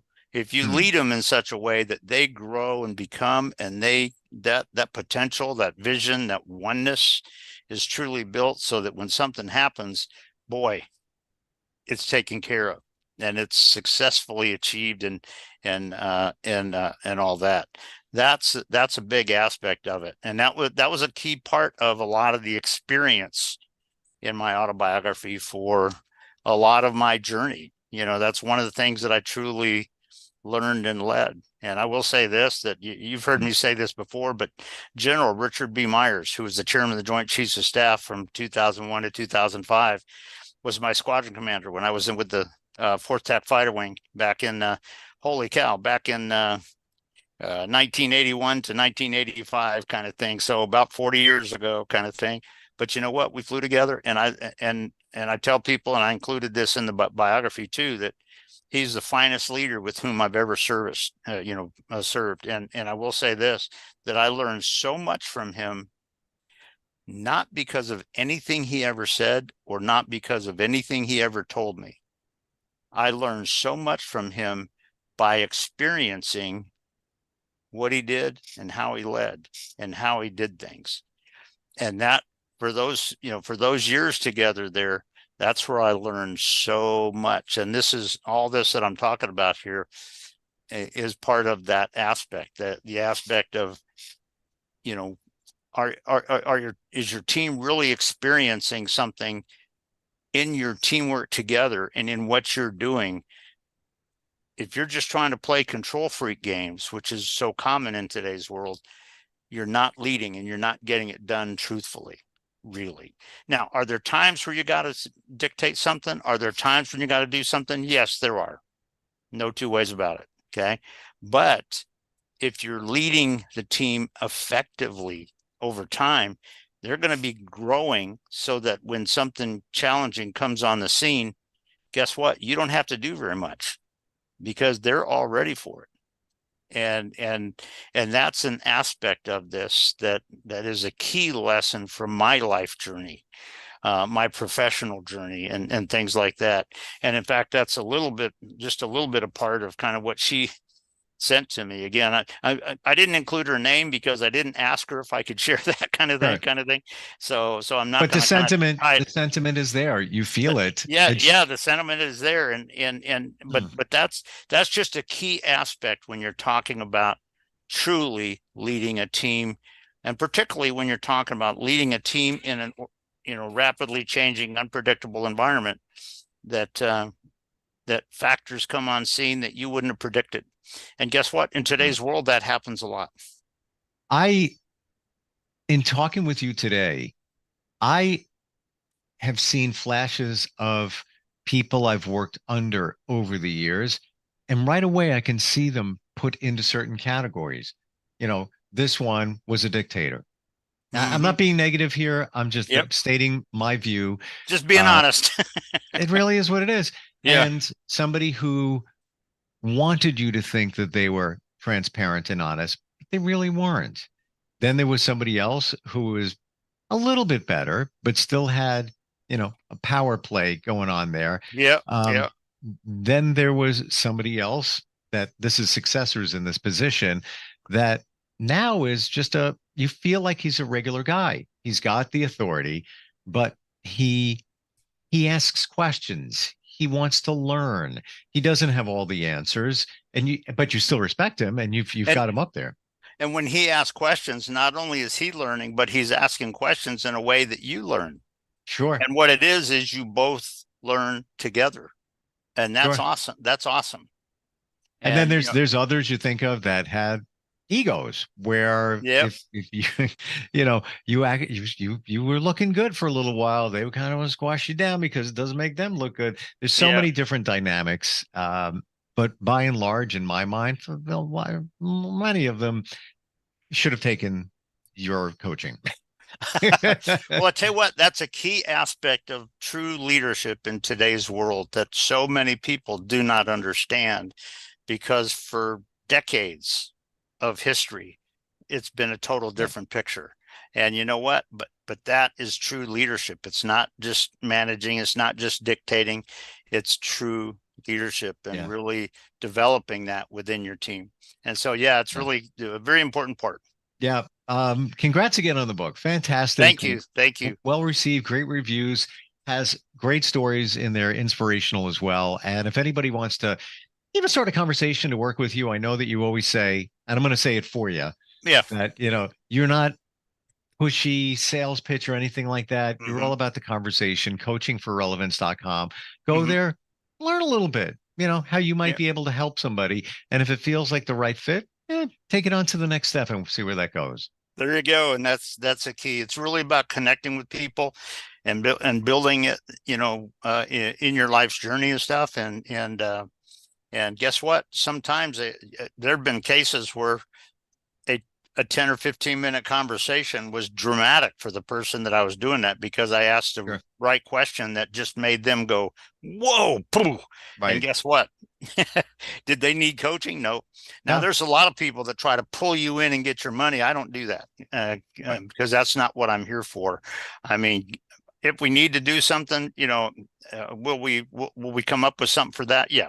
But the bottom line is, a lot of times it's just one question that comes up that somebody didn't understand and wasn't thinking about. And guess what? That can be revolutionary. And guess what? If that's revolutionary in 10 minutes, I'm okay with that, because guess what? Sure. I made a difference. Yeah. And that's cool. And that's your purpose here in life. And it's very clear your passion, and you're so grounded. It's weird for me to say grounded to a pilot. You know what? Well, in our case, grounded is with the gear up and up at 25,000 feet or whatever. Oh, good. Okay. Well, thank you. Thank you for that. See, I just learned something else. Coachingforrelevance.com. Just joking. Yeah. Randy, thanks for being here today. Appreciate it.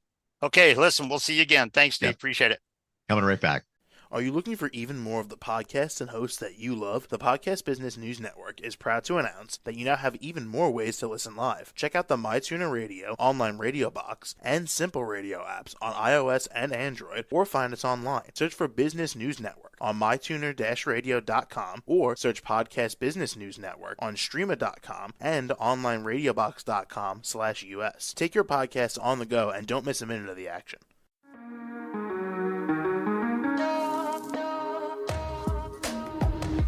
Broadcasting from the business capital of the world, this is the Podcast Business News Network.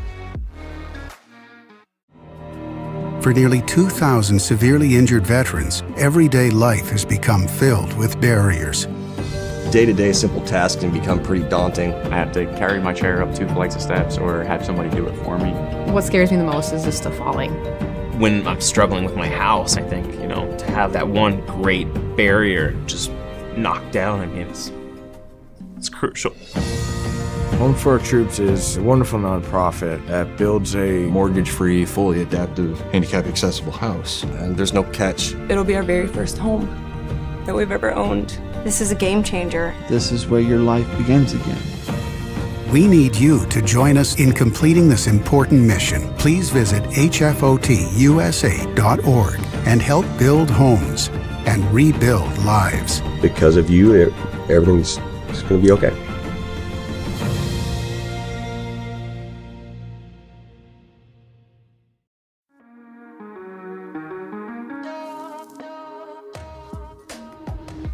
Broadcasting from the business capital of the world, this is the Podcast Business News Network. Welcome back to the show. We are so excited to have our next guest joining us, Melissa Norgren, joining us here to talk more about what she does as a learning support specialist. Excited to have her here from Portland, Oregon. How are you today? I'm feeling fine. We have a nice sunny day. Spring is changeable, lots of rain, but today is sunny, so that's I know, same for New York. Well, nice to have you here. I know you're helping so many who struggle academically due to being dyslexic and thinking in their style in a sense. So you are working with people one-on-one and all clients of all ages to really help establish their true learning needs. And what is the name of your company? Oh, yeah. So my company is called Dyslexia Dynamics Learning Support. Perfect. And the website, just want to confirm so everyone can contact you. The website, it's kind of long, dyslexiadynamicsoregon.com. Beautiful. Well, thank you for being here and for helping so many with what you do. And first and foremost, I would really like to get a little bit of your background and share, what brought you here into this field, helping so many. Yeah, so I come from a family of educators, and my grandmother and my mother were both teachers, different grade levels or age levels. So, and I always like to say that I sort of started teaching as soon as I was old enough to be older than someone else. Mm-hmm. So I was a babysitter and I had younger cousins. I worked in the church nursery. Yeah. First job out of college, I worked at a daycare center. So all of those just confirmed my interest in child development and the gratification that comes with helping people reach their potential through one-on-one guided learning. Beautiful. Well, thank you for being here. Yes, I was reading that. It's a long line of teachers, right? And you mentioned you began spending time with your younger cousins, helping them at church and the nursery, babysitting, and it was gratifying to you, right? So could you share how this love of teaching brought you here? Just give us a little more of your background. And by the way, where did you grow up? Oh, yeah. So I live in Portland now, and I grew up in Oregon. I did I attended college in Massachusetts, so I have always had relatives on both sides of the continent, so I get to feel at home both places. But Oregon is my home, and I've lived here all my adult life. So I was a daycare teacher with the very youngest in the infant and toddler rooms, which I found to be maybe not everybody sees this as obvious, but having that understanding of child development at the very earliest stages is really impactful and gives us information that's important no matter what age we're working with, because those early years are so important to where we're headed, how we get a strong foundation. Then I wanted to teach older kids in elementary school and upwards. So I returned and I didn't get a second degree, but I did all the training to get my teaching license. So so then I've worked as an educator in many different settings, like daycares, preschools, public school, alternative small private schools, done my own programs. So I've worked in a lot of different settings. And most recently, I've been a substitute, and I am a substitute across every grade level here. I do the pre-K programs, our Head Start, all the way up to high school. Oh, wonderful. Well, we're excited to have you here. And I know first and foremost, we want to talk about dyslexia and what that even is. Some people may not even know. Could you share what that is specifically?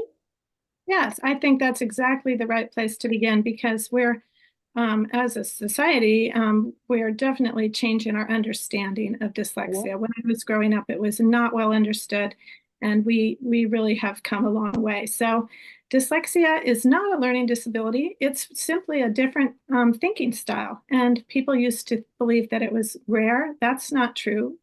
It's widely accepted now that it's 20%, or 1 out of every 5 people has some degree of dyslexic thinking ability. And it's actually an incredible gift, because I like that you say that.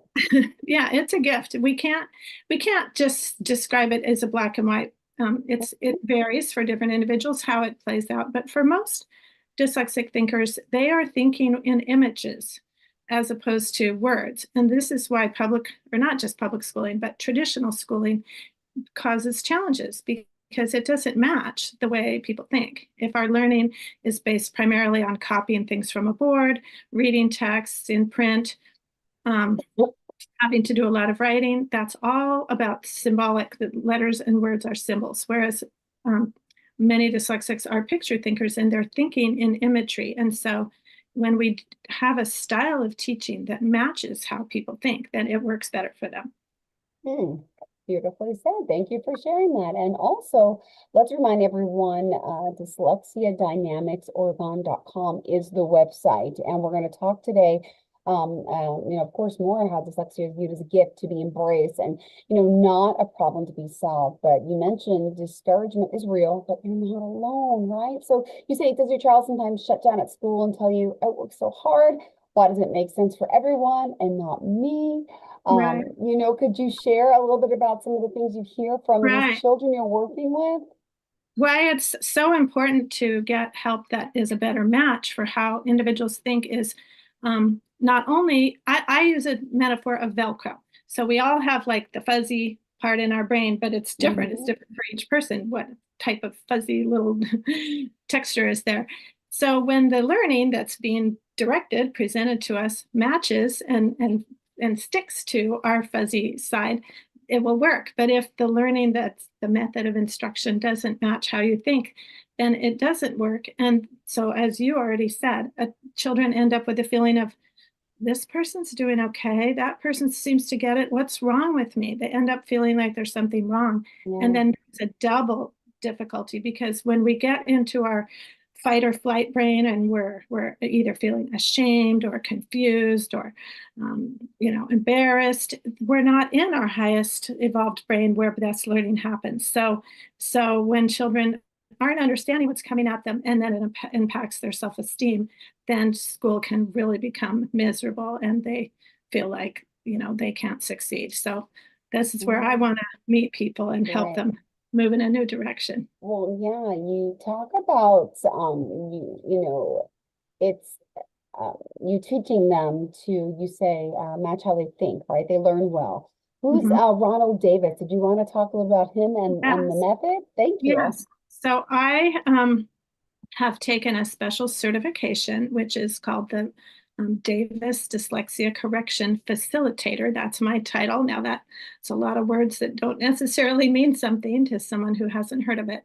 Ronald Davis is himself, he's still alive. He created this canon of work over 30 years ago. It's being used and shared with folks on every continent. It's very, very well known throughout the world, popular in Europe and Australia. He discovered that he could move his mind's eye, so that you could call it our imagination, but it's like the creative part of our brain that we're really thinking with. And he could move it outside his head, above and behind, to a spot. And this distorted perceptions that often come for people interacting with symbols were eliminated when he had his mind's eye in this place. And then he thought, does this only work for me, or will this work for other people? So he asked volunteers to come in, self-identified people who felt they were dyslexic, to come and try these methods. And they determined that, yes, in fact, these do work very well for the majority of other dyslexic thinkers. And so then they started training folks to deliver the approach.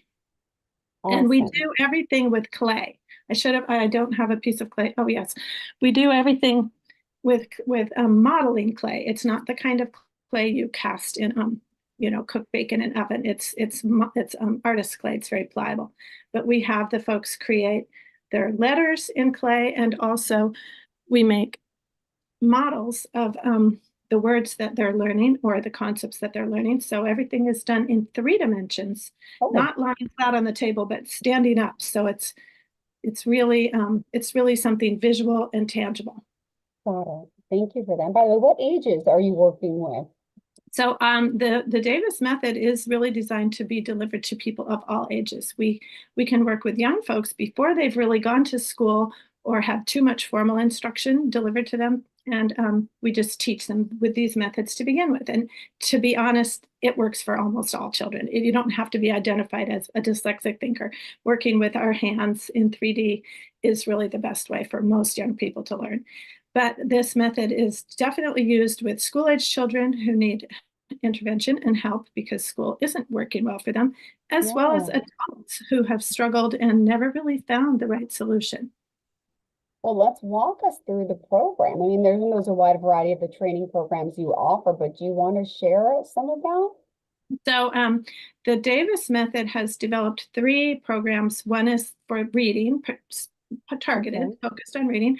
One is called the Math Mastery Program, and one is called the Attention Mastery Program. So for folks who may not feel that they struggle particularly with their reading, but just in general, staying focused on their school tasks, on their work tasks, that program might be the most appropriate. My real specialty is with literacy and teaching people to read. So I focus primarily on the reading program. And I don't care if you're 4 years old or 44 years old, we're going to start with the alphabet because most people who are dyslexic thinkers will have some letters that are confused. Yeah. It's because their mind's eye is investigating, looking at things from many different angles. So the age-old idea that people who are dyslexic are flipping letters, it's because their mind's eye does not only work in one direction, reading print. It's like a drone. It moves around and it wants to investigate the world from all angles. It's not a conscious effort or a conscious thought. That is just the default way that their mind's eye is working. So we teach a tool to help them for reading, saying, when we're reading, it's like a car, drive in one direction, look in one direction. But when you're problem solving, when you're creating, then you can let your mind's eye work the way it likes to be. Got it. Interesting, because also it's we're at the time where we need to remind everyone how we contact you again. So could you share the website, phone number, social media pages, anything in particular that's important to you? So the best way to contact me is through my website, dyslexiadynamicsoregon.com. And if you're interested in the Davis method, I always want people to learn more about that. So you can just type in dyslexia.com and you will get the main website for the Davis the Ronald Davis programs that are helping people with dyslexia. Yeah, well, there's a whole bunch of different programs, right? Obviously, the one that you mentioned with the dyslexia, but there's also the attention mastery program, the math mastery program, the reading program. There's a lot. Right. And they have a whole separate, well, they're actually starting to combine the websites, but they have another program designed specifically to help folks who are on the autism spectrum. So it's a very rich canon of work. Oh, all right. Good to know. Now, can I share or have you share even tell me some of the stories, some of the people you've worked with, because it's always great hearing how you're helping people. There's some great testimonials on the site I could share. For example, Jenny Anderson, a mother of a 10-year-old reading program client, says, your experience as a teacher in general shines through your Davis work. Benjamin literally adores you and he cannot stop talking about how much he loves the program. It's obvious you understand kids really well. That's a great one. And then here's someone else, Keely Bryson, mother of a 9-year-old, says, before starting the Davis program, my son, who's 9, was not reading and still struggled to recognize many letters in the alphabet. It has been such a joy to see my son grasp onto the tools that unlock the door to his academic success. Melissa has a true gift of interacting with her students that makes learning fun. She takes notice of a child's specific interest and she integrates into her teaching method. I highly recommend Melissa to anyone who has a child who is struggling with focus, attention, and learning. And also, speaking of, this is great to hear testimonials. Could you share some stories of the parents and the children you've helped? The boy that you shared the quote from, his mother was Jenny and his name was Benjamin.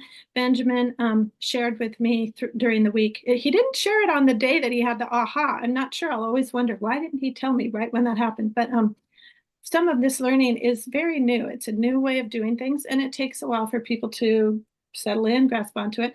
The technique that I mentioned before of helping people find this unique place, it's sort of like the landing pad for the helicopter, if you will, like for the mind's eye that wants to move. Then it's like for reading, we say, okay, bring it here and let it land there and stay there while you're reading. He shared with me toward the end of the week, typically these programs are done over a week or sometimes 2 weeks. Yes. He said, when I got my mind's eye on that spot, the shadows of the letters disappeared. So he had really fully explained to me, but for him, when he was reading a page of print, every single letter had like a double image behind it, which made it very difficult. Some people might think, oh, that's a vision problem, you need glasses, but it's a perception problem. So when he got his mind's eye on that spot, he said, the shadows disappeared, the letters became clear. And the other thing, his grandmother also had shared a testimonial that she felt a little sorry for her grandson because he had to do this special reading. It's supposed to be summer vacation, but he had to do I think we did it over parts of 2 weeks. And she's like, I felt a little sorry for him, but when I saw how Melissa made this program so fun and personalized for him, on our breaks we were kicking soccer balls because I teach people to do things on both sides of their body. There's a lot of evidence that working equally on 2 sides of our body is organizing for the brain. So I'd say, don't just kick with your dominant foot. See if you can aim the ball and kick it to me with your non-dominant foot. And we take breaks, we make it fun. It's not just like sitting at the table, work the whole time. So clearly that helps. And if you are listening here today, Melissa Norgren joining us here, go to Dyslexia dynamicsoregon.com for more information. We still have some 9 more minutes to talk about the work you're doing. And I don't know if you want to share more stuff from the notes that you sent us about your background, your mentor, or about, how you're helping people, whatever you think is most important for today. Yeah. Thank you. I just would like to just touch on a couple of important points about dyslexia. We already mentioned it's not a learning disability. It's really a gift. It's a special way of thinking. And thank goodness that there are lots of people who think this way, because it's pretty, it would be true to say that the majority of inventions that exist in the world or improvements on previous inventions are mostly created by folks who think this way. If we didn't have people who could think with this mind's eye that's roving around, taking things apart, imagining what things look like inside where they can't see, we wouldn't have inventions. And I could just share some names of some famous individuals who have made incredible contributions. And that would be going back in time. Thomas Edison, he was basically sent home from school and told, we can't educate you. And his mother had to teach him because the way that the school was teaching just didn't work for him. And of course, he went on to create, I think he still holds more patents than any other single individual. Steve Jobs didn't finish college. He struggled in school, but he was a brilliant person who clearly had, outside the box new thinking and created things that we all use and get help from every day. Lots and lots of people in the world of entertainment, acting, Whoopi Goldberg, Cher, Keira Knightley, Jennifer Aniston, and also people who roughly 40% of CEOs of our top corporations are people who have this outside the box kind of thinking. So Richard Branson is one person who's very, very vocal and shares about his previous struggles with schooling and pure academics, but yet, had a new way of doing things that helped him succeed to an extreme degree. I'm trying to think if there's anyone else I wanted to mention. A lot of writers also, people who can just imagine a world that doesn't exist or create characters. Agatha Christie is somebody else that we know struggled in school. Wow. But in general, the thing that because I had a whole career as a teacher and came to this work as a pretty mature person, I chose it because it matched how I really see people best learning. And that is with our hands, not just copying things off a board. You could copy something off a board and still not really know what you said. You could if you sat long enough, you could copy something in an alphabet that you don't read. Copying is not learning.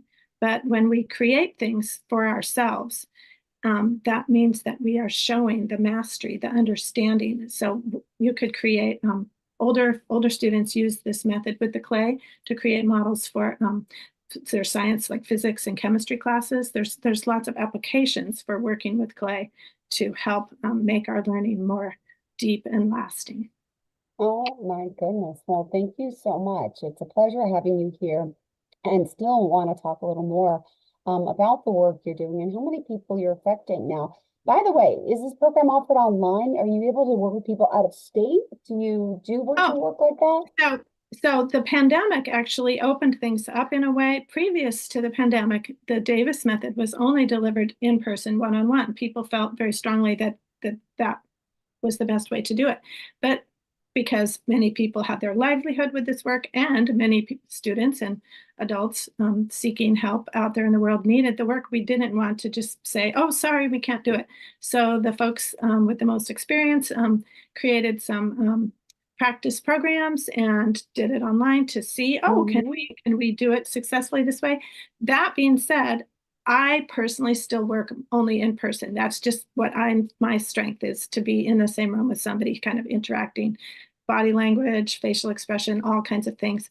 But when people need help and don't live near, because there aren't people, in every city doing this. So on the website, there's a whole page that helps you find a provider, and it'll say if they give it both in person and online, or if people contact me, I can always recommend my colleagues that I highly respect who are very good at delivering it online. No, well, thank you for that. Then also, just peeking around your website, which I hope people are going to do, dyslexiadynamicsoregon.com, and just to talk a little more about, do you need like a formal diagnosis before you start this? How does that part work? Yeah, thank you for asking that question. That's a very important question. It's very difficult for families with children in school who need help, because often schools require them to go to an educational psychologist and get a formal diagnosis, and they might not offer them the services until they have that. The way our program works, you do not have to spend hundreds or thousands of dollars to get a formal diagnosis. We have in the initial consultation, that would be our first meeting together, we have a long survey of questions, and it's very broad. It doesn't only touch on academics, it touches on your sports skills and your social skills and what your strengths are. We're always interested in what your strengths and gifts are, because that is the big picture that we're looking for. So the survey, and then a couple of assessments that I will do with you, those determine, do the services that I offer match the needs that you have? I would never take money from somebody if I didn't feel that what I was offering was a good match for what they need for their learning. So that assessment that we work through determines, is this type of learning, is this form of instruction going to be the right match for you? Got it. Good to know. All right. Well, thank you for that. And let's remind everyone one more time how they can reach out to you if they are interested. You offer initial consultation if someone gives you a call. Yeah. So my name is Melissa Norgren. I live in Portland, Oregon. My business is Dyslexia Dynamics Learning Support, and my website is dyslexiadynamicsoregon.com. Perfect. Well, it's a pleasure having you here today. Thank you for doing what you do and continue to do. And looking forward to speaking with you again. I hope we get to talk soon. Thank you so much. Thank you. To all of our listeners, stay tuned. More of the show's coming right up after the break. Have a great day. Thank you. Thank you. Goodbye. Are you looking for even more of the podcasts and hosts that you love? The Podcast Business News Network is proud to announce that you now have even more ways to listen live. Check out the MyTuner Radio, online radio box, and Simple Radio apps on iOS and Android, or find us online. Search for Business News Network on mytuner-radio.com, or search Podcast Business News Network on streama.com and onlineradiobox.com/US. Take your podcast on the go and don't miss a minute of the action.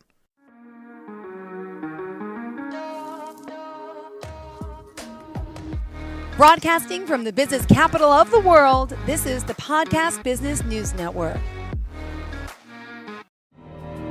For nearly 2,000 severely injured veterans, everyday life has become filled with barriers. Day-to-day simple tasks can become pretty daunting. I have to carry my chair up 2 flights of steps or have somebody do it for me. What scares me the most is just the falling.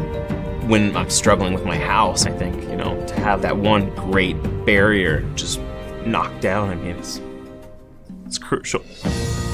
Home for Our Troops is a wonderful nonprofit that builds a mortgage-free, fully adaptive, handicap-accessible house. And there's no catch. It'll be our very first home that we've ever owned. This is a game changer. This is where your life begins again. We need you to join us in completing this important mission. Please visit hfotusa.org and help build homes and rebuild lives. Because of you, everything's going to be okay.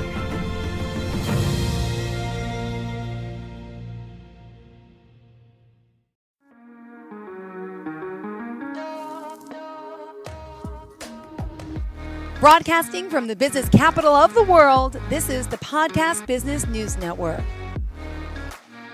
Well, welcome back to the show. We are joined live here today on the podcast and Zoomcast by Miss Courtney Turner. Excited to have her here as the CEO and founder of Logic Natural Marketing, LLC, based out of beautiful Scottsdale, Arizona. How are you today?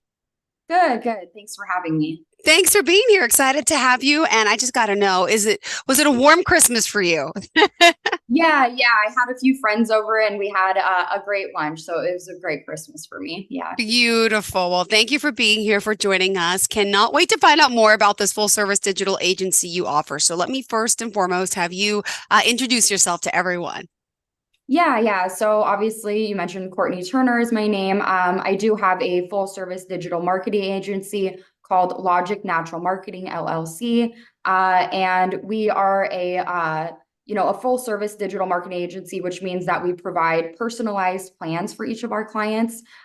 We also provide several services, digital advertising, search engine optimization, website design, content creation, and pretty much anything you can think of. If that's something that you're needing, we supply that to our clients to help them out. Beautiful. Okay, before we go into more depth about all the work that you do, and I think it's important to discover who you are. Could you talk a little bit about growing up? And I know you have your own journey and story about your health journey in particular that kind of led you here. I think that's important for us to listen to. Yeah. So I guess growing up, I was kind of unsure about what I wanted to do, so I didn't have a particular path that I was looking at. I also had kind of some health issues, so I did have a kidney disease and other problems growing up that I was dealing with. So that's really what led me into the field of science. So during my undergraduate and my master's programs, I did study biology to kind of help with some of these medical ailments that I was having and experiencing. During that time, the doctors that I was seeing didn't really have a lot of resolve. There weren't a lot of answers for the medical conditions that I was experiencing during that time.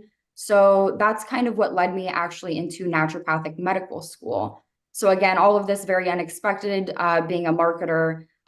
Thankfully, over about a year and a half of being in naturopathic medical school, I did kind of see some resolve with that. Yeah, so it was a very unexpected start. And when I started my agency, I was about a year and a half into that schooling, and met a friend who kind of gave me some marketing courses. So that's really what got me started. And yeah, it was definitely a very interesting thing. So growing up, this was not something that I had expected to do. It was not something that I saw for myself. So, very interesting for sure. And can I just ask personally, I don't know if you want to share too much, but are you better now with your health issues? Are you okay?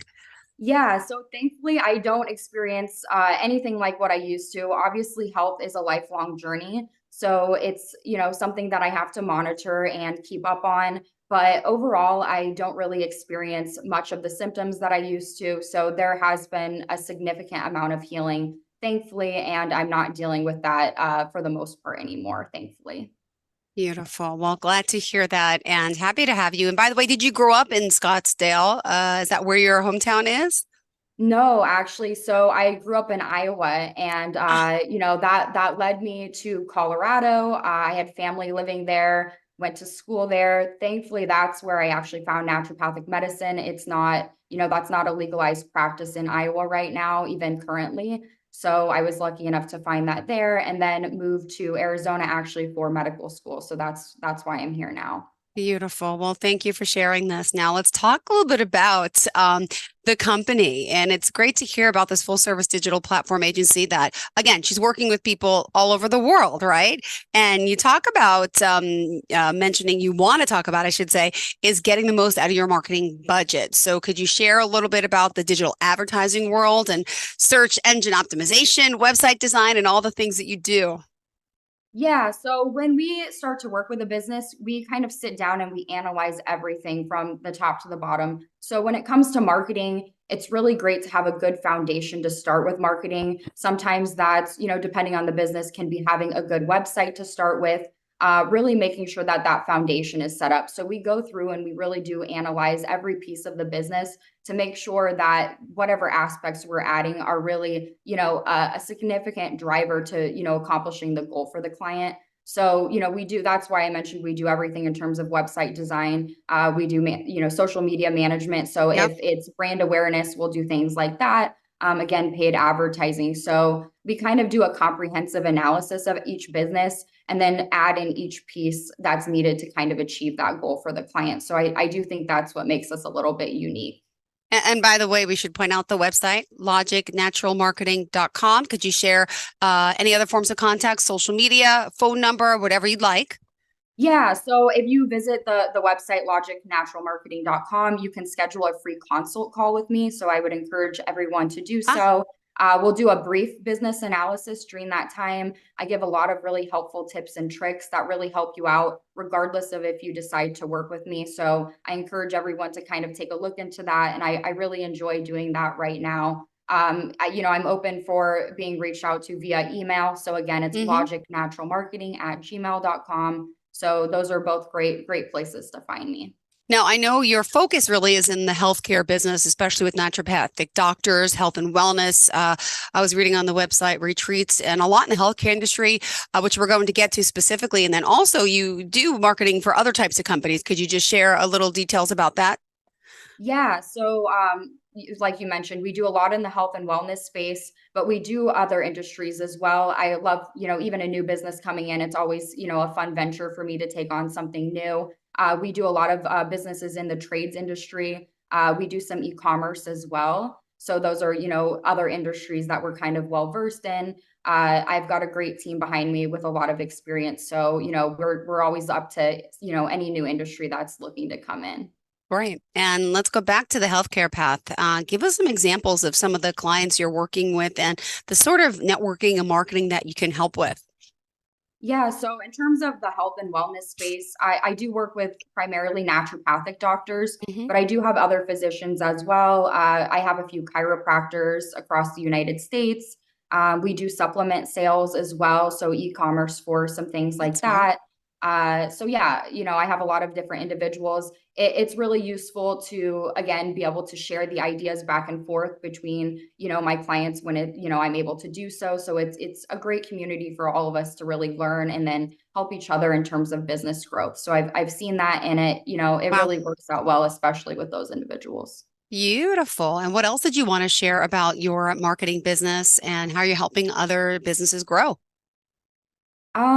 Yeah, so I guess just something I guess I want to share is just not to be discouraged or to be scared of marketing. I know, especially individuals in naturopathic medicine, it can be a little bit difficult getting started, coming out of medical school, and then, starting your own practice. A lot of those individuals are starting their own clinics. So to not be scared of marketing, kind of to, really immerse yourself to understand that. And then if you need any help, obviously to reach out to me. We're always there to lend a helpful hand. I do a lot of business consulting as well. So if there's anyone who is kind of nervous of getting started and doesn't really know what that looks like and kind of wants to learn themselves, we're always there to kind of help teach as well. All right, let me just point out on the website, there's some great reviews. Dr. Chaos writes, so Courtney and her team are amazing. Her knowledge in the healthcare field was a huge asset to our practice. She was able to create a targeted marketing plan that resonated with our patients and helped us grow our practice. I highly recommend her services to any healthcare provider who's looking to improve their online presence. And there's more reviews. Let me just mention one more. This person, JD, said, working with Logic Natural Marketing was a game changer for my business. They were able to develop a customized marketing strategy to fit our budget and help us reach our target audience. So Courtney and her team, easy to work with and deliver results that continue to exceed our expectations. So it always says a lot when there's some, great client testimonials out there. And just want to let everyone know there's more on the website if they go and check it out. So logicnaturalmarketing.com. And let's talk specifically about what you're doing, because I always hear this term SEO, search engine optimization. Could you share a little bit about what that is and how does that help out a business, even with the website design too? Yeah, so SEO, the way that I like to explain it to my clients is it's kind of the way that Google's viewing your website. So the way that we view it as a human being is a little bit different than the way Google will view your website. And Google will view that as kind of a string of code. So there's different aspects that you need to make sure are included in that code. So certain keywords, even minor things like how your image on that you're uploading onto your website, how it's named in the file folder, that's even included into the code that Google is evaluating. So each one of those pieces of code are contributing to something we call SEO, which is your search engine optimization, which contributes to how far up on Google that you rank. So, obviously looking at different aspects of that, and, it depends on the business, the industry, but optimizing those different pieces of the website is really how you kind of rank higher for Google. So, we do have a team that goes in and we analyze the website and the different pieces of code that are needed, keywords, everything else that are on the website. So I guess that's, the simplest way that I can put search engine optimization in terms of how that's, actually performed, but it's optimizing the website. I mean, we do visual optimization as well as speed optimization, but search engine optimization specifically has to do kind of more with the keywords and those things that are, coded into your website. Got it. And you're helping people get paid advertising, and also you manage social media. Yes. So we create the content for you. We'll post the content. We do engagement as well. So we have different packages depending on, again, if the goal is lead generation, so booking appointments, selling a product, or maybe brand awareness, so gaining followers, things like that. We have different strategies for each of those. How important is the social media game now? I mean, I think every business needs a website and social media page, right? Could you give us any tips about that? Because some people are still, not in in 2023, and they're scared of social media. They're unsure of what to do. How many posts a day? What time? Are we doing reels? Are we doing posts? Are we doing videos? Are we doing pictures? Give us some tips and suggestions on that for people in general that are trying to market their business or themselves. Yeah, I've actually had a few clients who have been nervous to get started. Sometimes they can see negative things online and they don't even want to get involved because of that. And what I tell those clients is to not be scared, because there are individuals who either want your product or need your service who could benefit from that. And by not putting it online, by not having social media or a website, you're kind of losing out on another opportunity to reach those people who might need that service or that product. So, to not really be scared of that. And, in terms of my agency, we really lend a helping hand. So if there's anything of concern, we're always there for you to support you, all the way through. I don't see a lot of negativity from my clients. There's that bad egg or something that pops up. But I don't want that to discourage anyone from following through, because social media really is a good way to get, that product or that service out there. And by not doing that, it's holding that back from the consumers or the individuals who really do need that. So yeah, I try to kind of get people to let their guard down a little bit and not to be so, nervous about starting things like that. Perfect. All right. Did you want to discuss any more about the dynamic nature of your business and how you're helping, as you say, success lies in solving problems faster than they arise? Yeah, I guess in terms of that, I'd say that's true. Someone told me that, in terms of entrepreneurship or owning your own business, the success does lie in solving the problems faster than you create them. I do think that is a strong, piece to keep in mind. So when starting your own business, not to be discouraged by the challenges, know that they're always here to come and to continue to work through those. I think that's, the most important part there. Beautiful. At this time, let's remind everyone how we can reach out to you, if you can share all forms of contact. Yeah, again, it's the website. You can schedule a free consult call with me. I'll do a free website and social media evaluation during our time of meeting, and that's logicnaturalmarketing.com. Again, if you have any specific questions, you can also reach out to me directly, logicnaturalmarketing@gmail.com. And I'd say those are the best ways to get a hold of me.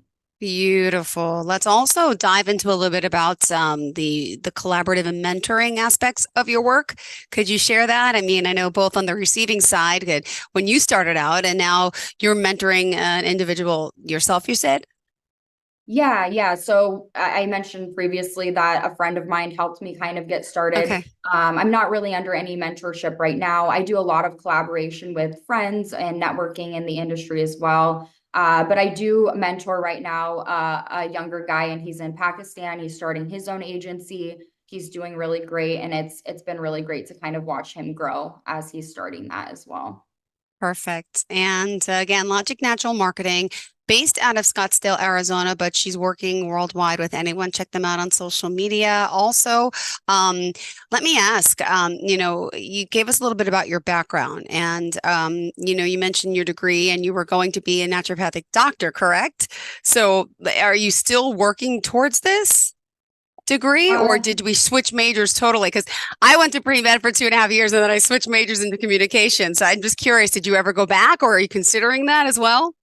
Yeah, so when I decided to leave, I took a leave of absence, and I had great standing, with the expectation of returning. The business did take off quite a bit. It's very time consuming. I passed that year mark, and unfortunately, I love what I'm doing, so I don't see myself going back. I mean, I work with physicians every single day, and I help grow and build their practices. So I feel like I'm doing. You're still in the medical business. I love that. That's one of my biggest regrets, because I've been working in communications for 20 years, from radio, television, and all. So, but that's the one thing I said, oh my goodness, I wish I would have continued my medical education or be involved somehow in the healthcare industry. And I'm like, it's not too late. We were talking about it the other day. I'm like, it's not. Maybe communications for a hospital or marketing, like just kind of like you. So I'm actually inspired by this right now.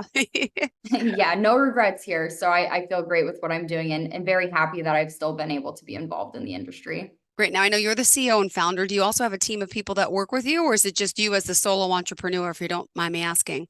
Yeah, I do have a team of people. I have a content creator. I have someone who runs my ads. So I have an individual for each each part of my team. Yes. Awesome. Well, we still have 7 minutes left in the show. What else did you want to share about you and Logic Natural Marketing today? Yeah. Something that I guess that I would like to bring up is that the future goals of the agency. So starting this agency, and I know this is further on down the line, the goals are to then, eventually have funding for a research lab. The healing that I'm sorry, I don't know why my myself- camera's going off. My apologies. It's happened. okay. Go ahead. I'm here clicking Yeah, and no, it's sorry sticking. about that. So the goals of my marketing agency are to one day fund a research lab. So the healing that I've had for myself and the unique approach that I went with my kidney disease, I really want to get that out there for the rest of the world to have that type of healing. Same thing, it wasn't just one protocol or one thing that I did for healing. It was a lot of different items that I did. So I want to bring that more to the forefront, and I want to have a research lab that kind of breaks down all of that and how this is working, as well as a nonprofit one day to kind of further support that venture. I want others to have the same type of healing that I've been able to find personally. So I'm hoping that with the marketing agency that I have, I'm able to further that research and then one day also kind of bring that healing to others. A lot of the naturopathic treatments that I use were not covered by insurance. So, they're also not understood that well in the scientific community. So getting that out there for others to have that same type of healing, I guess that's kind of the last thing that I would just like to touch on. It's very important to me to get that out there for everybody. Wonderful. And just for those out there who may not even be familiar with naturopathic medicine, could you tell us some insights to it and how it's helping? And I do love the fact that I've heard a lot more about it. I see a lot more practitioners out there and doctors working hard. And I love this now Eastern and Western medicine, and both teams are coming together. But could you share some of the insight about it to our listeners today? Yeah, and again, this is all my interpretation and my opinion.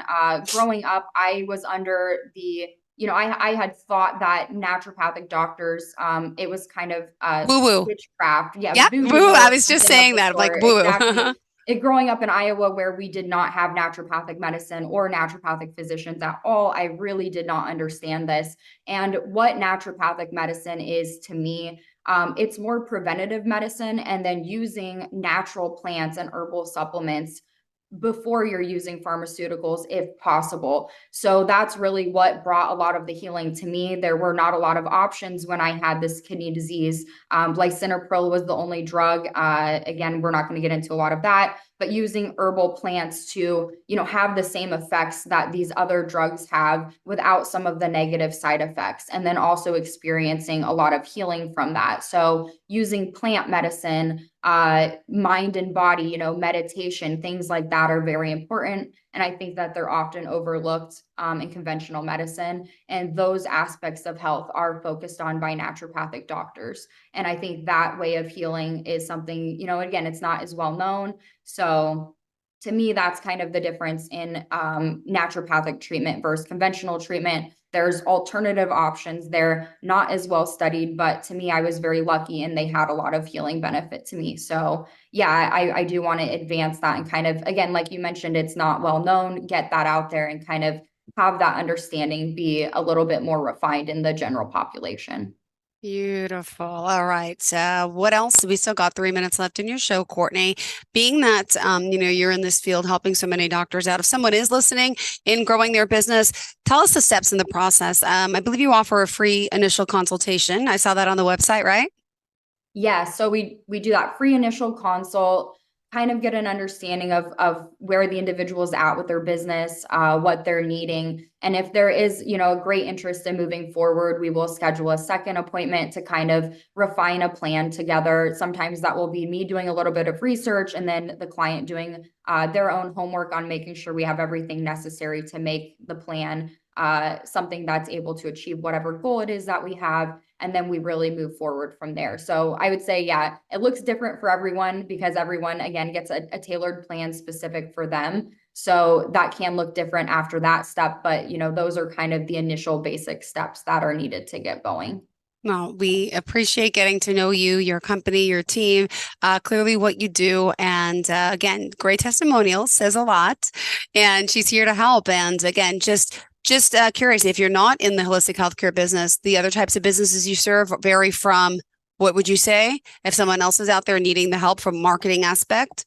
Yeah, trades, e-commerce, honestly, anything, let me know and we're willing to look at it for sure. Aw, well, Courtney, thank you so much for being here. One more time, tell us how we can reach you on social media and on the website. Yeah, thanks again for having me. You can find me again on my website, Logic, LOGIC, naturalmarketing.com, as well as email logicnaturalmarketing@gmail.com. Oh, we are excited. Thanks so much for being here, for joining us. And will we see you again in the new year? Possibly. Okay, I was going to say, well, then I would use the cheesy line, I'll see you next year. But we'll connect again soon. How does that sound? Okay, yes, sounds great. Thank you so much. Have a fantastic day. And to all of our Thank you listeners, as stay well. tuned. More of the show's coming right up after the break. Bye-bye. Are you looking for even more of the podcasts and hosts that you love? The Podcast Business News Network is proud to announce that you now have even more ways to listen live. Check out the MyTuner Radio, online radio box, and Simple Radio apps on iOS and Android, or find us online. Search for Business News Network on mytuner-radio.com, or search Podcast Business News Network on streama.com and onlineradiobox.com/US. Take your podcast on the go and don't miss a minute of the action.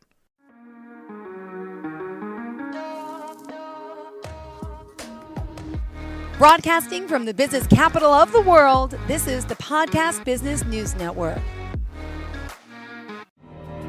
For nearly 2,000 severely injured veterans, everyday life has become filled with barriers. Day-to-day simple tasks can become pretty daunting. I have to carry my chair up 2 flights of steps or have somebody do it for me. What scares me the most is just the falling.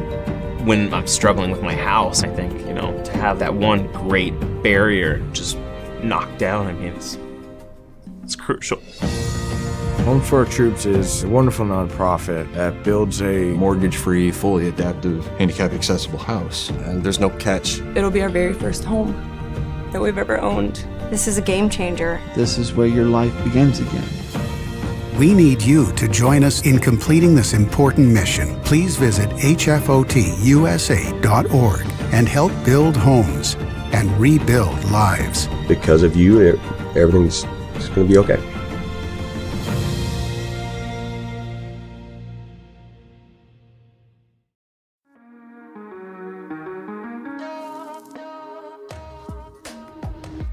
Broadcasting from the business capital of the world, this is the Podcast Business News Network.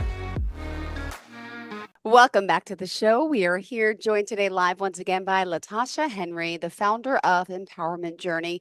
She's based out of West Olive, Michigan, and helping so many women, especially dealing with mental health, with depression, with anxiety, and of course, those that suffer from trauma. She's back today to talk more about her journey here as a coach and all that she has to offer.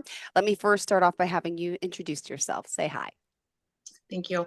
Yeah, so I work with those who are going through childhood trauma, and they are just trying to, deal with that and come to a healing spot because so many people who suffer childhood trauma, either they didn't realize it was childhood trauma that they were dealing with, or they're afraid to talk about it and heal from it, and they don't realize how unhealthy that is for them and what they're doing to others around them. So that is what I help people learn and see. All right. Well, thank you. We're excited to have you back. Would you mind sharing how we could reach out to you? The website, phone number, any social media pages? Yes. So you can reach me at Wealthy Women Entrepreneurs Network. You can go to Empowering You 3, which is TikTok, and that's where the show is aired live. Or you can contact me on Facebook at Latasha Henry. All right. What did you want to offer for your clients today? What did you want to share for today about the work you're doing, how it works to work with someone, any experiences, anything new this week in general? Yes. So I would like to just remind the audience of the importance of allowing yourself to heal.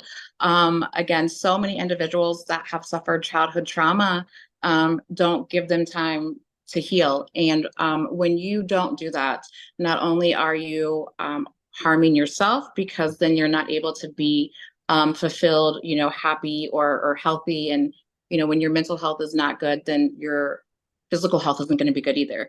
And there are things that you do throughout your life and even on like the daily basis that you may not even realize is because of what took place in your childhood. And, you know, until you are able to talk about it and, you know, realize that, you're not going to be able to make that change. You know, I had a client come on and talk about some issues that she dealt with as an adult.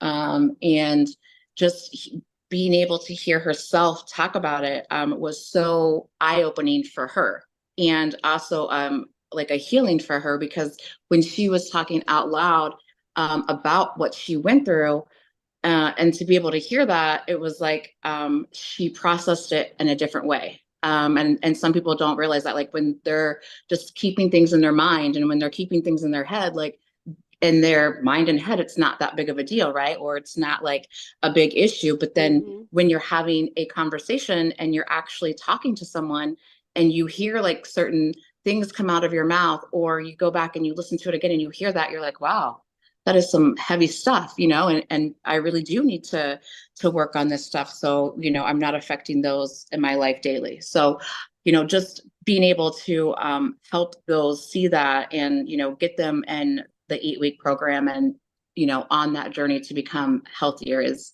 great. And, you know, by the way, speaking of health, how is your health? A few weeks ago, you suffered the knee injury surgery. What's going on? Yeah. So I did. I had knee surgery on my cartilage, but I'm doing much better. I'm just learning to do the steps again. But other than that, I'm doing good. Thank you. And now for the work you're doing in Michigan, you're working not just in your state, right? You were able to work with other people over Zoom? Correct. So what we do is we have our clients get on a Zoom with us.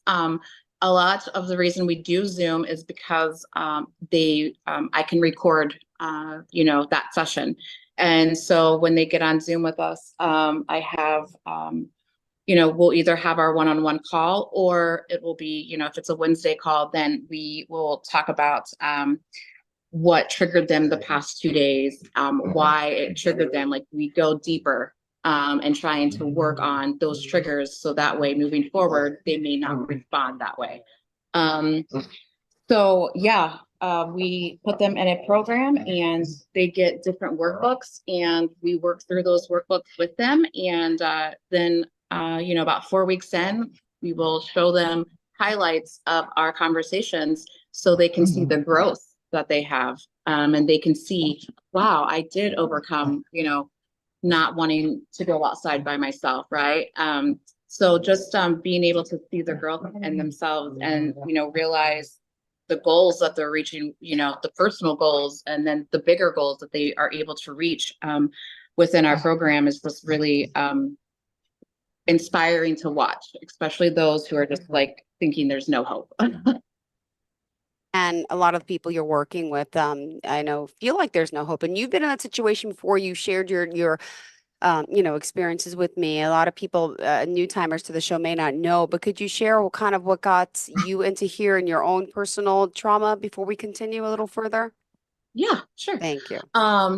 So I suffered, you know, some childhood trauma, and I dealt with PTSD and different things like that. And when I decided that I wanted to start doing coaching, I was listening to like the news, and I was listening to everything that was like happening, you know, and what kind of area I wanted to go. And suicide in our younger generation is horrible. It's like not, it's very sad. And the reason that there is so much, you know, suicide now is because there are people that are feeling, you know, certain ways, or things that have happened to them, or, you know, they might be struggling with like a mental health, and they don't talk about it because they're afraid of being judged. They're afraid of being made fun of. They're afraid of people thinking of them, you know, less. So suicide to them is the only answer. And that's so unfortunate. So I decided to start sharing bits and pieces of my own journey. of PTSD and the struggles that I had, and the struggles that I have with having a brain injury, different things like that. And so when I started doing that, a lot of people wanted to, know how they could share their story, right? And how they could get the conversation started, because their family members didn't know, or their coworkers or husband or wife didn't know that they were actually suffering for so long. And, they were just afraid of telling them. So that's where Empowering You came in. I was like, I can give you that platform and we can have that conversation. And so they come on and they want to get a coaching session from me, and we do the coaching, and then they want to talk about where they are at their journey, and what's going on with them, to get a conversation started. And then at the end of their program, and once they got it all healthy and they're in a different spot, they want to share again, just so they can hear themselves of that happy side of what it is to get on the other end. So it's very healing all the way around for everyone. So.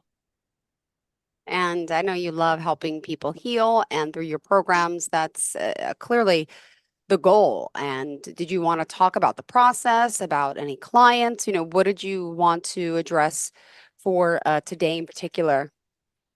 Yeah, so our program, you will get one-on-one coaching.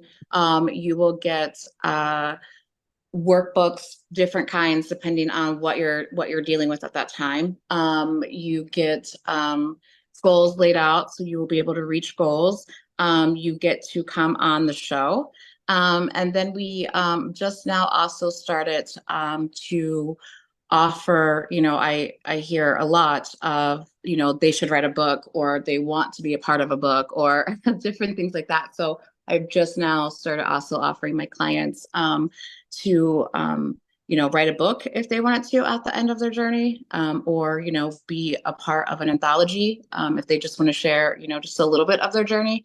So that is something that has been really a lot of the clients have taken to, is getting to write that book. I love seeing all of that come out into words, and them reading it, and it's just a different type of healing when you can read where you were and where you're at now, and how that all came together. So our program offers that as well. So it's a great program to be in. And a lot of people think that it's just coaching, and it's not. It's not just coaching. You do get coaching, but it's way more than that. It's bigger than that. I love it. Well, thank you for that. And it always takes a while with anything that you're going through to trust someone, to gain that, not the word notoriety, to gain that trust, that camaraderie with someone, and is that part, like, the hardest part, getting to know someone and to let them in? Because technically, you're a stranger. How do you get someone to kind of ease and feel at ease and open up to you? Yes, so that is definitely one of the hardest parts. But for me, I think just because I'm so open about my own struggles and the things that I have been through, that alone makes me relatable, right? Like, I'm not pretending to be something that I'm not. I'm not pretending to know how they feel. Like, I really do know how they feel. And that is very important, especially when you're dealing with, with people like me, right? Like, I don't trust anyone.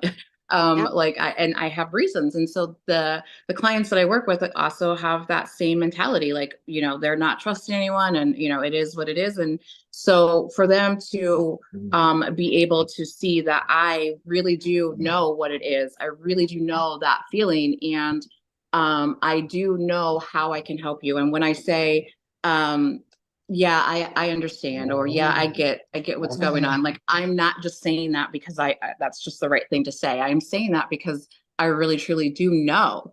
And so I think, there are so many individuals out there who do, mental health and stuff like that, and they haven't experienced it themselves. And not that that's a bad thing, but I think when you are able to talk to someone who has actually experienced it and has been through something similar to you, if not the same thing, you automatically have that connection with them. You automatically have that like safety net with them because they really do get it. And so it's easier to talk to them. It's easier to walk through things with them. And so I have just found for me, just, sharing my own journey with my clients, really, gives us that connection. And then it's like, okay, so when you tell me, how this feels, you really do know. I really do know. Yes. I'm not just saying that because, I want to, I do know. So that helps. And it just makes it easier for people to share and trust because I have been through it. So that's how I deal with those. Well, also, I know you mentioned keep shining bright because somebody needs your light. And I do say that. yeah, that was in your notes from the original show that you sent us, and it's beautiful. We all have our light. We all have value. We all have, and even in your hardest hour when you're feeling so down, it's just I wish people would know, right? They are Yes. valued and they do Yes. shine. Yes, yes.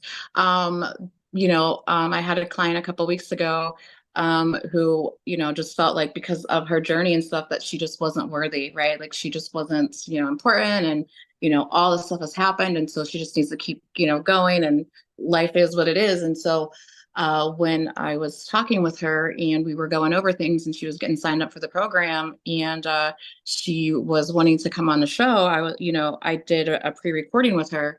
And when she went back and she listened, she asked to get on a call with me and she was like, hearing my story was really eye-opening. And I was like, it was, tell me more. How was that eye-opening for you? And she was like, hearing it out loud and hearing those words, and then knowing that those words can help somebody else. I was like, yeah, that's what it is, huh? That's where your light is. She's like, yeah, now that makes sense. I was like, yeah, and we're just going to keep getting brighter and brighter. So just, little things like that is just so amazing for me and rewarding for me to see. Mhm. All right. Well, thank you. We still have another 6 minutes left in the show. What else do you want to talk about? Do you want to share some of the stories that, you can help with or, let our listeners know the types of, work you're doing and the types of things people go through. And then it's okay because they're not alone. Yeah. So, I think one of the biggest things other than suicide right now is, like bullying, right? People go through that and more, than anyone would probably recognize. As adults, we get bullied. I mean, I got bullied because of my name. I got bullied because I didn't live in the right area code. So things like this is taking place daily, and the effect that it takes on people is not good. And people who have not been bullied, which is rare to find now, they don't understand what they're doing to people with their words. And so when people come to me, and that is one of the things that they've been dealing with for most of their life is being bullied, trying to help them see who they are and why what they've been bullied for is not true is difficult.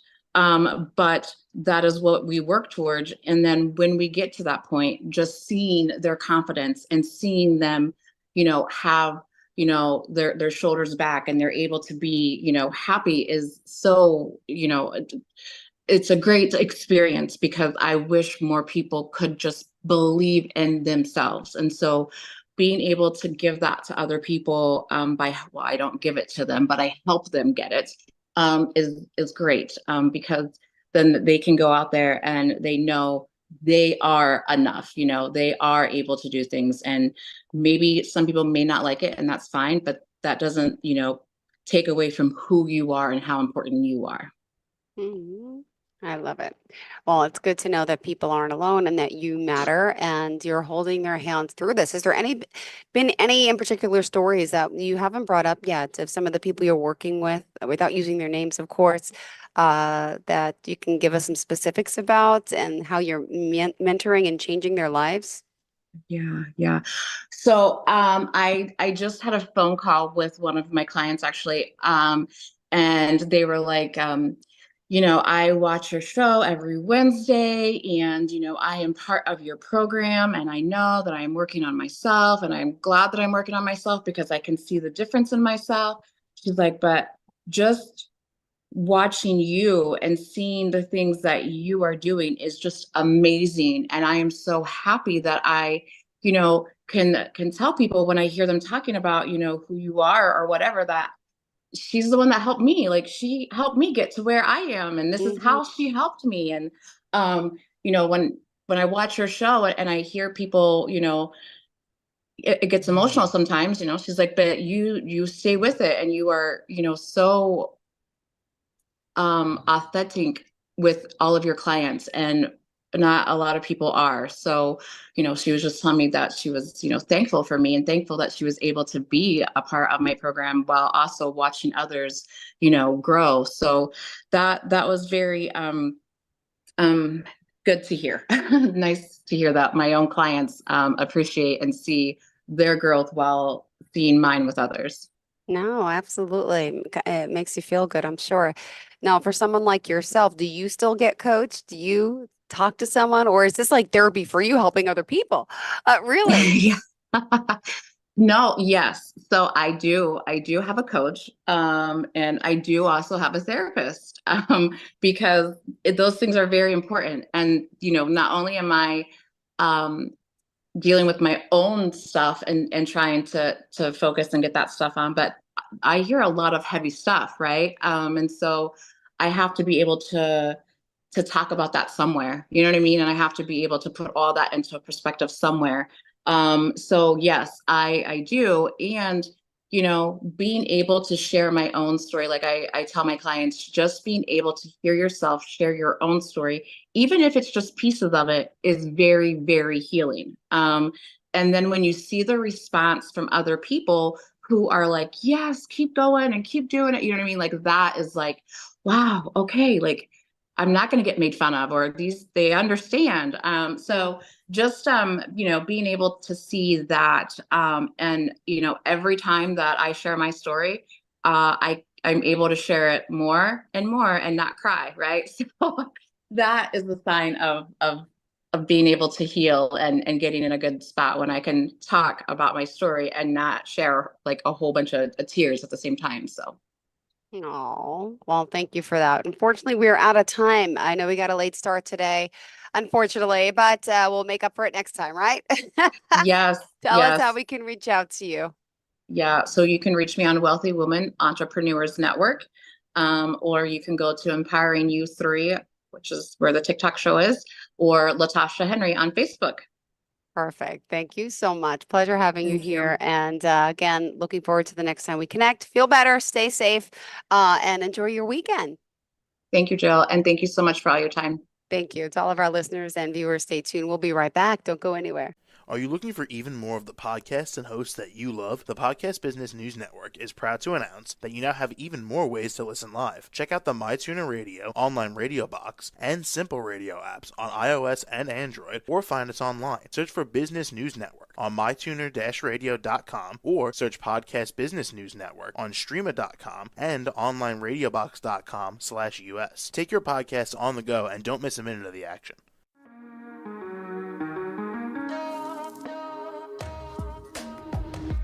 Broadcasting from the business capital of the world, this is the Podcast Business News Network. For nearly 2,000 severely injured veterans, everyday life has become filled with barriers. Day-to-day simple tasks can become pretty daunting. I have to carry my chair up 2 flights of steps or have somebody do it for me. What scares me the most is just the falling. When I'm struggling with my house, I think, to have that one great barrier just knocked down, it's crucial. Home for Our Troops is a wonderful nonprofit that builds a mortgage-free, fully adaptive, handicap-accessible house. And there's no catch. It'll be our very first home that we've ever owned. This is a game changer. This is where your life begins again. We need you to join us in completing this important mission. Please visit hfotusa.org and help build homes and rebuild lives. Because of you, everything's going to be okay.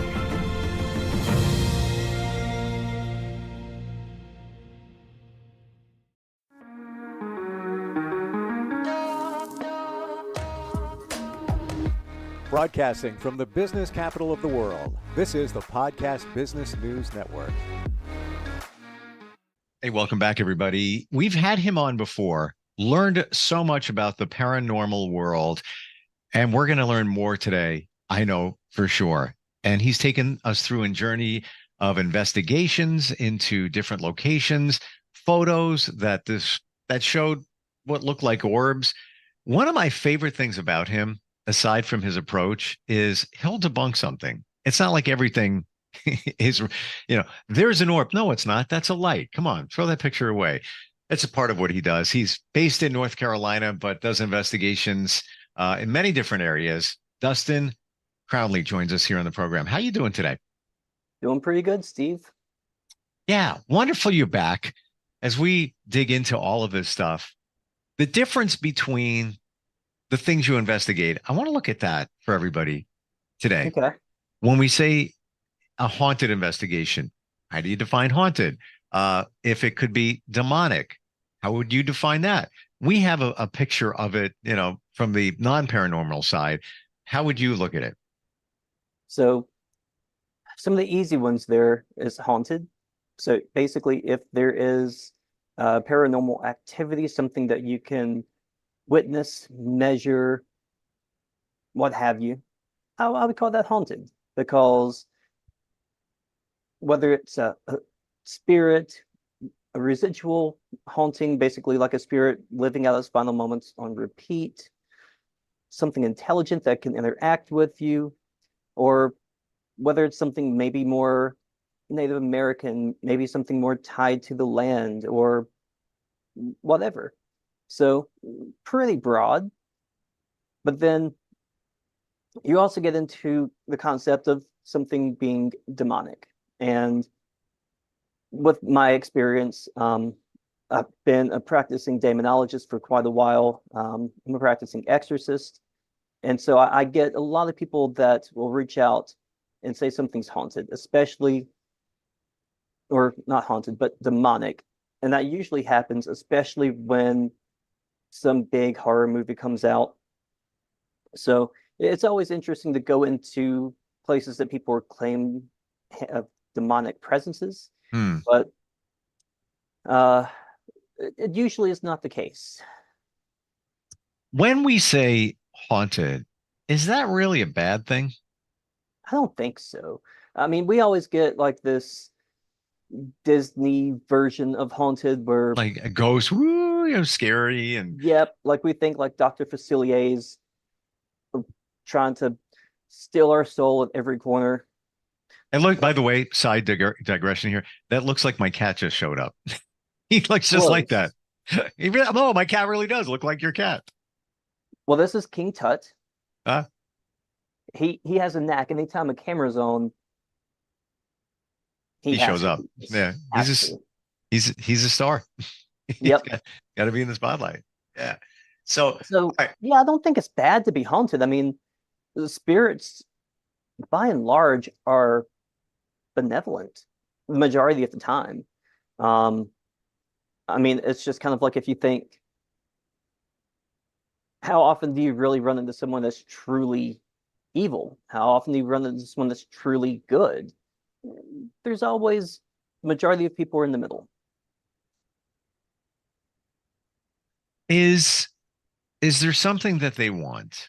Like when you determine that it's a haunted situation, are the spirits just wanting to communicate, send a message? Is that really what's going on here? For good or for bad? And can something haunted be good?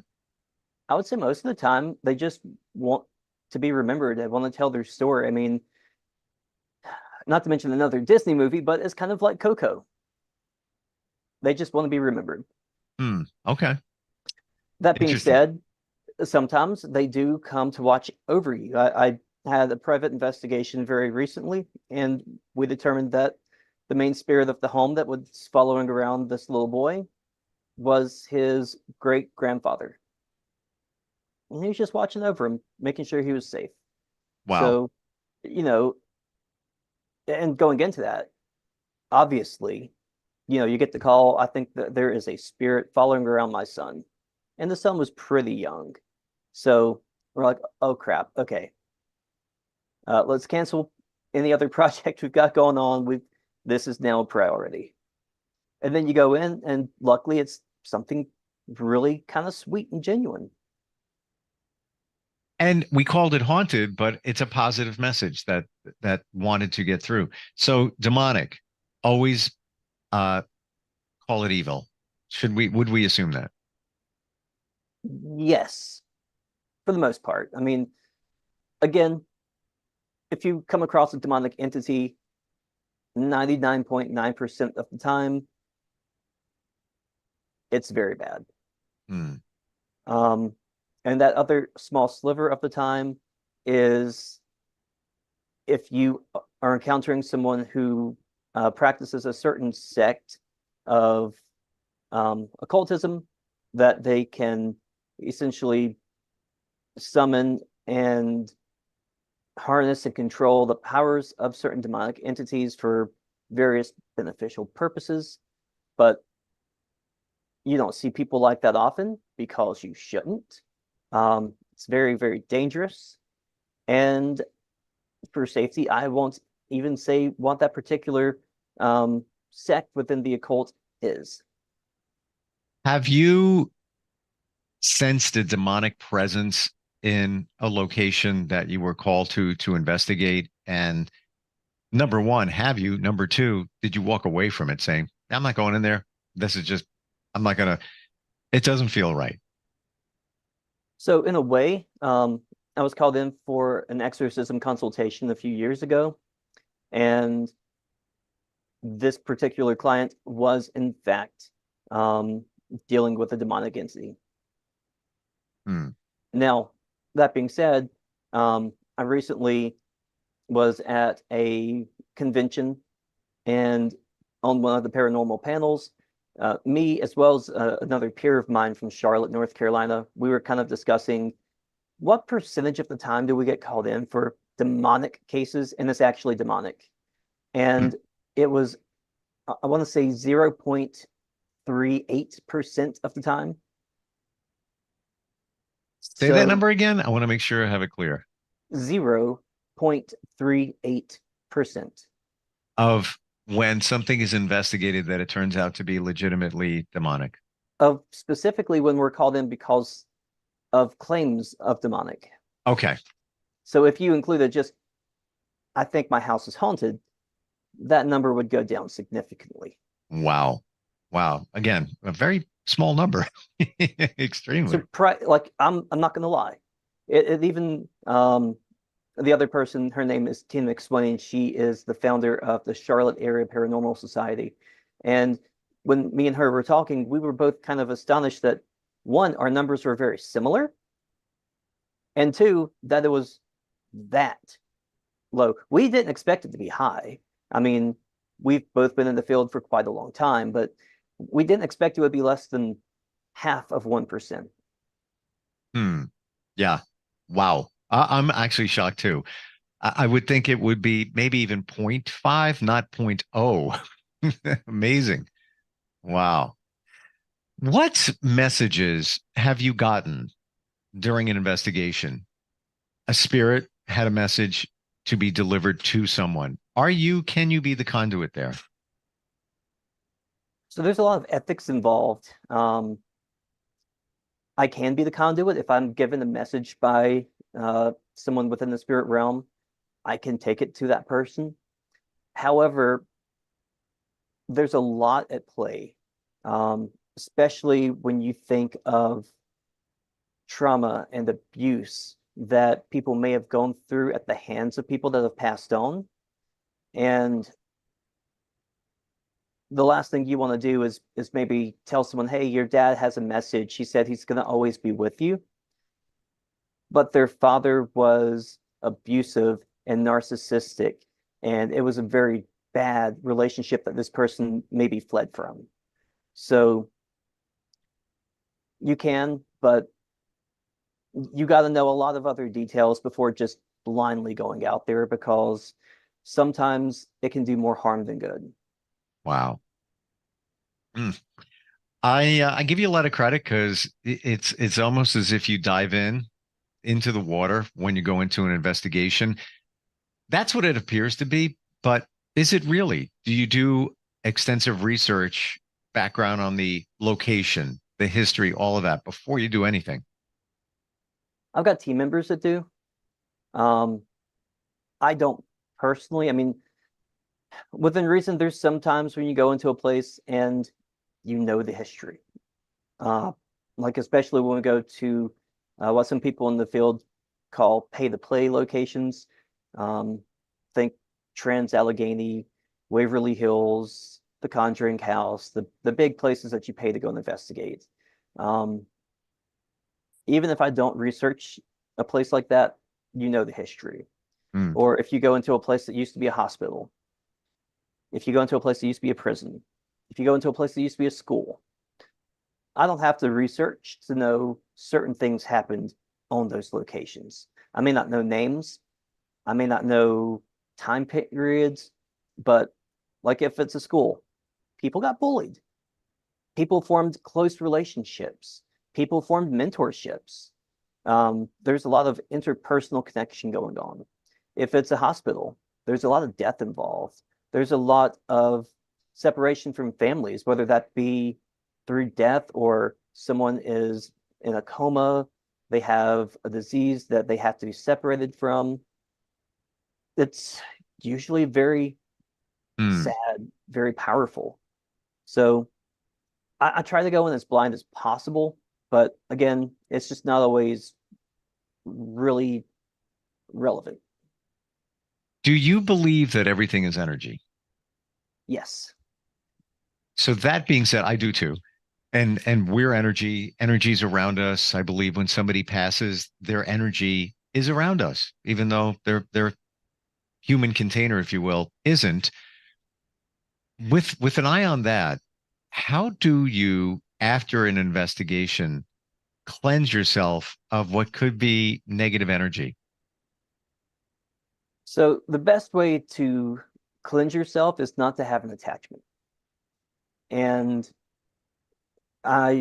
depending on, especially on the place I'm going, I usually do either a decent amount or a lot of spiritual protection going in.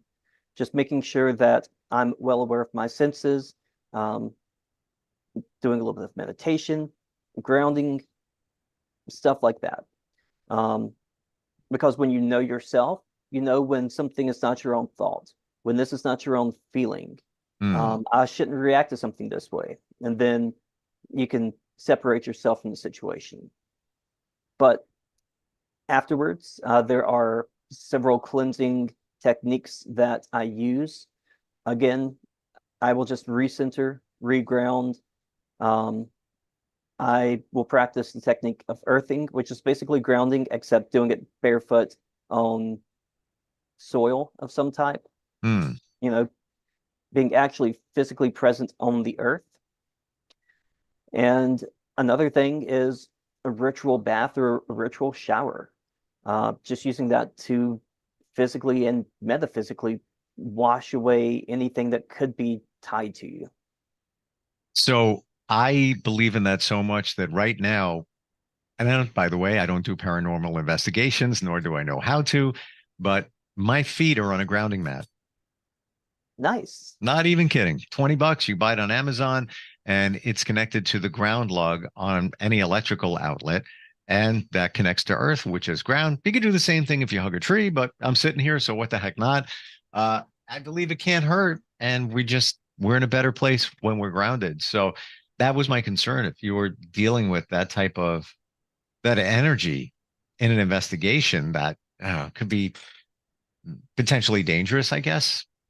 Oh yeah, and not everyone is as good at grounding and centering as everyone else.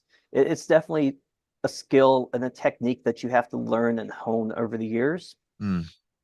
And some people are receptive to techniques and teachings that I might give in person, and some people are not. But you know, it's one of those things where if you keep having to come to me and say, hey, I just left this place and I feel like I'm overwhelmed. Hey, maybe we should talk more about meditation. Hmm. And then there's also some people that are more predisposed to being open to something like that. For example, I've got a team member. She had cancer several years ago, and she is very prone to having spiritual attachments right at the place where her port was. Wow. And wow. is there maybe something that she could do to help keep that from happening? Maybe. But she's always going to have essentially this direct line going straight to her heart. So it's a little bit more complicated. What do you say to somebody who says to you, I think my place is haunted, or I think that place is haunted? What are some of the first things that somebody should consider if they think they're in a location that has spirits or that some communication is going on? Well, the first thing is, know yourself. If it's a place you're living in, are you physically different than how you were at the previous place you lived? And then is there any way that you can logically explain that? Like, do you now live directly beside a river? Do you now live beside a high voltage power line? These are things that can change how you sleep, how you just process emotions. If everything's essentially the same, what's going on? What type of emotions are you feeling? Does it make you think of anything in particular? Like, oh, this is the feeling I always got when I was around my Uncle John. And then just trying to do some research on your own. Of course, you can always reach out to a local paranormal team or an investigator, and most of us will be more than happy to come in and help. But it's always kind of hard if you don't know all of the signs. And for most of us, we spend years studying and training. And it's kind of difficult because there's not like paranormal university. You can't just go to school for this. You have to read an extensive library of books. I mean, you can see one of my library shelves behind me. It's pretty much stacked. If it didn't slope up at the top and I could actually fit books on the top, I'd have more stuff there. It's just, I guess, more or less trial and error. And also, I guess, trusting the source of the stuff you read. There's a lot of stuff out there, after time, I'm sure that you've gotten to the point where you're comfortable about an author or where this information. So trusting your sources is, I would say, kind of a dicey thing in the paranormal, because within reason, there are some titles that you can just claim. So, for example, I am a demonologist or a demonologist. Oh, I didn't know that existed. People, if you just study demonic folklore, whether that be extensive or not, you can now claim to be a demonologist. Now, that being said, unlike me, you don't necessarily have to have a degree in theology. You don't have to have been a practicing minister. You don't have to read from various different faith backgrounds. You don't have to network with other published authors within the field. You can just do the bare minimum, claim the title, and now people may reach out to you because, oh, well, I'm a self-proclaimed demonologist. I'm a self-proclaimed psychic medium. And sometimes it's hard to truly vet some of these people. So the easiest is to find trusted scholarly sources. So I know, for example, the Association of Paranormal APS. What is the S? Society? Maybe. Look up Alex Matsuo. She is the founder or president of APS. And I apologize, Alex, for not knowing what the acronym fully stands for. It's probably because I'm on camera. But they are actually putting on a paranormal symposium in Gettysburg soon. And unlike some of your average conventions, in order to be at the symposium as a speaker, you have to have a published work in a peer-reviewed journal. So when they are gathering experts, they're not just saying, okay, well, you've held a lot of, investigations, or you've worked for this location, so you probably know what you're doing. You're pulling stuff together. You're learning how to most likely use Chicago-style formatting. You're citing your sources. You're having references. It's being reviewed by peers. Those are, as best as I could describe an expert in our field, because I don't think anyone can truly be an expert, those are experts. Have you ever been afraid?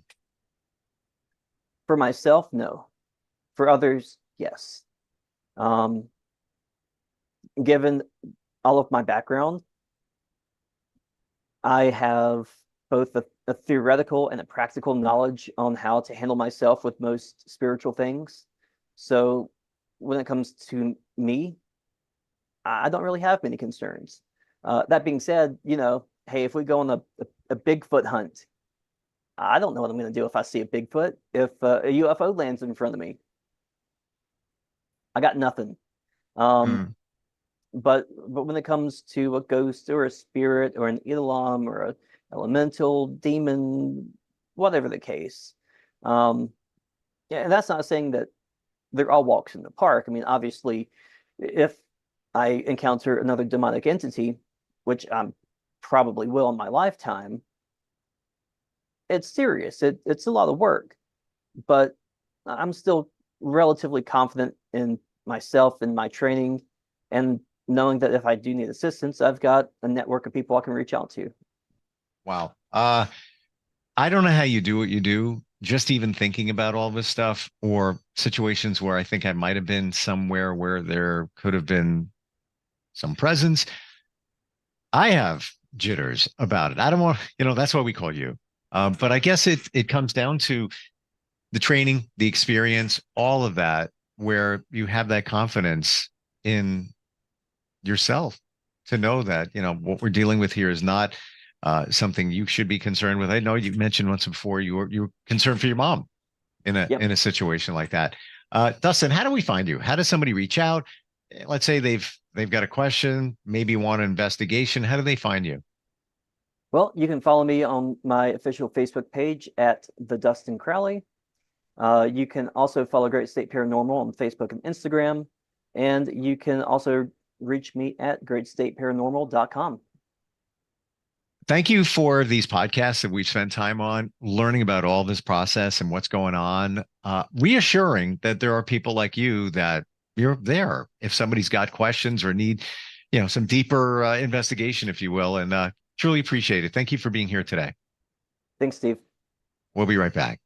Are you looking for even more of the podcasts and hosts that you love? The Podcast Business News Network is proud to announce that you now have even more ways to listen live. Check out the MyTuner Radio, online radio box, and Simple Radio apps on iOS and Android, or find us online. Search for Business News Network on mytuner-radio.com, or search Podcast Business News Network on streama.com and onlineradiobox.com/US. Take your podcast on the go and don't miss a minute of the action.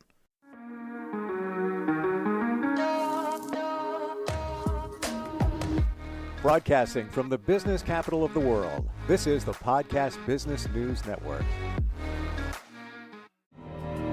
For nearly 2,000 severely injured veterans, everyday life has become filled with barriers. Day-to-day simple tasks can become pretty daunting. I have to carry my chair up 2 flights of steps or have somebody do it for me. What scares me the most is just the falling. when I'm struggling with my house, I think, to have that one great barrier just knocked down, I mean, it's crucial. Home for Our Troops is a wonderful nonprofit that builds a mortgage-free, fully adaptive, handicap-accessible house. And there's no catch. It'll be our very first home that we've ever owned. This is a game changer. This is where your life begins again. We need you to join us in completing this important mission. Please visit hfotusa.org and help build homes and rebuild lives. Because of you, everything's just going to be okay.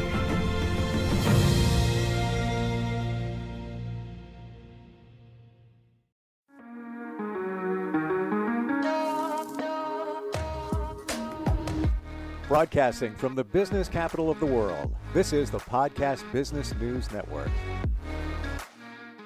Hey, welcome back, everybody. I want you to think about this for a moment. In your living room, you look around and you say, yeah, I need something in there, need something else. And you go to a big box store and you buy a red pillow or an orange pillow, whatever it might be. There's probably a reason you did that, because you wanted to feel something. Now take that on a broader scale when you work with an interior designer and you're trying to create a certain living space that gives you a certain vibe, a certain feeling. Psychologically speaking, that can be done. There's a science to it, is where I'm going with this. It's not just you hire somebody and they give you, purple drapes and, let's say a plaid rug or whatever it might be. We're going to talk about that a little deeper today. And she's somebody, our professional of the year, who helps people all the time with this. Rebecca Paganitz is back with us. Welcome. How are you doing? I'm doing awesome. Thank you. There's a reason I have an orange wall over here.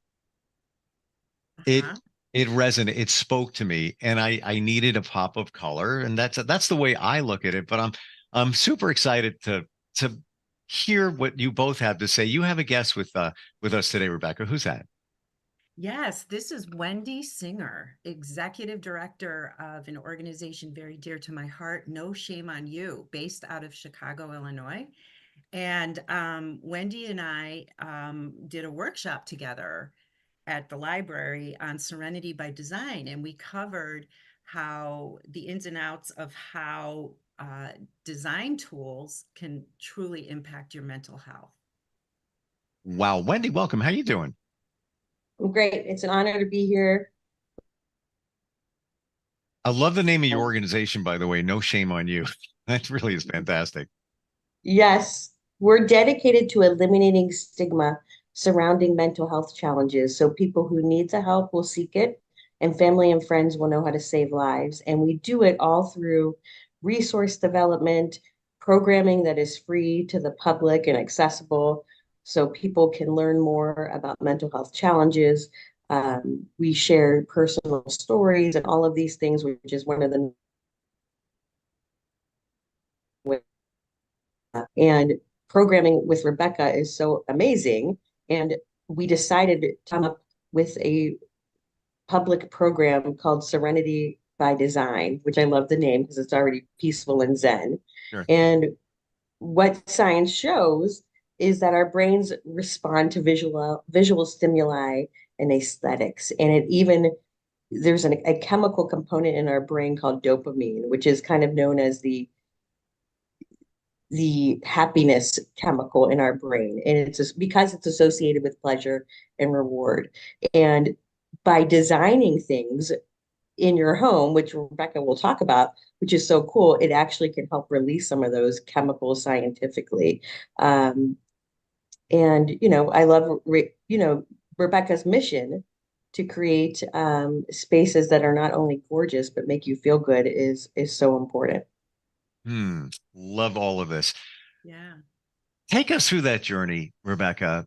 And we can get back into the not-for-profit in a moment. But when it comes to designing something for someone, obviously you speak to them, find out what their likes are, what they're feeling.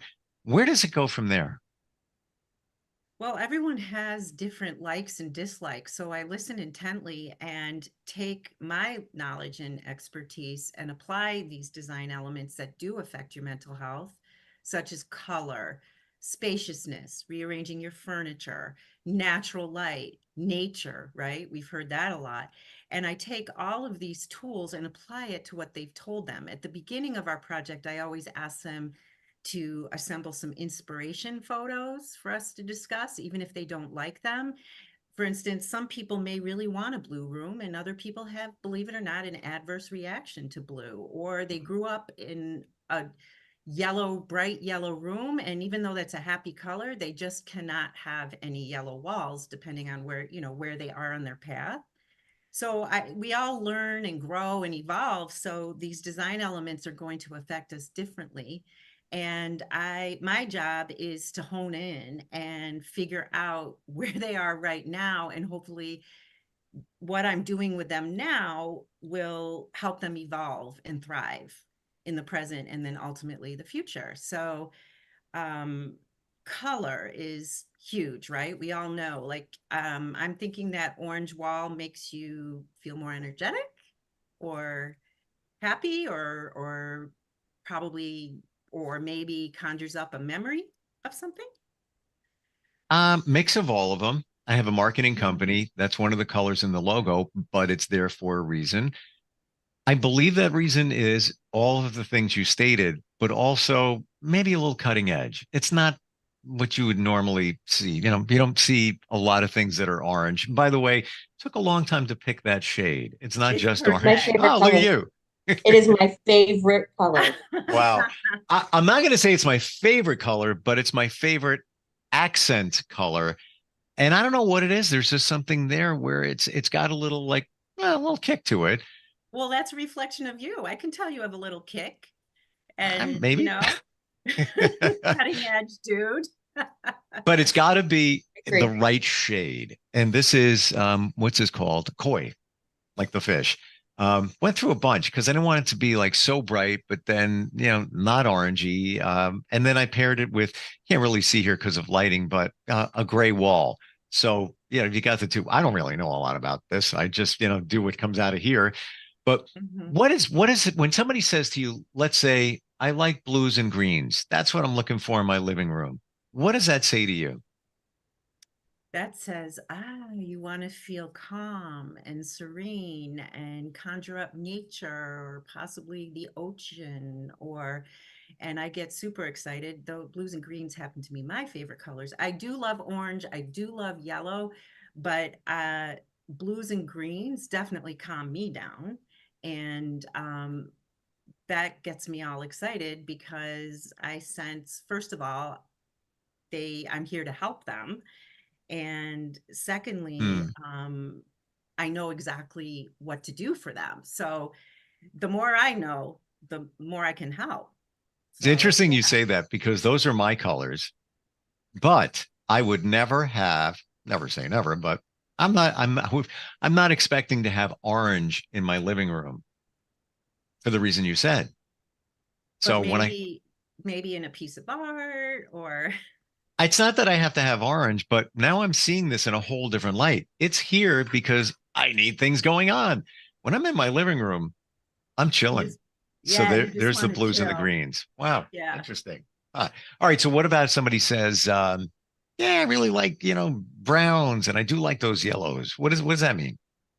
That they want to feel earthy and they want to live in a but they want a sense of feeling grounded and they're feeling earthy and maybe they have a propensity for surrounding themselves with nature.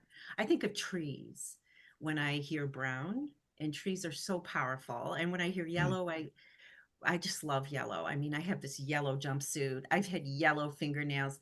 I think of joy and the two, nature. I think of brown. Nature is going to ground that joy.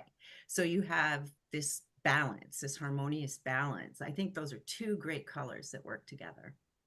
Can you balance, for example, the blue and the green for the calm and then the brown for, let's say, some grounding? Is that commonly done where you do a mix like that? Sure. The brown can come in with the wood finishes or some really warm feeling metal finishes like bronze. and you can bring that brown in different ways. So yeah, maybe they do want a brown sofa, but you bring color in with different textures and materials, and the key is to bind them all together into one whole.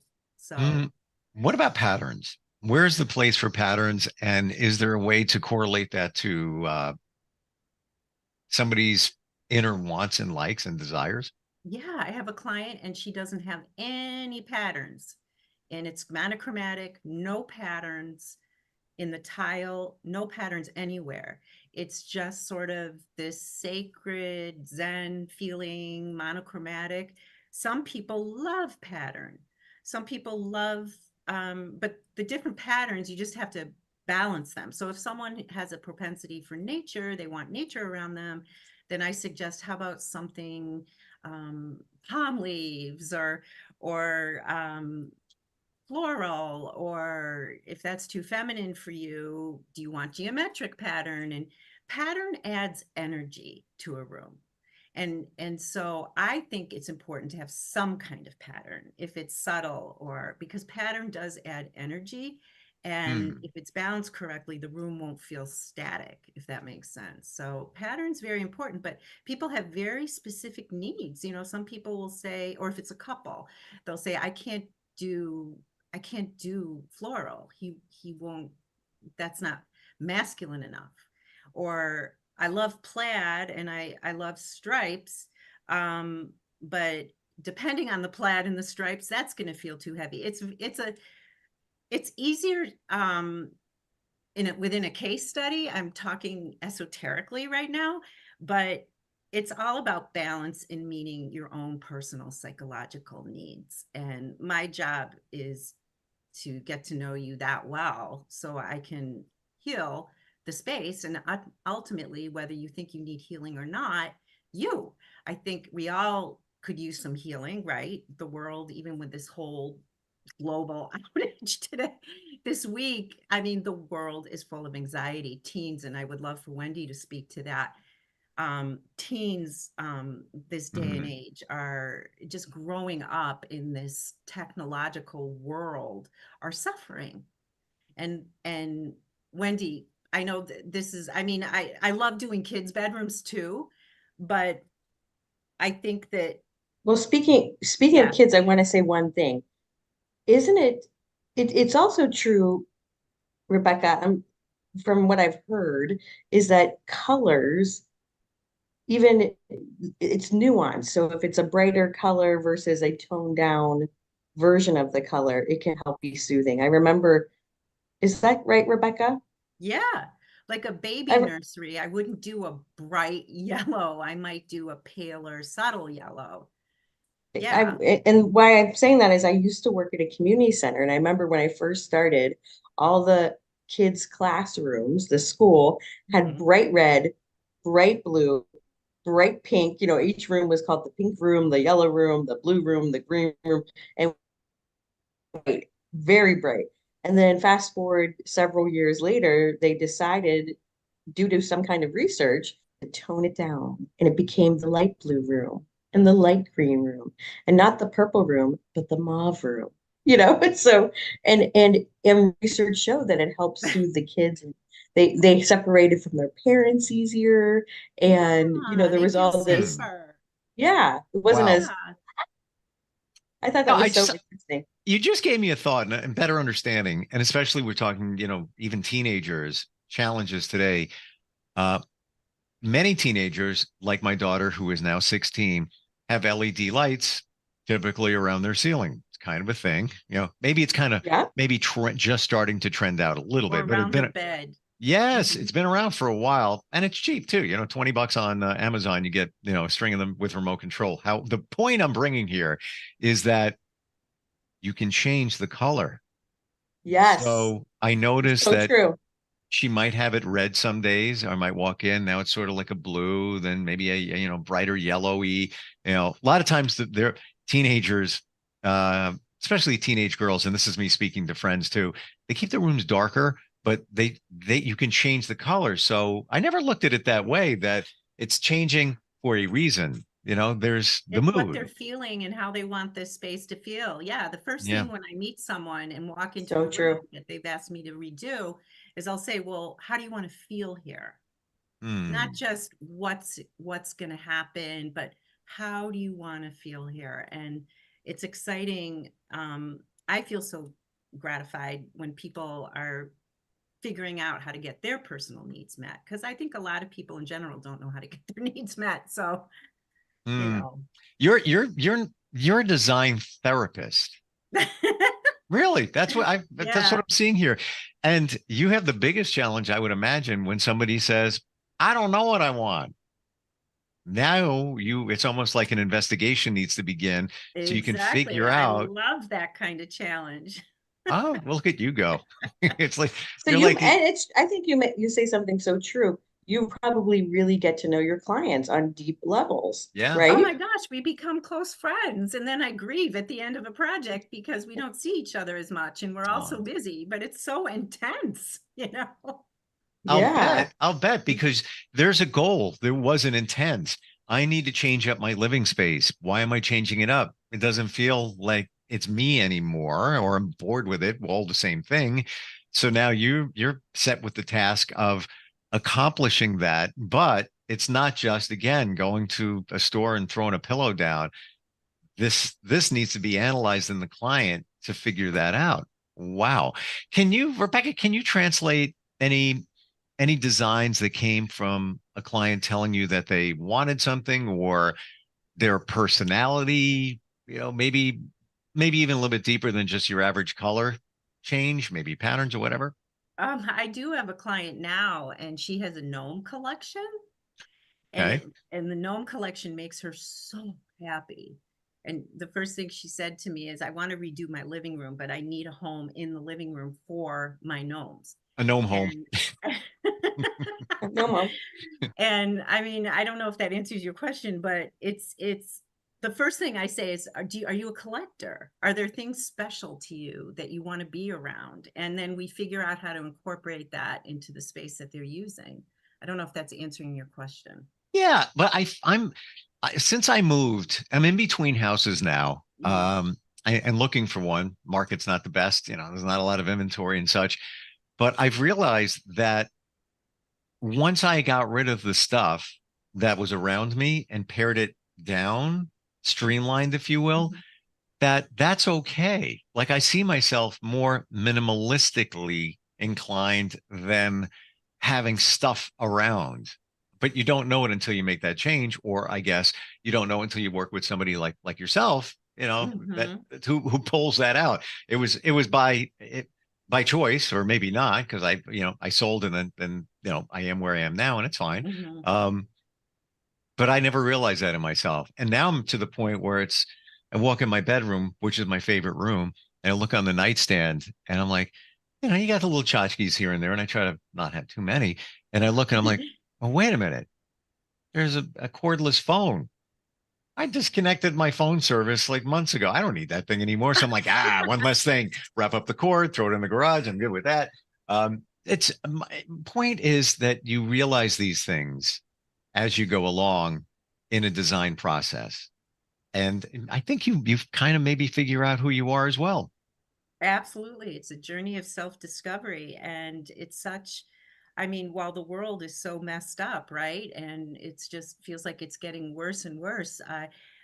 It actually gives me more purpose to my work, right? And speaking to you, having that feeling you want to declutter, I think people like, teenagers, some teenagers have stuff all over their rooms. And then when life gets real and there's stress during the day and everything, or you have more responsibilities, more stress, you like subconsciously crave that Zen mode because it's, as we get older, more responsibilities. I just thought about that, but it's always a journey of how to manage your mental health. I truly believe that. Yeah. I never And thought of it that way. Yeah, and I have two teen girls, just like you, Steve. And the first comment I want to make is anytime I go in their room, I put on an LED. I asked them to change the LED like to orange, which is so funny because I'm more comfortable in orange, and that's my favorite color. But the second thing is something amazing has happened. My girls are 15 and just about 12. And just in the last 6 months, both of them, they're unfortunately they're not so organized. They follow after their mother, myself, but both of them separately this year had got to a point which sometimes happens to me where I'm like, I've had enough. I have to get rid of this clutter. I have to clean up my room and then clean up the house or whatever, and then it feels better. They both in the last 6 months had that same thing where their rooms were like disaster pits. And then they went in themselves and said, we cannot do this anymore. And they cleaned it up and they both said, I feel so much better. And I was like, okay, they're growing up. They're growing up. You must be reading my mind because I was thinking that before and I was actually going to say it. And when mine cleans her room, and you described her room, previously there, I give her so many compliments. Oh my gosh, look at this. Or she will take it upon herself to move like the bed in this direction and move a couple of things around. I'm like, wow, look at that. Interior designer. Yeah. I think she's definitely creative. However, do not open the closet door because you could get harmed. The amount of stuff, and I say, can't we just purge it? I have a box of fresh hangers in the garage. Like, what can we? No, I'll get to that. No, it's almost as if she just needs that. I don't know. I'm not the expert about it. You're not alone. You are not alone. We're building a community here around messy closets because I have the same messy closet too. Oh, I feel better now. Kids. With my kids, you are not alone. Wow. Okay. Well, you know what? Tell me what to do about the laundry room because I just want my plastic basket back. That's all. It's full of her stuff down there. And every time I have to carry my laundry up, it's like I'm carrying it like this. I'm dropping socks all over. I just want my basket and I don't want to buy another one. And now it's got clothes from like 6 months ago in the laundry room. Like, listen, I'll put it in a plastic bag and I'll put it in your closet. No, I guess it's hard to break habits. I don't know what it is. Rebecca, tell us how you support Wendy's organization. Well, for many, many years, almost since its inception in 2014, I became a board member.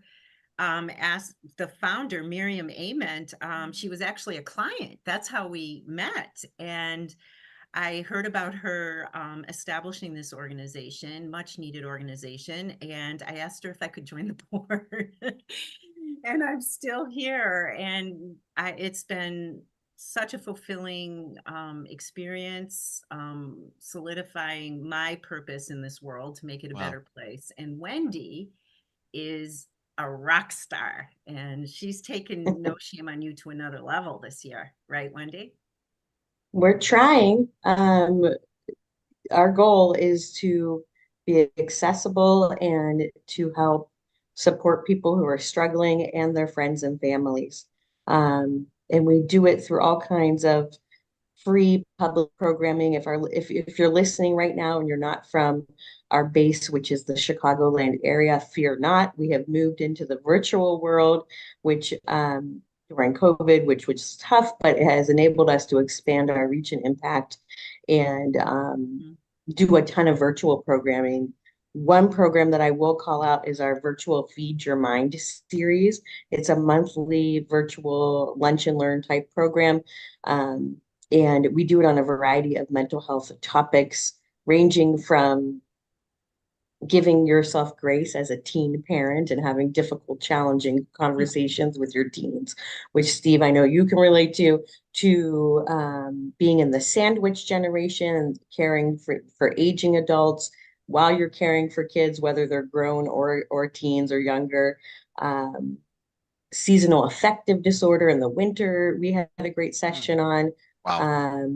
So all sorts of different things. So we're planning out our things for the year, and this year we're slated some really interesting topics where we're going to be talking with one organization who's going to be presenting on treatment-resistant depression, which is a real thing, and there are some cutting-edge treatments out there that some people are finding success with. So we're going to do a session on that. Wow. And sometimes it's positive things like adopting an attitude of gratitude and how to do that and work in life. So all with the idea of hitting different mental health topics, different strategies and coping tools for wellness, because everyone is different. If there was a handbook, we would have it, and we would all, not struggle, but that's not the case. So we just want to share and help people, and ultimately, we hope we save lives. Amazing. We're out of time. I could just keep going. How do we find out more about the organization, Wendy? www.noshameonyou, the letter U, not YOU.org. You can also find us on Facebook, Instagram, and LinkedIn. Yeah, reach out and we'll add you to our roster. Excellent. And Rebecca, thank you for introducing us to Wendy today. And how do we find you if somebody's looking to make some changes within their living space? Reach out on my website. You can take a look at my philosophy and work there. gogodesigngroup.com. You can also email me, Rebecca@gogodesigngroup.com. Thank you so much for today, both of you. I love what you're both doing. And thanks. The words that were said before, we're on a journey to improve our mental health, whether you realize it or not, every single day, probably every single second of every day. That's what we're doing. And I didn't realize it until you said it. So thank you. And I appreciate it. Oh, thank you. Thank you so much. Thanks for having us. Wendy. Thank you both. And we'll be right back. Are you looking for even more of the podcasts and hosts that you love? The Podcast Business News Network is proud to announce that you now have even more ways to listen live. Check out the MyTuner Radio, online radio box, and Simple Radio apps on iOS and Android, or find us online. Search for Business News Network on mytuner-radio.com, or search Podcast Business News Network on streama.com and onlineradiobox.com/US. Take your podcast on the go and don't miss a minute of the action.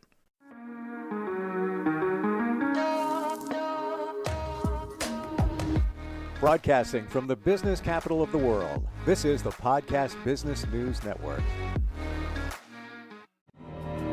For nearly 2,000 severely injured veterans, everyday life has become filled with barriers. Day-to-day simple tasks can become pretty daunting. I have to carry my chair up 2 flights of steps or have somebody do it for me. What scares me the most is just the falling.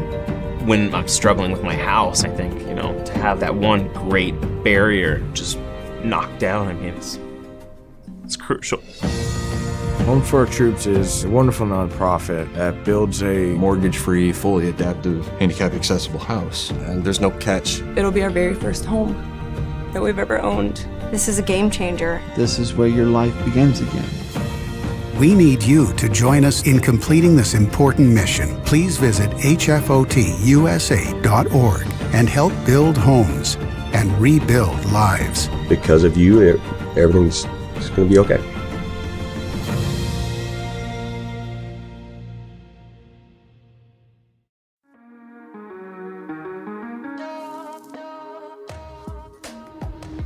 Broadcasting from the business capital of the world, this is the Podcast Business News Network.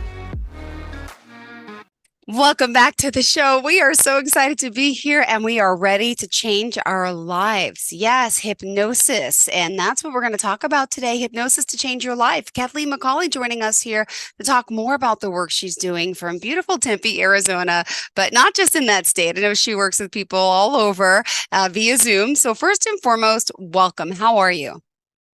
Thank you so much. I'm great. How are you? I'm doing fantastic. Excited to be here. I want to say Happy New Year to you and your family. Is everything going all right so far in the new year?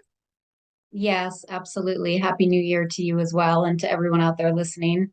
Thank you. Well, we're excited to learn today more about hypnosis and, of course, what you do. So let me first start off by asking, what exactly is hypnotherapy? And you as you're certified in this. Let's talk a little about some of the things that it could really help with. Absolutely. Yes. So my background has been in crisis counseling, and I shifted over to becoming certified as a hypnotherapist. And I love hypnotherapy because it's really an amplifier for change in our lives. And it's so effective in many areas. I work with a lot of people who struggle with anxiety or don't sleep well through the night. Mm-hmm. They want to just maybe improve their lifestyle, exercise more, eat more healthy foods. I work with a lot of people who have trauma in their lives that they have difficulty overcoming and integrating.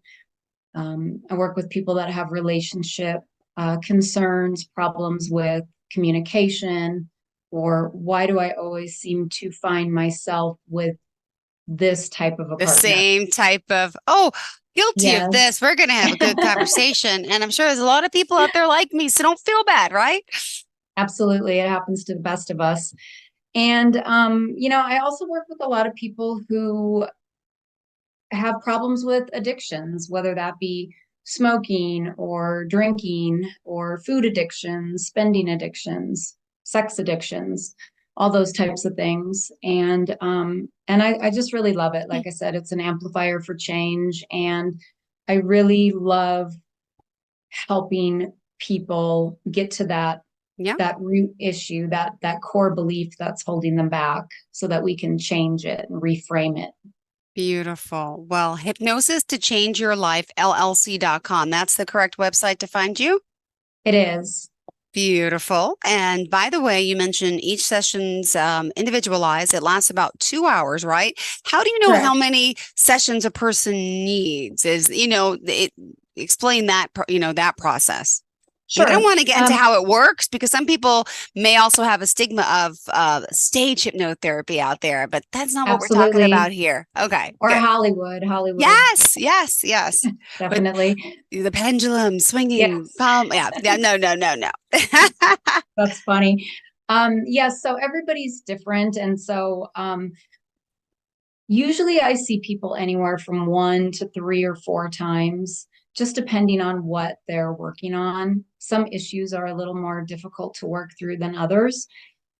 Usually what I do is I see the person for the initial session, and then once that's over, I have a better idea as to how to proceed.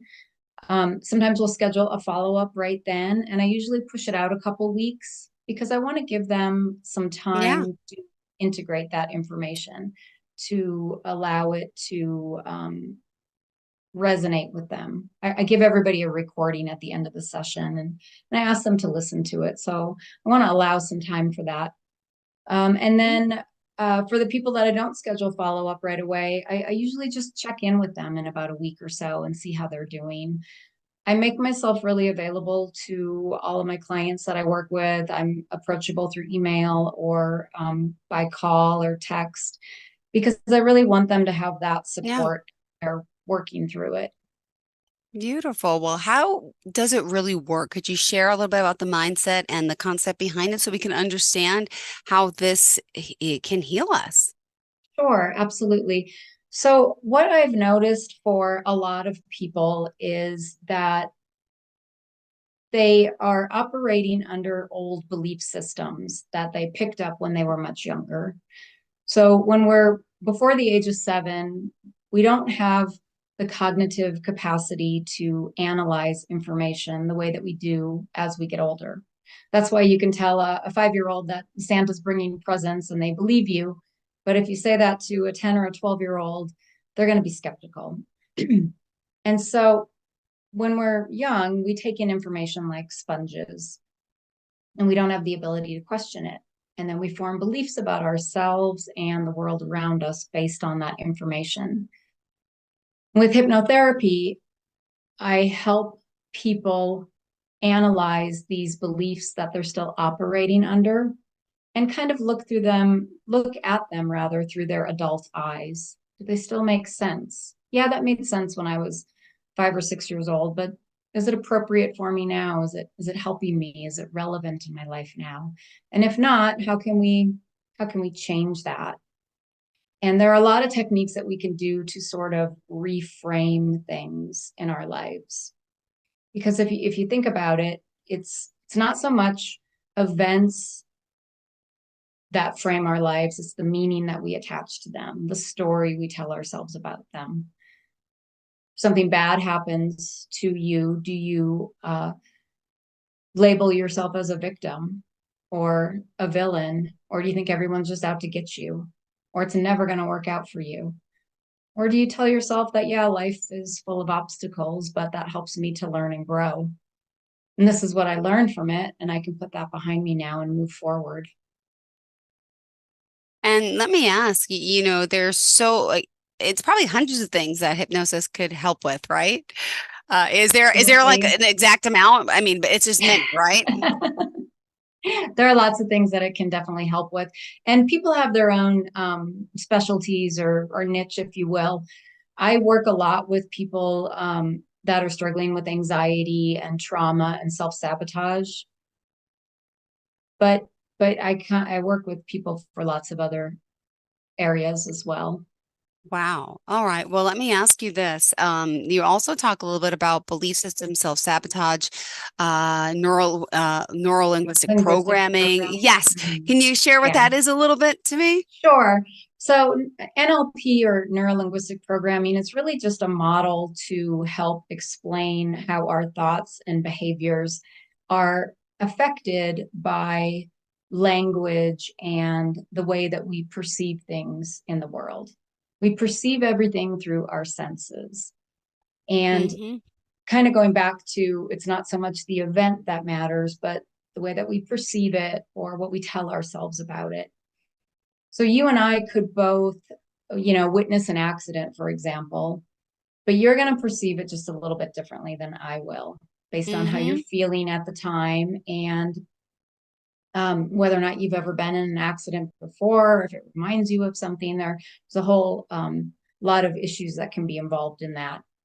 Yeah. But through NLP, we can sort of change the way that we look at that. We can change our focus. And a good example would be, imagine you see the accident as like a snapshot or a photograph in front of you. And then you can start to kind of play with the way that you imagine that.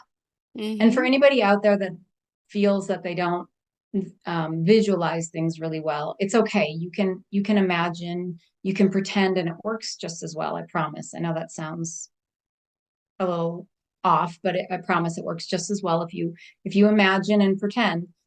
So you just imagine you see it as a photograph. Yeah. And then take all the color out of it. Imagine it turns white. And then imagine it gets blurry or pixelated. So you can't really see that image anymore. Yeah.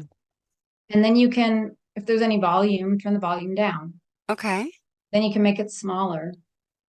Then you can sort of push it off to your periphery and allow it to kind of float on out to the horizon as you continue to breathe deeply. And then notice how you feel a little differently about that event.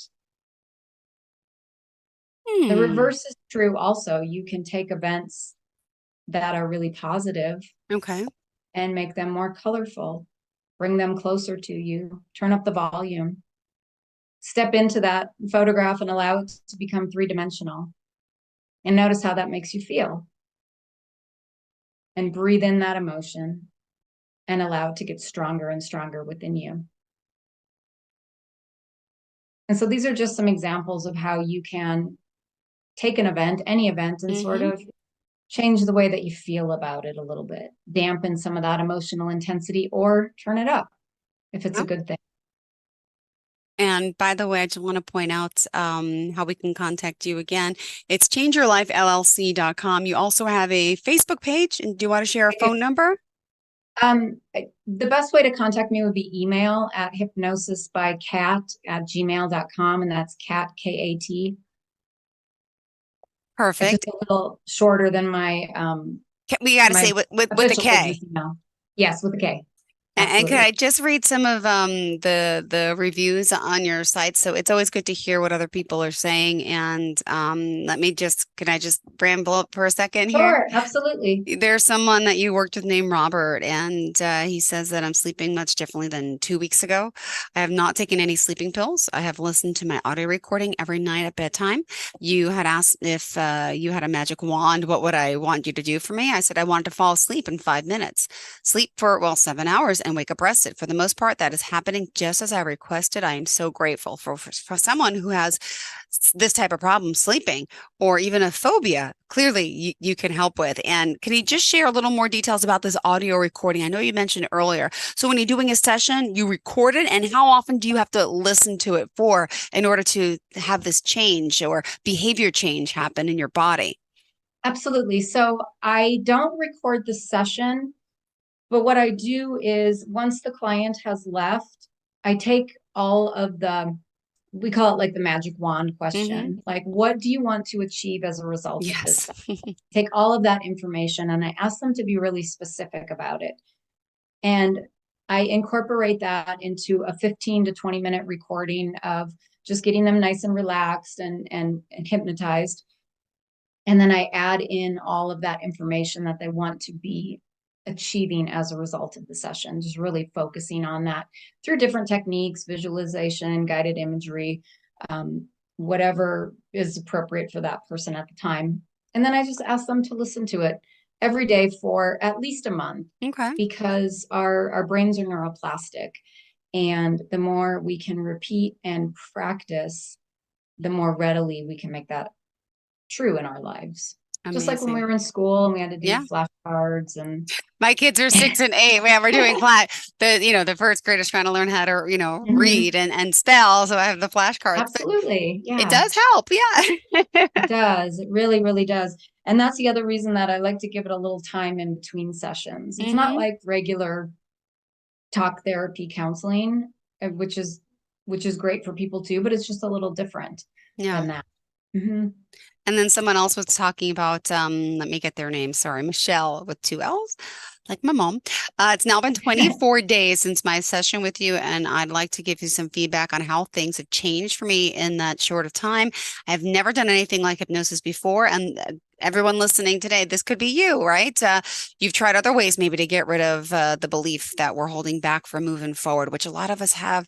The session itself was very interesting indeed. I was a bit amazed of the awareness I had gotten about why I felt the way I did about a situation in my life. I got such great clarity as I didn't understand myself feeling that way at the time.